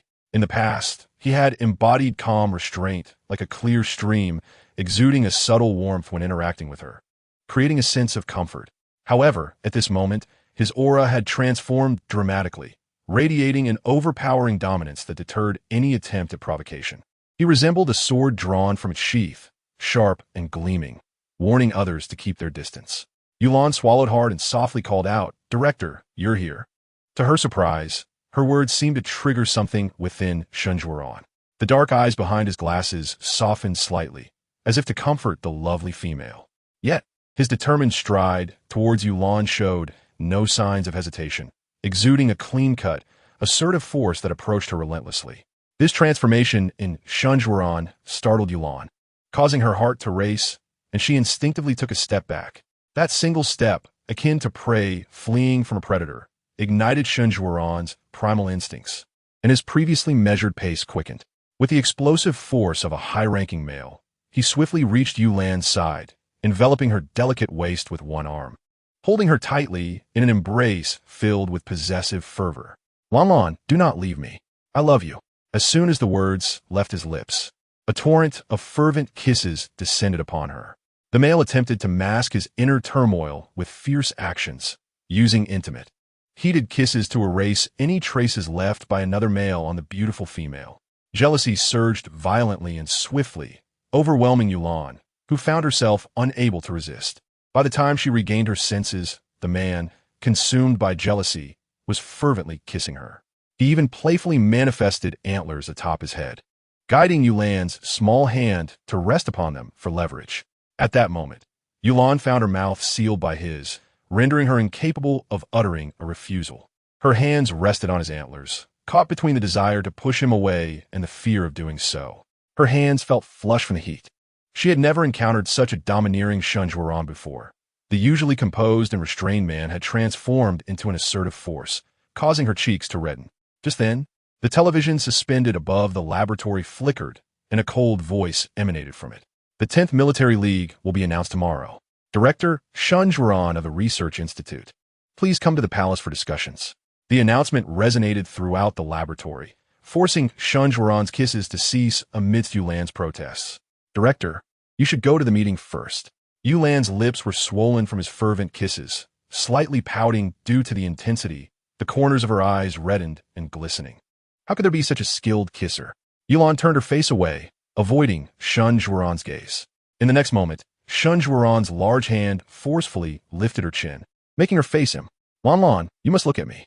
His dark eyes bore into hers, placing her delicate hand upon his heaving chest, where his heart thundered in excitement. A hint of mischief flickered in his deep-set eyes as he stepped closer to her. "Lan, do you not like me? Do you feel nothing for me? Allow me to be your male, will you?" His heated breath caressed her ear. Trapped in his embrace, Yulan found herself against the solid expanse of his chest, overwhelmed by his masculine scent, with nowhere to escape as she stood before the laboratory's high platform. What had caused Shenjuan's sudden transformation? A man demanding recognition was indeed relentless. Even with the announcement urging him to respond, Shenjuan remained unfazed. Yulan, feeling cornered, gritted her teeth and wrapped her delicate hands around his neck, standing on tiptoe to place a gentle kiss on his cheek. It was a silent agreement. A wave of immense joy surged within her. "Really? Lan, you agree, truly?" Shenjuan's forehead rested against hers, their breaths mingling, the air thick with intimacy. As they gazed at one another, Shenjuan could no longer contain himself, quickly pecking her lips again, producing a soft sound. "Lan." He tenderly caressed her beautiful face with his long fingers. Just as the male, elated by the female's acceptance, was about to express his delight further, a researcher, who had not seen Shenjuan for quite some time, rushed upstairs searching for him. "Director, someone from the palace has come to fetch you." Upon seeing the scene, the approaching researcher hastily covered his eyes, retreating in haste. "I'm sorry, Director, I didn't see anything." It dawned on him that the director and Yulan were indeed together.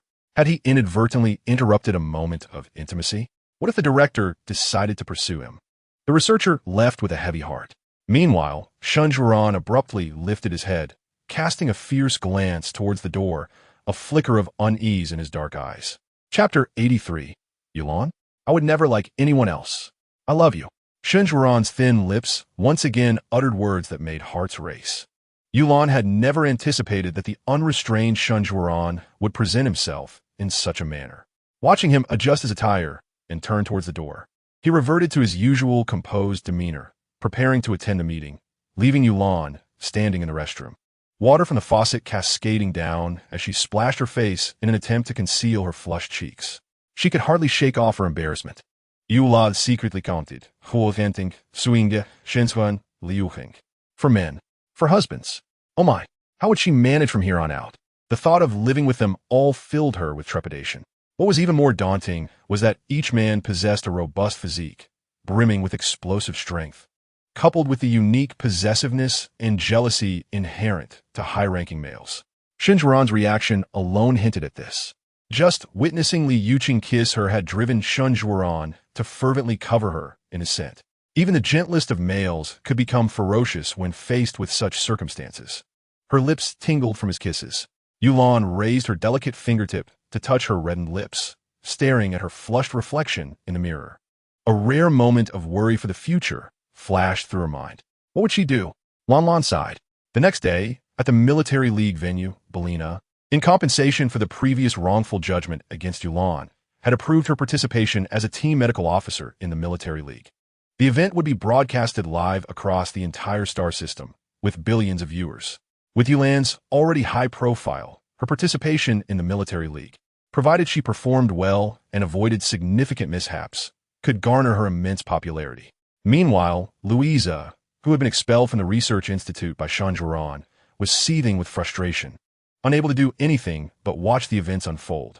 Yulan, considering the opportunity to gather more male data for the Hope Serum, nodded in agreement.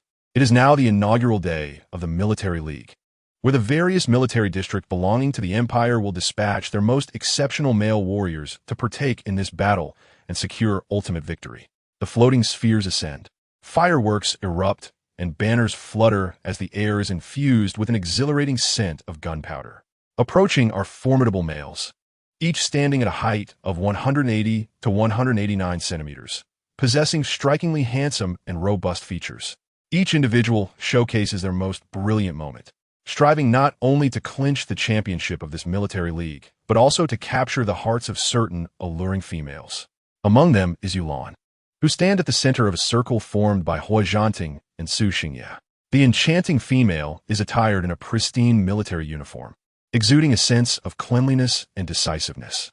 Her delicate and soft visage, elongated and fair neck, ample bosom, and a slender waist that could be encompassed by a palm, all complemented by a pair of long and powerful legs.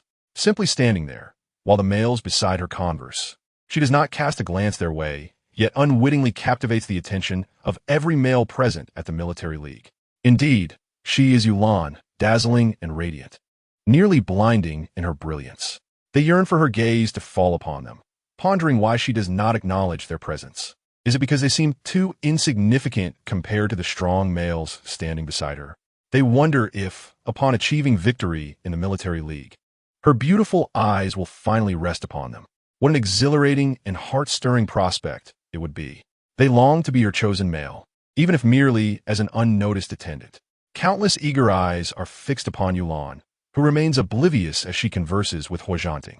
I just heard that the reward for this military league is the Emerald Star. Is the prize truly so grand? I have heard that the Emerald Star contains countless precious minerals and various rare medicinal herbs. When did the Empire become so generous? Hua Zhanting leans slightly closer, subtly positioning himself to shield her from the gazes of other males, his golden eyes sparkling with amusement as he responds. This takes us back to the origins of the military league. Initially, it was merely a competition among the 10 major legions within the Empire to determine resource allocation for the upcoming year.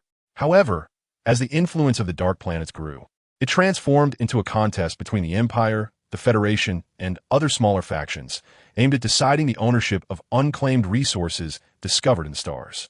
After all, a military league only requires the participation of a select elite team of no more than 20 individuals, ensuring minimal consumption of military resources and reduced casualties. Under the looming threat of the Dark Planets, it was only natural for everyone to agree, and thus it gradually became a customary practice. Therefore, Rather than viewing the Emerald Star as a reward for the first place, it is more accurate to say that only the victor is entitled to claim it. Yulan's eyes brighten with understanding. I hope the Empire triumphs. By the way, where's the Empire's team? Initially, she regarded this event as just a regular competition. But after hearing Huajianting's explanation, a surge of excitement and anticipation rises within her as she eagerly wishes to see who will represent the Empire. Her amber eyes, clearer than gemstones, scan the vicinity.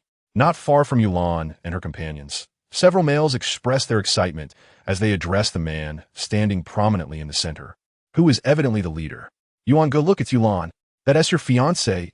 Shouldn't you go meet her? She is so beautiful. Before they could finish their compliments, a voice filled with disdain and arrogance emanates from the man surrounded by admirers. What is there to meet?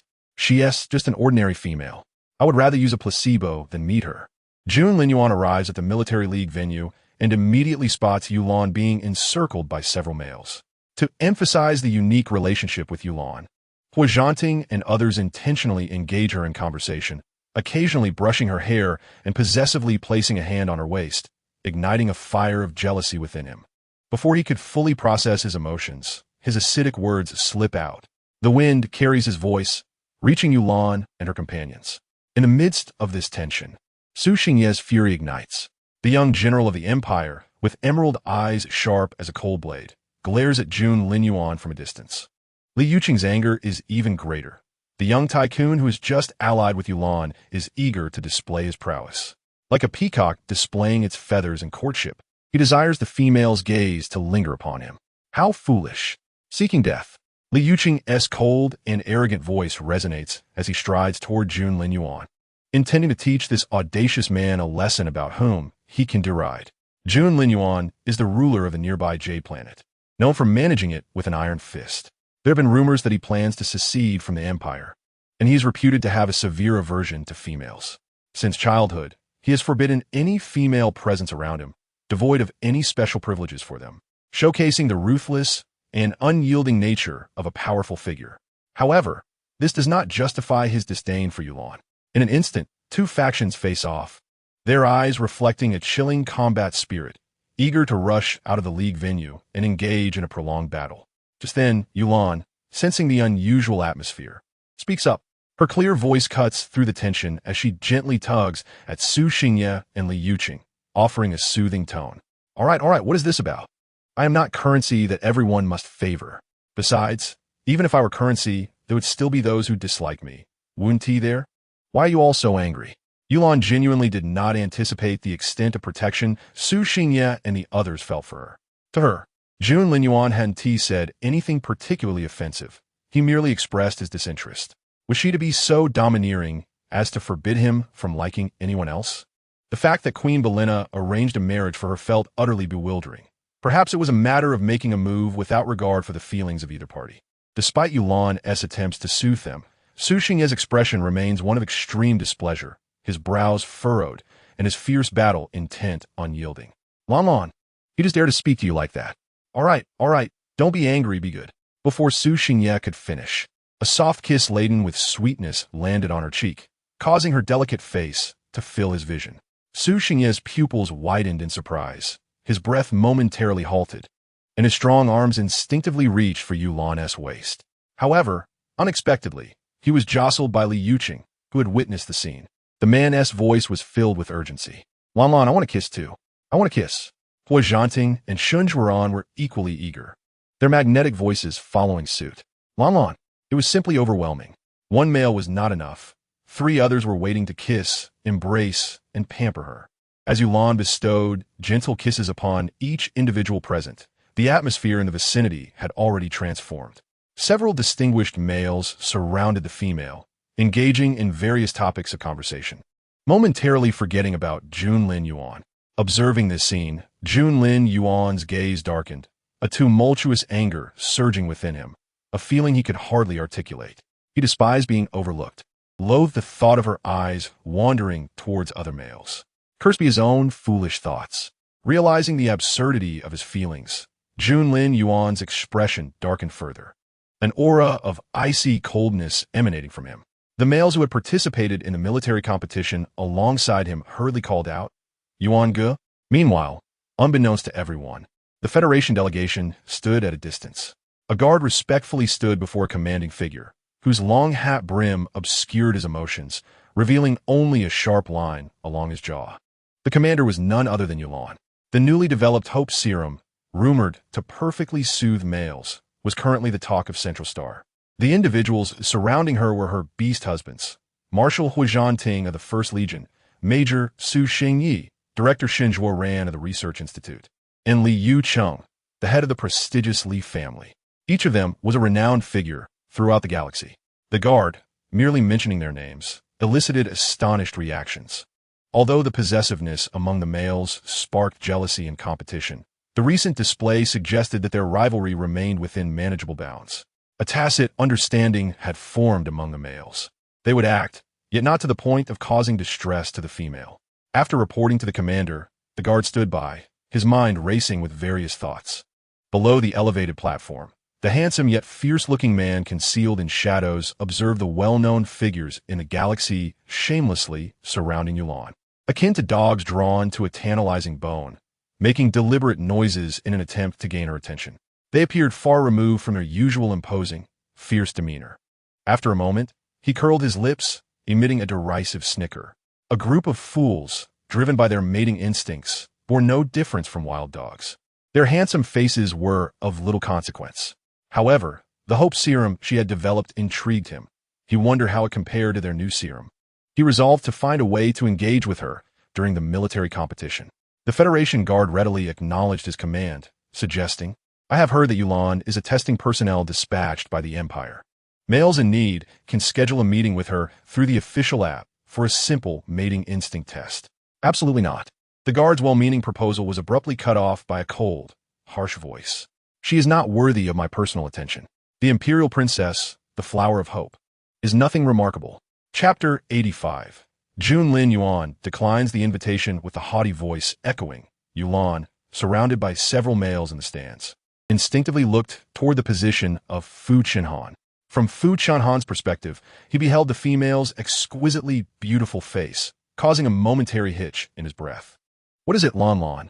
Shen Zhuoran's concerned inquiry reached Yulan's ears. His attentive nature was evident. He understood that Yulan would not act without reason. A tacit understanding developed from their prolonged time together at the Research Institute, evoking jealousy among the other males. "It's nothing," Yulan replied, having felt a piercing gaze upon her moments earlier. She turned to look behind her, only to realize that the attention of those present was subtly focused on her. At a loss for words, she managed to smile in response to Shen Zhuoran's caring gaze. "I must have been mistaken. Let us proceed with our preparations." As a military doctor, Yulan had her hands full, particularly with the mental stability assessments of the males representing the Empire in the military competition. It was imperative to ensure that they maintained their mental fortitude throughout the event, avoiding a collapse due to excessive exertion of their mental energy. Moreover, Shen Zhuoran had privately conducted research with Yulan, especially after her healing ability was tested and revealed. He discovered that she was akin to a walking healing serum. Merely standing in her presence could pacify the raging mental turbulence of the males. The most evident cases were Huizhan Ting, who, after being overwhelmed by male pheromones, had transformed into a lion seeking Yulan, and Li Yu Cheng, whose near-death experience was reversed by her healing, allowing him to regain his human form. Shen Zhuoran marveled at the prospect of victory for the Empire and suggested that Yulan spend as much time as possible with the Empire Special Forces. The extensive data required for each male's questionnaire would take at least 10 minutes to complete, which Shen Zhuoran deemed the maximum allowance. No male could bear the thought of his beloved female spending time with others, their inherent jealousy and possessiveness urging them to compete.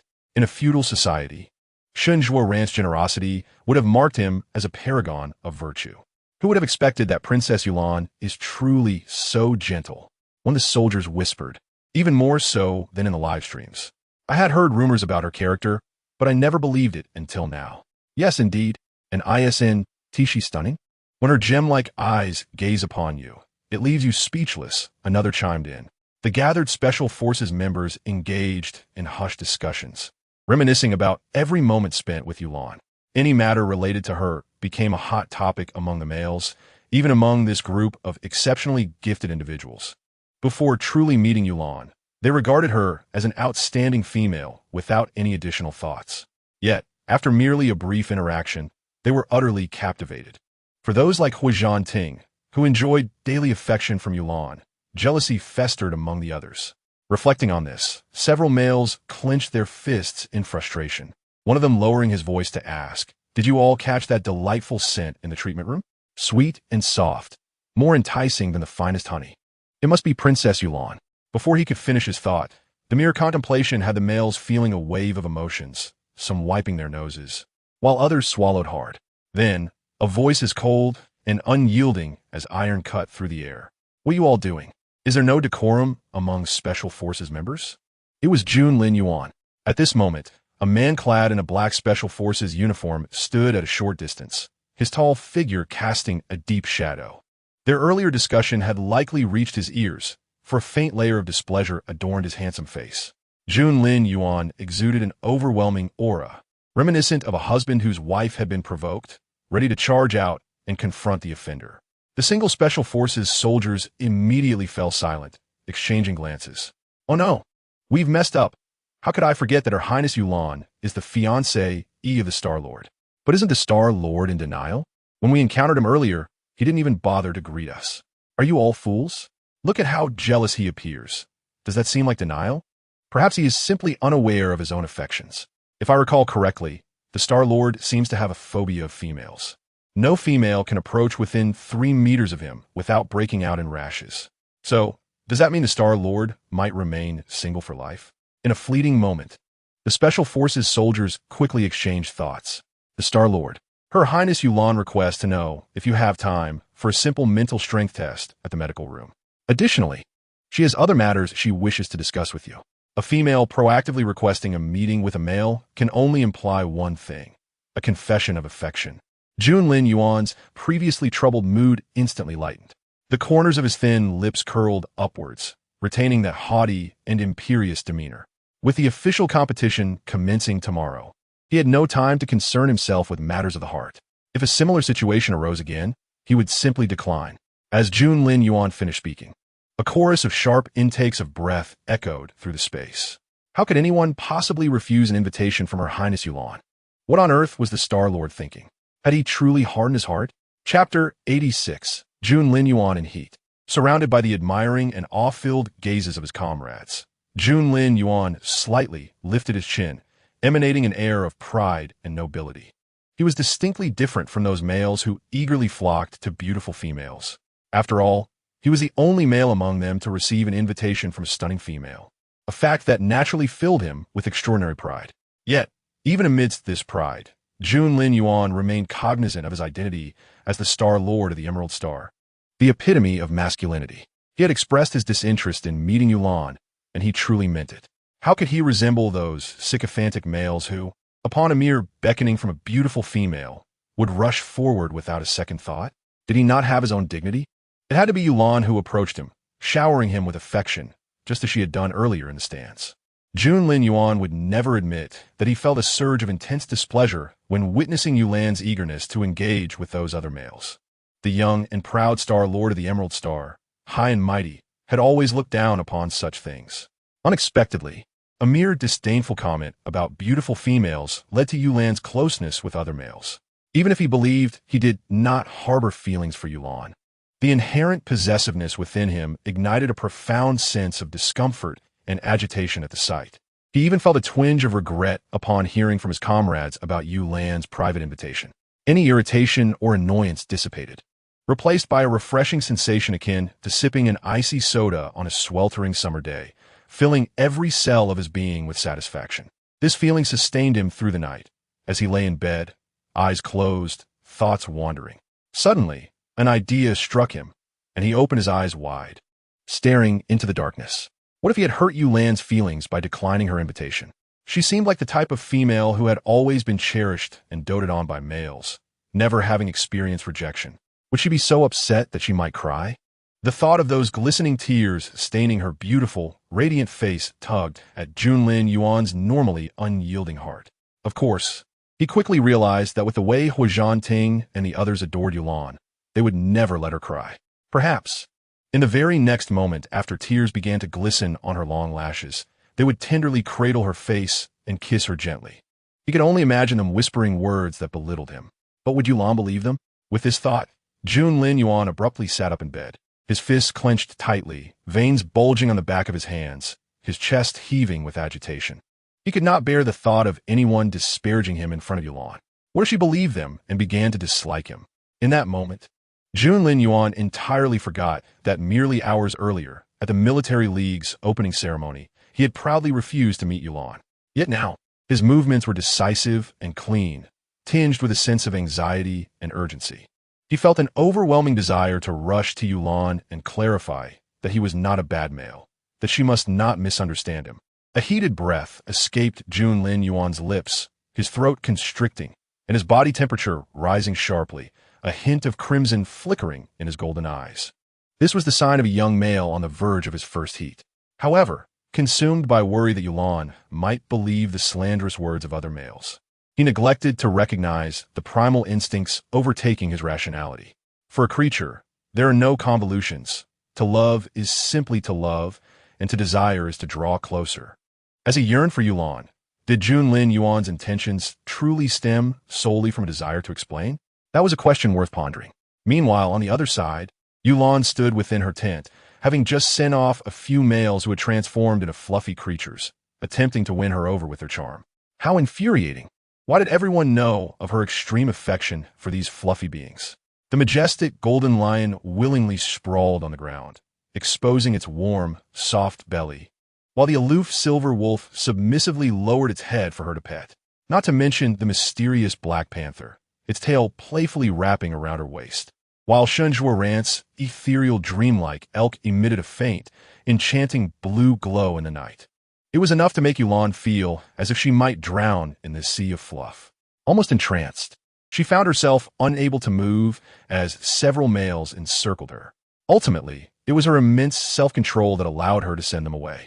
Fortunately, at this moment, Yulan stood in her tent, placing a small hand on her chest, relieved that Huazhanting and the others had been obedient, refraining from further coaxing her with their fluffy forms, appearing pitiful. Otherwise, she genuinely did not know what she would have done. Just as Yulan sighed and prepared to wash up and sleep, she remained oblivious to the corner of the tent being gently lifted by Claw, revealing a pair of golden eyes that gazed intently at the scene.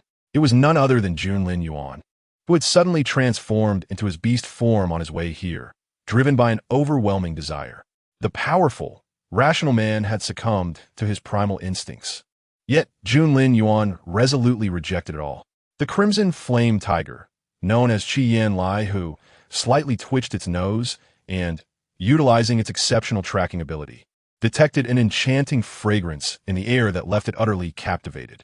Following the alluring scent, it swiftly located the tent where Yulan resided. Inside the enclosed tent, the sweet aroma emanating from Yulan was even more intense. As Junlin Yuan cautiously peeled back a corner of the tent, he poked his head in, instantly overwhelmed by the rich fragrance that wafted toward him, leaving him in a daze. How delightful, how intoxicating. Was Yulan made of honey? The sweetness surpassed even that of flower nectar. Emerald Star was renowned for producing a particular flower nectar, rich in fragrance and tantalizing to the senses.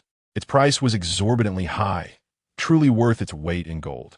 As the sovereign of Emerald Star, Junlin Yuan naturally had the privilege to indulge in it. However, in this moment, enveloped by the soft and sweet aroma, he found that the nectar he had previously enjoyed, praised to the heavens, paled in comparison. This scent hinted at a quality that was distinctly superior. How delightful, how delightful! The urge to taste was overwhelming. He had just witnessed a stunning female surrounded by several males, the proud and noble young scions, who seemed eager to savor every strand of her hair. It was enough to provoke intense jealousy. But now, they had all been driven away by the captivating female, leaving only him in her presence. With this thought, the crimson flame tiger's breath became heavier, and the little tiger felt a swell of pride. Tonight, he could indulge in the beauty of Yulan all by himself. She belonged solely to him, and they could share intimate moments together. Suddenly overwhelmed with excitement, Qi Yan Lai, whose movements intensified, resulting in the sound of tearing fabric as the tent was ripped apart. At that moment, Junlin Yuan stood behind Yulan, lowering his head to imitate the actions of a silver-white wolf he had just spied, gently nudging Yulan with his fluffy head. Feigning nonchalance, he extended his warm tongue to lick Yulan's face. Gone was the proud demeanor of the day. He was now utterly submissive. Yulan stood frozen in place, her soft red lips slightly parted, completely bewildered. As a medical officer assigned by the Empire, she was well aware of the beast forms of the combatants. Thus, she immediately recognized the figure before her, persistently seeking affection, as none other than Junlin Yuan. How could this be? This was Junlin Yuan, the iron-fisted ruler known for his cold demeanor, who governed Emerald Star with an iron grip. The same Junlin Yuan who had suggested earlier that meeting her would be better suited to a sedative. Just as she was preparing to discuss the dissolution of their engagement and asked the special forces to convey her message, he had outright refused to meet her. How could this be happening? Taking advantage of the absence of Hua Zhanting and his companions, he appeared before her, desperately displaying his fluffiness, nudging his furry head against her small hand, attempting to coax her into petting him. Yulan gasped in surprise, her face flushed. Was Junlin Yuan acting like a clandestine lover, attempting to seduce her, akin to a male interloper vying for affection? Flustered by her fanciful thoughts, Yulan's cheeks burned. She urged herself to remain calm. This was the sovereign of Emerald Star, a figure of iron resolve, cold and ruthless, with a strong aversion to females. And on top of that, he harbored feelings of disdain for her. It was impossible for him to be as she had imagined. There must be some issue prompting him to seek assistance. After all, she was a doctor. In a soft voice, she inquired, Junlin Yuan, what is wrong? Are you unwell? Please, feel free to tell me what you need. The affectionate tiger opened his mouth wide, licking her delicate hand. The sweet fragrance enveloped him. In response, Yulan swiftly slapped the red flame tiger's head. The fragrant aroma from her fair palm struck him, leaving Qi Yin lie dazed and confused. Yet he shamelessly nudged his head closer, affectionately rubbing against her hand. Yulan, realizing what she had done only after her hand had already swung out, swore it was merely an instinctive reaction. She was accustomed to the playful antics of her companions from the dormitory. The men were so eager to be close to her that it was nearly unbearable. In moments of annoyance, she would swat them away, her fragrant hand striking out. But this was Junlin Yuan, not the indulgent Hua Zhanting and his peers. Feeling guilty, Yulan feared that if he became enraged, he might easily overpower her. She was taken aback by Junlin Yuan's behavior, and a strange thought flickered through her mind. Desperately, she called out, Junlin Yuan, what is wrong? Are you feeling unwell? Qi Yin Lai, who lifted his head and saw the lovely female's face drawing nearer, close enough to discern every pore. Her amber eyes sparkling with concern. She was worried for him. As this realization sank in, the crimson flame tiger trembled violently, as if a festive spirit had taken hold of him, causing even the fur on his tail to bristle. What a life the others led. He too was Yulan's fiancé. At this moment, Junlin Yuan completely cast aside his earlier assertion that he would rather use a sedative than meet Yulan. Lying on the ground, he exposed his soft, warm belly to the beautiful female, yearning to charm her into intimate closeness. When Yulan observed the proud and triumphant demeanor of the little tiger, she instantly understood what had transpired. Junlin Yuan had recently matured and was now in the throes of a tumultuous heat, necessitating immediate comfort. Indeed, Junlin Yuan was in heat. Yulan's face flushed in even deeper shade of red, her soft, moist lips marked with tiny bite marks. I will fetch you the soothing agent. As a doctor, her tent was equipped with the soothing agent she had developed herself. She knew that a single dosage would swiftly dispel any wild thoughts. Turning to leave, she noticed a flicker of panic and confusion in Qi Yin Laihu's eyes. Why was she seeking to administer him medication? In a state of heated frenzy, the distressed tiger shook his head violently. With a swift motion, his tail wrapped around Yulan's waist, pulling her closer. His golden eyes gazed intently at her, filled with a sense of grievance. Why do you want to inject me with medication? Why? You do not behave this way with Su Xingyi or Hua Zhanting. I can smell their presence on you. He had restrained his anger until now. Overwhelmed with emotion, Qi Yin Laihu pressed Yulan to the ground, opening his mouth wide and licking her fervently. Chapter 87. The little tiger in heat is anything but well-behaved. Oh dear, what is happening? Junlin Yuan, enough, stop. Yulan found herself pinned beneath the crimson flame tiger, covered in a flurry of kisses. The warmth of his tongue swept over her face. and the intensity was almost unbearable. With her eyes shut tight, she extended her small hands, attempting to push the massive, furry head away, only for her delicate fingers to be captured by the tiger's mouth in a playful kiss. A damp warmth enveloped the palm, almost excessively passionate. It was astonishing how someone could exhibit such a stark contrast between their human and beastly forms. This brought to's mind the early days of her acquaintance with, who had similarly appeared cold and disdainful of her presence, only to later transform into his beastly form and seek her affection. At that time, she was blissfully unaware and mistook's majestic golden lion form for an ordinary creature, snuggling with it each night. This had now ignited a spark of interest among, and who couldn't help but fantasize about cuddling with. The thought sent a shiver down spine. Surely, couldn't possibly harbor feelings for her as well. Managing four was already a daunting task, each day spent pacifying one or the other. If another were to join the fray, it might just break her. The mere notion sent a flicker of panic across her face, prompting her to ask directly, "You can't possibly like me, can you?" "What the?" Lost in the throes of affection, froze momentarily. A glimmer of confusion flashed in his golden eyes. Could he truly have feelings for a female? It was inconceivable, given his aversion to female contact. Yet, upon reflection of his current actions, pressing the beautiful female beneath him, showering her with affection, and marking her with his scent, it all seemed contradictory. In the wake of the other male's absence, he had stealthily approached, using his fluffy form to entice her, all in a bid to share a bed. This was hardly the behavior of one suffering from a dislike of females. Shaking his head, he cast aside the remnants of rational thought, which had been dismissed in a moment of fervor.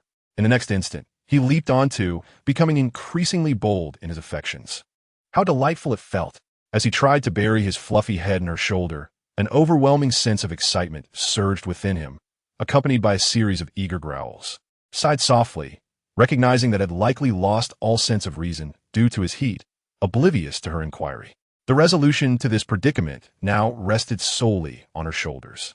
Gently, she reached out to caress the fur around his neck and softly implored, "Our big tiger is the best, isn't he? Could you please let me up? It's quite cold on the ground."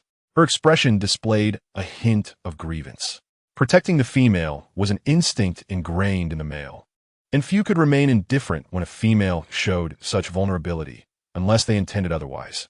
Now they gazed down at the sprawled, his fluffy head tilting as shadows flickered in his golden eyes.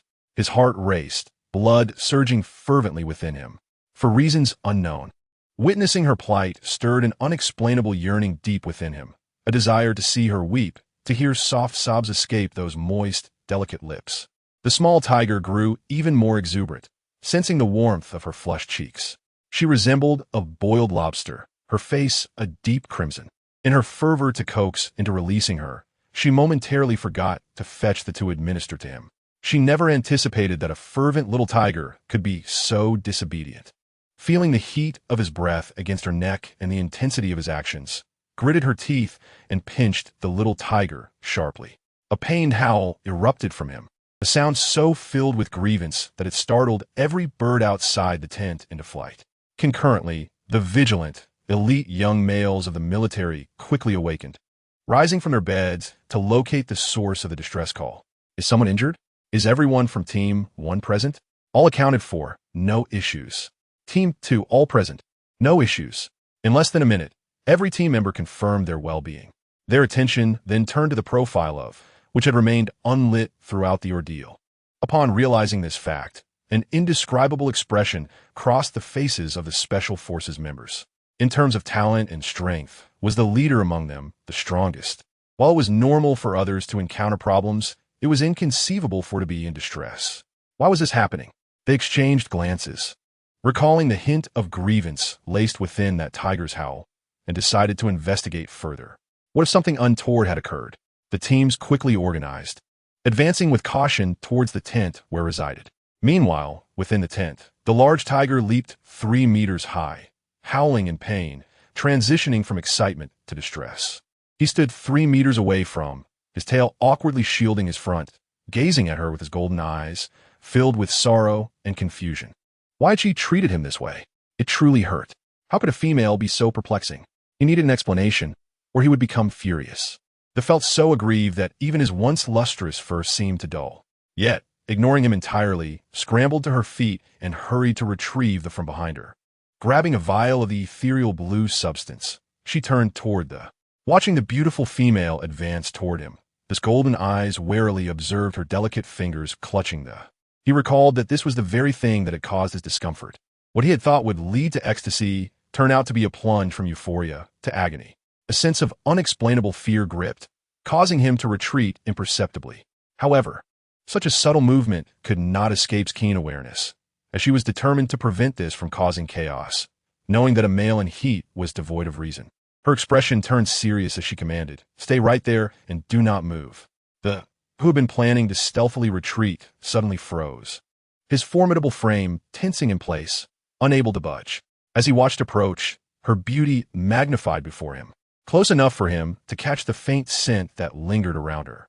They could only watch as extended her soft, smooth hand toward him, a hand he had mistakenly believed would bring him bliss, but which now heralded his impending torment. A frantic cry echoed within him, urging him to flee, for he wished to avoid the pain he had just endured. However, at this moment, under the gaze of Yulan's translucent, gem-like amber eyes, his limbs felt as if they were nailed to the ground, unable to move even a fraction. He could only snap his eyes shut. His well-toned limbs and leg muscles were taut, the outlines of his physique subtly discernible. Before him stood a young tiger, barely an adult, vigorous and robust, its body brimming with seemingly boundless energy, hot and ardent, youthful and full of vitality. Yulan cast a puzzled glance at the now closed eyes of Junlin Yuan, wondering if the proud and aloof man was actually afraid of needles. Such a delightful contrast amused her. A fleeting thought flitted through Yulan's mind. The next moment, the hope serum was unceremoniously injected into the body of the red flame tiger. The cool liquid coursed through its scorching body, akin to a refreshing rain falling upon parched earth, evoking a wave of comfort and relaxation from deep within. A flash of white light flickered before him. The red flame tiger began to slowly transform into the likeness of Junlin Yuan. Meanwhile, the elite soldiers, racing forward with concerns of potential issues, arrived at the tent where Yulan resided. They were well aware that this dazzling female was Yulan's abode.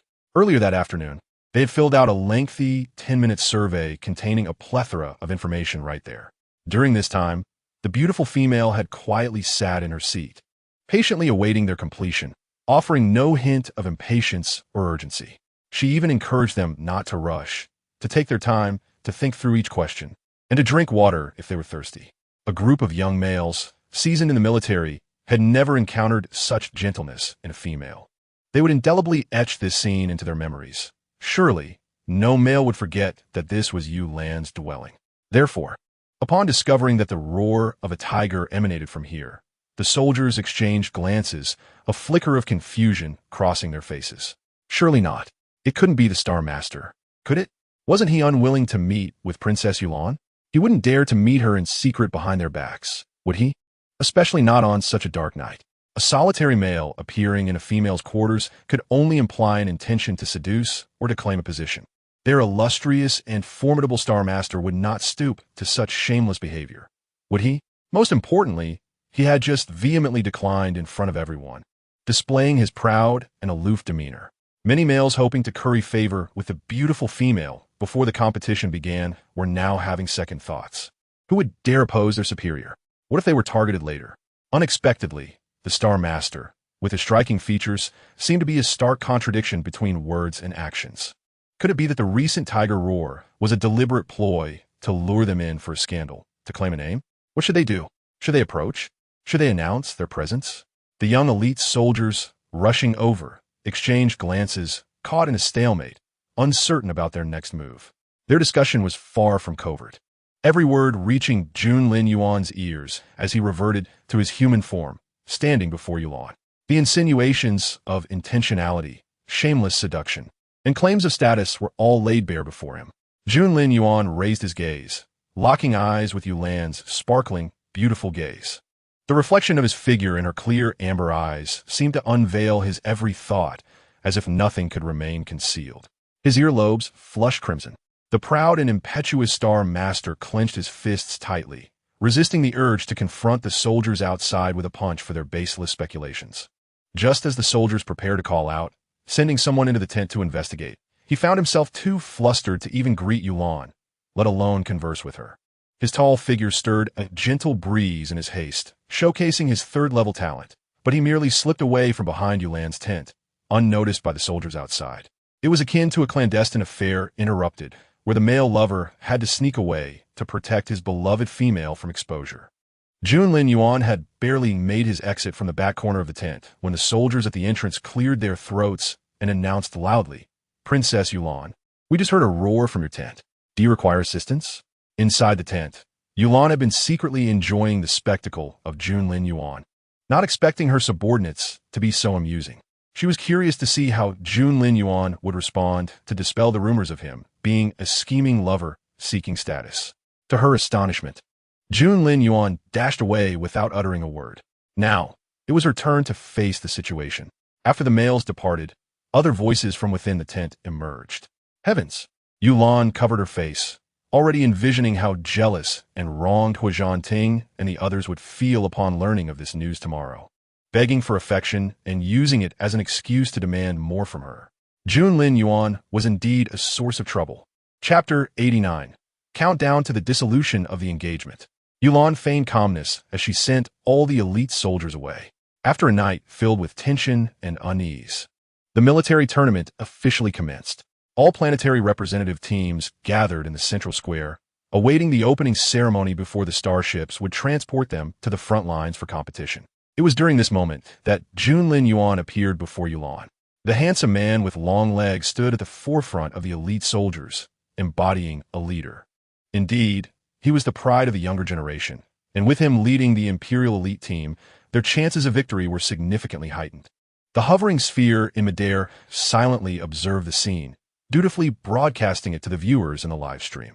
When the camera shifted to Junlin Yuan, it sparked a chorus of delighted screams in the streaming room. "Ah, it's Junlin Yuan, so handsome. Look at those long legs, strong arms, and the hint of abs that become visible with movement. From my years of experience, he is definitely the kind to leave females spellbound." Likes.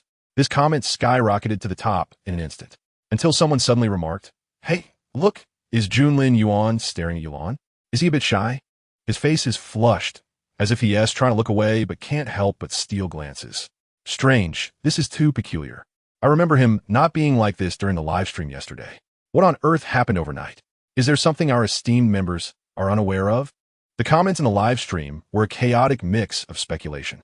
Meanwhile, as he strode forward with an air of confidence, exuding an aura reminiscent of a peacock eager to flaunt its splendid tail feathers, the young male felt a surge of warmth in his heart.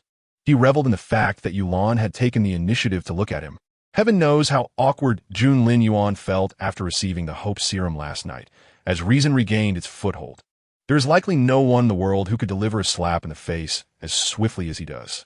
Just during the day, he arrogantly mocked the notion that he would ever meet Yulan. Yet, that very night, he transformed into a beast, shamelessly seeking her out. He cleverly waited for Yulan's male companions to depart before revealing his form, affectionately engaging with her, displaying his belly, and seeking intimacy. It was utterly brazen. This was certainly not in character for him. Junlin Yuan staunchly refused to acknowledge it. Thus, as Yulan's gaze fell upon him, he intentionally averted his eyes, not granting her even a fleeting glance. His demeanor was conspicuously deliberate. This was especially perplexing for the audience in the live broadcast who had witnessed the entire scene unfold, their minds filled with questions. Did he truly harbor feelings for Yulan, or did he not? If he claimed indifference, why had he been secretly watching her? His ears flushing with embarrassment? Conversely, if he professed affection, why, when Yulan finally turned her gaze away from the other men and onto him, did he not seize the moment to express a deep, romantic gaze? What was he truly attempting to convey? It was all so strange, so very strange, leaving them utterly bewildered. Could it be that Junlin Yuan was merely playing hard to get? As for Yulan, she paid little heed to Junlin Yuan's temperament. This morning, several men had indeed learned of the male presence in her tent last night. In truth, it was impossible for her to conceal it. Even after thoroughly cleansing herself, the keen noses of the males still detected the lingering scent of others on her. Strangely, the men did not argue with her, but instead wore expressions of handsome indignation, gazing at her with a hint of grievance. If Lan Lan felt burdened by their presence and sought the company of others, she could simply voice her desire. Why resort to such deceptive tactics, sending them away only to seek out other males in secret? Rest assured, you are our female leader. Whatever decision you make, we shall support you. Oh, such words nearly shattered Yulan's heart. She was not that kind of person at all.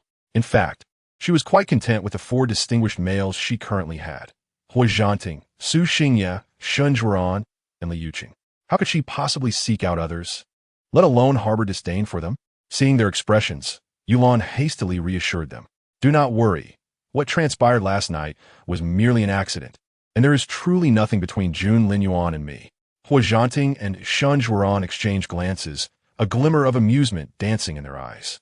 Even if they were at odds with one another, they would unite against a common rival in this new competition for Yulan's affections. Then, Su Xingye spoke up. However, Jun Linyuan is also one of the 7 betrothed bestowed upon you by the queen. If you are willing, you could. Before Su Xingye could finish, Yulan interrupted him, shaking her head vigorously. No, I'm not willing. What does it matter if there's a betrothal? Jun Linyuan does not like me anyway. I will soon clarify this matter with him and dissolve the engagement. Upon hearing her plan, Hui Zhanting and the others brightened with renewed spirits, eager to make Yulan happy. When they next encountered Jun Linyuan, the men felt an inexplicable sense of superiority. What the Emerald Star Lord? What of being a male of exceptional talent at level 3? What of being a beast husband bestowed by the queen upon Lan Lan? They awaited the dissolution of the engagement with glee. They understood Yulan well. Once she voiced her intentions, she would follow through. After the engagement was annulled, who would care who Jun Linyuan was? They would ensure he could not approach Yulan again, let alone become her beast husband. Their hearts swelled with pride, reflected in their uplifted expressions. Observing this scene, Jun Linyuan could not shake a sense of foreboding. At that moment, Yulan's gentle call broke through the atmosphere. Yun Linyuan, could you come over for a moment? I have something important to discuss with you. Chapter 90. The outbreak on the garbage star, standing at the forefront of all the special forces, awaiting the starship to the military league venue. Jun Linyuan was taken aback. He had not anticipated Yulan would call for him at such a moment. In the midst of a crowd, Yulan was already the center of attention, with many eyes secretly observing her. As she called for him, the gaze of many subtly shifted toward him. Under the scrutiny of so many, Jun Linyuan felt an unexpected surge of excitement and pride. Why was Yulan calling for him? Could it be that she was enamored with him? Did she wish to confess her feelings? Should he accept or decline this? He had a phobia of females, yet if he rejected her, Jun Linyuan's gaze fell upon Yulan's delicate face, which bore a hint of hidden anxiety. Her petite, fair visage was marred by a tense bite of her lip as she looked at him, filled with nervous anticipation. It was clear that whatever she was about to say was not easy for her. If he were to refuse, she might very well cry. Strangely, Jun Linyuan found himself unwilling to see any trace of distress or tears on her face. Thus, he could only acquiesce. At this moment, he seemed to completely forget how shamelessly he had sought her out the previous night while in the form of a fiery tiger, wishing to remain close to her forever.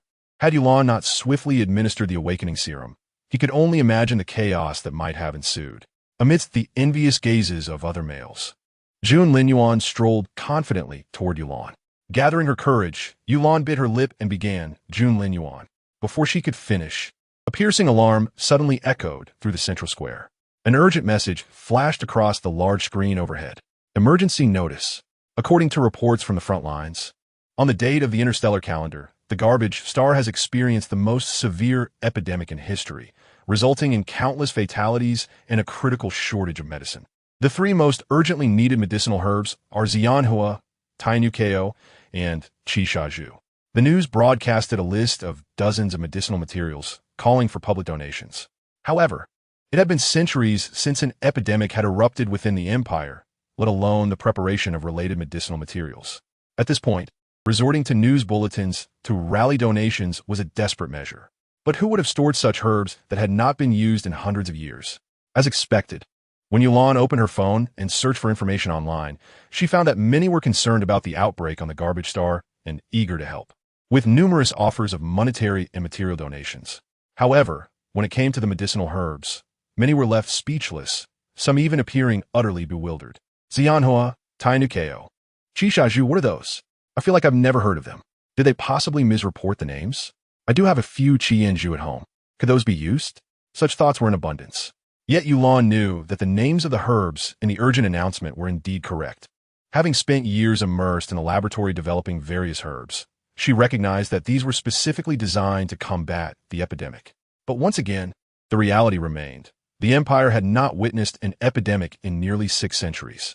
In the past, the fields once dedicated to cultivating medicinal herbs have now shifted towards the cultivation of those associated with placebos. Presently, the region that possesses the most of these herbs is none other than Yulan, who has set her sights on the rewards of the military league competition, the Emerald Star. If her memory serves her right, this planet is replete with an abundance of medicinal plants and various mineral resources. Securing ownership of the emerald would alleviate the current crisis plaguing the garbage star. A flicker of contemplation crossed Yulan's face. Among the teams dispatched by the Empire, only Junlin Yuan's Special Operations Unit stands a chance of victory, and nominally, the Emerald Star is still under the Empire's jurisdiction. Casting a glance at Shun Zhuoran and the others, a hint of apology flashed in her eyes. Shun Zhuoran took the initiative to intervene, blocking He Zhanting, Su Xingye, and Li Yuqing, secretly gritting his teeth in frustration at Junlin Yuan's fortune. He was lucky this time, but next time, it might not be the same. The group of males could only watch helplessly as Yulan approached Junlin Yuan. The petite and delicate beauty stood before the towering figure of Junlin Yuan, who was nearly 2 meters tall, accentuating the stark contrast in their heights and builds. Suddenly, the air was pierced by Yulan's voice. Junlin Yuan heard the lovely female say, "Junlin Yuan, I wish to join your team and accompany you to the military league competition." This was Yulan's intended course of action. High-ranking females naturally possess a soothing power over males, stabilizing their hearts. With her presence, she could even invigorate Junlin Yuan's team during battle, without the risk of adverse effect from excessive use of mental energy. This was the simplest and most effective method to enhance their chances of victory, one that even the current hope for potions could not replace. However, what she did not anticipate was the abrupt silence that enveloped the space upon her declaration. The rustle of falling leaves could be heard. Junlin Yuan was utterly taken aback. "You want to join our team? Yulan, are you jesting?" Even admiration has its limits. Throughout history, no female has ever accompanied a team to the competition site. This is a contest for planetary resources, no less perilous than war, rife with bloodshed and conflict. How could a delicate female withstand such trials? Junlin Yuan attempted to dissuade Yulan from this notion. If her affection for him truly ran that deep, he might consider acquiescing. Just as he was about to speak, Yulan's serious voice interrupted him. "Junlin Yuan, you need me." "You need me?" Junlin Yuan could hardly believe his ears, a smirk forming on his lips. Just as he was about to respond, Yulan boldly extended her hands, placing them around his neck, forcefully pulling the handsome man down. In a whisper audible only to them, she threatened, "Junlin Yuan, if you refuse, I will expose the incident from last night when you sneaked into my bed." Chapter 91. Yulan's Mischief? You. Junlin Yuan's eyes widened in shock. He never expected that the seemingly gentle and soft female could utter such a threat. It was almost naive enough to provoke a fierce urge to leave his mark upon her. In reality, the wolves would love to be associated with her. What they feared was her icy demeanor, completely focused on He Zhanting and the others, disregarding the glances from other males. Junlin Yuan let out a wicked smile, as if Yulan's threat amused him. Suddenly, he reached out, pulling the beautiful female into his embrace, much to the outrage of He Zhanting and the others. Yulan's delicate face collided with the solid expanse of his chest, her small hands resting on the well-defined muscles of his abdomen. He leaned down, his warm breath brushing against her earlobe, which gradually flushed crimson as he spoke with a mix of mischief and veiled threat. "You better not regret this." Regret? She would never regret it. If she witnessed the people of the garbage star languishing in the epidemic without taking action, then she might feel remorse. By joining Junlin Yuan's team, it was a win-win situation. Junlin Yuan's Special Operations Unit would secure victory, and the medicinal herbs on the Emerald Star would be precisely what was needed to cure the epidemic. There was no better scenario than this. With this thought in mind, Yulan tilted her head back to meet Junlin Yuan's gaze, the sunlight casting a soft golden hue upon her fair face, her amber eyes sparkling with clarity. Junlin Yuan heard her declare, "I will not regret it." Her voice was lively and filled with joy, reminiscent of a little sprite dancing about. His heart raced imperceptibly faster.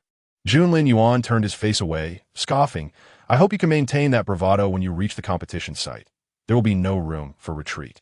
Once they arrived at the competition, it would either be a matter of awaiting the final victor or facing death. When it came to planetary interests, there was no room for deserters.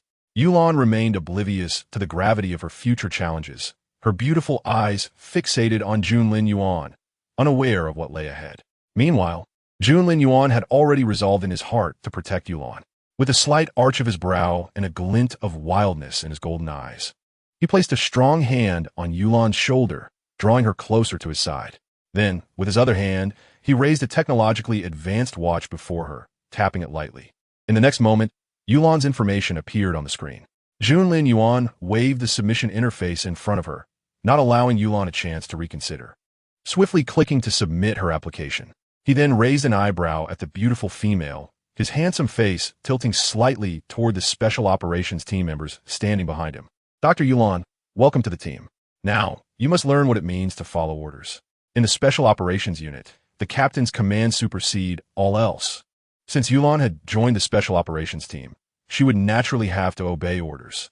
As Yulan turned her back to them all, heading toward the Special Operations team, Junlin Yuan unabashedly flashed a wicked, provocative smile at Hui Zhanting and the others. His silent lips hinted at possessiveness. She is mine. What kind of foolish male would watch the female he fancies mingle with other exceptional males? Junlin Yuan could not comprehend Hui Zhanting and the others' thoughts. But that did not hinder him from seizing this opportunity. When a chance presented itself, a single male would fiercely grasp it, refusing to let go. Young and impetuous, Su Xingye was the first to lose his composure, swinging his fist towards Junlin Yuan. Junlin Yuan stood his ground, lips slightly parted, waiting for Su Xingye's strike before turning to Yulan to seek justice. A male with such malicious intent was truly remarkable. Without clarifying his own feelings, Junlin Yuan instinctively began targeting his rivals, akin to a wild beast. Of course, his scheme did not succeed. Su Xingye's attack was intercepted by Shen Zhuoran. Even though Shen Zhuoran was tempted to see Su Xingye falter, they were a united front, needing to band together against the encroachment of other males. Su Xingye, calm yourself and do not fall into his trap. Do not forget why Lan Lan chose to participate in the military league. No one understands Yulan's gentle and kind heart better than they do. She is so radiant and captivating that one desires to keep her all to oneself. Yet, they cannot. They can only watch as the brilliance of the beautiful female is equally shared among every citizen of the stars. However, they are acutely aware that they are different from these ordinary star dwellers. They are the males of Yulan, destined to share their lives with her. Naturally, they should follow her lead, respect her decisions, and offer their unwavering support. Shen Zhuoran's words struck Su Xingye like a hammer, his emerald green eyes reddening with a profound sense of anxiety and reluctance. Yet, upon seeing Yulan peering at them with concern from a distance, he swiftly reined in his demeanor. He waved reassuringly at Yulan, signaling that all was well, and turned to Junlin Yuan. His jaws clenched tightly as he spoke through gritted teeth. Please take good care of her. I'm immensely grateful. That is only natural, Junlin Yuan replied. It was a rare sight to witness Su Xingye and his companions, who ranked among the Empire's elite, reduced to such a state for the sake of a female. Junlin Yuan felt a mix of confusion and an inexplicable excitement. Meanwhile, Yulan's enlistment in the Imperial Special Forces and her participation in the military league swept through the ranks of competing teams like a tempest. What? Princess Yulan is competing as well? Isn't she a female? And I heard she lacks healing abilities. Of course, I do not mean to belittle Princess Yulan. I am particularly grateful for her invention of the Hope Potion. However, it remains a fact that she does not possess healing powers. How can she be expected to calm the volatile male spirit while being so fragile herself and joining the battlefield? Isn't that a disadvantage? Chapter 92, Burdening the Special Forces? The crowd buzzed with speculation, and many were already convinced that one of the three major powers, the Empire, would not secure victory in this league. They were resigned to handing victory to the Federation. However, it was ultimately the Empire's decision, and even Queen Belina did not voice any objections. Aside from whispering among themselves, they remained silent, as they anticipated relying on Yulan's Hope Potion to navigate their mating cycles. Some had already begun to quietly contemplate how they might show leniency towards the beautiful female during the competition, as they knew Yulan was typically surrounded by Huizhanting and others, leaving them no chance for interaction. After all, their planet's chances of success were slim. It was a typical cannon fodder planet that had been resigned to not participating in the military league in recent years. News of a female competitor from the Empire quickly reached the Federation's special forces, who were always vigilant about the Empire's movements. Commander, we have received the latest information. The Empire's special forces have added a new medic, Princess Yulan. Yulan? Standing high above, a tall man with a cold demeanor, exuding an icy and formidable presence, crushed the glass cup in his hand. The shards scattered into the air. His voice dripped with scornful rage. This is absurd. Has the Empire fallen so low that they allow a female to compete? They do not regard us, the Federation, at all. He commanded in the arena. Focus all your efforts on targeting Jun Linyuan. I want to see just how arrogant he truly is and whether he can withstand the full force of the Federation's assault. Let Yulan witness what type of male she has chosen. Fu Chenhan's voice, laced with an unrecognized jealousy, was overshadowed by his towering fury. The guard beside him spoke again. We have just received news that a large-scale epidemic has erupted on the Empire's garbage planet, and essential medicinal materials are in extreme scarcity. Currently, the place with the most abundant resources is the Emerald Star. The Federation and the Empire are vying for dominance, preparing to settle the fate of the Emerald Star in the military league. Is that so? Fu Chenhan's cold voice echoed, his eyes glinting with determination. If that is the case, the Emerald Star must belong to the Federation at all costs. The males of the Federation's special forces lowered their heads in unison, resolutely echoing. At all costs. The Federation was poised to seize the Emerald Star without relinquishing their grip.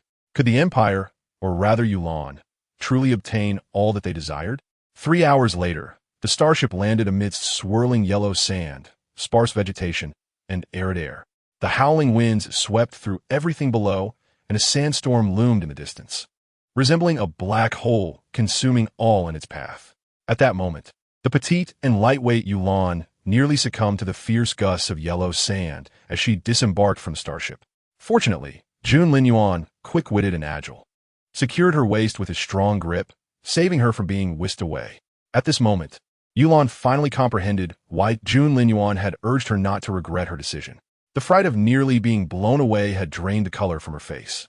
If not for her resolute belief in stabilizing Jun Linyuan's spirit and preventing any violent outbursts or sudden urges, all to assist the Imperial Special Forces in achieving victory, she might have contemplated retreating. Observing Yulan's sudden pallor, Jun Linyuan snorted, as if he had anticipated this reaction. He reached out his rough hand to gently caress her face, leaving a faint trace upon her delicate skin. Yulan glared at him, unwilling to let him take advantage. Jun Linyuan, clad in his black uniform, knelt before the beautiful female, beckoning her, "Come up, I will carry you." Yulan remained rooted in place, shaking her head gently. And with a polite refusal, she said, "I have arms and legs of my own. I do not need to be carried." Jun Linyuan's golden eyes scrutinized her slender arms and strong legs, his gaze darkening with a hint of intensity. Meanwhile, the other members of the Special Forces had transformed into their beast forms: bears, elephants, snakes, and a chaotic array of creatures. Yulan felt as though she had stepped into a zoo. Seeing that Yulan did not comply, Jun Linyuan clicked his tongue in exasperation. Suddenly, a flash of white light appeared before Yulan, and Jun Linyuan transformed into his beast form, a blazing crimson tiger, the king of beasts, exuding a fierce and commanding aura. Perhaps due to interstellar changes, his genes had evolved over the millennia, granting him the ability to manipulate flames, as if the fire burned within his golden eyes. As the temperature around him began to rise, Yulan heard the crimson tiger speak again, deliberately provoking her. "Not coming up? Do you wish to delay our entire Special Forces progress?" Although Jun Linyuan had said nothing further, and even the other members remained silent, Yulan inexplicably sensed a hint of mockery. In the eyes of the public, she was nothing more than a worthless female devoid of healing abilities, leveraging her identity as a developer of the Hope Elixir and an imperial princess to insist on participating in a military league dominated by males. One could only wonder how many laughable moments would ensue. She could not afford to burden others, nor could she let down the Empire's special forces. Otherwise, it would contradict her initial aspirations. Yulan pressed her lips together, refraining from further refusals. She took a few steps forward, approaching the slightly prostrate Qi Yan Lai Hu. Extending her delicate and soft hand, she firmly grasped the tiger's coarse and lush mane, climbing onto him. In her intense focus, Yulan misjudged the sudden swish of the tiger's tail as she drew near. Her leg muscles tensed, the contours of her physique subtly revealing themselves. At that moment, the hovering orb quietly broadcasted this scene to the audience above. The comment section erupted in a flurry of exclamations. Ah, don't reward him, darling. Chapter 93. Do you like me this much? The four of them are jealous. Darling, you're almost turning him into a swooning fool. With such a fragrant and delicate beauty resting upon him, Junlin Yuan must be overjoyed. Clearly, there are numerous ways to approach this. Yet he chooses to carry Yulan on his back. Junlin Yuan's intentions are evident to all. It is well known that to ensure the female's responsibility towards the male and prevent careless flirtations, once there is excessive intimate contact, the male can seize the opportunity to demand title. This is primarily to prevent a male who loses his purity from being unable to find another female partner and dying in solitude. So, does Yulan's current posture atop Junlin Yuan count as excessive intimate contact? A brief inquiry rendered all viewers in the live stream momentarily speechless. So, does this count as intimate contact? If one were to consider it, this is a matter of urgency. At the league venue, the female's body is delicate and soft, lacking the resilience of the male, who possesses abundant stamina and can traverse vast distances. To secure victory, Junlin Yuan proposed carrying Yulan, which, from any perspective, was entirely reasonable. Moreover, there were numerous Special Forces members present who did not voice any objections. In fact, as the Special Forces members watched Junlin Yuan take such action, they were all left astonished. Just as they were about to speak, Yulan had already initiated her ascent onto the Qi Yan Lai Hu, and the terrifying level 3 pressure emanated without reservation. The golden flames in its eyes filled with menace. No one dared to interrupt the top predator who had finally managed to charm a beautiful female, nor did they possess the audacity to offer their assistance. Otherwise, they would be met with the lethal intent of a supreme hunter. The Special Forces members obediently followed Junlin Yuan, running towards the nearby forest. In his transformed beast form, the Qi Yan Lai Hu led the way, its sleek and graceful form racing forward, its beautiful fur flowing freely in the wind. Among them, the most striking sight was undoubtedly the beautiful female perched upon Junlin Yuan. It was unclear whether it was intentional on Junlin Yuan's part, but at that moment, as Yulan rode on the Qi Yan Lai Hu, her body kept slipping back, swaying with each movement. Fearing a fall, she had to grip tightly with her legs while her hands clung firmly to the tiger's neck. They were in such close proximity that the intense heat radiating from the Qi Yan Lai Hu enveloped Yulan, causing her fair cheeks to flush a rosy hue. Through the livestream lens, this scene elicited yet another wave of gasps from the audience. How cunning, truly cunning. How can there be such a devious male? Junlin Yuan looks absolutely stunning right now, with the beautiful female's delicate body pressed against him, rising and falling with a rapid pace. I can't bear to think about it. I'm about to bleed from my nose. If Junlin Yuan isn't doing this intentionally, I'll eat my keyboard on the live stream. Discussions on Xing Wang were rampant. However, there was little condemnation regarding the matter. The exceptional level 3 male, young yet endowed with extraordinary talents and high status, was willing to expend such effort to win the female's favor. How could one not feel sympathetic? Furthermore, his striking handsomeness made the combination of a handsome male and a beautiful female a timeless favorite among the masses. Contrasting sharply with the jubilant discussions on Xing Wang, however, were the expressions of Hui Zhanting and his companions. Witnessing their female master in close contact with another male, the young yet battle-hardened imperial marshal, renowned for his decisive actions even in life-threatening situations, wore a stormy expression. His handsome face was now shadowed with an impending sense of fury, his golden eyes blazing with uncontrollable wrath. It is instinctual for males to protect their females. If Junlin Yuan were to stand before him at that moment, Hui Zhanting would likely have charged at him, fiercely sinking his teeth into his neck. Shen Zhuoran, Su Xingyi, and Liu Cheng felt similarly. The men's faces were contorted with rage, their hands clenched into fists, veins bulging ominously, betraying a terrifying intensity. Never had they felt such an urge to strike someone as they did today. Yet, all of their reactions were of no concern to Junlin Yuan. At this moment, only two things mattered to him: the beautiful female, Yulan, and securing victory for the Empire, claiming the Emerald Planet. Strangely enough, despite his usual indifference to winning or losing, this time, a strong desire to triumph welled up within him. He could not afford to lose, especially not in front of Yulan, the Qian Lai who, a born leader, guided the Special Forces team onward. After nearly 5 or 6 hours of relentless running, even the vigorous Qian Lai who began to pant heavily, Yulan, perched atop it, noticed immediately. Their innate talents and stamina could not compare to Junlin Yuan's. The sound of their heavy breathing was particularly pronounced at that moment. Yulan furrowed her brow, hesitating whether to suggest that Junlin Yuan take a moment to rest. If everyone was so fatigued, how could they hope to achieve victory? They could easily be eliminated by an ambush. Just as she was about to speak, the running Qian Lai who suddenly came to a halt, followed by Junlin Yuan's familiar voice. Rest in place. Team 1 will handle perimeter patrol, while Team 2 prepares dinner for tonight. As soon as Junlin Yuan's command was given, a crisp and resolute chorus of responses echoed through the air. Understood. In an instant, a flash of white light transformed bears, tigers, leopards, and snakes back into humanoid forms, clad in tight black combat uniforms that accentuated their tall and muscular physiques. Their faces obscured by helmets that revealed only their sharp, piercing eyes. A potent and chilling aura, intermingled with an air of restraint and allure, enveloped the surroundings. The comment section of the live stream erupted into another wave of excited shrieks. So handsome, truly handsome. No wonder the most popular and eligible males are always from the major military factions.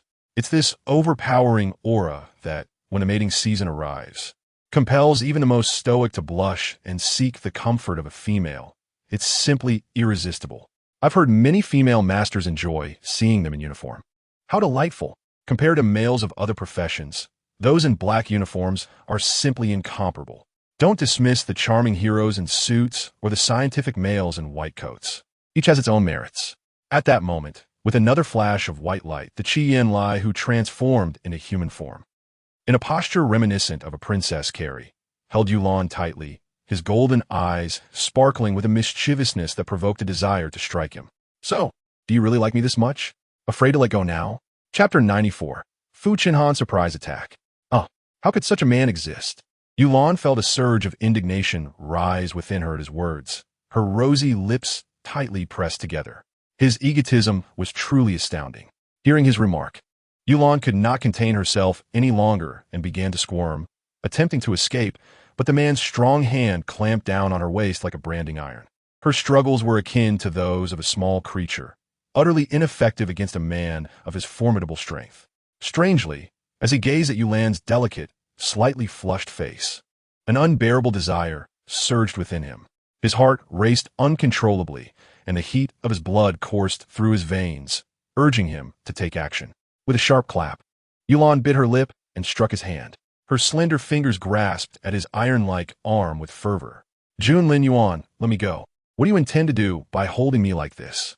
Upon seeing the indignation on Yulan's face, Junlin Yuan seemed to awaken from a dream.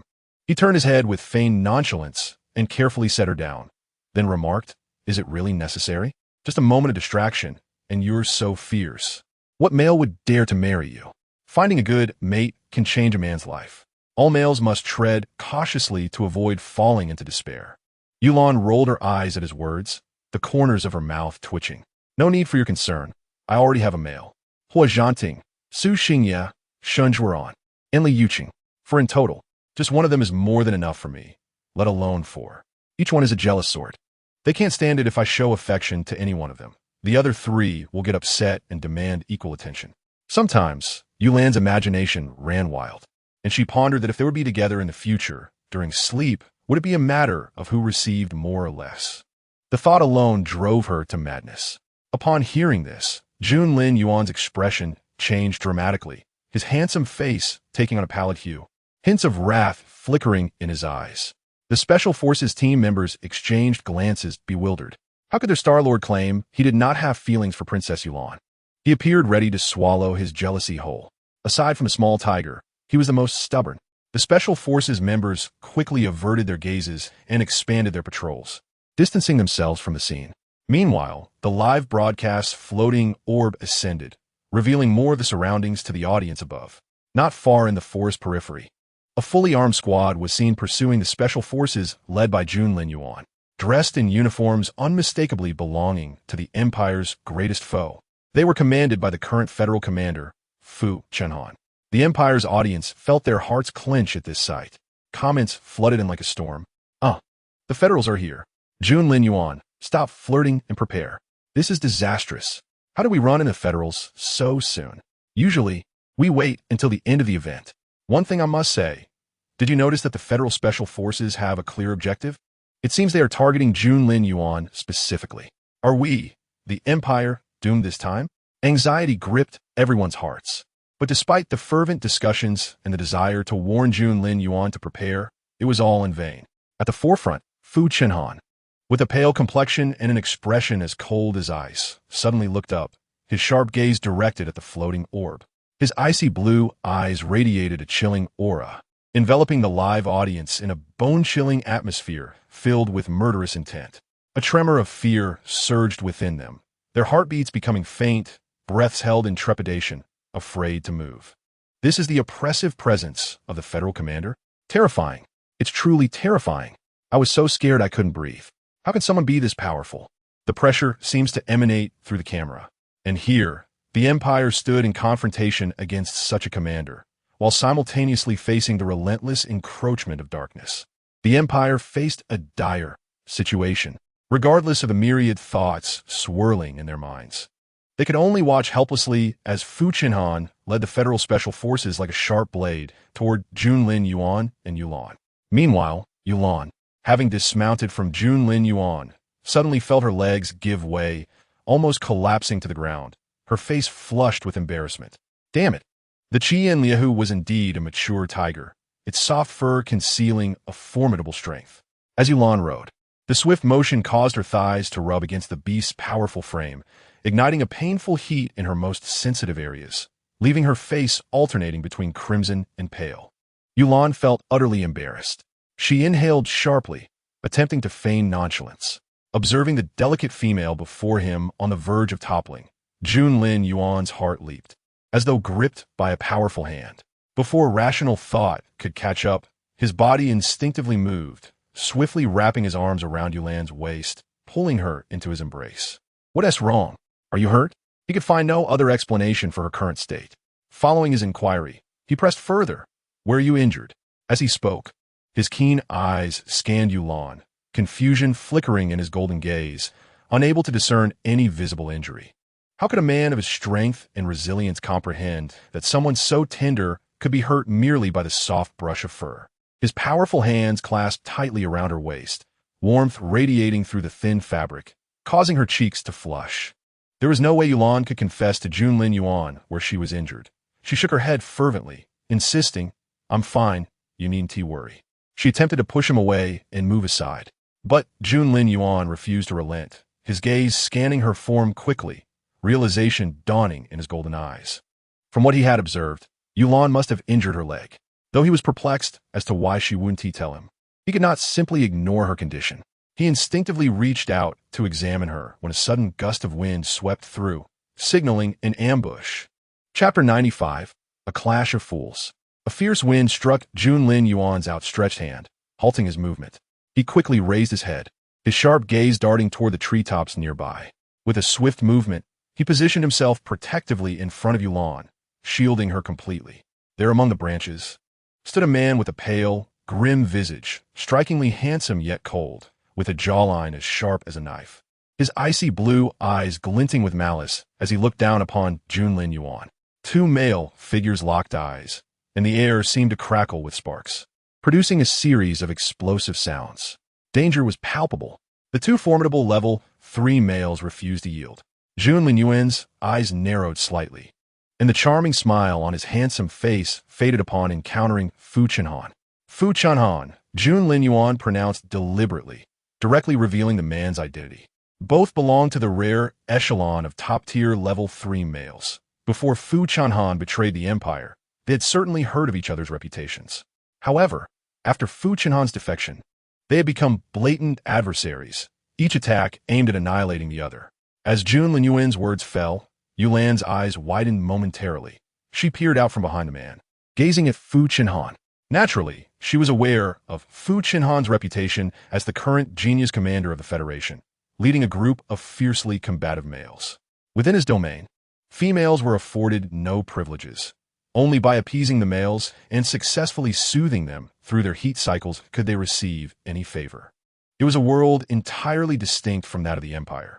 Jun Linyuan spoke of his disdain for females, yet in Yulan's eyes, Fu Chenhan epitomized true misogyny. The Federation he commanded stood as a stark opposite to the Empire. As Yulan timidly emerged from behind Jun Linyuan, she faintly sensed an icy aura emanating from Fu Chenhan. From Fu Chenhan's perspective, the proud and haughty offspring of the heavens could effortlessly discern all of Yulan's movements. The fear emanating from the female was almost unmasked, provoking a flicker of chilling malice in the handsome man's eyes, a surge of inexplicable anger swelling within him. Was he being scorned? For what reason? Fu Chenhan's frigid, stormy gaze turned toward Jun Linyuan, who stood protectively in front of Yulan. He had forgotten that the lovely female seemed to share a rather amicable relationship with Jun Linyuan, who had just moments ago embraced her and attempted to draw her closer. Observing from a distance, Fu Chenhan witnessed everything, his fury rising as if someone had stolen his wife. Initially, he should have taken a moment to regroup, waiting for the opportune moment to lead his men in a surprise attack against Jun Linyuan. However, upon witnessing this scene, Fu Chenhan could no longer restrain himself. The powerful, proud, and aloof progeny of the heavens, accustomed to regarding others with indifference, acted impulsively. With determination, he leaped from the treetops, interrupting the interaction between Jun Linyuan and Yulan. Fu Chenhan was quite pleased with himself. At this moment, his thin lips curled into a sardonic arc. Casting a condescending gaze upon the grounded Jun Linyuan, his voice cold yet laced with provocation. Jun Linyuan, let us engage in a duel, one match to determine the victor. What say you? The loser forfeits everything, while the winner claims all. I desire the Emerald Star, and I shall have Yulan. A triumphant smile adorned Fu Chenhan's face, brimming with ambition. As a fellow male, Jun Linyuan comprehended the underlying message. Upon witnessing Fu Chenhan's demeanor, he instantly grasped the man's intentions. His strikingly handsome countenance turned ashen, teeth clenched tightly, his voice escaping through gritted teeth.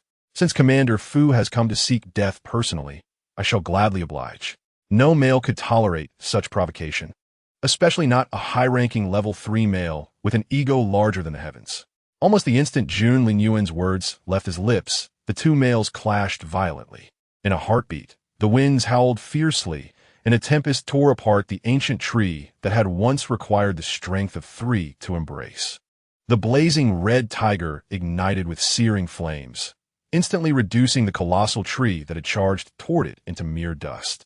Black flames dispersed through the air. By the time Yulan realized what had transpired, she was utterly stunned, her amber eyes fixated on the unfolding spectacle. Even as the two males battled, they retained a sliver of rationality, distancing themselves from Yulan, ensuring that the flames of their conflict did not touch her.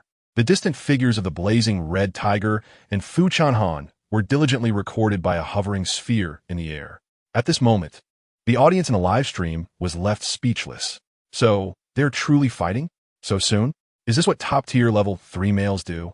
No planning, no flashy techniques. Just a direct confrontation to settle it all in one go. Damn, it ignited so suddenly. It feels so exhilarating. Victory for the Empire. Victory for Jun Linyuan. The livestream chat buzzed with excitement. Meanwhile, the 4 members of Hua Zhanting watched with complex emotions as they observed the scene through the livestream. Unlike the audience, they understood the undercurrents, having shared the journey from underestimating Yulan to ultimately being captivated by her. Seeing this clash, they felt an uncanny familiarity. So, this is how they resolved their differences? Shin Zhuoran furrowed his brow, a look of confusion on his face. Two males without any formal title are fighting with such fervor. It's laughable. Do they truly believe that victory will grant them an official status? Open your eyes to the world. They haven't even crossed the threshold of Yulan's home, yet they are brawling at the doorstep. The self-proclaimed males who believed they had established a close connection with Yulan felt a sweet satisfaction, akin to savoring honey, relishing the spectacle of their juniors vying for her attention. Meanwhile, as Jun Linyuan and Fu Chenhan battled further away, Yulan could not contain her anxiety and called out, "Yun Linyuan!" Her body involuntarily moved toward the fray. In the next moment, a chilling blue laser gun was aimed squarely at her. A member of the Federation's Special Operations Unit, clad in cold white armor, with only his eyes visible, stared intently at her, his voice issuing a warning. "Your Highness Yulan, please maintain your distance. Our commander is currently engaged in a duel with Jun Linyuan. You need only await the outcome." Yulan stood rooted in place, warned by the Federation's soldiers not to move. Soon, Imperial Special Forces arrived, forming a protective circle around her. The two factions faced each other, weapons drawn, the tension thick with the imminent threat of battle. Yet, everyone remained still, quietly awaiting the resolution of the impending confrontation. At this juncture, they needed only to maintain silence. After all, a top-tier level 3 male could effortlessly sway the tide of battle. Ordinary males below level 3 could only struggle ineffectively, their efforts meaningless. It was a stark representation of the powerless facing the powerful. Yulan, witnessing the scene, could only suppress her anxiety, turning her amber gaze filled with concern toward the blazing red tiger currently engaged in combat with Fu Chenhan. As an imperial citizen, Hiahat ate for Yun Linyuan. She longed for victory to claim the rights to the Emerald Star and to save the innocent populace of the Garbage Star. Just as the blazing red tiger and Fu Chenhan fought fiercely, an unexpected turn of events occurred. Dark smoke began to swirl around them, stealthily emerging from the flames unleashed by the blazing red tiger. The smoke from the burning tree slowly coiling around Jun Linyuan and Fu Chenhan as they battled. Meanwhile, at the standoff between the Imperial Special Forces and the Federal Special Forces, thick plumes of smoke began to rise. The countenance of every male present turned pale, yet only Yulan remained oblivious to the unfolding chaos. It was not until a panicked voice cried out that she grasped the gravity of the situation. "This is bad. It's a potent male inducement agent." In that instant, Yulan's heart leapt with trepidation. The very next moment, from the nearby woods emerged a cadre of fully armed warriors from the Dark Star, exuding an aura of decay and destruction. Brandishing long blades as they advanced toward the group, their steps echoing the rhythm of death. A wave of dread washed over everyone present. No one understood how the warriors from the Dark Star could infiltrate a military league venue, which was supposed to be confidential and undisclosed to outsiders. Furthermore, the males participating in the league were restricted in their weaponry to prevent unnecessary casualties, particularly the deployment of high-caliber arms. Faced with the well-prepared, fully armed soldiers from the Dark Star, they felt as vulnerable as fish on a chopping board. "Stand guard. We are under attack. It's the Dark Star. Protect His Highness Yulan." In an instant, a team of Imperial Special Operatives swiftly positioned themselves in front of Yulan, wielding laser swords. Their gazes resolute as they stared down the approaching death dealers, a fierce hatred surging from the depths of their hearts, a determination to fight to the bitter end. They were resolute in their instinct to protect the female, for any attempt to harm Yulan would necessitate stepping over their corpses. They had clearly steeled themselves for sacrifice.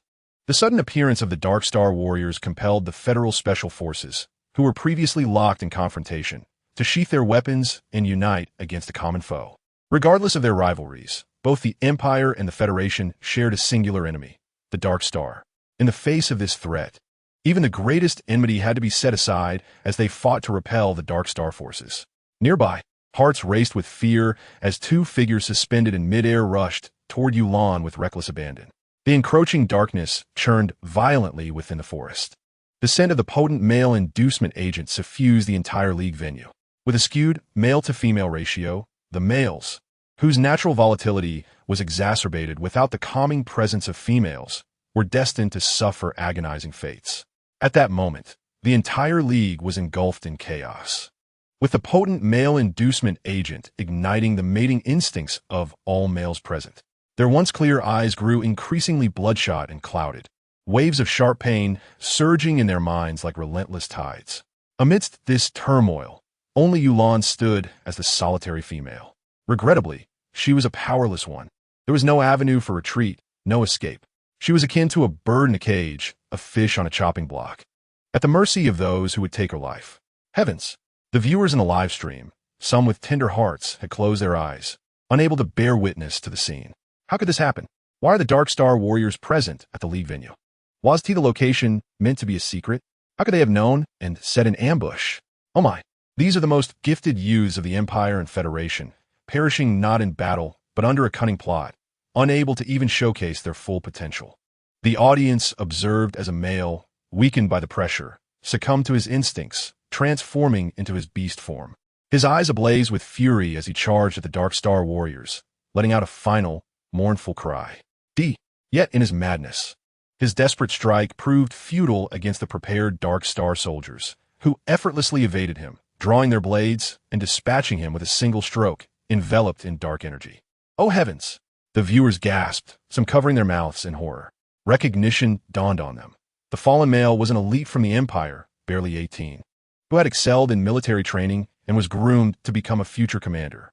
Such a rising star had met his untimely demise in the midst of a mere military league. How could the world harbor such tragic and heart-wrenching events? Those of remarkable talent perished in accidents while the mediocre ascended to power. Why? How could this be? So many lives, must they all perish? Countless prodigies of the Empire and Federation were falling victim to the Dark Star schemes. The audience wept uncontrollably, oblivious to the smirk that curled upon Louise's lips as she sat beside Queen Belena, a triumphant glimmer in her eyes.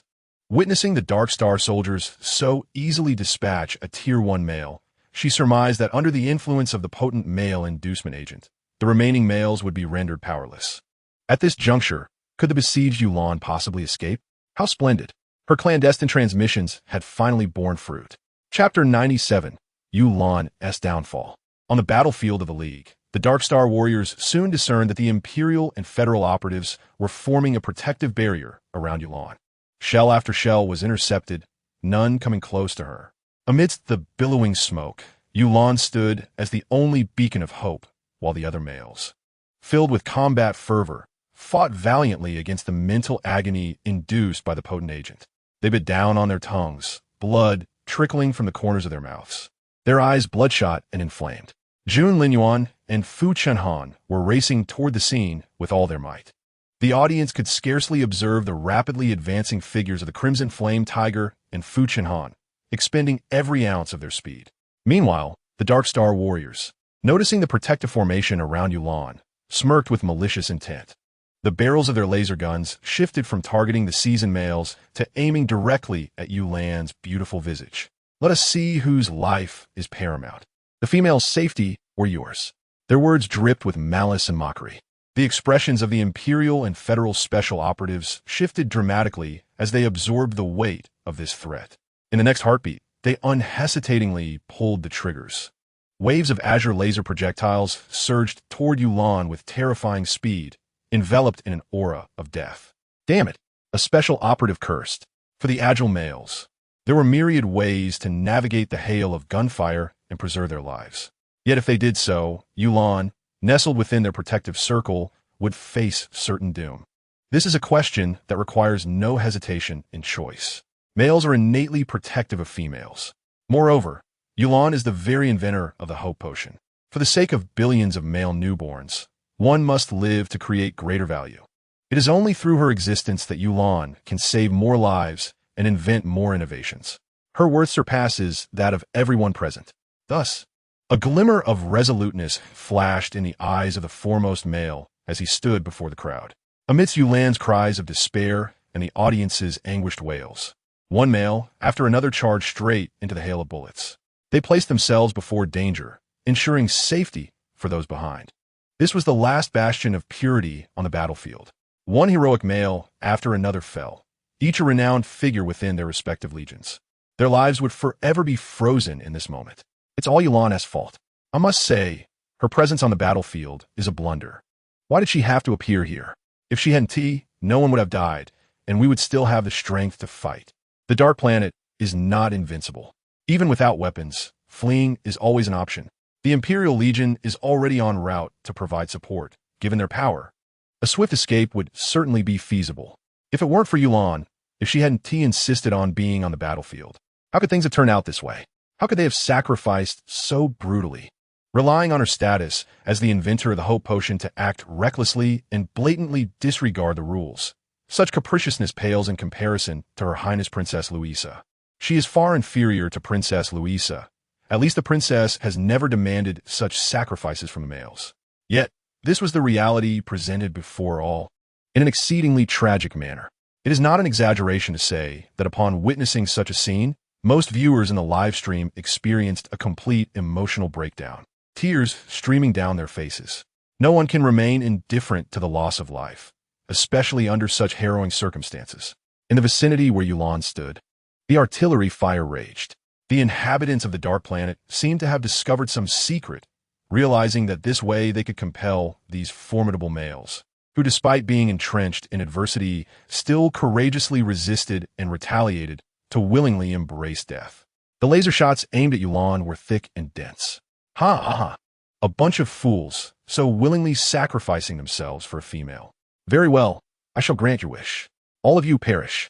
Birds in the nearby forest, witnessing the commotion, flapped their wings and circled above, emitting sharp cries as if lamenting in agony. Meanwhile, Yulan, shielded by the crowd, felt the tears cascade down her cheeks like an unbroken string of pearls. No, no, no, don't do this. Don't sacrifice yourselves for me. At that moment, Yulan felt as if her soul had detached from her body, her heart gripped by an invisible hand in the air. A sharp, unresistible pain emanated from deep within her heart. It hurt so much. Why must it be like this? Why did it come to this? She had only wished to save more people by participating in the military league. Why, instead, did more lives have to be sacrificed because of her? It hurt. Why must it be like this? Overwhelmed by the pain, Yulan began gasping for breath, her heart constricting tightly. She curled her body into a small, vulnerable ball, her beautiful face reflecting her confusion. Observing this scene through the live stream, Louisa felt an indulgent satisfaction in her heart. There was nothing more gratifying than this. A smug smile curled at the corners of her lips. She could no longer maintain the image of a pristine princess whom everyone admired.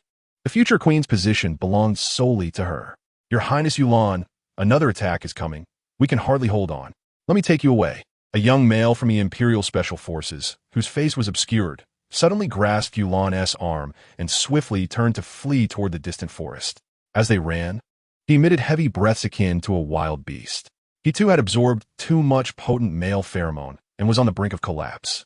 Yulan ingan deeply, forcibly suppressing the urge to weep, and closely followed his pace, until a thunderous explosion erupted with a deafening roar. Chapter 98. The Fall of the Crimson Flame Tiger. A massive mushroom cloud erupted not far behind Yulan. The air and earth trembled violently. When Yulan regained her bearings, she discovered that the young Special Forces operative, who had been tightly holding her hand to escape, had vanished. A light rain began to fall in the air, landing on Yulan's fair and delicate face, leaving a crimson streak. It was blood rain. In the final moment, the young operative had turned back to shield Yulan from the laser cannon. A single golden tear slipped from the corner of Yulan's eye. She tightly shut her eyes, taking a deep breath. An indescribable weight of sorrow pressed heavily on her heart. Just a moment ago, they had been exchanging playful oaths, vowing to secure victory in this league. In the next instant, he was torn apart in the most brutal of ways, dying before Yulan. How could she accept this? How could she possibly accept it? At this moment, the live stream fell silent, devoid of any comments. In the face of profound sorrow, a silence so deep it rendered people speechless enveloped the viewers, all eyes red and tears flowing silently. They awaited fate's final judgment. At the league venue, apart from the inhabitants of the Dark Planet, only Fu Chenhan and Jun Linyuan rushed urgently toward this direction, along with Yulan, who knelt on the ground, expression frozen, as if in a daze. All others had been nearly wiped out by the recent onslaught. What would ultimately become of Yulan? In the distance, the inhabitants of the Dark Planet raised the laser cannon once more. With a smug smile, he thought to himself how easy this battle had been. Given that you have assisted us in slaughtering so many males, I shall gift you the last 2 laser rounds. He did not believe that the top-tier level 3 Jun Linyuan and Fu Chanhan would stand in front of Yulan to block the attack. Level 3 males, from the moment of their birth, were the proud elite, receiving only the finest education. Compared to others who had been indoctrinated from a young age to protect females, they were proud, indifferent, and self-serving. It was nearly impossible for them to die for an unnamed female. The ensuing struggle with Jun Linyuan and Fu Chenhan would be their main event.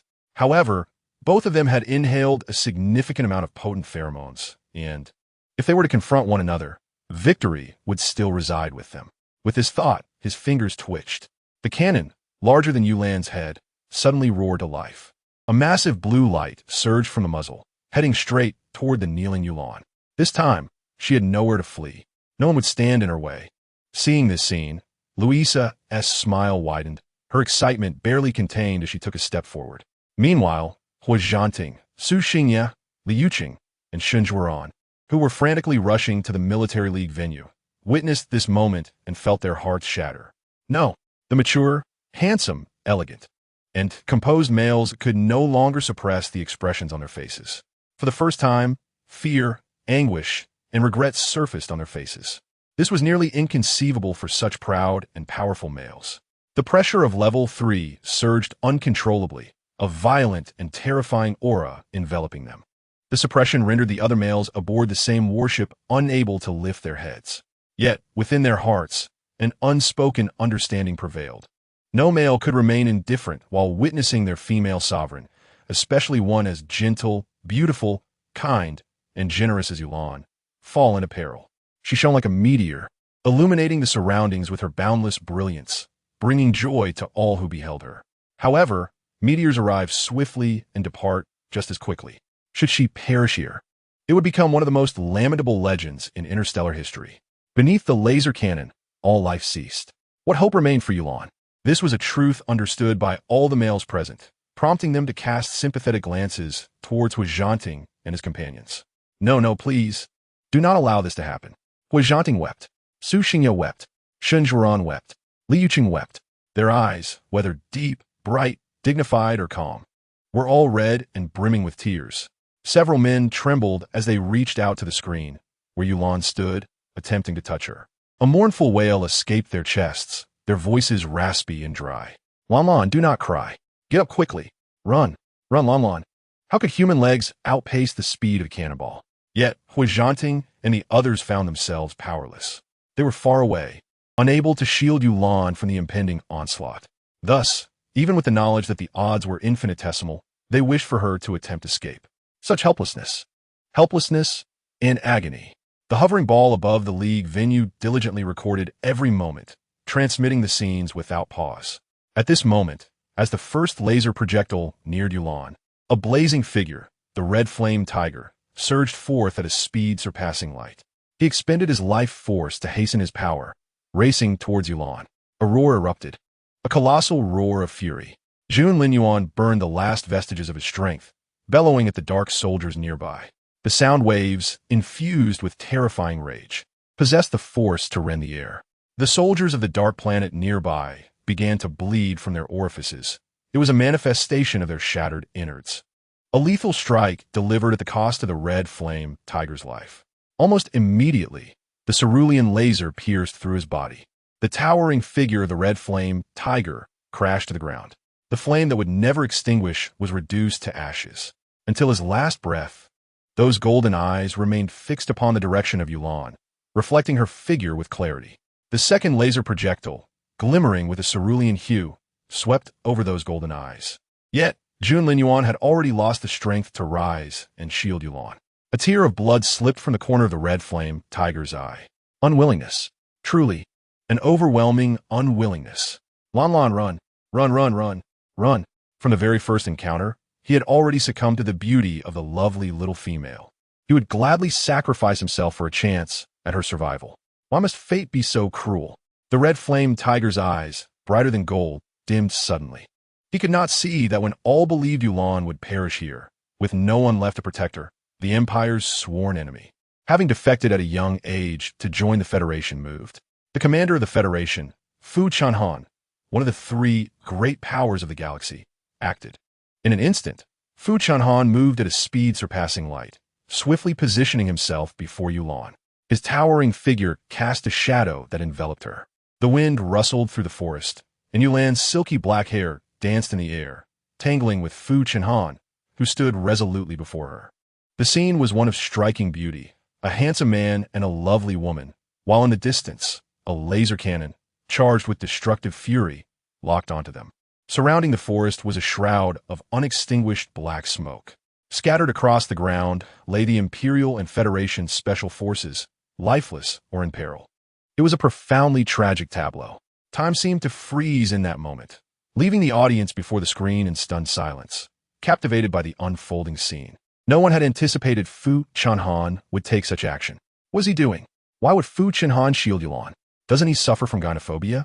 It is known that within the Federation, under his command, the status of females is the lowest, where they must barter for life necessities without any preferential treatment.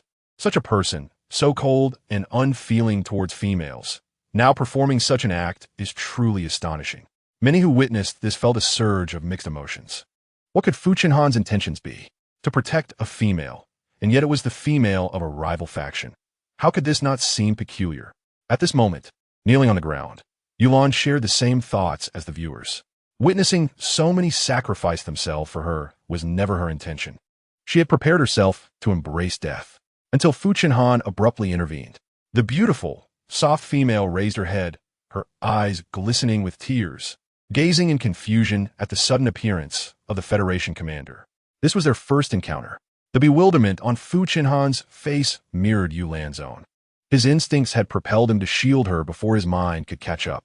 By the time he realized it was too late, a laser projectile, infused with murderous intent, pierced through Fu Chenhan's body. His towering form swayed slightly in the air. The blood drained rapidly from his face, rendering him extremely pale. In the next moment, his grand stature collapsed to the ground with a thud, raising a cloud of dust. The silver armor was stained with blood. Fu Chenhan, a man known for his cold and commanding presence in public affairs, revealed a semblance of bewilderment for the first time. It was as though disbelief washed over him. In such a fleeting moment, his life had reached its end, leaving countless tasks unfinished. Yulan hurriedly crawled to Fu Chenhan's side, pressing her hands against the gaping wound in his chest, desperately attempting to preserve his final thread of life. It's all right, it's all right, it's all right. Yulan trembled, witnessing the last remaining protector of the military league succumb to such a fate for her sake. The heart that had accepted its own mortality felt as though it were being crushed. This should not be happening. This should not be happening. How could one sacrifice in such a brutal manner before her? She would rather die herself. She was not that important. So many lives weighed heavily, unbearably heavy. Yulan did not believe herself worthy. Yet, the blood-red reality lay starkly before her. Tears streamed down like unbroken pearls, falling upon the silver armor, vanishing almost instantly within the crimson stains. The last flicker of consciousness remained with Fu Chenhan, bewildered by his own actions. If indeed Yulan had orchestrated some ploy, then even on the brink of death, he possessed the ability to eliminate this frail female. Yet, Yulan was weeping. It was not a heart-wrenching wail, but rather a firm pressing of the lips, an attempt to stifle emotions that could not be contained, manifesting as muffled sobs seeping through clenched teeth. The sound of soft weeping reached Fu Chenhan's ears, stirring a fresh wave of pain in his heart, which had already been numbed and dulled by the piercing of a laser bullet. Was he truly feeling sorrow for the little female before him? Ever since that incident, he had been acutely aware of the emotions coursing through him. A flicker of surprise crossed his mind. Perhaps, at this final moment of life, his heart, which had been encased in ice since the accident, was finally beginning to thaw. He reached out, wishing to wipe away Yulan's tears. "Do not cry. I chose this willingly. It is not your fault. We share the same sentiment. Dying for you is our honor. Please do not cry. Live well and carry a piece of us with you." Yet, Fu Chenhan uttered none of these words. The severity of his injuries rendered his hand too weak to rise again, merely trembling in the air. His lips bled, and his once brilliant blue eyes dulled. Until his last breath, he gazed toward Yulan, reflecting the sight of her tear-streaked, beautiful face. How could there be a female who cried so pitifully over his death? It was far from becoming. It was a sight of utter despair. How could such a kind-hearted female exist, mourning the death of a stranger? Kindness and resilience are qualities more radiant than diamonds. No wonder the proud Hua Zhanting willingly remained by her side, his face aglow with happiness. He had thought Hua Zhanting had lost his mind, but it turned out he was the one lacking discernment. How regrettable! Fu Chenhan felt the warmth of the man in his embrace rapidly dissipate, leaving Yulan in a state of panic. She called out repeatedly, trembling as she extended her small hand towards the man's prominent nose, testing for breath. No, no, no. How could the dead breathe? Yulan sensed the sound of the wind and the heat of the flames burning nearby. Birds chirped in the distance, and fierce fire raged. Thick black smoke ascending toward the sky. Yet, all she could not feel was his breath. So Fu Chunhan was truly gone. Yulan thought in daze. Everyone who had come to the battlefield, had died to protect her. She was left to live alone. Chapter 100. All things born. A scene unfolded in the skies above, with a floating camera captured the devastation below. Centered around Yulan, the surroundings were painted with a tragic hue. In the very midst of it all knelt Yulan. Though she was alive, her heart had perished alongside them. If sorrow could manifest into a physical form, Yulan would surely be drowning in despair at this moment. The viewers in the live stream, even the most cynical, could not find the words to cast blame. This was not of Yulan's choosing.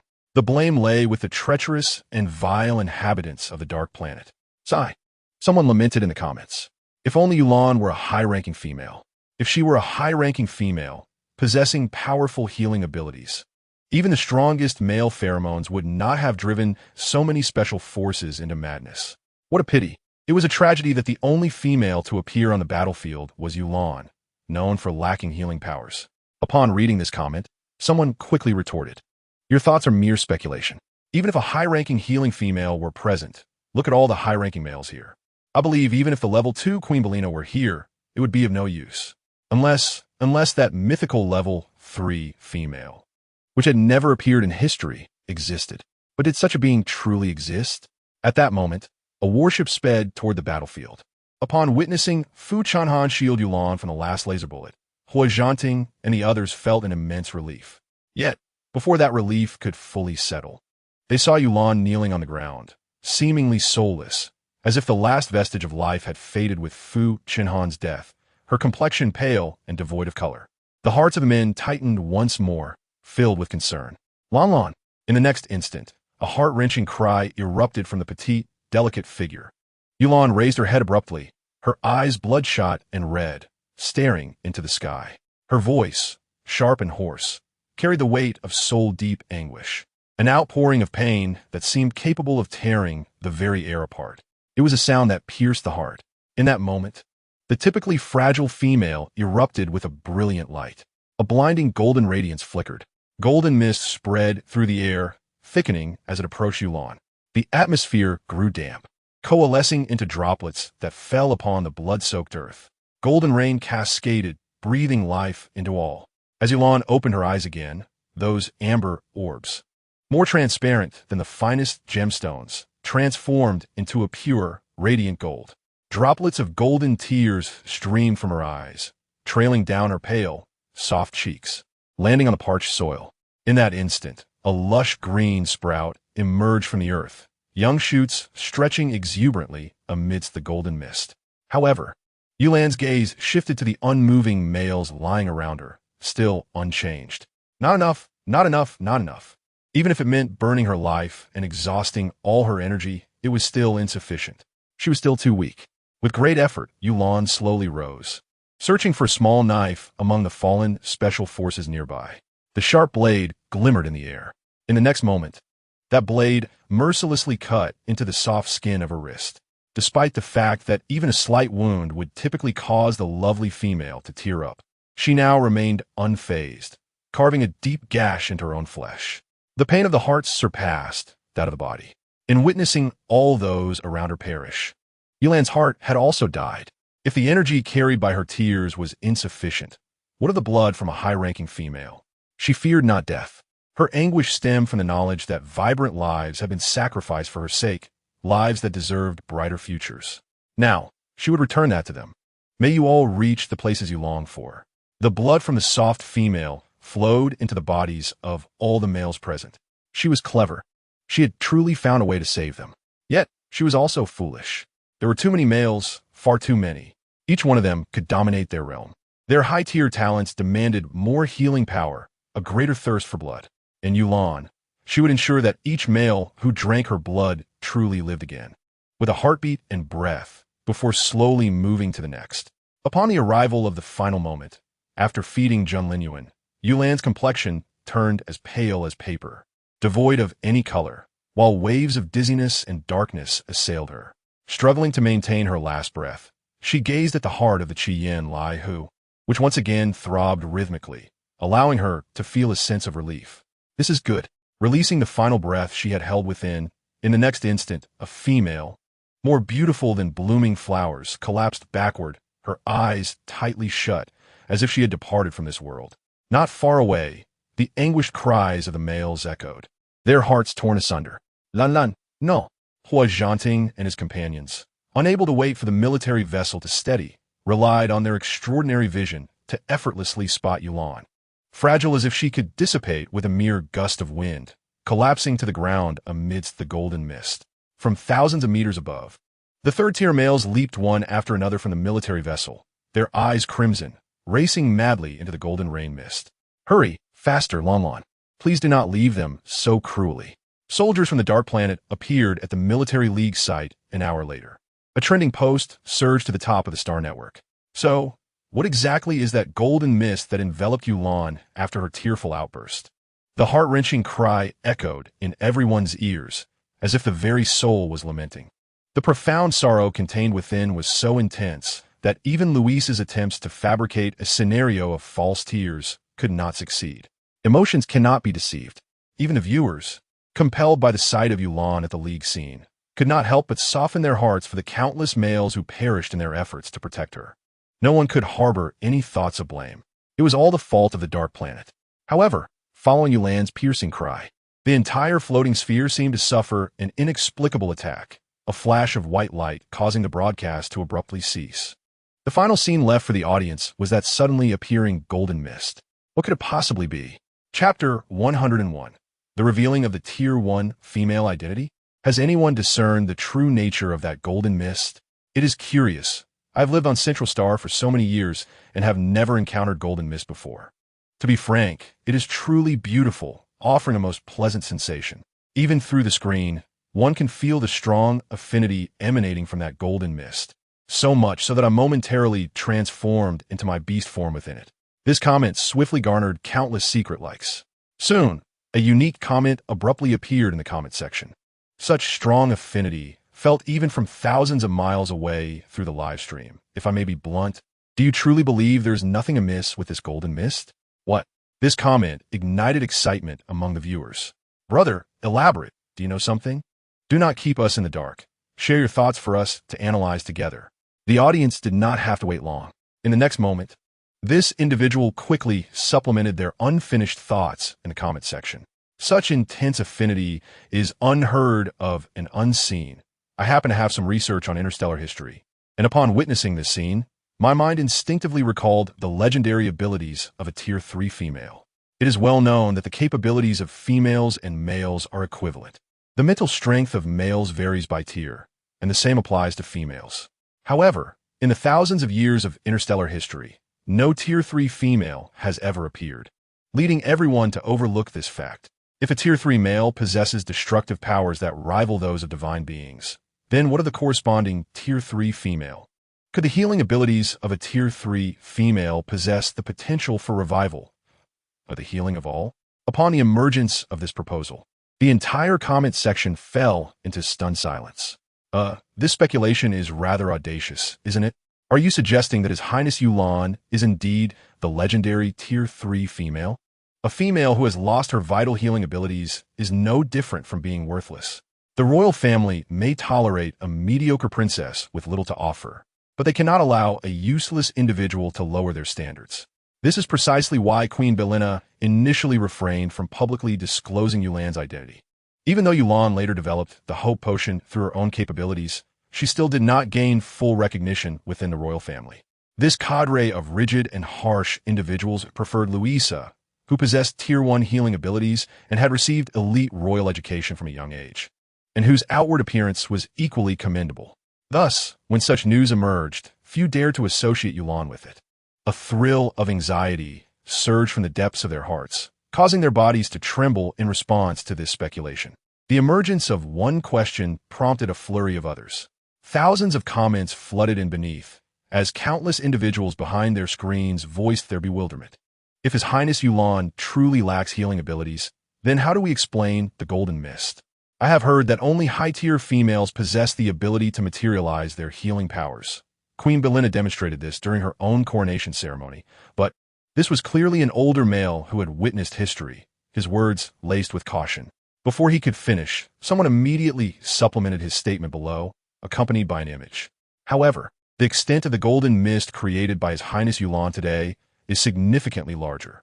When the crowd clicked on the image to view it quickly and compared it to the screenshot of the golden mist taken by someone else, silence enveloped everyone. How could a firefly compete with the brilliance of the sun and moon? If Queen Belina's display radiated a lustrous glow akin to a pearl, then the golden mist summoned by Yulan shone more brilliantly than the resplendent sun. No one could compare to its radiance. In contrast, all eyes fell upon Yulan's face. Silence reigned. The atmosphere was deathly still. After a while, someone finally spoke, trembling. So His Highness Yulan is indeed a Tier 3 female. This was a terrifying hypothesis that sent shivers down their spines, a shock to the very core. A Tier 3 female, who had not appeared in interstellar history for millennia, was standing before them. Bang! An exquisitely crafted porcelain teacup was violently smashed to the ground, producing a sharp crack. Luis's face was a mask of disbelief and fury. Impossible, absolutely impossible. How could Yulan possibly be a Tier 3 female? That was beyond comprehension. She herself only possessed Tier 1 healing abilities, sufficient to secure her position as the future Empress. If Yulan indeed possessed Tier 3 healing powers, combined with her status as Queen Belina's biological offspring, she would be unbeatable. Luisa could not accept such a possibility. Biting her lip fiercely, she fixed her gaze on the males on the screen, who were already beginning to revel in their speculation, a cold smile curling at the corners of her mouth. Hey, it's me, yes, help me. 3 minutes later, the comments section, which had been rife with speculation attempting to prove Yulan as a Tier 3 female, underwent a dramatic shift. Unknown viewers began flooding the comment section with rapid-fire comments. A worthless female without healing abilities dares to claim the title of Tier 3 healer? She should take a look in the mirror and see if she is worthy. Moreover, has everyone forgotten that if it weren't for Yulan's determination to accompany them to the military league site, countless males would not have perished in their efforts to protect her? With so many lives lost, and only Yulan remaining, if I were in her position, I would find it difficult to justify my existence, and might even seek to end my own life. If it were not for the development of the Hope Serum, she would pale in comparison to Princess Luisa's gentleness and kindness. As an unknown force intervened, the comment section quickly descended into chaos. At that moment, when looking at the Xinguang comments, Luisa could not help but smirk in triumph. The discussions under the relevant topic were tumultuous and disordered. Meanwhile, Yulan was being gently cradled by Hua Zhanting and a few others as they navigated through the stars, heading towards the central star. Lan Lan, wake up! Lan Lan, don't sleep, it's time to eat. The calls for Lan Lan echoed one after another without interruption. Chapter 102. Yulan Awakens. A deep, resonant voice filled with tenderness rang in her ears. Someone was calling her. But who could it be? Seated in a pure white space, Yulan tilted her head, a flicker of confusion passing over her beautiful face. Ever since she awoke, she had found herself in this place devoid of memories. There was no one here, and nothing at all. She could only feel a profound sadness enveloping her heart, a pain that was almost unbearable. She thought something particularly painful must have occurred before she fell asleep. The calls continued, unbroken, slowly rising from the pure white space. Yulan began to walk towards the source of the voices. With each step, the pristine white space began to be engulfed by waves of darkness, as if something was consuming it, and the shadows gradually crept closer to her. Alarmed, Yulan began to run faster and faster, her chest heaving as her breaths grew labored. In the next moment, Hua Zhanting and the others sitting vigil by her hospital bed noticed her eyelashes flutter slightly. This seemed to be a signal. As her lashes trembled, the fingertips resting on the bed began to quiver as well.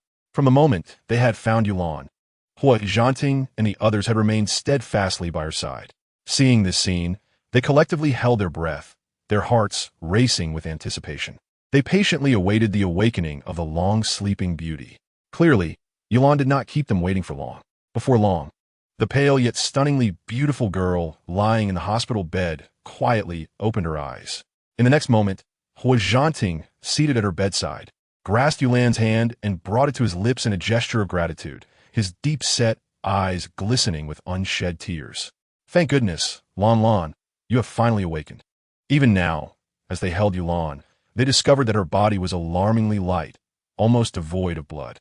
Her breaths were so faint that even a male with exceptional hearing would struggle to detect them. During the days of her unconsciousness, there had been numerous close calls. They had thought they would never see her again. In light of this, even the proud and formidable Hua Zhanting, the imperial marshal, could not help but shed tears. The others, Su Xingye, Shun Zhuoran, and Li Yuqing, felt the same. Upon awakening, Yulan was met with 4 pairs of red-rimmed eyes, gazing at her with a mixture of concern and longing. Forcing a smile, she spoke, "I'm sorry, I almost made you all widowers. Please don't do this again next time." Li Yuqing was the first to speak up, unable to contain himself. For someone of his status, raised within elite circles, the lives lost could never outweigh the value of Yulan's own life. There was nothing that money could not resolve in this world. If all else failed, he would willingly exhaust his fortune to compensate the families of the deceased. He simply did not wish to lose Yulan. A single tear fell from his deep-set eyes. He had so little in life, but having met Yulan, he had risked everything for a chance at happiness. Watching her hover near death had nearly shattered him. He could not accept a world without her. "If you do this again, if you die, I will follow you, and in my life too," Li Yuqing declared defiantly. "Let's see if you dare to do it again." Just as Yulan was about to respond, Shun Zhuoran interrupted, frowning. All right, Lan has just awakened. Why bring this up? No more talk of death." Shun Zhuoran felt that even hearing the word made him anxious. Su Xingye quickly added, "By the way, Lan, there are many people on Xinguang speculating whether you are a level 3 female. After you cried, the floating ball malfunctioned, and the live stream ended with only a golden mist. No one saw what you did next. If it had all been recorded, there would be no doubts left now." Su Xingye continued, "If you wish to reveal your healing abilities, we could seize this opportunity. What do you think?" Now that Yulan had garnered immense attention, one could only imagine the frenzy that would ensue if her level 3 healing powers were unveiled. They were ready for whatever may come. Yulan was momentarily taken aback. Having just woken up and having exhausted her abilities on the battlefield, she was suffering from a splitting headache, unable to resist. She pressed her hand to her forehead and murmured, "Let us just take it as it comes. No need to make a fuss. All right, we will follow your lead." The 4 men replied in unison. They were committed to supporting Yulan, whatever her decision might be. Once the responses faded, silence enveloped the room, save for the slow beeping of the machines. After a moment, Yulan hesitantly spoke. What about them? This was the question she had longed to ask since awakening, but it kept buried deep within her heart, afraid to confront the truth. She feared the possibility of receiving a devastating answer, akin to SC Char Dinger's cat. As long as she never opened the box, she could deceive herself into believing that the cat was alive. If she never asked, could she continue to pretend that they were all alive? Before losing consciousness, she had felt that she had saved them, as if becoming a fleeting apparition. Yulan struggled to grasp the reality before her. Now, she needed to shatter this illusion and discover the truth. In the hospital bed, the stunning female, pale as a sheet, bore a resolute expression in her amber eyes. She fixed her gaze on Hua Zhanting and the others, not missing a single flicker of emotion on their faces. She was afraid they might lie to her to keep her at ease.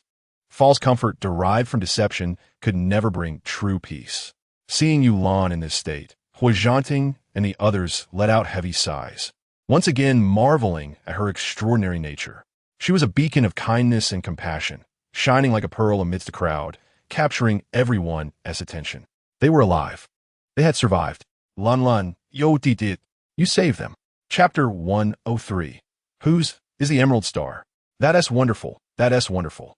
Upon hearing that everyone was safe, it felt as if a heavy stone had been lifted from Yulan's heart, allowing her to finally relax. The pallor of her complexion had taken on a hint of rosy hue, as her delicate fingers were enveloped by the warm grasp of Hua Zhanting. Yet in an instant, the lovely female's striking amber eyes once again fixated intently on Hua Zhanting, a flicker of hesitation passing through her gaze, as if she were on the verge of uttering something profound. Before Yulan could voice her thoughts, Shun Zhuoran interjected, "If Lan harbors any doubts, we can summon someone to demonstrate our claims." This band of individuals had imbibed her blood, each robust as an ox. brimming with vitality and clamoring to exact vengeance upon the Dark Planet, eagerly immersing themselves in their training regimen. Shun Zhuaran's words bore a subtle tinge of envy. After all, even he had not tasted Yu Lan's blood, and yet these men had seized the opportunity first. Naturally, he fervently wished that such circumstances would never arise again, where Yulan would have to sacrifice her well-being to save others. Reflecting on the foolishness of those who believed they had perished only to awaken in the hospital. Thinking they had ascended to paradise, Shun Zhuaran felt a surge of frustration. What irked him further was the moment they learned the truth, that Yulan had rescued them. One by one, they clamored like overly energetic puppies, impatiently submitting requests to meet her.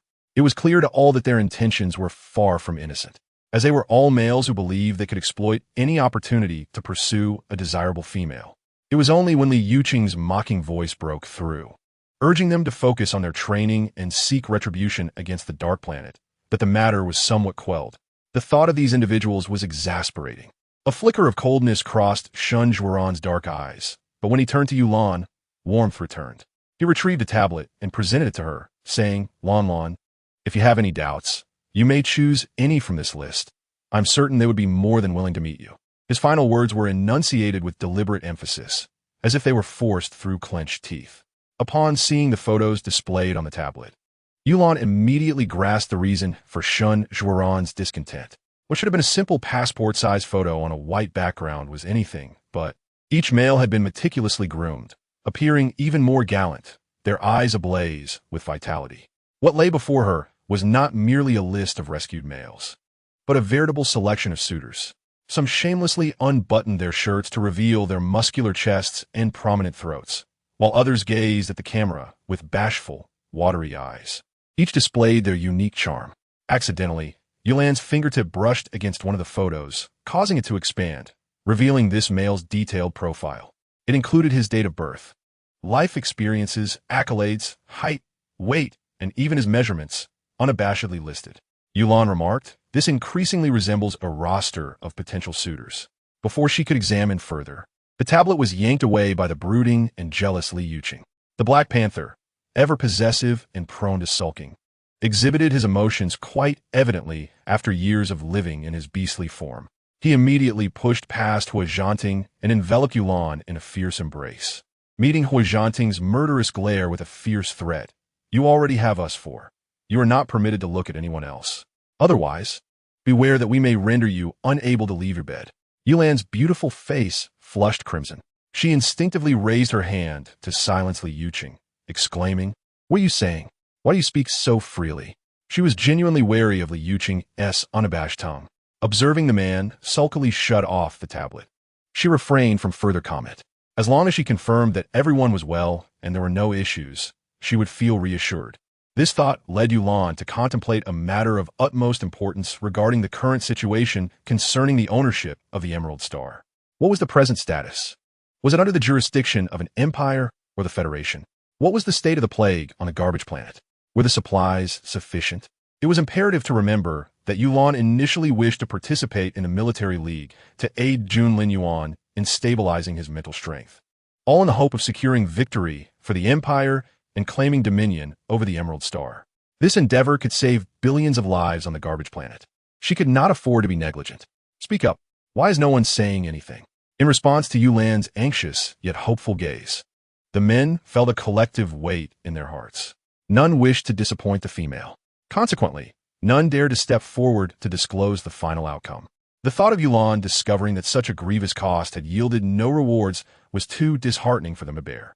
Finally, it was Su Xingye, the proud and stoic genius general, who lowered his head before the gentle female, his emerald eyes softening as he regarded Yulan.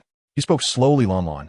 Due to the sudden emergence of the Dark Planet's forces at what was supposed to be a confidential league venue, they inflicted severe injuries on the Imperial and Federal teams in front of so many in the galaxy, resulting in a suspension of the competition. Suspension? Yulan echoed the term, as if struggling to comprehend its significance. Yes, suspension, Su Xingye confirmed, ensuring Yulan understood.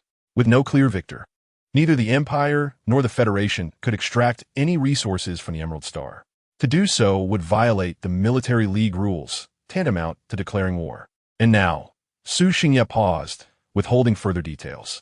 With the dark planet's influence steadily encroaching, only a united front between the Empire and the Federation would offer a chance to thoroughly vanquish and overpower the dark planet. Otherwise, should either party stand in opposition to the other, both would suffer devastating consequences when faced with the forces of the dark planet. Yulan's complexion drained of color. What about the people on the garbage planet? They are still awaiting our delivery of medicine. Even when crying, the beautiful female remained stunningly exquisite. Tears streamed down her pale, delicate cheeks, and her voice was low, laced with profound confusion and despair. What shall we do? Su Xingye felt his heart ache at the sight of the fragile, tearful Yulan, who wept silently, her sorrow palpable. He swiftly embraced her, offering comfort. Lan, do not cry. We will devise a plan together. There will be a solution. Indeed, Lan. Rest assured, I have already dispatched personnel from the Marshal's office to gather all available medicinal supplies on the market for transportation to the garbage planet. Yes, Lan. I'm also expediting research to find alternative medicinal options. Do not weep. With all of us here, we shall find a way. As Yulan's tears fell, the men in the hospital room could no longer contain themselves. The tears cascading down her soft face seemed to roll straight into their hearts, igniting a painful sting within. How could such a gentle and kind female exist? They could not bear to see her cry any longer. In her presence, the men made various promises, with Su Xingye and Li Yuqing transforming into their fluffy forms in an attempt to cheer her up. The room was filled with warmth and commotion. Meanwhile, just outside the door, pressed against the wall, Jun Linyuan stood frozen, having rushed to see her upon deducing that she had awakened, only to be taken aback. The young and proud prodigy experienced the bitter taste of defeat for the first time. It turned out that Yulan was not pursuing him merely to compel him to fulfill their engagement by joining the Special Operations Team in the Military League. Instead, her motivation lay with the Emerald Star, for the suffering populace currently afflicted by a devastating epidemic. Jun Linyuan clenched his hand tightly, blood trickling slowly through his fingers. The young prodigy felt a wave of confusion wash over him. Everything had merely been his own fanciful delusion. What had he accomplished? Reflecting on the time he had rejected Yu Lan's invitation, Jun Linyuan's complexion turned pale. Though he had been arrogant and disdainful then, Yu Lan had ultimately shown kindness and saved him without a hint of resentment. What was he to do? With her gentle heart and admirable qualities, she shone brighter than the most precious gems in the world, and he yearned to possess her. In that fleeting moment, myriad thoughts flashed through Jun Linyuan's mind. The engagement bestowed by Queen Beilina, which he had previously scorned, now represented his last glimmer of hope. He would never relinquish it. A high-tier male possesses an instinct keener than that of a beast, coupled with infinite patience before achieving his goals. Just as Jun Linyuan was contemplating his next move, the sound of high heels echoed down the corridor. A sycophantic male voice broke the silence. Your Highness Louisa, this way please. Princess Yulan's hospital room is just ahead. It was Louisa's voice. Thank you, Director, for informing me the moment Lan awakens. After her severe injuries in the Military League, both the Queen and I have been deeply concerned about her. It is such a relief to hear she has woken up. How could she have not perished? I heard that when Hua Zhanting and the others found her, she was almost completely drained of blood. If it weren't for a few males who recklessly spent years' worth of precious resources, she might very well have succumbed. What a pity.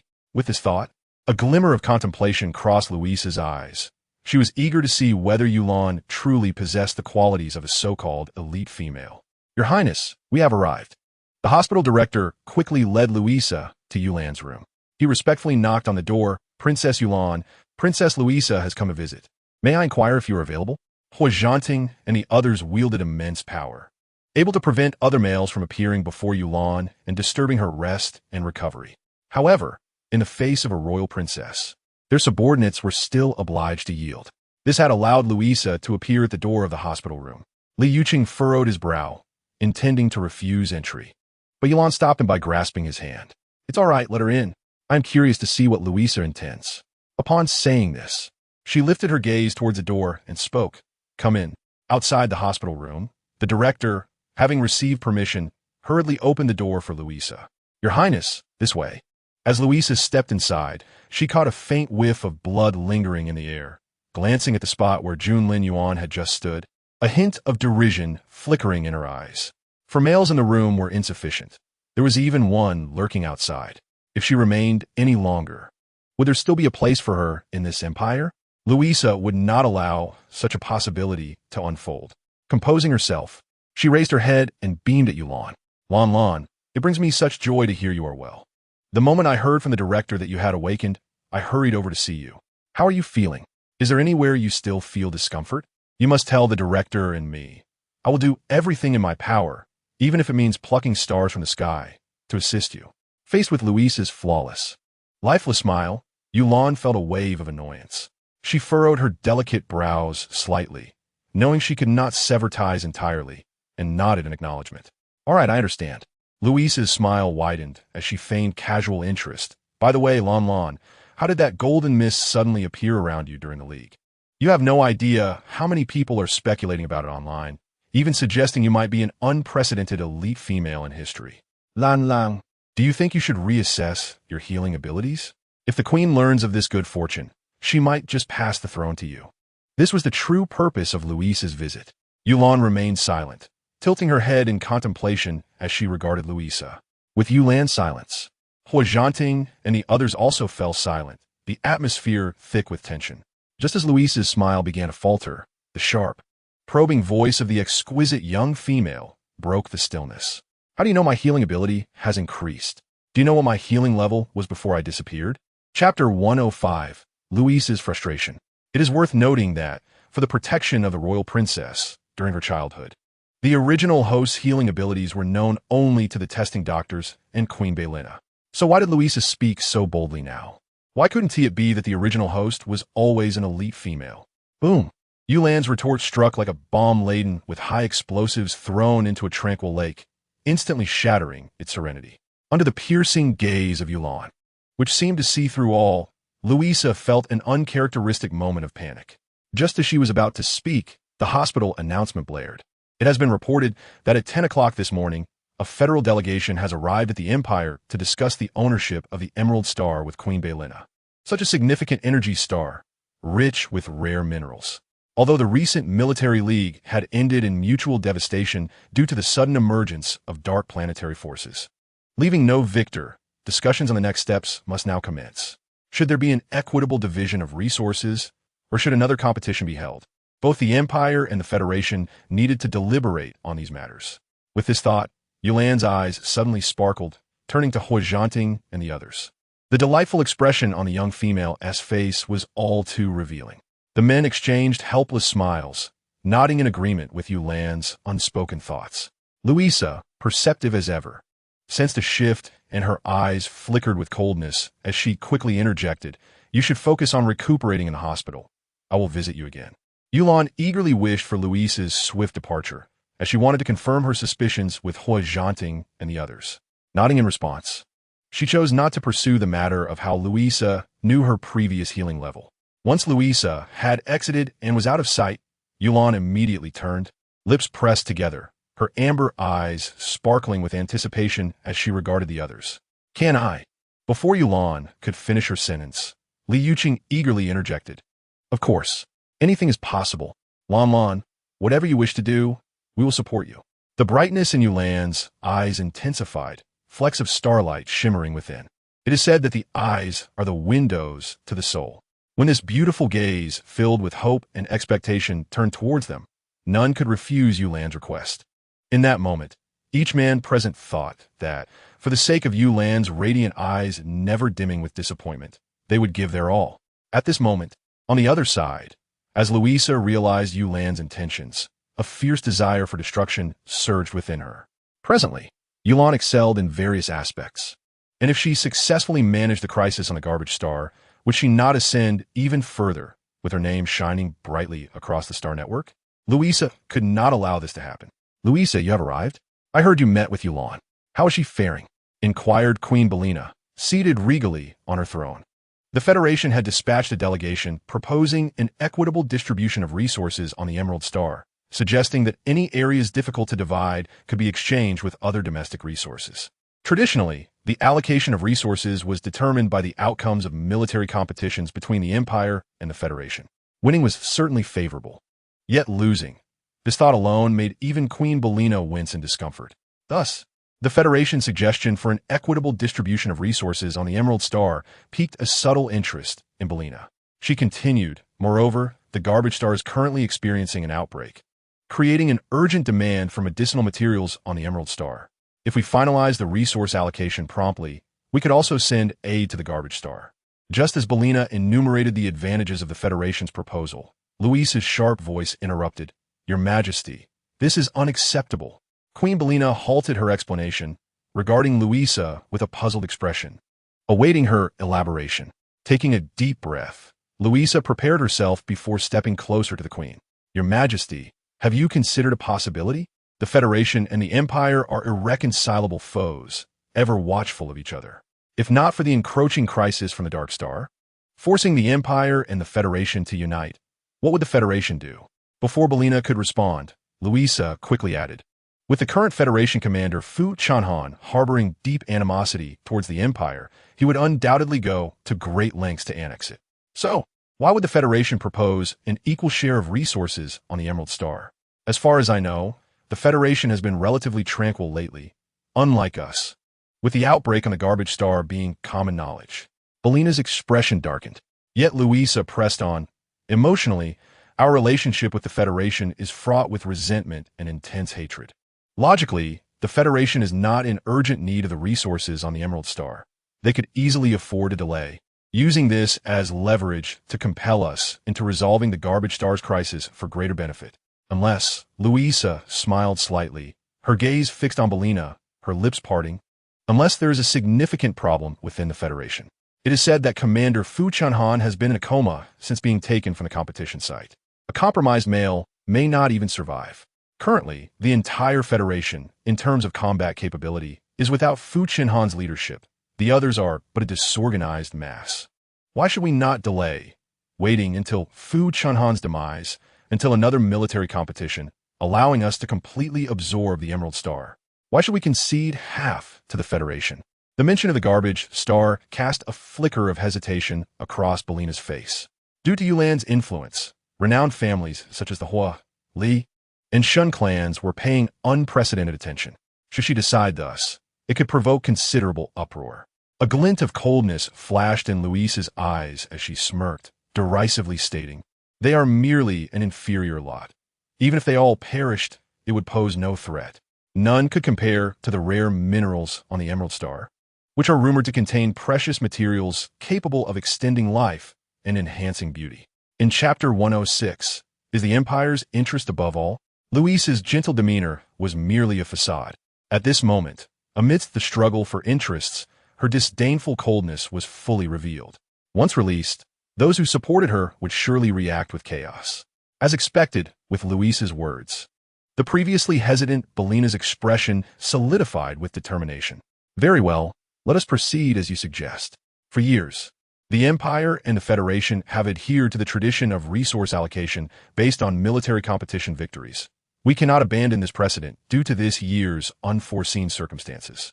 In a fleeting moment, Queen Belina devised a plausible external explanation. Otherwise, various unexpected events would invariably arise in future military competitions.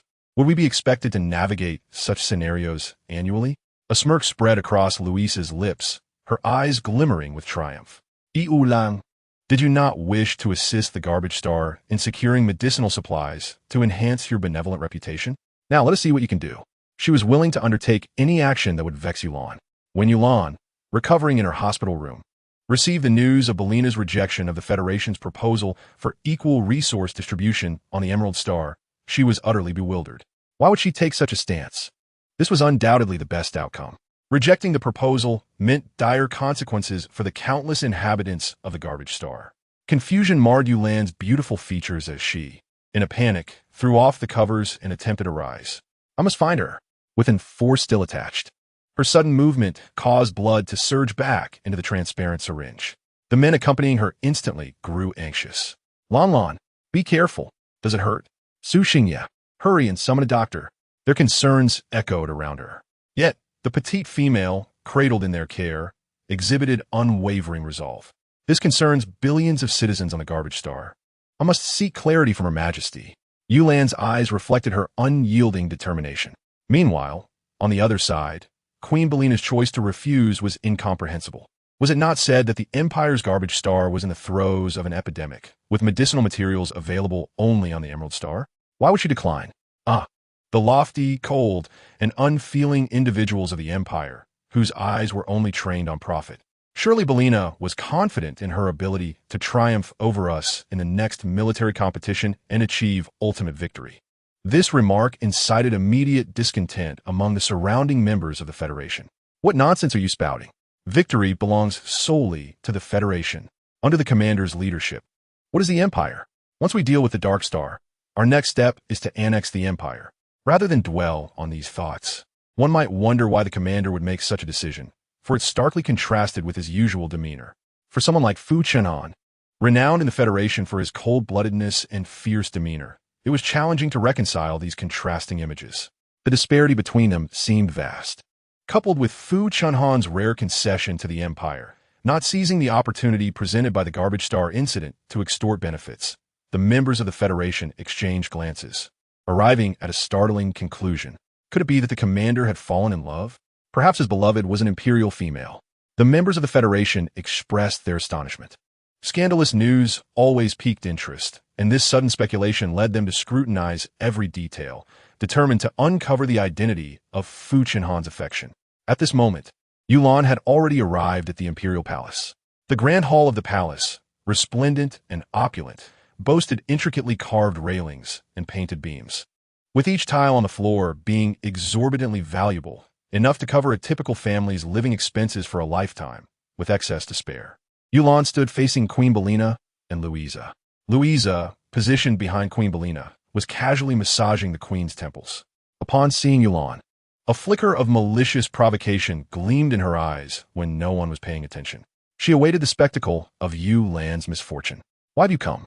Queen Belina's voice resonated, her noble and elegant demeanor slowly unveiling her eyes, which fell upon Yulan, revealing a trace of complex emotion. You were just recovering in the hospital. Why are you here instead of resting? Your Majesty, I have heard that you rejected the proposal from the federal delegation to share the resources of the Emerald Star. Yulan Zetponde. There are billions suffering on the garbage planet. Before Yulan could finish her words, she was abruptly interrupted by Belina.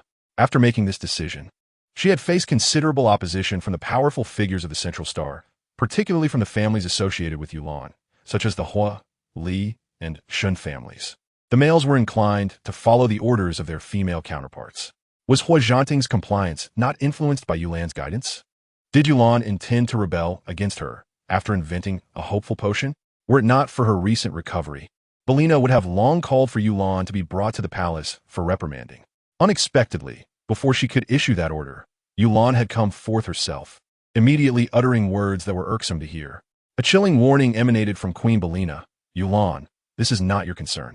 You should learn from Louisa how to embody the role of an imperial princess, prioritizing the interests of the empire above all else. Chapter 107. The blockade of the garbage planet, the interests of the empire supersede everything.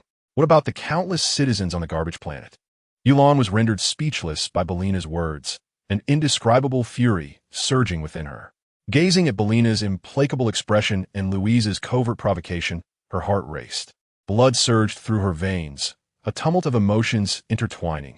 Anger at Belina's indifference to human life and concern for the epidemic ravaging the garbage planet. She silently screamed for an outlet to unleash her feelings. In the next moment, a cold snort echoed through the vast, magnificent hall. The seemingly obedient and gentle young female suddenly changed her demeanor, her eyes no longer displaying compliance, but rather a frosty defiance. Just as Belina was about to reprimand her, Yulan's powerful voice rang out once more. The garbage planet is experiencing an unprecedented epidemic, infecting billions of its citizens. With scarce medicinal supplies and resources, countless individuals are suffering and crying out, awaiting the Empire's delivery of necessary treatments. You speak of the greater good. What constitutes the greater good? Are they not citizens of the Empire? Or do only the privileged inhabitants of the Central Star qualify as your subjects worthy of your gaze? Such boldness was nothing short of a provocation, nearly pointing directly at Queen Belina's face, suggesting she was unworthy of her title as the Empire's queen. So audacious, It left even Louisa momentarily stunned, followed by a smirk of satisfaction. In Bellina's eyes, rather than appreciating Yulan's boldness as a commendable quality of a compassionate and just queen, it was perceived solely as a blatant affront. Did she not notice her complexion shifting to a mottled hue? Bellina raised her hand to her chest, her breathing becoming erratic from Yulan's words. The betrayal by the Federation had always been a thorn in Bellina's heart, and to bring it up now felt like a slap in the face. Enough. Yulan, be silent. Bellina's icy gaze bore down on Yulan. The two locked eyes across the space, and, after a moment, Bellina spoke slowly. Given your recent recovery, I shall overlook this matter. However, other affairs are not for you to meddle in. Stay out of them, or, her words trailed off. But it was evident that a princess who incurred the queen's ire would never inherit the throne. This was the opportunity Louisa had been scheming for, to sow discord between Bellina and Yulan for her own benefit. As soon as Bellina finished speaking, she summoned the royal guard from outside, commanding them without hesitation. Take her away. Of course. The guards approached Yulan, gesturing for her to leave. I can walk myself, Yulan replied, choosing to depart from the palace unaccompanied. This splendid yet frigid palace felt utterly incompatible with her being. Meanwhile, as Yulan exited, Louisa smirked and leaned closer to Queen Bellina, softly suggesting, although Lanland's words were harsh, I must admit that some of her points hold merit. Bellina, who had been resting with her eyes closed to calm her emotions, opened them in surprise. What? Do you also wish to counsel me as she did? Louisa recognized that Bellina's words were born of anger. The Empire and the Federation were irreconcilable enemies. For years, they had only refrained from conflict due to the threats posed by the Dark Planet, while secretly harboring desires to overpower one another. Not to mention, Yulan had just directly pointed out Bellina's misjudgments. Louisa smiled, affectionately nudging Bellina. Your Majesty, Uyist. While Lanland's words were indeed harsh, the Empire cannot afford to allow a second Federation to arise. If news of our rejection of the Federation's proposal leaks, the multitude on the garbage planet, coupled with the Federation's interference, could lead to significant issues. It is a time of turmoil. Maintaining stability is paramount. Indeed, as Louisa spoke, Bellina's emotions gradually calmed. She glanced at Louisa and coldly uttered, continue. With a smile, Louisa leaned closer to Bellina, proposing, therefore, we might consider publicly fabricating a story that we have sent relevant medicines to the garbage planet, earning the gratitude of its people, while internally, we sever their external communication channels, preventing them from voicing their concerns online. Once this epidemic has passed, the Empire can reclaim the Emerald Star from the Federation, offering a portion of the spoils to the survivors of the garbage planet before allowing them to relocate. In response to Bellina's gaze, Louisa smirked, a hint of coldness in her demeanor. After all, those residing on the garbage planet are merely talentless individuals with meager fortunes, of no use to the Empire.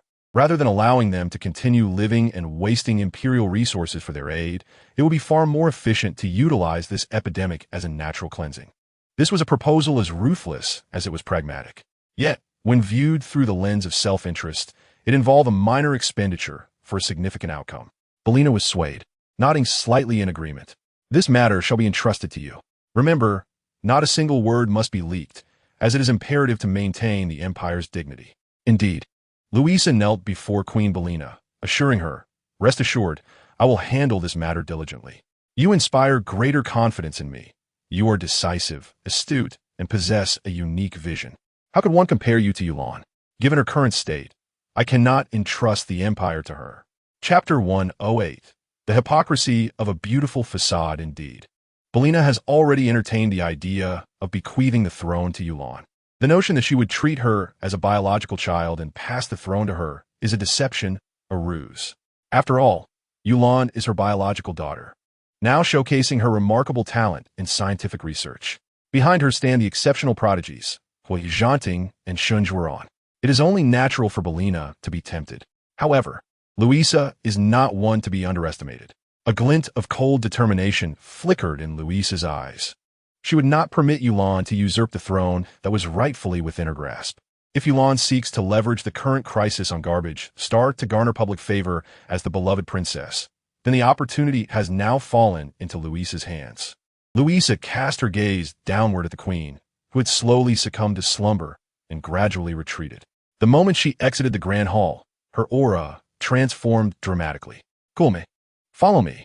On the screens of various plazas across Central Star, an urgent announcement interrupted the usual broadcasts.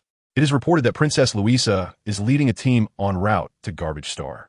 The starship is carrying medication capable of addressing the current epidemic. We hope the citizens of Garbage Star can swiftly overcome this crisis, and we wish Princess Luisa a safe journey and a prompt return. This news reverberated throughout Central Star, with almost everyone hearing of Luisa's expedition to Garbage Star. Those who were discussing strategies with Hui Zhanting to procure medications from the black market paused in astonishment.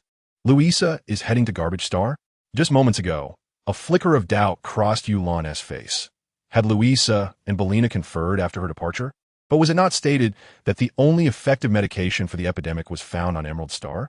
What could Luisa possibly be taking with her? Would it truly be of any use? Shun Zhuaran gazed intently at Yulan, his voice imbued with uncertainty. You are correct. Currently, only Emerald Star possesses the medication capable of resolving the epidemic. Yet, Lan, do not forget that this epidemic at its core is not a grave illness. If more precious and advanced medications were applied, recovery is feasible. The medications from Emerald Star are abundant and economical, given the vast population of Garbage Star. Yulan nodded in understanding. One type of medication is costly and can only treat a few individuals, while the other is inexpensive and accessible to many. However, if that is the case, is it not a case of losing the essence for the trivial? Yulan raised a new concern. Originally, Luisa and Belina had been reluctant to part with the resources from Emerald Star, so why were they now willing to offer more valuable medications for the treatment of the populace on Garbage Star? It seems illogical. Yulan felt perplexed, sensing an undercurrent of strangeness enveloping the entire situation. Hui Zhanting, noticing her unease, placed his hand gently on the back of her hand. His golden eyes focused on her as he spoke with calm assurance. Do not worry. I will discreetly investigate. Should anything arise, you will be informed promptly. Furthermore, with Luisa making such a spectacle, there will surely be subsequent publicity on her part. We need only to wait patiently. It appears we are left with no other choice. Yulan took a deep breath. For reasons unknown, she felt an overwhelming sense of unease swelling within her. That afternoon, a video emerged, showcasing Luisa standing at the forefront of a large iron cauldron, wielding a hefty iron ladle typically used for cooking, her face adorned with a gentle and radiant smile. Without regard for her noble status, she diligently served soup to the citizens of Garbage Star who were lined up to receive their medication. Accompanying text read, Today, I arrived at Garbage Star and witnessed the suffering of the people afflicted by the epidemic. My heart aches for them. While I bask in luxury on Central Star, my subjects endure such hardship. I only regret not having arrived sooner, so they could bear less suffering. Now that everyone has received their medicine, I hope for their swift recovery and wish for all citizens of the Empire to enjoy good health and prosperity. Once the video was released, it was swiftly disseminated to all concerned citizens of the Empire, particularly those searching for keywords related to Garbage Star. Every viewer, even those who previously harbored reservations about Luisa due to her entanglement in Yulan's predicament, felt a stirring in their hearts. Oh my Luisa, the princess renowned for her gentleness and kindness, is so compassionate. She shows no disdain for the filthy citizens of Garbage Star. Who understands? Luisa is merely a ladle's distance from them. At this moment, one might even wish to contract the epidemic to be close to her. You all claim that Luisa conspired against Yulan, but look now, could a truly malicious heart serve soup to the afflicted without a hint of disdain? Only compassion? Let us cherish our gentle and kind-hearted Luisa. Love and admiration abound. Having appeared on Garbage Star, Luisa must ensure her presence is not in vain. Every opportunity must be seized. The comments beneath the video contained both orchestrated support and genuine admiration from ordinary citizens who had been led to believe in her innocence and benevolence. Due to the incident at the tribunal, the tarnish on Luisa's illustrious reputation had finally begun to lift. Meanwhile, an unsettling comment surfaced amidst the praise. Not long ago, the malicious and envious Luisa appeared on Garbage Star, disregarding her own risk of infection to administer medication to the populace. Where was the kind-hearted Yulan, who was praised by all? Surely she would have done even better than Luisa. An overwhelming wave of hostility accompanied this blatant provocation. Yulan had been ordered by Queen Belina to refrain from engaging with this matter, rendering her unable to appear on Garbage Star to deliver aid. However, carefully concealed schemes and fabricated facades inevitably face exposure. The people of Garbage Star, though impoverished and lacking in exceptional talent, are still human beings with their own thoughts, families, and friends, not mere props for a stage performance. One wonders if Louisa is prepared for her mask to be ripped away, revealing the ugly, dark truths beneath. Chapter 109. Application for a physical examination at Junlin Yuan. Regarding the inquiries in the comments about her absence from Garbage Star, Yuan remained unfazed. Currently, she was under Queen Belina's orders not to step outside Central Star, her only recourse being to continue her research on the enhancement of medications at the Scientific Institute. If Louisa wishes to create a spectacle and Belina is willing to cooperate, what more can she say?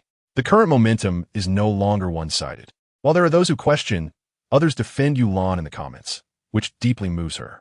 Thus, Yulan merely glanced at the comments before setting her phone aside, not allowing herself to dwell on the matter further. She hopes Hu Zhanting and the others will soon uncover the truth. Yulan forcefully suppressed the unease that swelled within her. In the desolate realm of La Jixing, the inhabitants stood patiently in line before the cauldron simmering with medicinal herbs. Yet their smiles bore traces of unspoken sorrow. Yulan found herself perplexed by this contradiction. Time swiftly passed, and soon the dawn of a new day arrived. Yulan felt her body had nearly recovered, and despite Shan Zhuoran and others' persistent attempt to persuade her to remain in the hospital for a few more days, she was resolute in her decision. This time, however, she was not focused on the continued development of the potion. Instead, her gaze shifted toward researching solutions for the epidemic. "You're still worried," Shan Zhuoran observed, his eyes scanning the herbs Yulan held, quickly grasping her intentions. Indeed, Yulan nodded, her elegant brows slightly furrowing, a hint of concern gracing her delicate features. "For some reason, I cannot shake this feeling of unease. Regardless, if we could develop a solution, even if it goes unused this time, the data will be preserved for future reference." Contemplating something, Yulan added, "Of course, I hope there will never be a next time." The entire planet was gripped by an outbreak. Even without photographs to depict the horror, the mere data that circulated was enough to instill a sense of dread. The mature and handsome man could find no words to dissuade Yulan. Her kindness and gentleness demanded acknowledgement. He could not simply stand by, indifferent. As he observed Yulan intently scrutinizing the reagents in her hands, exposing her soft, delicate neck, the composed and restrained director of the Research Institute felt a lump form in his throat. "I have some historical data on epidemics in my office. It should serve as a useful reference. I will retrieve it for you." "Really?" Yulan's eyes sparkled with excitement. The availability of prior data meant they could avoid unnecessary detours in their research. How could this not thrill her? She looked at Shan Zhuoran with gleaming eyes, her tone playful. "Thank you, Director. You are truly kind." "Yes," Shan Zhuoran replied, his voice slightly husky, before turning to exit the laboratory and head toward his office. Little did he know, the moment he stepped out, Yulan's phone, nestled inside her white lab coat, began to ring incessantly. A system voice announced, "Dear Dr. Yulan, you have received a new health examination request scheduled for today at 1400 hours. The examinee is Junlin Yuan. Please be punctual and do not be late." Yulan froze, her hand holding the reagent trembling. If she recalled correctly, the military league had concluded, had it not? She quickly retrieved her phone to check, her fingers tapping the screen before she finally moved. The abrupt conclusion of the military league had been followed by a cascade of chaotic events, causing her to forget to deactivate the appointment feature she had enabled as the military's physician. Hence, it was still possible for someone to book an appointment with her. This should have been a trivial matter. All Yulan needed to do was call the requester and clarify the situation. Surely, they would understand. However, upon seeing the name Junlin Yuan listed as the requester, her hand hesitated.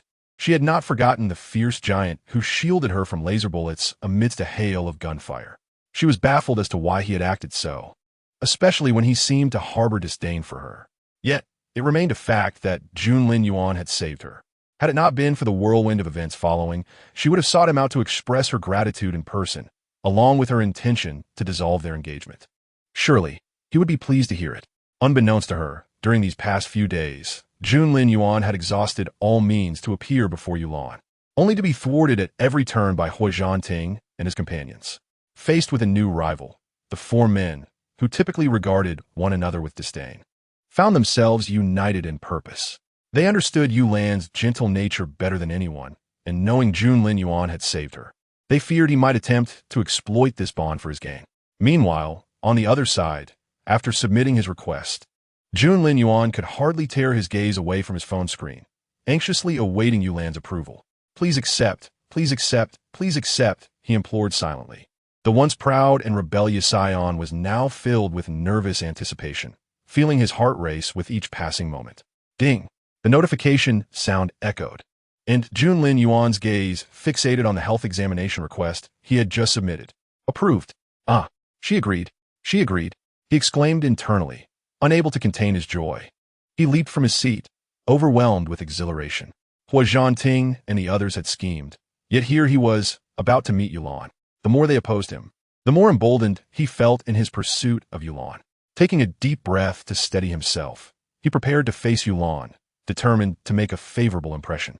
Immediately, he turned and hurried towards the most popular men's suit store on the Central Star. Chapter 110. Hua Zhanting and the others prepare an ambush. Lan Lan. Look, this record displays various symptoms that closely resemble those currently seen on La Jixing. We can use this as a reference and continue our research along this path. Shenhua Ran shared his findings with Yulan. However, the excitement that usually lit up Yulan's eyes upon learning new research data was absent today. Instead, she appeared somewhat abashed, glancing at Shenhua Ran before speaking softly. I'm sorry, Director, but I need to step out around 1:30 p.m. I might be delayed for a bit, but do not worry, I will make up for the time. I'll work overtime tonight to catch up. Is that acceptable? Shenhua Ran paused, his long, strong hand brushing Yulan's forehead, a look of concern crossing his face. Lan Lan, are you feeling unwell? This is so unlike you. Since joining the Research Institute, you have hardly ever taken a day off. He could only speculate that Yulan must be unwell enough to warrant a doctor's visit. Realizing this, his voice grew urgent, as if he wished to examine her from head to toe immediately. Lan Lan, if you're not feeling well, you must tell me. I can take you to the hospital right now. No, no, no. Yulan hurriedly refused, surprised that Shenhua Ran would jump to such a conclusion. She quickly clarified. Itzi is Yunling Yuan. I have an appointment with him at a CAF not far from the Research Institute at 2 p.m. Oh, you are meeting Junlin Yuan. Shenhua Ran relaxed, relieved that Yulan was fine. However, the next moment, as the realization of who she was meeting dawned on him, an obscure shadow darkened his expression. That damned Junlin Yuan.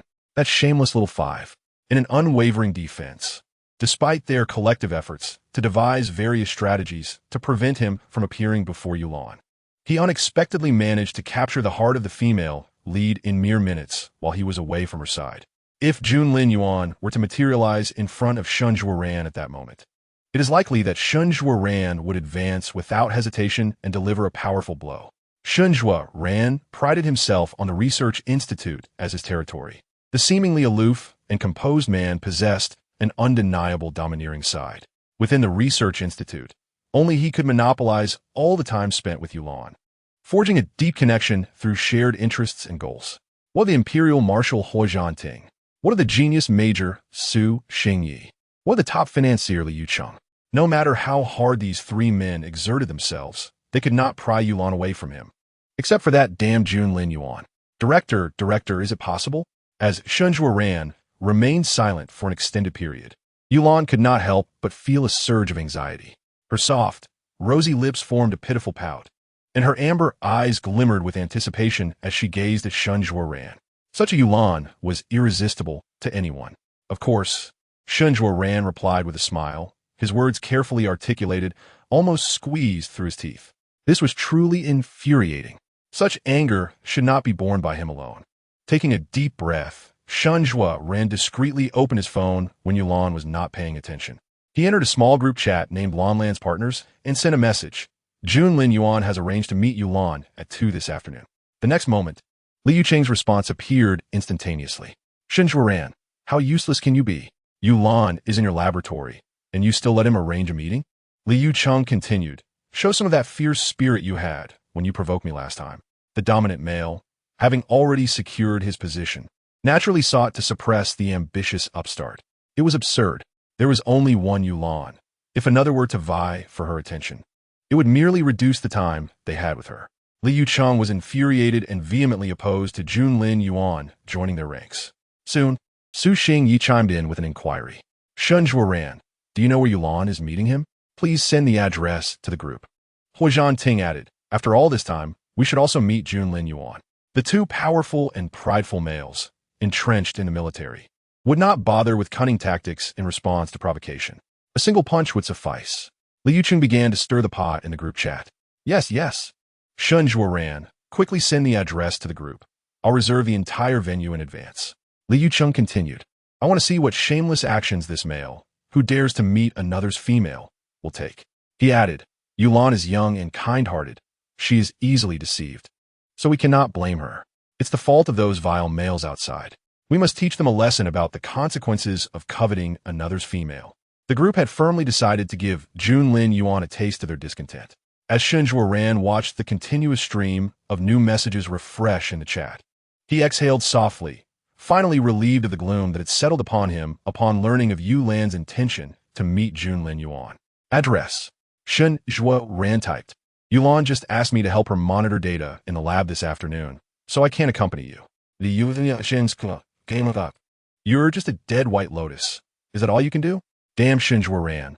Was he not just a researcher? What was the big deal? He would immediately throw money at assembling an entire research team to establish a laboratory of his own. He could also engage Yulan in conversation about work. However, the other three men secretly envied Shun Zhuoran for having more professional common ground and time with Yulan. At 1:30 in the afternoon, Yulan set aside her experimental apparatus on time. She tidied her belongings and prepared to leave to meet Junlin Yuan. Just before stepping out the door, she turned to Shun Zhuoran, who was standing near the equipment, and greeted him, Director, I'm heading out now. Please keep an eye on the data for me. Thank you. Her delicate hands pressed together in a pleading gesture, her stunning face exuding a charming innocence.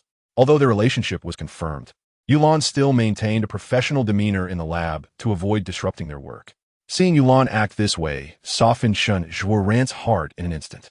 He wanted to say something, but the beautiful young female had already rushed out of the laboratory like a gust of wind, leaving only a lingering scent of sweetness in the air. The thought of Yulan eagerly meeting another man darkened Shun Zhuoran's expression.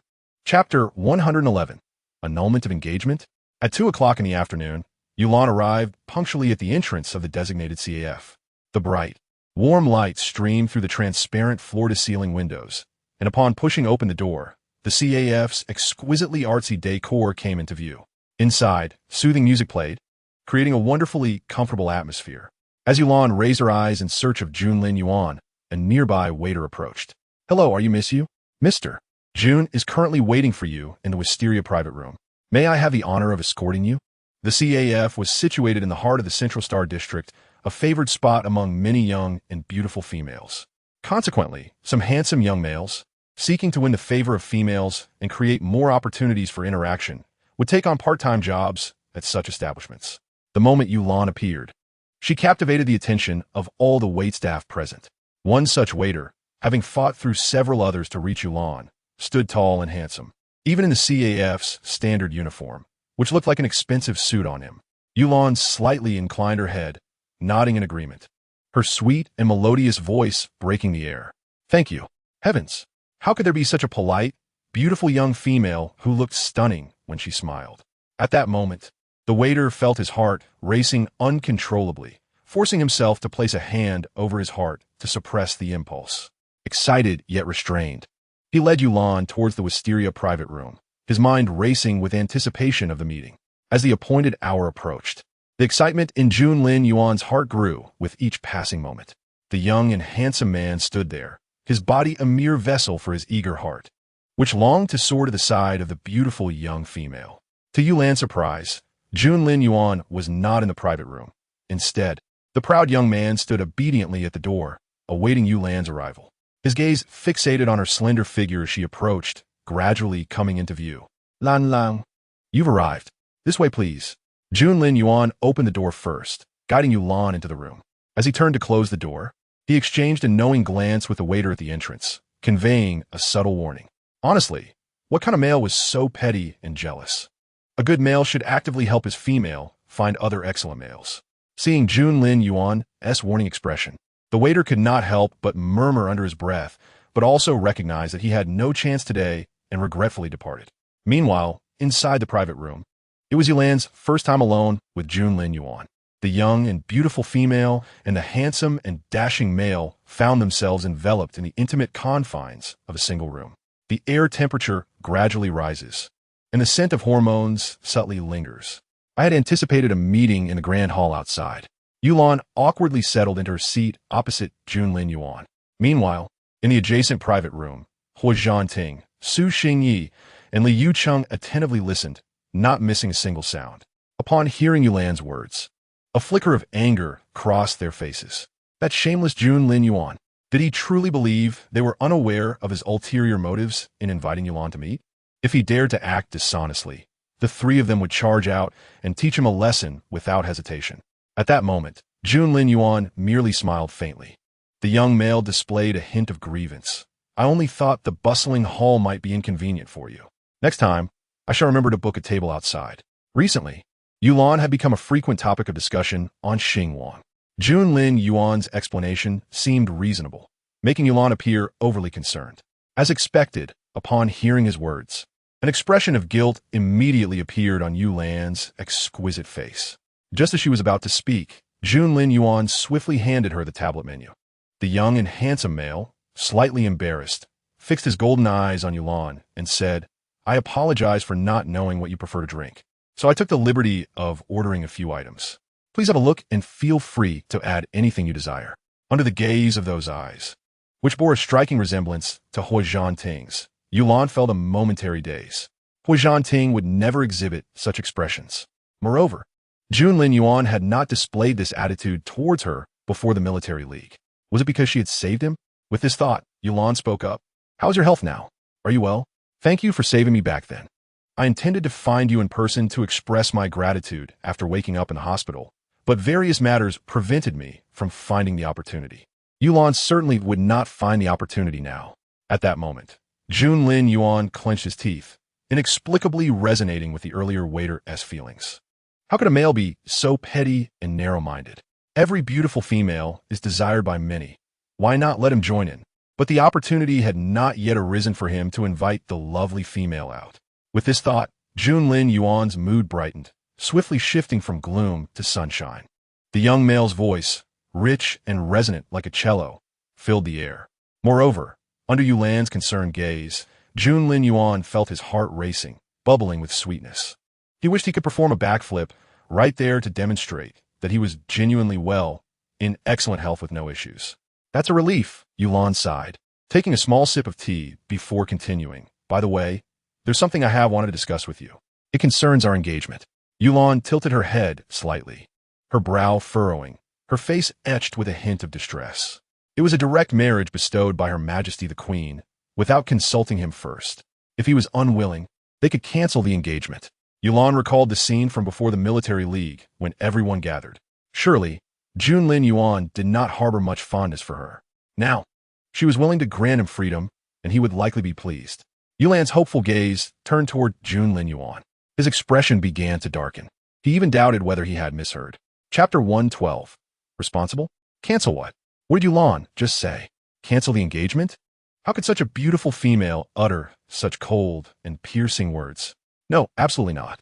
He could never agree to cancel the engagement. As long as the engagement remained, there would always be a chance for him to rise to prominence. Junlin Yuan's heart felt as if it were ablaze, his typically sharp mind racing to concoct a legitimate reason to refuse. Meanwhile, in the adjacent private room, upon hearing Yulan's words, He Zhanting and the others raised their lips in a triumphant smile. How wonderful! Canceling the engagement was splendid. Had they known, they would have arranged for Lan Lan and Junlin Yuan to meet sooner and directly annulled this wretched engagement. Now that Yulan had taken the initiative to propose the cancellation, Junlin Yuan must be in a panic. They were eager to witness how he would squirm his way out of this predicament. Li Yucheng was almost tempted to uncork a bottle of champagne in celebration. In contrast, Junlin Yuan quickly realized he couldn't find a reason to refuse, especially since he'd been overly proud during their first meeting. Now, invoking feelings might seem odd to Yulan. Suddenly, inspiration struck him. His thoughts raced, though only a second had passed in reality. Just as Yulan finished speaking, Junlin Yuan discreetly used his internal energy to strike at his own lung. Blood trickled from the corner of his mouth. Yulan's beautiful eyes widened in shock. She sprang up from her seat, rushing to Junlin Yuan's side, her face filled with concern. Junlin Yuan, what happened? Why are you suddenly coughing up blood? Didn't you say your injuries were healed? Cough, cough, cough. Faced with Yulan's inquiries, Junlin Yuan remained silent, merely clutching his chest and coughing. His complexion turning pale as he attempted to mask the blood on his lips by turning away. His weak voice emerged. It was an accident. Just an accident. Lan Lang. Believe me, I'm truly fine now. You need not worry. Just a moment, and I shall be all right. After speaking, Junlin Yuan took a couple of deep breaths. However, in the next instant, his body seemed to overload. His chest trembled violently, and the sound of his coughs grew increasingly pronounced. His back shaking dramatically as he faced away from Yulan. Damn it! He cursed inwardly, resorting to this pitiful act in front of Yulan. In the adjacent private room, Hua Zhanting and the others gritted their teeth in frustration. The smiles that had graced their faces moments ago vanished in an instant. Oh no, Lan Lan, please do not fall for his deceit. He is merely pretending, deliberately tricking you into not wanting to cancel the engagement. Hua Zhanting and Su Xingye's fingers cracked as they clenched them tightly. The three men felt an overwhelming surge of anger towards Junlin Yuan, whom they viewed as a weak and delicate flower. With their heightened male hearing, they were acutely aware of Junlin Yuan's presence the moment Hua Zhanting, Su Xingye, and Li Yucheng entered the adjacent room. Now, hearing their agitated breaths, a smug expression crossed Junlin Yuan's face as he faced away from Yulan, a smirk curling at the corners of his lips. Hua Zhanting, look at you now. At this moment, witnessing Junlin Yuan's pitiful state of coughing up blood, Yulan had completely forgotten her original purpose of discussing the cancellation of the engagement. The lovely female's face was filled with concern, while Junlin Yuan turned away from her as if to shield her from the sight. In a moment of panic, Yulan's worry surged, and she knelt on the sofa, wrapping her arms around Junlin Yuan's head from behind, forcefully turning him to face her. Junlin Yuan, what is wrong with you? Do not deceive me. Is it that your injuries from saving me during the league have not healed? At this moment, they were very close. The lovely female's face loomed large before Junlin Yuan. A warmth rapidly spread from his heart to his neck. His earlobes flushed crimson, and his throat bobbed slightly. Embarrassed, he lowered his gaze and hoarsely replied, "It's nothing. My health has nearly returned to normal, though I occasionally experience slight discomfort." "You're lying," remarked Junlin Yuan, his words causing Yulan's eyes to well up with tears as she immediately countered him. It was evident that Junlin Yuan spoke this way to alleviate his own guilt. She had witnessed the incident at the competition, where a massive laser cannon had pierced through the body of the Qi Yan Lai Hu. Otherwise, how could the once vigorous and agile Junlin Yuan, who had shown no signs of weakness before the competition, now be spitting blood? Without the injury sustained during the competition, Yulan found it impossible to provide any explanation. Tears streamed down her face, each drop eliciting a pang of sorrow from Junlin Yuan. The proud and handsome man hastily reached out to cradle her small face, attempting to wipe away her tears. "Please do not cry. I'm truly fine. Genuinely, I assure you I'm quite well now." At that moment, a twinge of regret flickered within Junlin Yuan for using this pretense to deceive Yulan. Should the lovely female discover the truth, he would be in trouble. Inside the temperature-controlled private room, he felt a sudden chill. In the adjacent room, Su Xingye, Li Yucheng, and Hua Zhanting wore expressions as dark as thunderclouds. Had they not feared being questioned by Yulan for following her, they would have rushed out to give Junlin Yuan a thorough beating. How could a male be so shameless as to feign vulnerability to deceive the gentle-hearted Yulan? Indeed, Yulan had been completely taken in, infuriating the trio. However, as Junlin Yuan's hand neared her face, Yulan instinctively sensed their proximity and recoiled abruptly, causing his hand to halt in midair, revealing a hint of disappointment. Wiping her eyes, she gazed at him with her crystalline, gem-like eyes and spoke with utmost seriousness. "Junlin Yuan, if you feel unwell, you must tell me. You were injured while saving me, and I will take full responsibility." Her voice trembled slightly, conveying a simple yet profound message. Since Junlin Yuan was injured in his attempt to save her, she would cover all related medical expenses and lost wages, even if it meant borrowing money.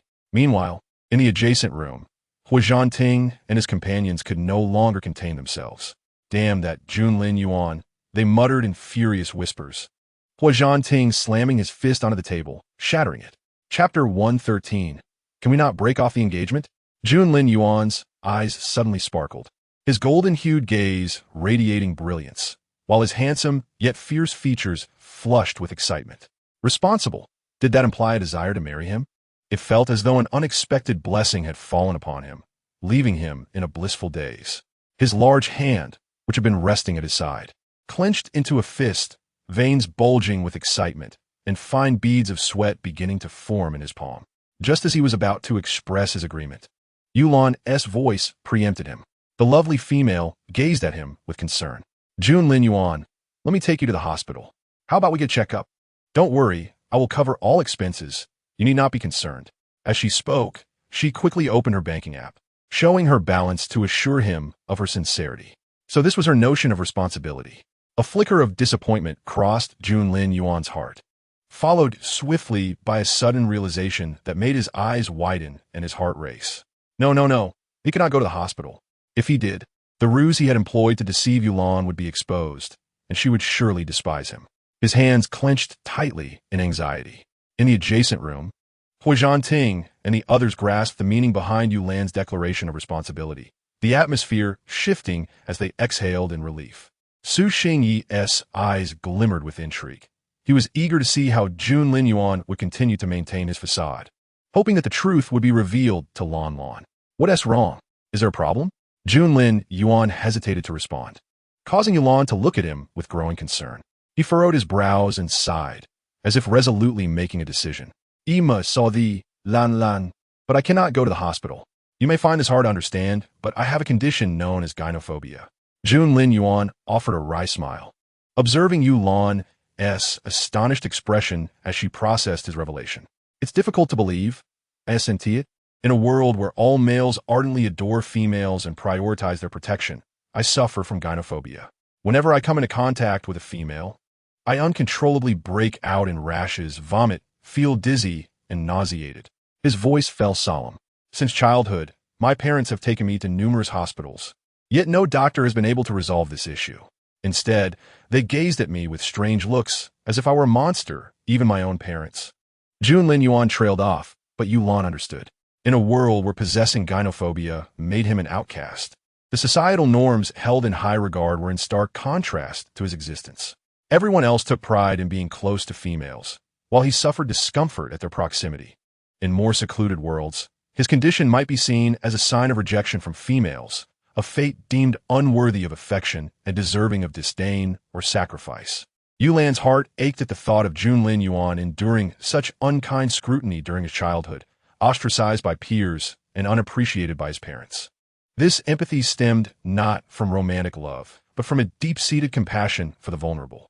Meanwhile, in the adjoining room, Liu Cheng could hardly contain his laughter, unleashing a scathing remark. Shameless. Junlin Yuan truly has no shame, fabricating such a lie. Now Lan Lan must be heartbroken. Will he next claim to be allergic to all females except for her? His frustration was palpable, his chest rising and falling rapidly. In contrast, Yulan instinctively rose to her feet, attempting to create distance between herself and Junlin Yuan, her beautiful eyes filled with concern. Are you all right? I'll call for an anti-allergy medication. I'm so sorry for getting too close to you and for suggesting a hospital. Yulan felt a mix of regret and remorse, as though she had inadvertently triggered two landmines, her heart racing with anxiety and worry.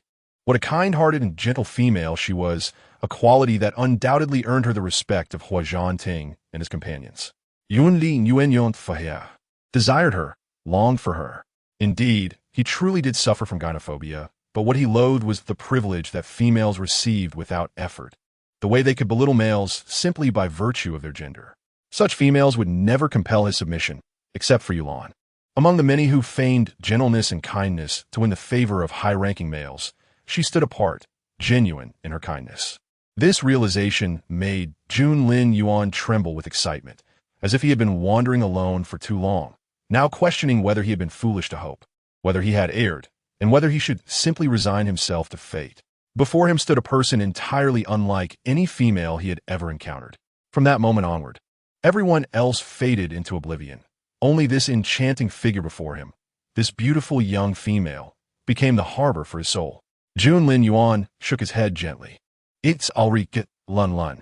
At this juncture, a hint of hesitation flickered across the handsome man's face.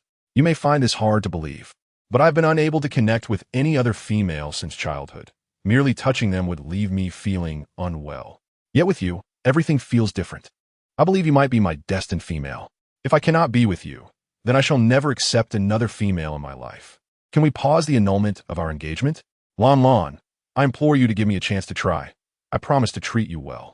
As he spoke, the striking male knelt before Yulan, taking her right hand and pressing it to his lips. A searing kiss enveloped the delicate, fair skin of her hand. The tall, handsome adult male displayed a demeanor of submission, his golden eyes gazing at Yulan with fervent intensity. Under such scrutiny, Yulan felt her cheeks flush. Her mind became a tangled mess, unable to fathom how things had escalated to this point. She had come to annul the engagement. How had it transformed into a conversation about aversion to females and destiny? The cunning male was employing every tactic to retain the female who wished to leave. Chapter 114 in the adjacent room. Hua Zhanting, Su Xingyi, and Li Yucheng were on the verge of exploding with rage. Their fury rendered the atmosphere eerily silent. Yet beneath this quiet lay a tempest of indignation. Hua Zhanting's hand, resting on the coffee table, subtly lifted. In the next moment, cracks began to spider across the previously pristine surface, and with a sharp crack, it shattered into fragments, crashing to the floor with a resounding thud. This noise abruptly jolted the dazed Yulan back to reality. She hastily reached out to help Junlin Yuan to his feet. You please stand up. Don't do this. We can discuss things calmly.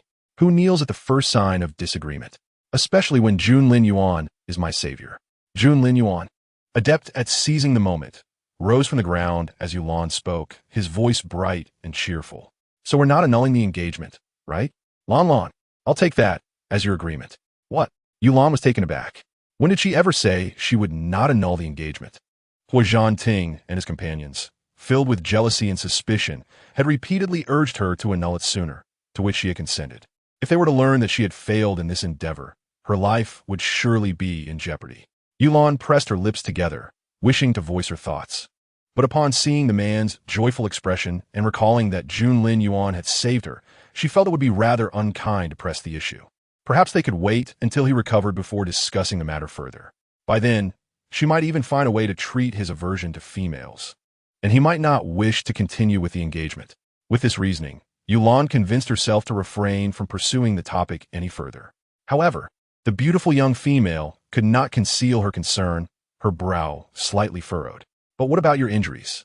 You must go to the hospital to recover swiftly. What if it worsens if you delay? To her surprise, upon hearing Yulan's inquiry, Junlin Yuan's eyes sparkled with an intense light, and he eagerly proposed. Lon Lon, please conduct an examination for me. Huh? Yulan was taken aback. She had not expected such a request. She quickly replied, I can't. I'm a researcher, not a doctor. What if I misjudge? We should go to a professional. But right now, I can only accept your examination, the handsome man said, his brow slightly furrowed in distress as he looked at Yulan. I'm sorry, Lon Lon. Just thinking about my childhood hospital visits makes me anxious. Junlin Yuan was clearly playing the pity card. The trio in the adjacent room exchanged cold glances. Moreover, didn't you conduct physical examinations for so many males during the military league? I trust you, he added, his gaze filled with unwavering faith in Yulan. She wished to explain that she had merely had those males fill out data forms, not conducted any in-depth professional assessments. Yet, under the weight of his trusting gaze, Yulan sighed softly. All right then, let us indulge Junlin Yuan this once. She could begin by having him fill out a data form, then persuade him to visit the hospital based on the findings. Okay, the beautiful young female's soft agreement echoed through the air.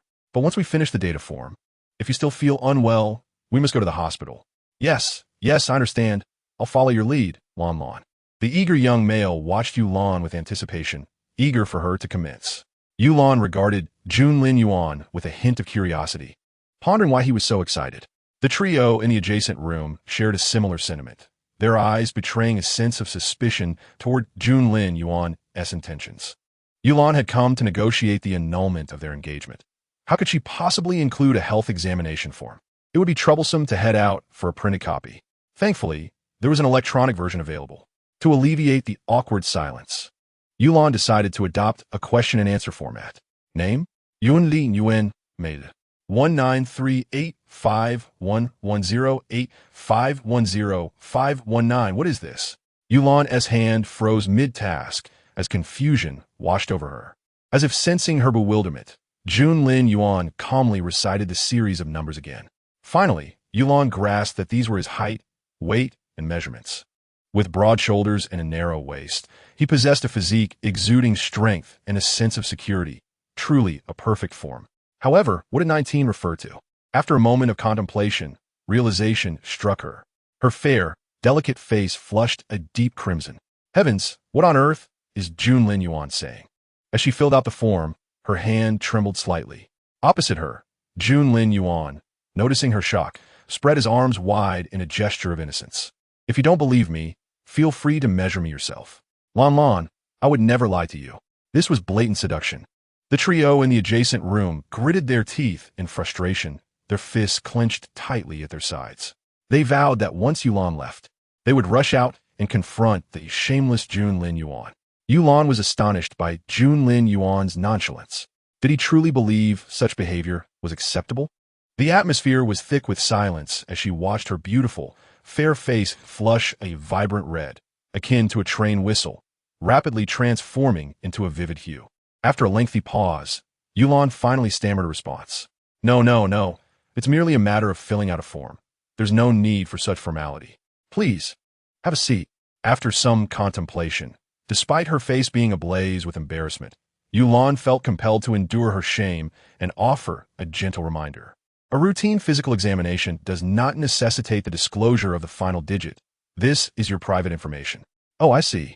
Yun Lingyuan nodded, finding comprehension, and then bestowed upon Yulan a smile imbued with sincerity. My apologies, Lan. I have never undergone such a physical examination before. I assumed I was required to articulate all the data and sensations in one breath. My heart is racing at an alarming pace.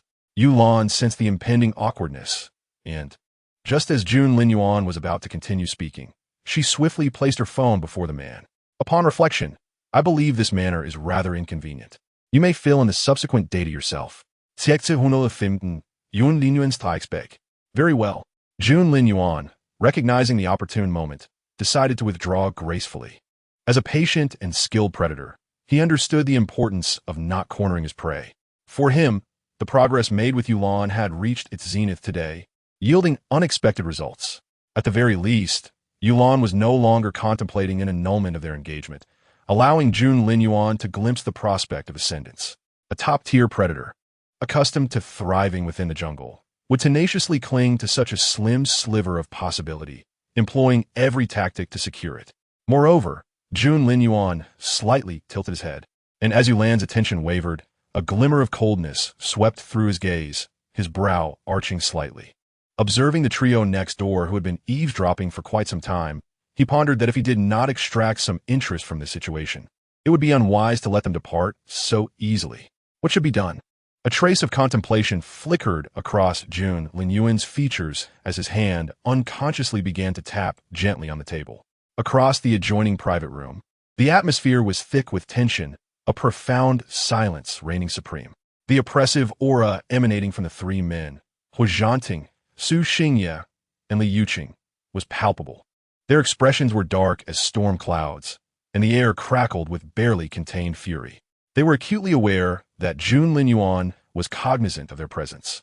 Initially, they had believed that their imposing demeanor would compel this audacious man to behave more respectfully towards Yulan. To their astonishment, Junlin Yuan, fully aware of their proximity, dared to engage in such provocative behavior. This was tantamount to a declaration of war. The clarion call for battle had been sounded. If Junlin Yuan sought his own demise, they would not hesitate to retaliate. After a prolonged silence, a sardonic smile escaped Hu Zhanting's lips, his handsome visage darkening with a tempestuous fury, his golden eyes blazing with wrath. The trio, fueled by indignation, began to strategize how they would confront and subdue Junlin Yuan once Yulan had departed. They were determined not to let this scoundrel escape unscathed. As time passed, their anger intensified. Meanwhile, Jun Linyuan had completed the entire physical examination form, engaging in a brief exchange with Yulan before both stood and began to exit the CAF. Enraged and blinded by fury, Hui Zhanting and his companions paid little heed to their conversation, convinced it could not have been anything pleasant. They merely needed to corner Jun Linyuan and administer a beating. Through the glass of the CAF, they observed the two parting ways at the entrance. Hui Zhanting rose first, leading the charge. Let us go. We cannot allow Jun Linyuan to escape. Despite their dissatisfaction with Hui Zhanting's demeanor, which resembled a jealous husband pursuing a paramour, they found Jun Linyuan to be even more detestable. With a cold snort, Li Yuqing swiftly fell in line behind Su Xingye and Hui Zhanting. The trio, tall and striking, each possessing their unique qualities and formidable prowess, advanced with grim expressions, fueled by fierce anger and murderous intent, directly towards the isolated Jun Linyuan. Jun Linyuan, the one who had deliberately enticed our beloved. Have you contemplated your fate? Hui Zhanting's accusatory tone was almost squeezed through clenched teeth, laced with an anger that wished to annihilate the man before him. How dare you presume to claim Lan Lan as your own? His gaze swept over Hui Zhanting, scrutinizing him from head to toe, harboring a sense of defiance. He was no more worthy than he. If you can, why can't I? As long as Lan Lan is fond of me, Jun Linyuan harbored no fears. If he could win Yulan's affection, what were Hui Zhanting and his companions to him? Perhaps he could even ascend to the status of Yulan's only true partner. The youthful male's defiance was unmistakable, a boldness rarely seen from one not yet in power. Hui Zhanting's countenance darkened further. Su Xingye and Li Yuqing shared his displeasure. Why waste words on such a fool? Li Yuqing scoffed. A blow will render him compliant. Let us see what abilities you possess, daring to covet my beloved. As soon as Li Yuqing's words left his lips, he charged forward, his fist aimed squarely at Jun Linyuan's handsome face. He had long harbored disdain for that visage, believing it had enticed Yulan into error, and he felt compelled to act. In that instant, Hui Zhanting and Su Xingye also sprang into action. Suddenly, Jun Linyuan found himself besieged from all sides. Though he possessed a top-tier talent, even he could not evade the assault of three equally formidable adversaries. They were eager to see if, after enduring such a beating, Jun Linyuan would still maintain his defiant demeanor. As Li Yuqing's fist approached Jun Linyuan's strikingly handsome face, the man could have evaded the blow. After all, his allure was his greatest asset in captivating Yulan. He needed to preserve that charm to entice her. Yet, inexplicably, as he watched his fist draw nearer, a flicker of unease washed over Li Yuqing. But there was no time to halt his advance. He watched in disbelief as Jun Linyuan not only refrained from dodging, but instead leaned into the punch, as if struck by some immense force. His body soaring through the air before crashing to the ground a short distance away. The next moment, Li Yuqing was met with Yulan's anxious voice echoing from afar. Jun Linyuan, are you all right? In that instant, Li Yuqing's animosity toward Jun Linyuan reached a boiling point. His cerulean eyes fixated on Jun Linyuan, filled with a burning desire to pierce through him. His jaw clenched tightly. He vowed that Jun Linyuan was undoubtedly feigning.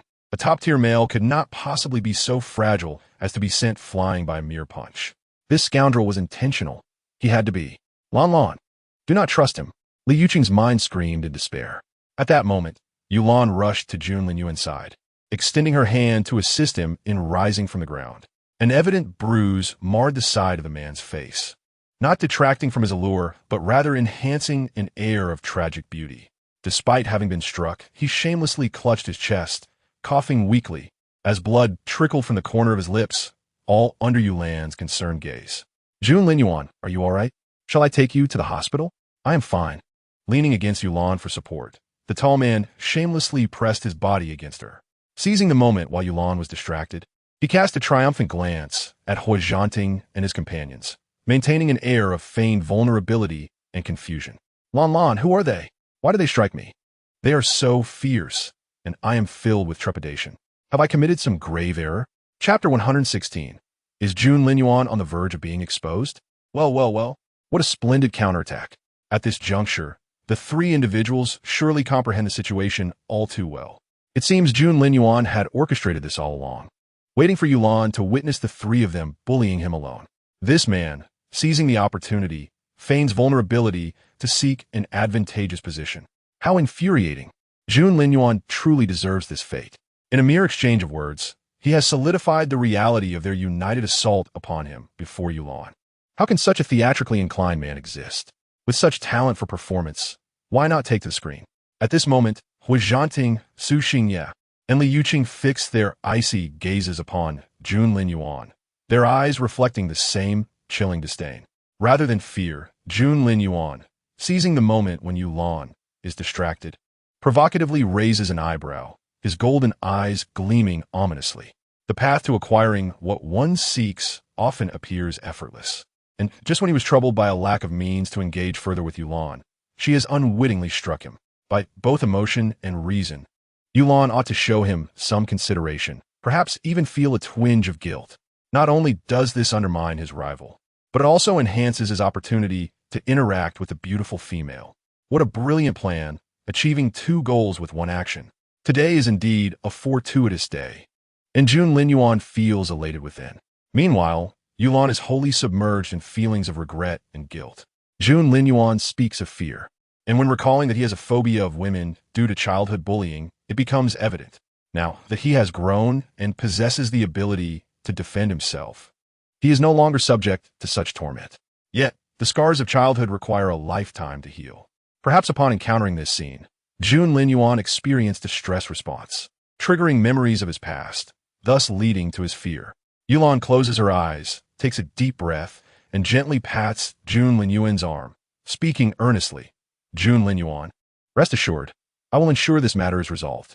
Jun Linyuan, receiving the murderous glares from Hui Zhanting and the others, curls his lips into a slight smile, nodding at Yulan with utmost trust, declaring, Lan, I believe in you.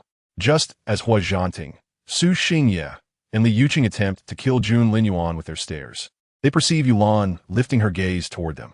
Witnessing this scene, Yulan can hardly contain her laughter. What brings you all here?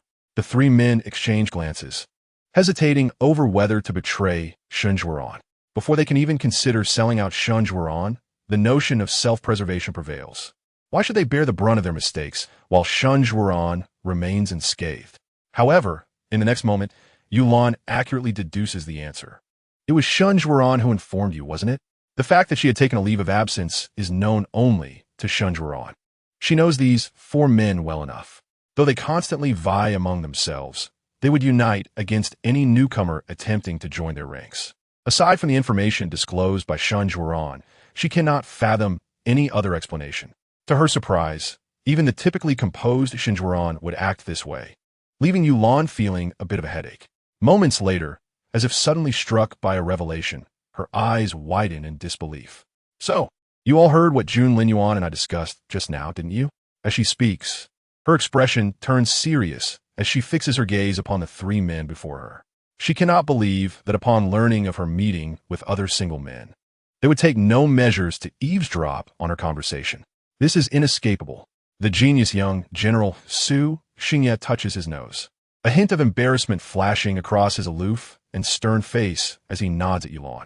He then quietly adds, we did not eavesdrop intentionally. It is simply a result of our heightened abilities, you know. Our senses are exceptionally acute. Yulan can only scoff at this. After Su Xingye's admission, she finds herself even more incensed. The irritation of being overheard mingles with her anger towards the three for their reckless treatment of Jun Linyuan, causing her eyes to redden.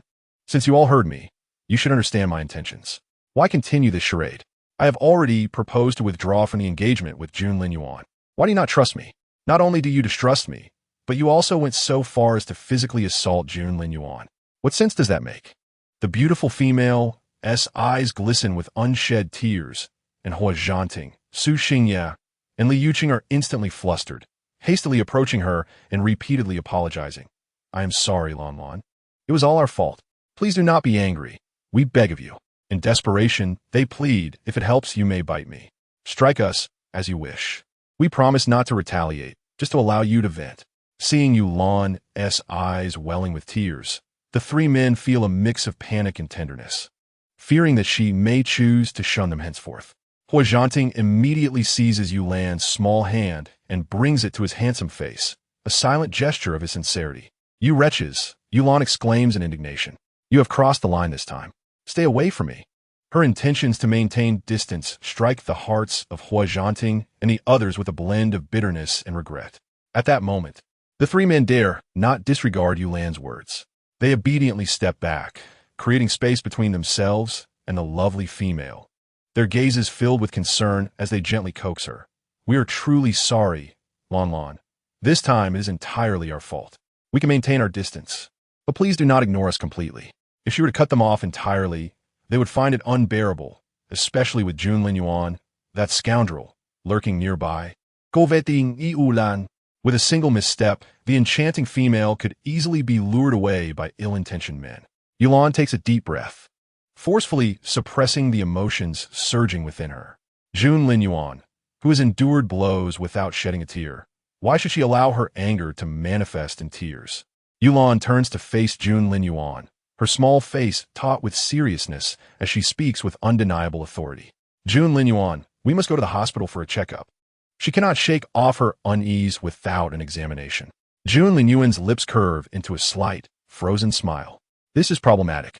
If they go for an examination, Yulan will discover that he is as robust as an ox, with no issues whatsoever. Hua Zhanting, Su Xingye, and Li Yuqing, eavesdropping intently, share a knowing smile. Let us see you act now. The glint in Li Yuqing's deep blue eyes sparkles with the intent to expose Jun Linyuan's deceit as he encourages. Indeed. Let us go for a checkup at the hospital. Jun Linyuan, it was wrong of me to strike you earlier, and I have come to a profound realization of my error. The Li family possesses the most advanced equipment available. A simple scan will reveal all health data without wasting time. Rest assured, I will cover all expenses for this oversight, including any subsequent treatment and nutritional costs. In his determination to unmask Jun Linyuan, Li Yuqing is willing to go all out.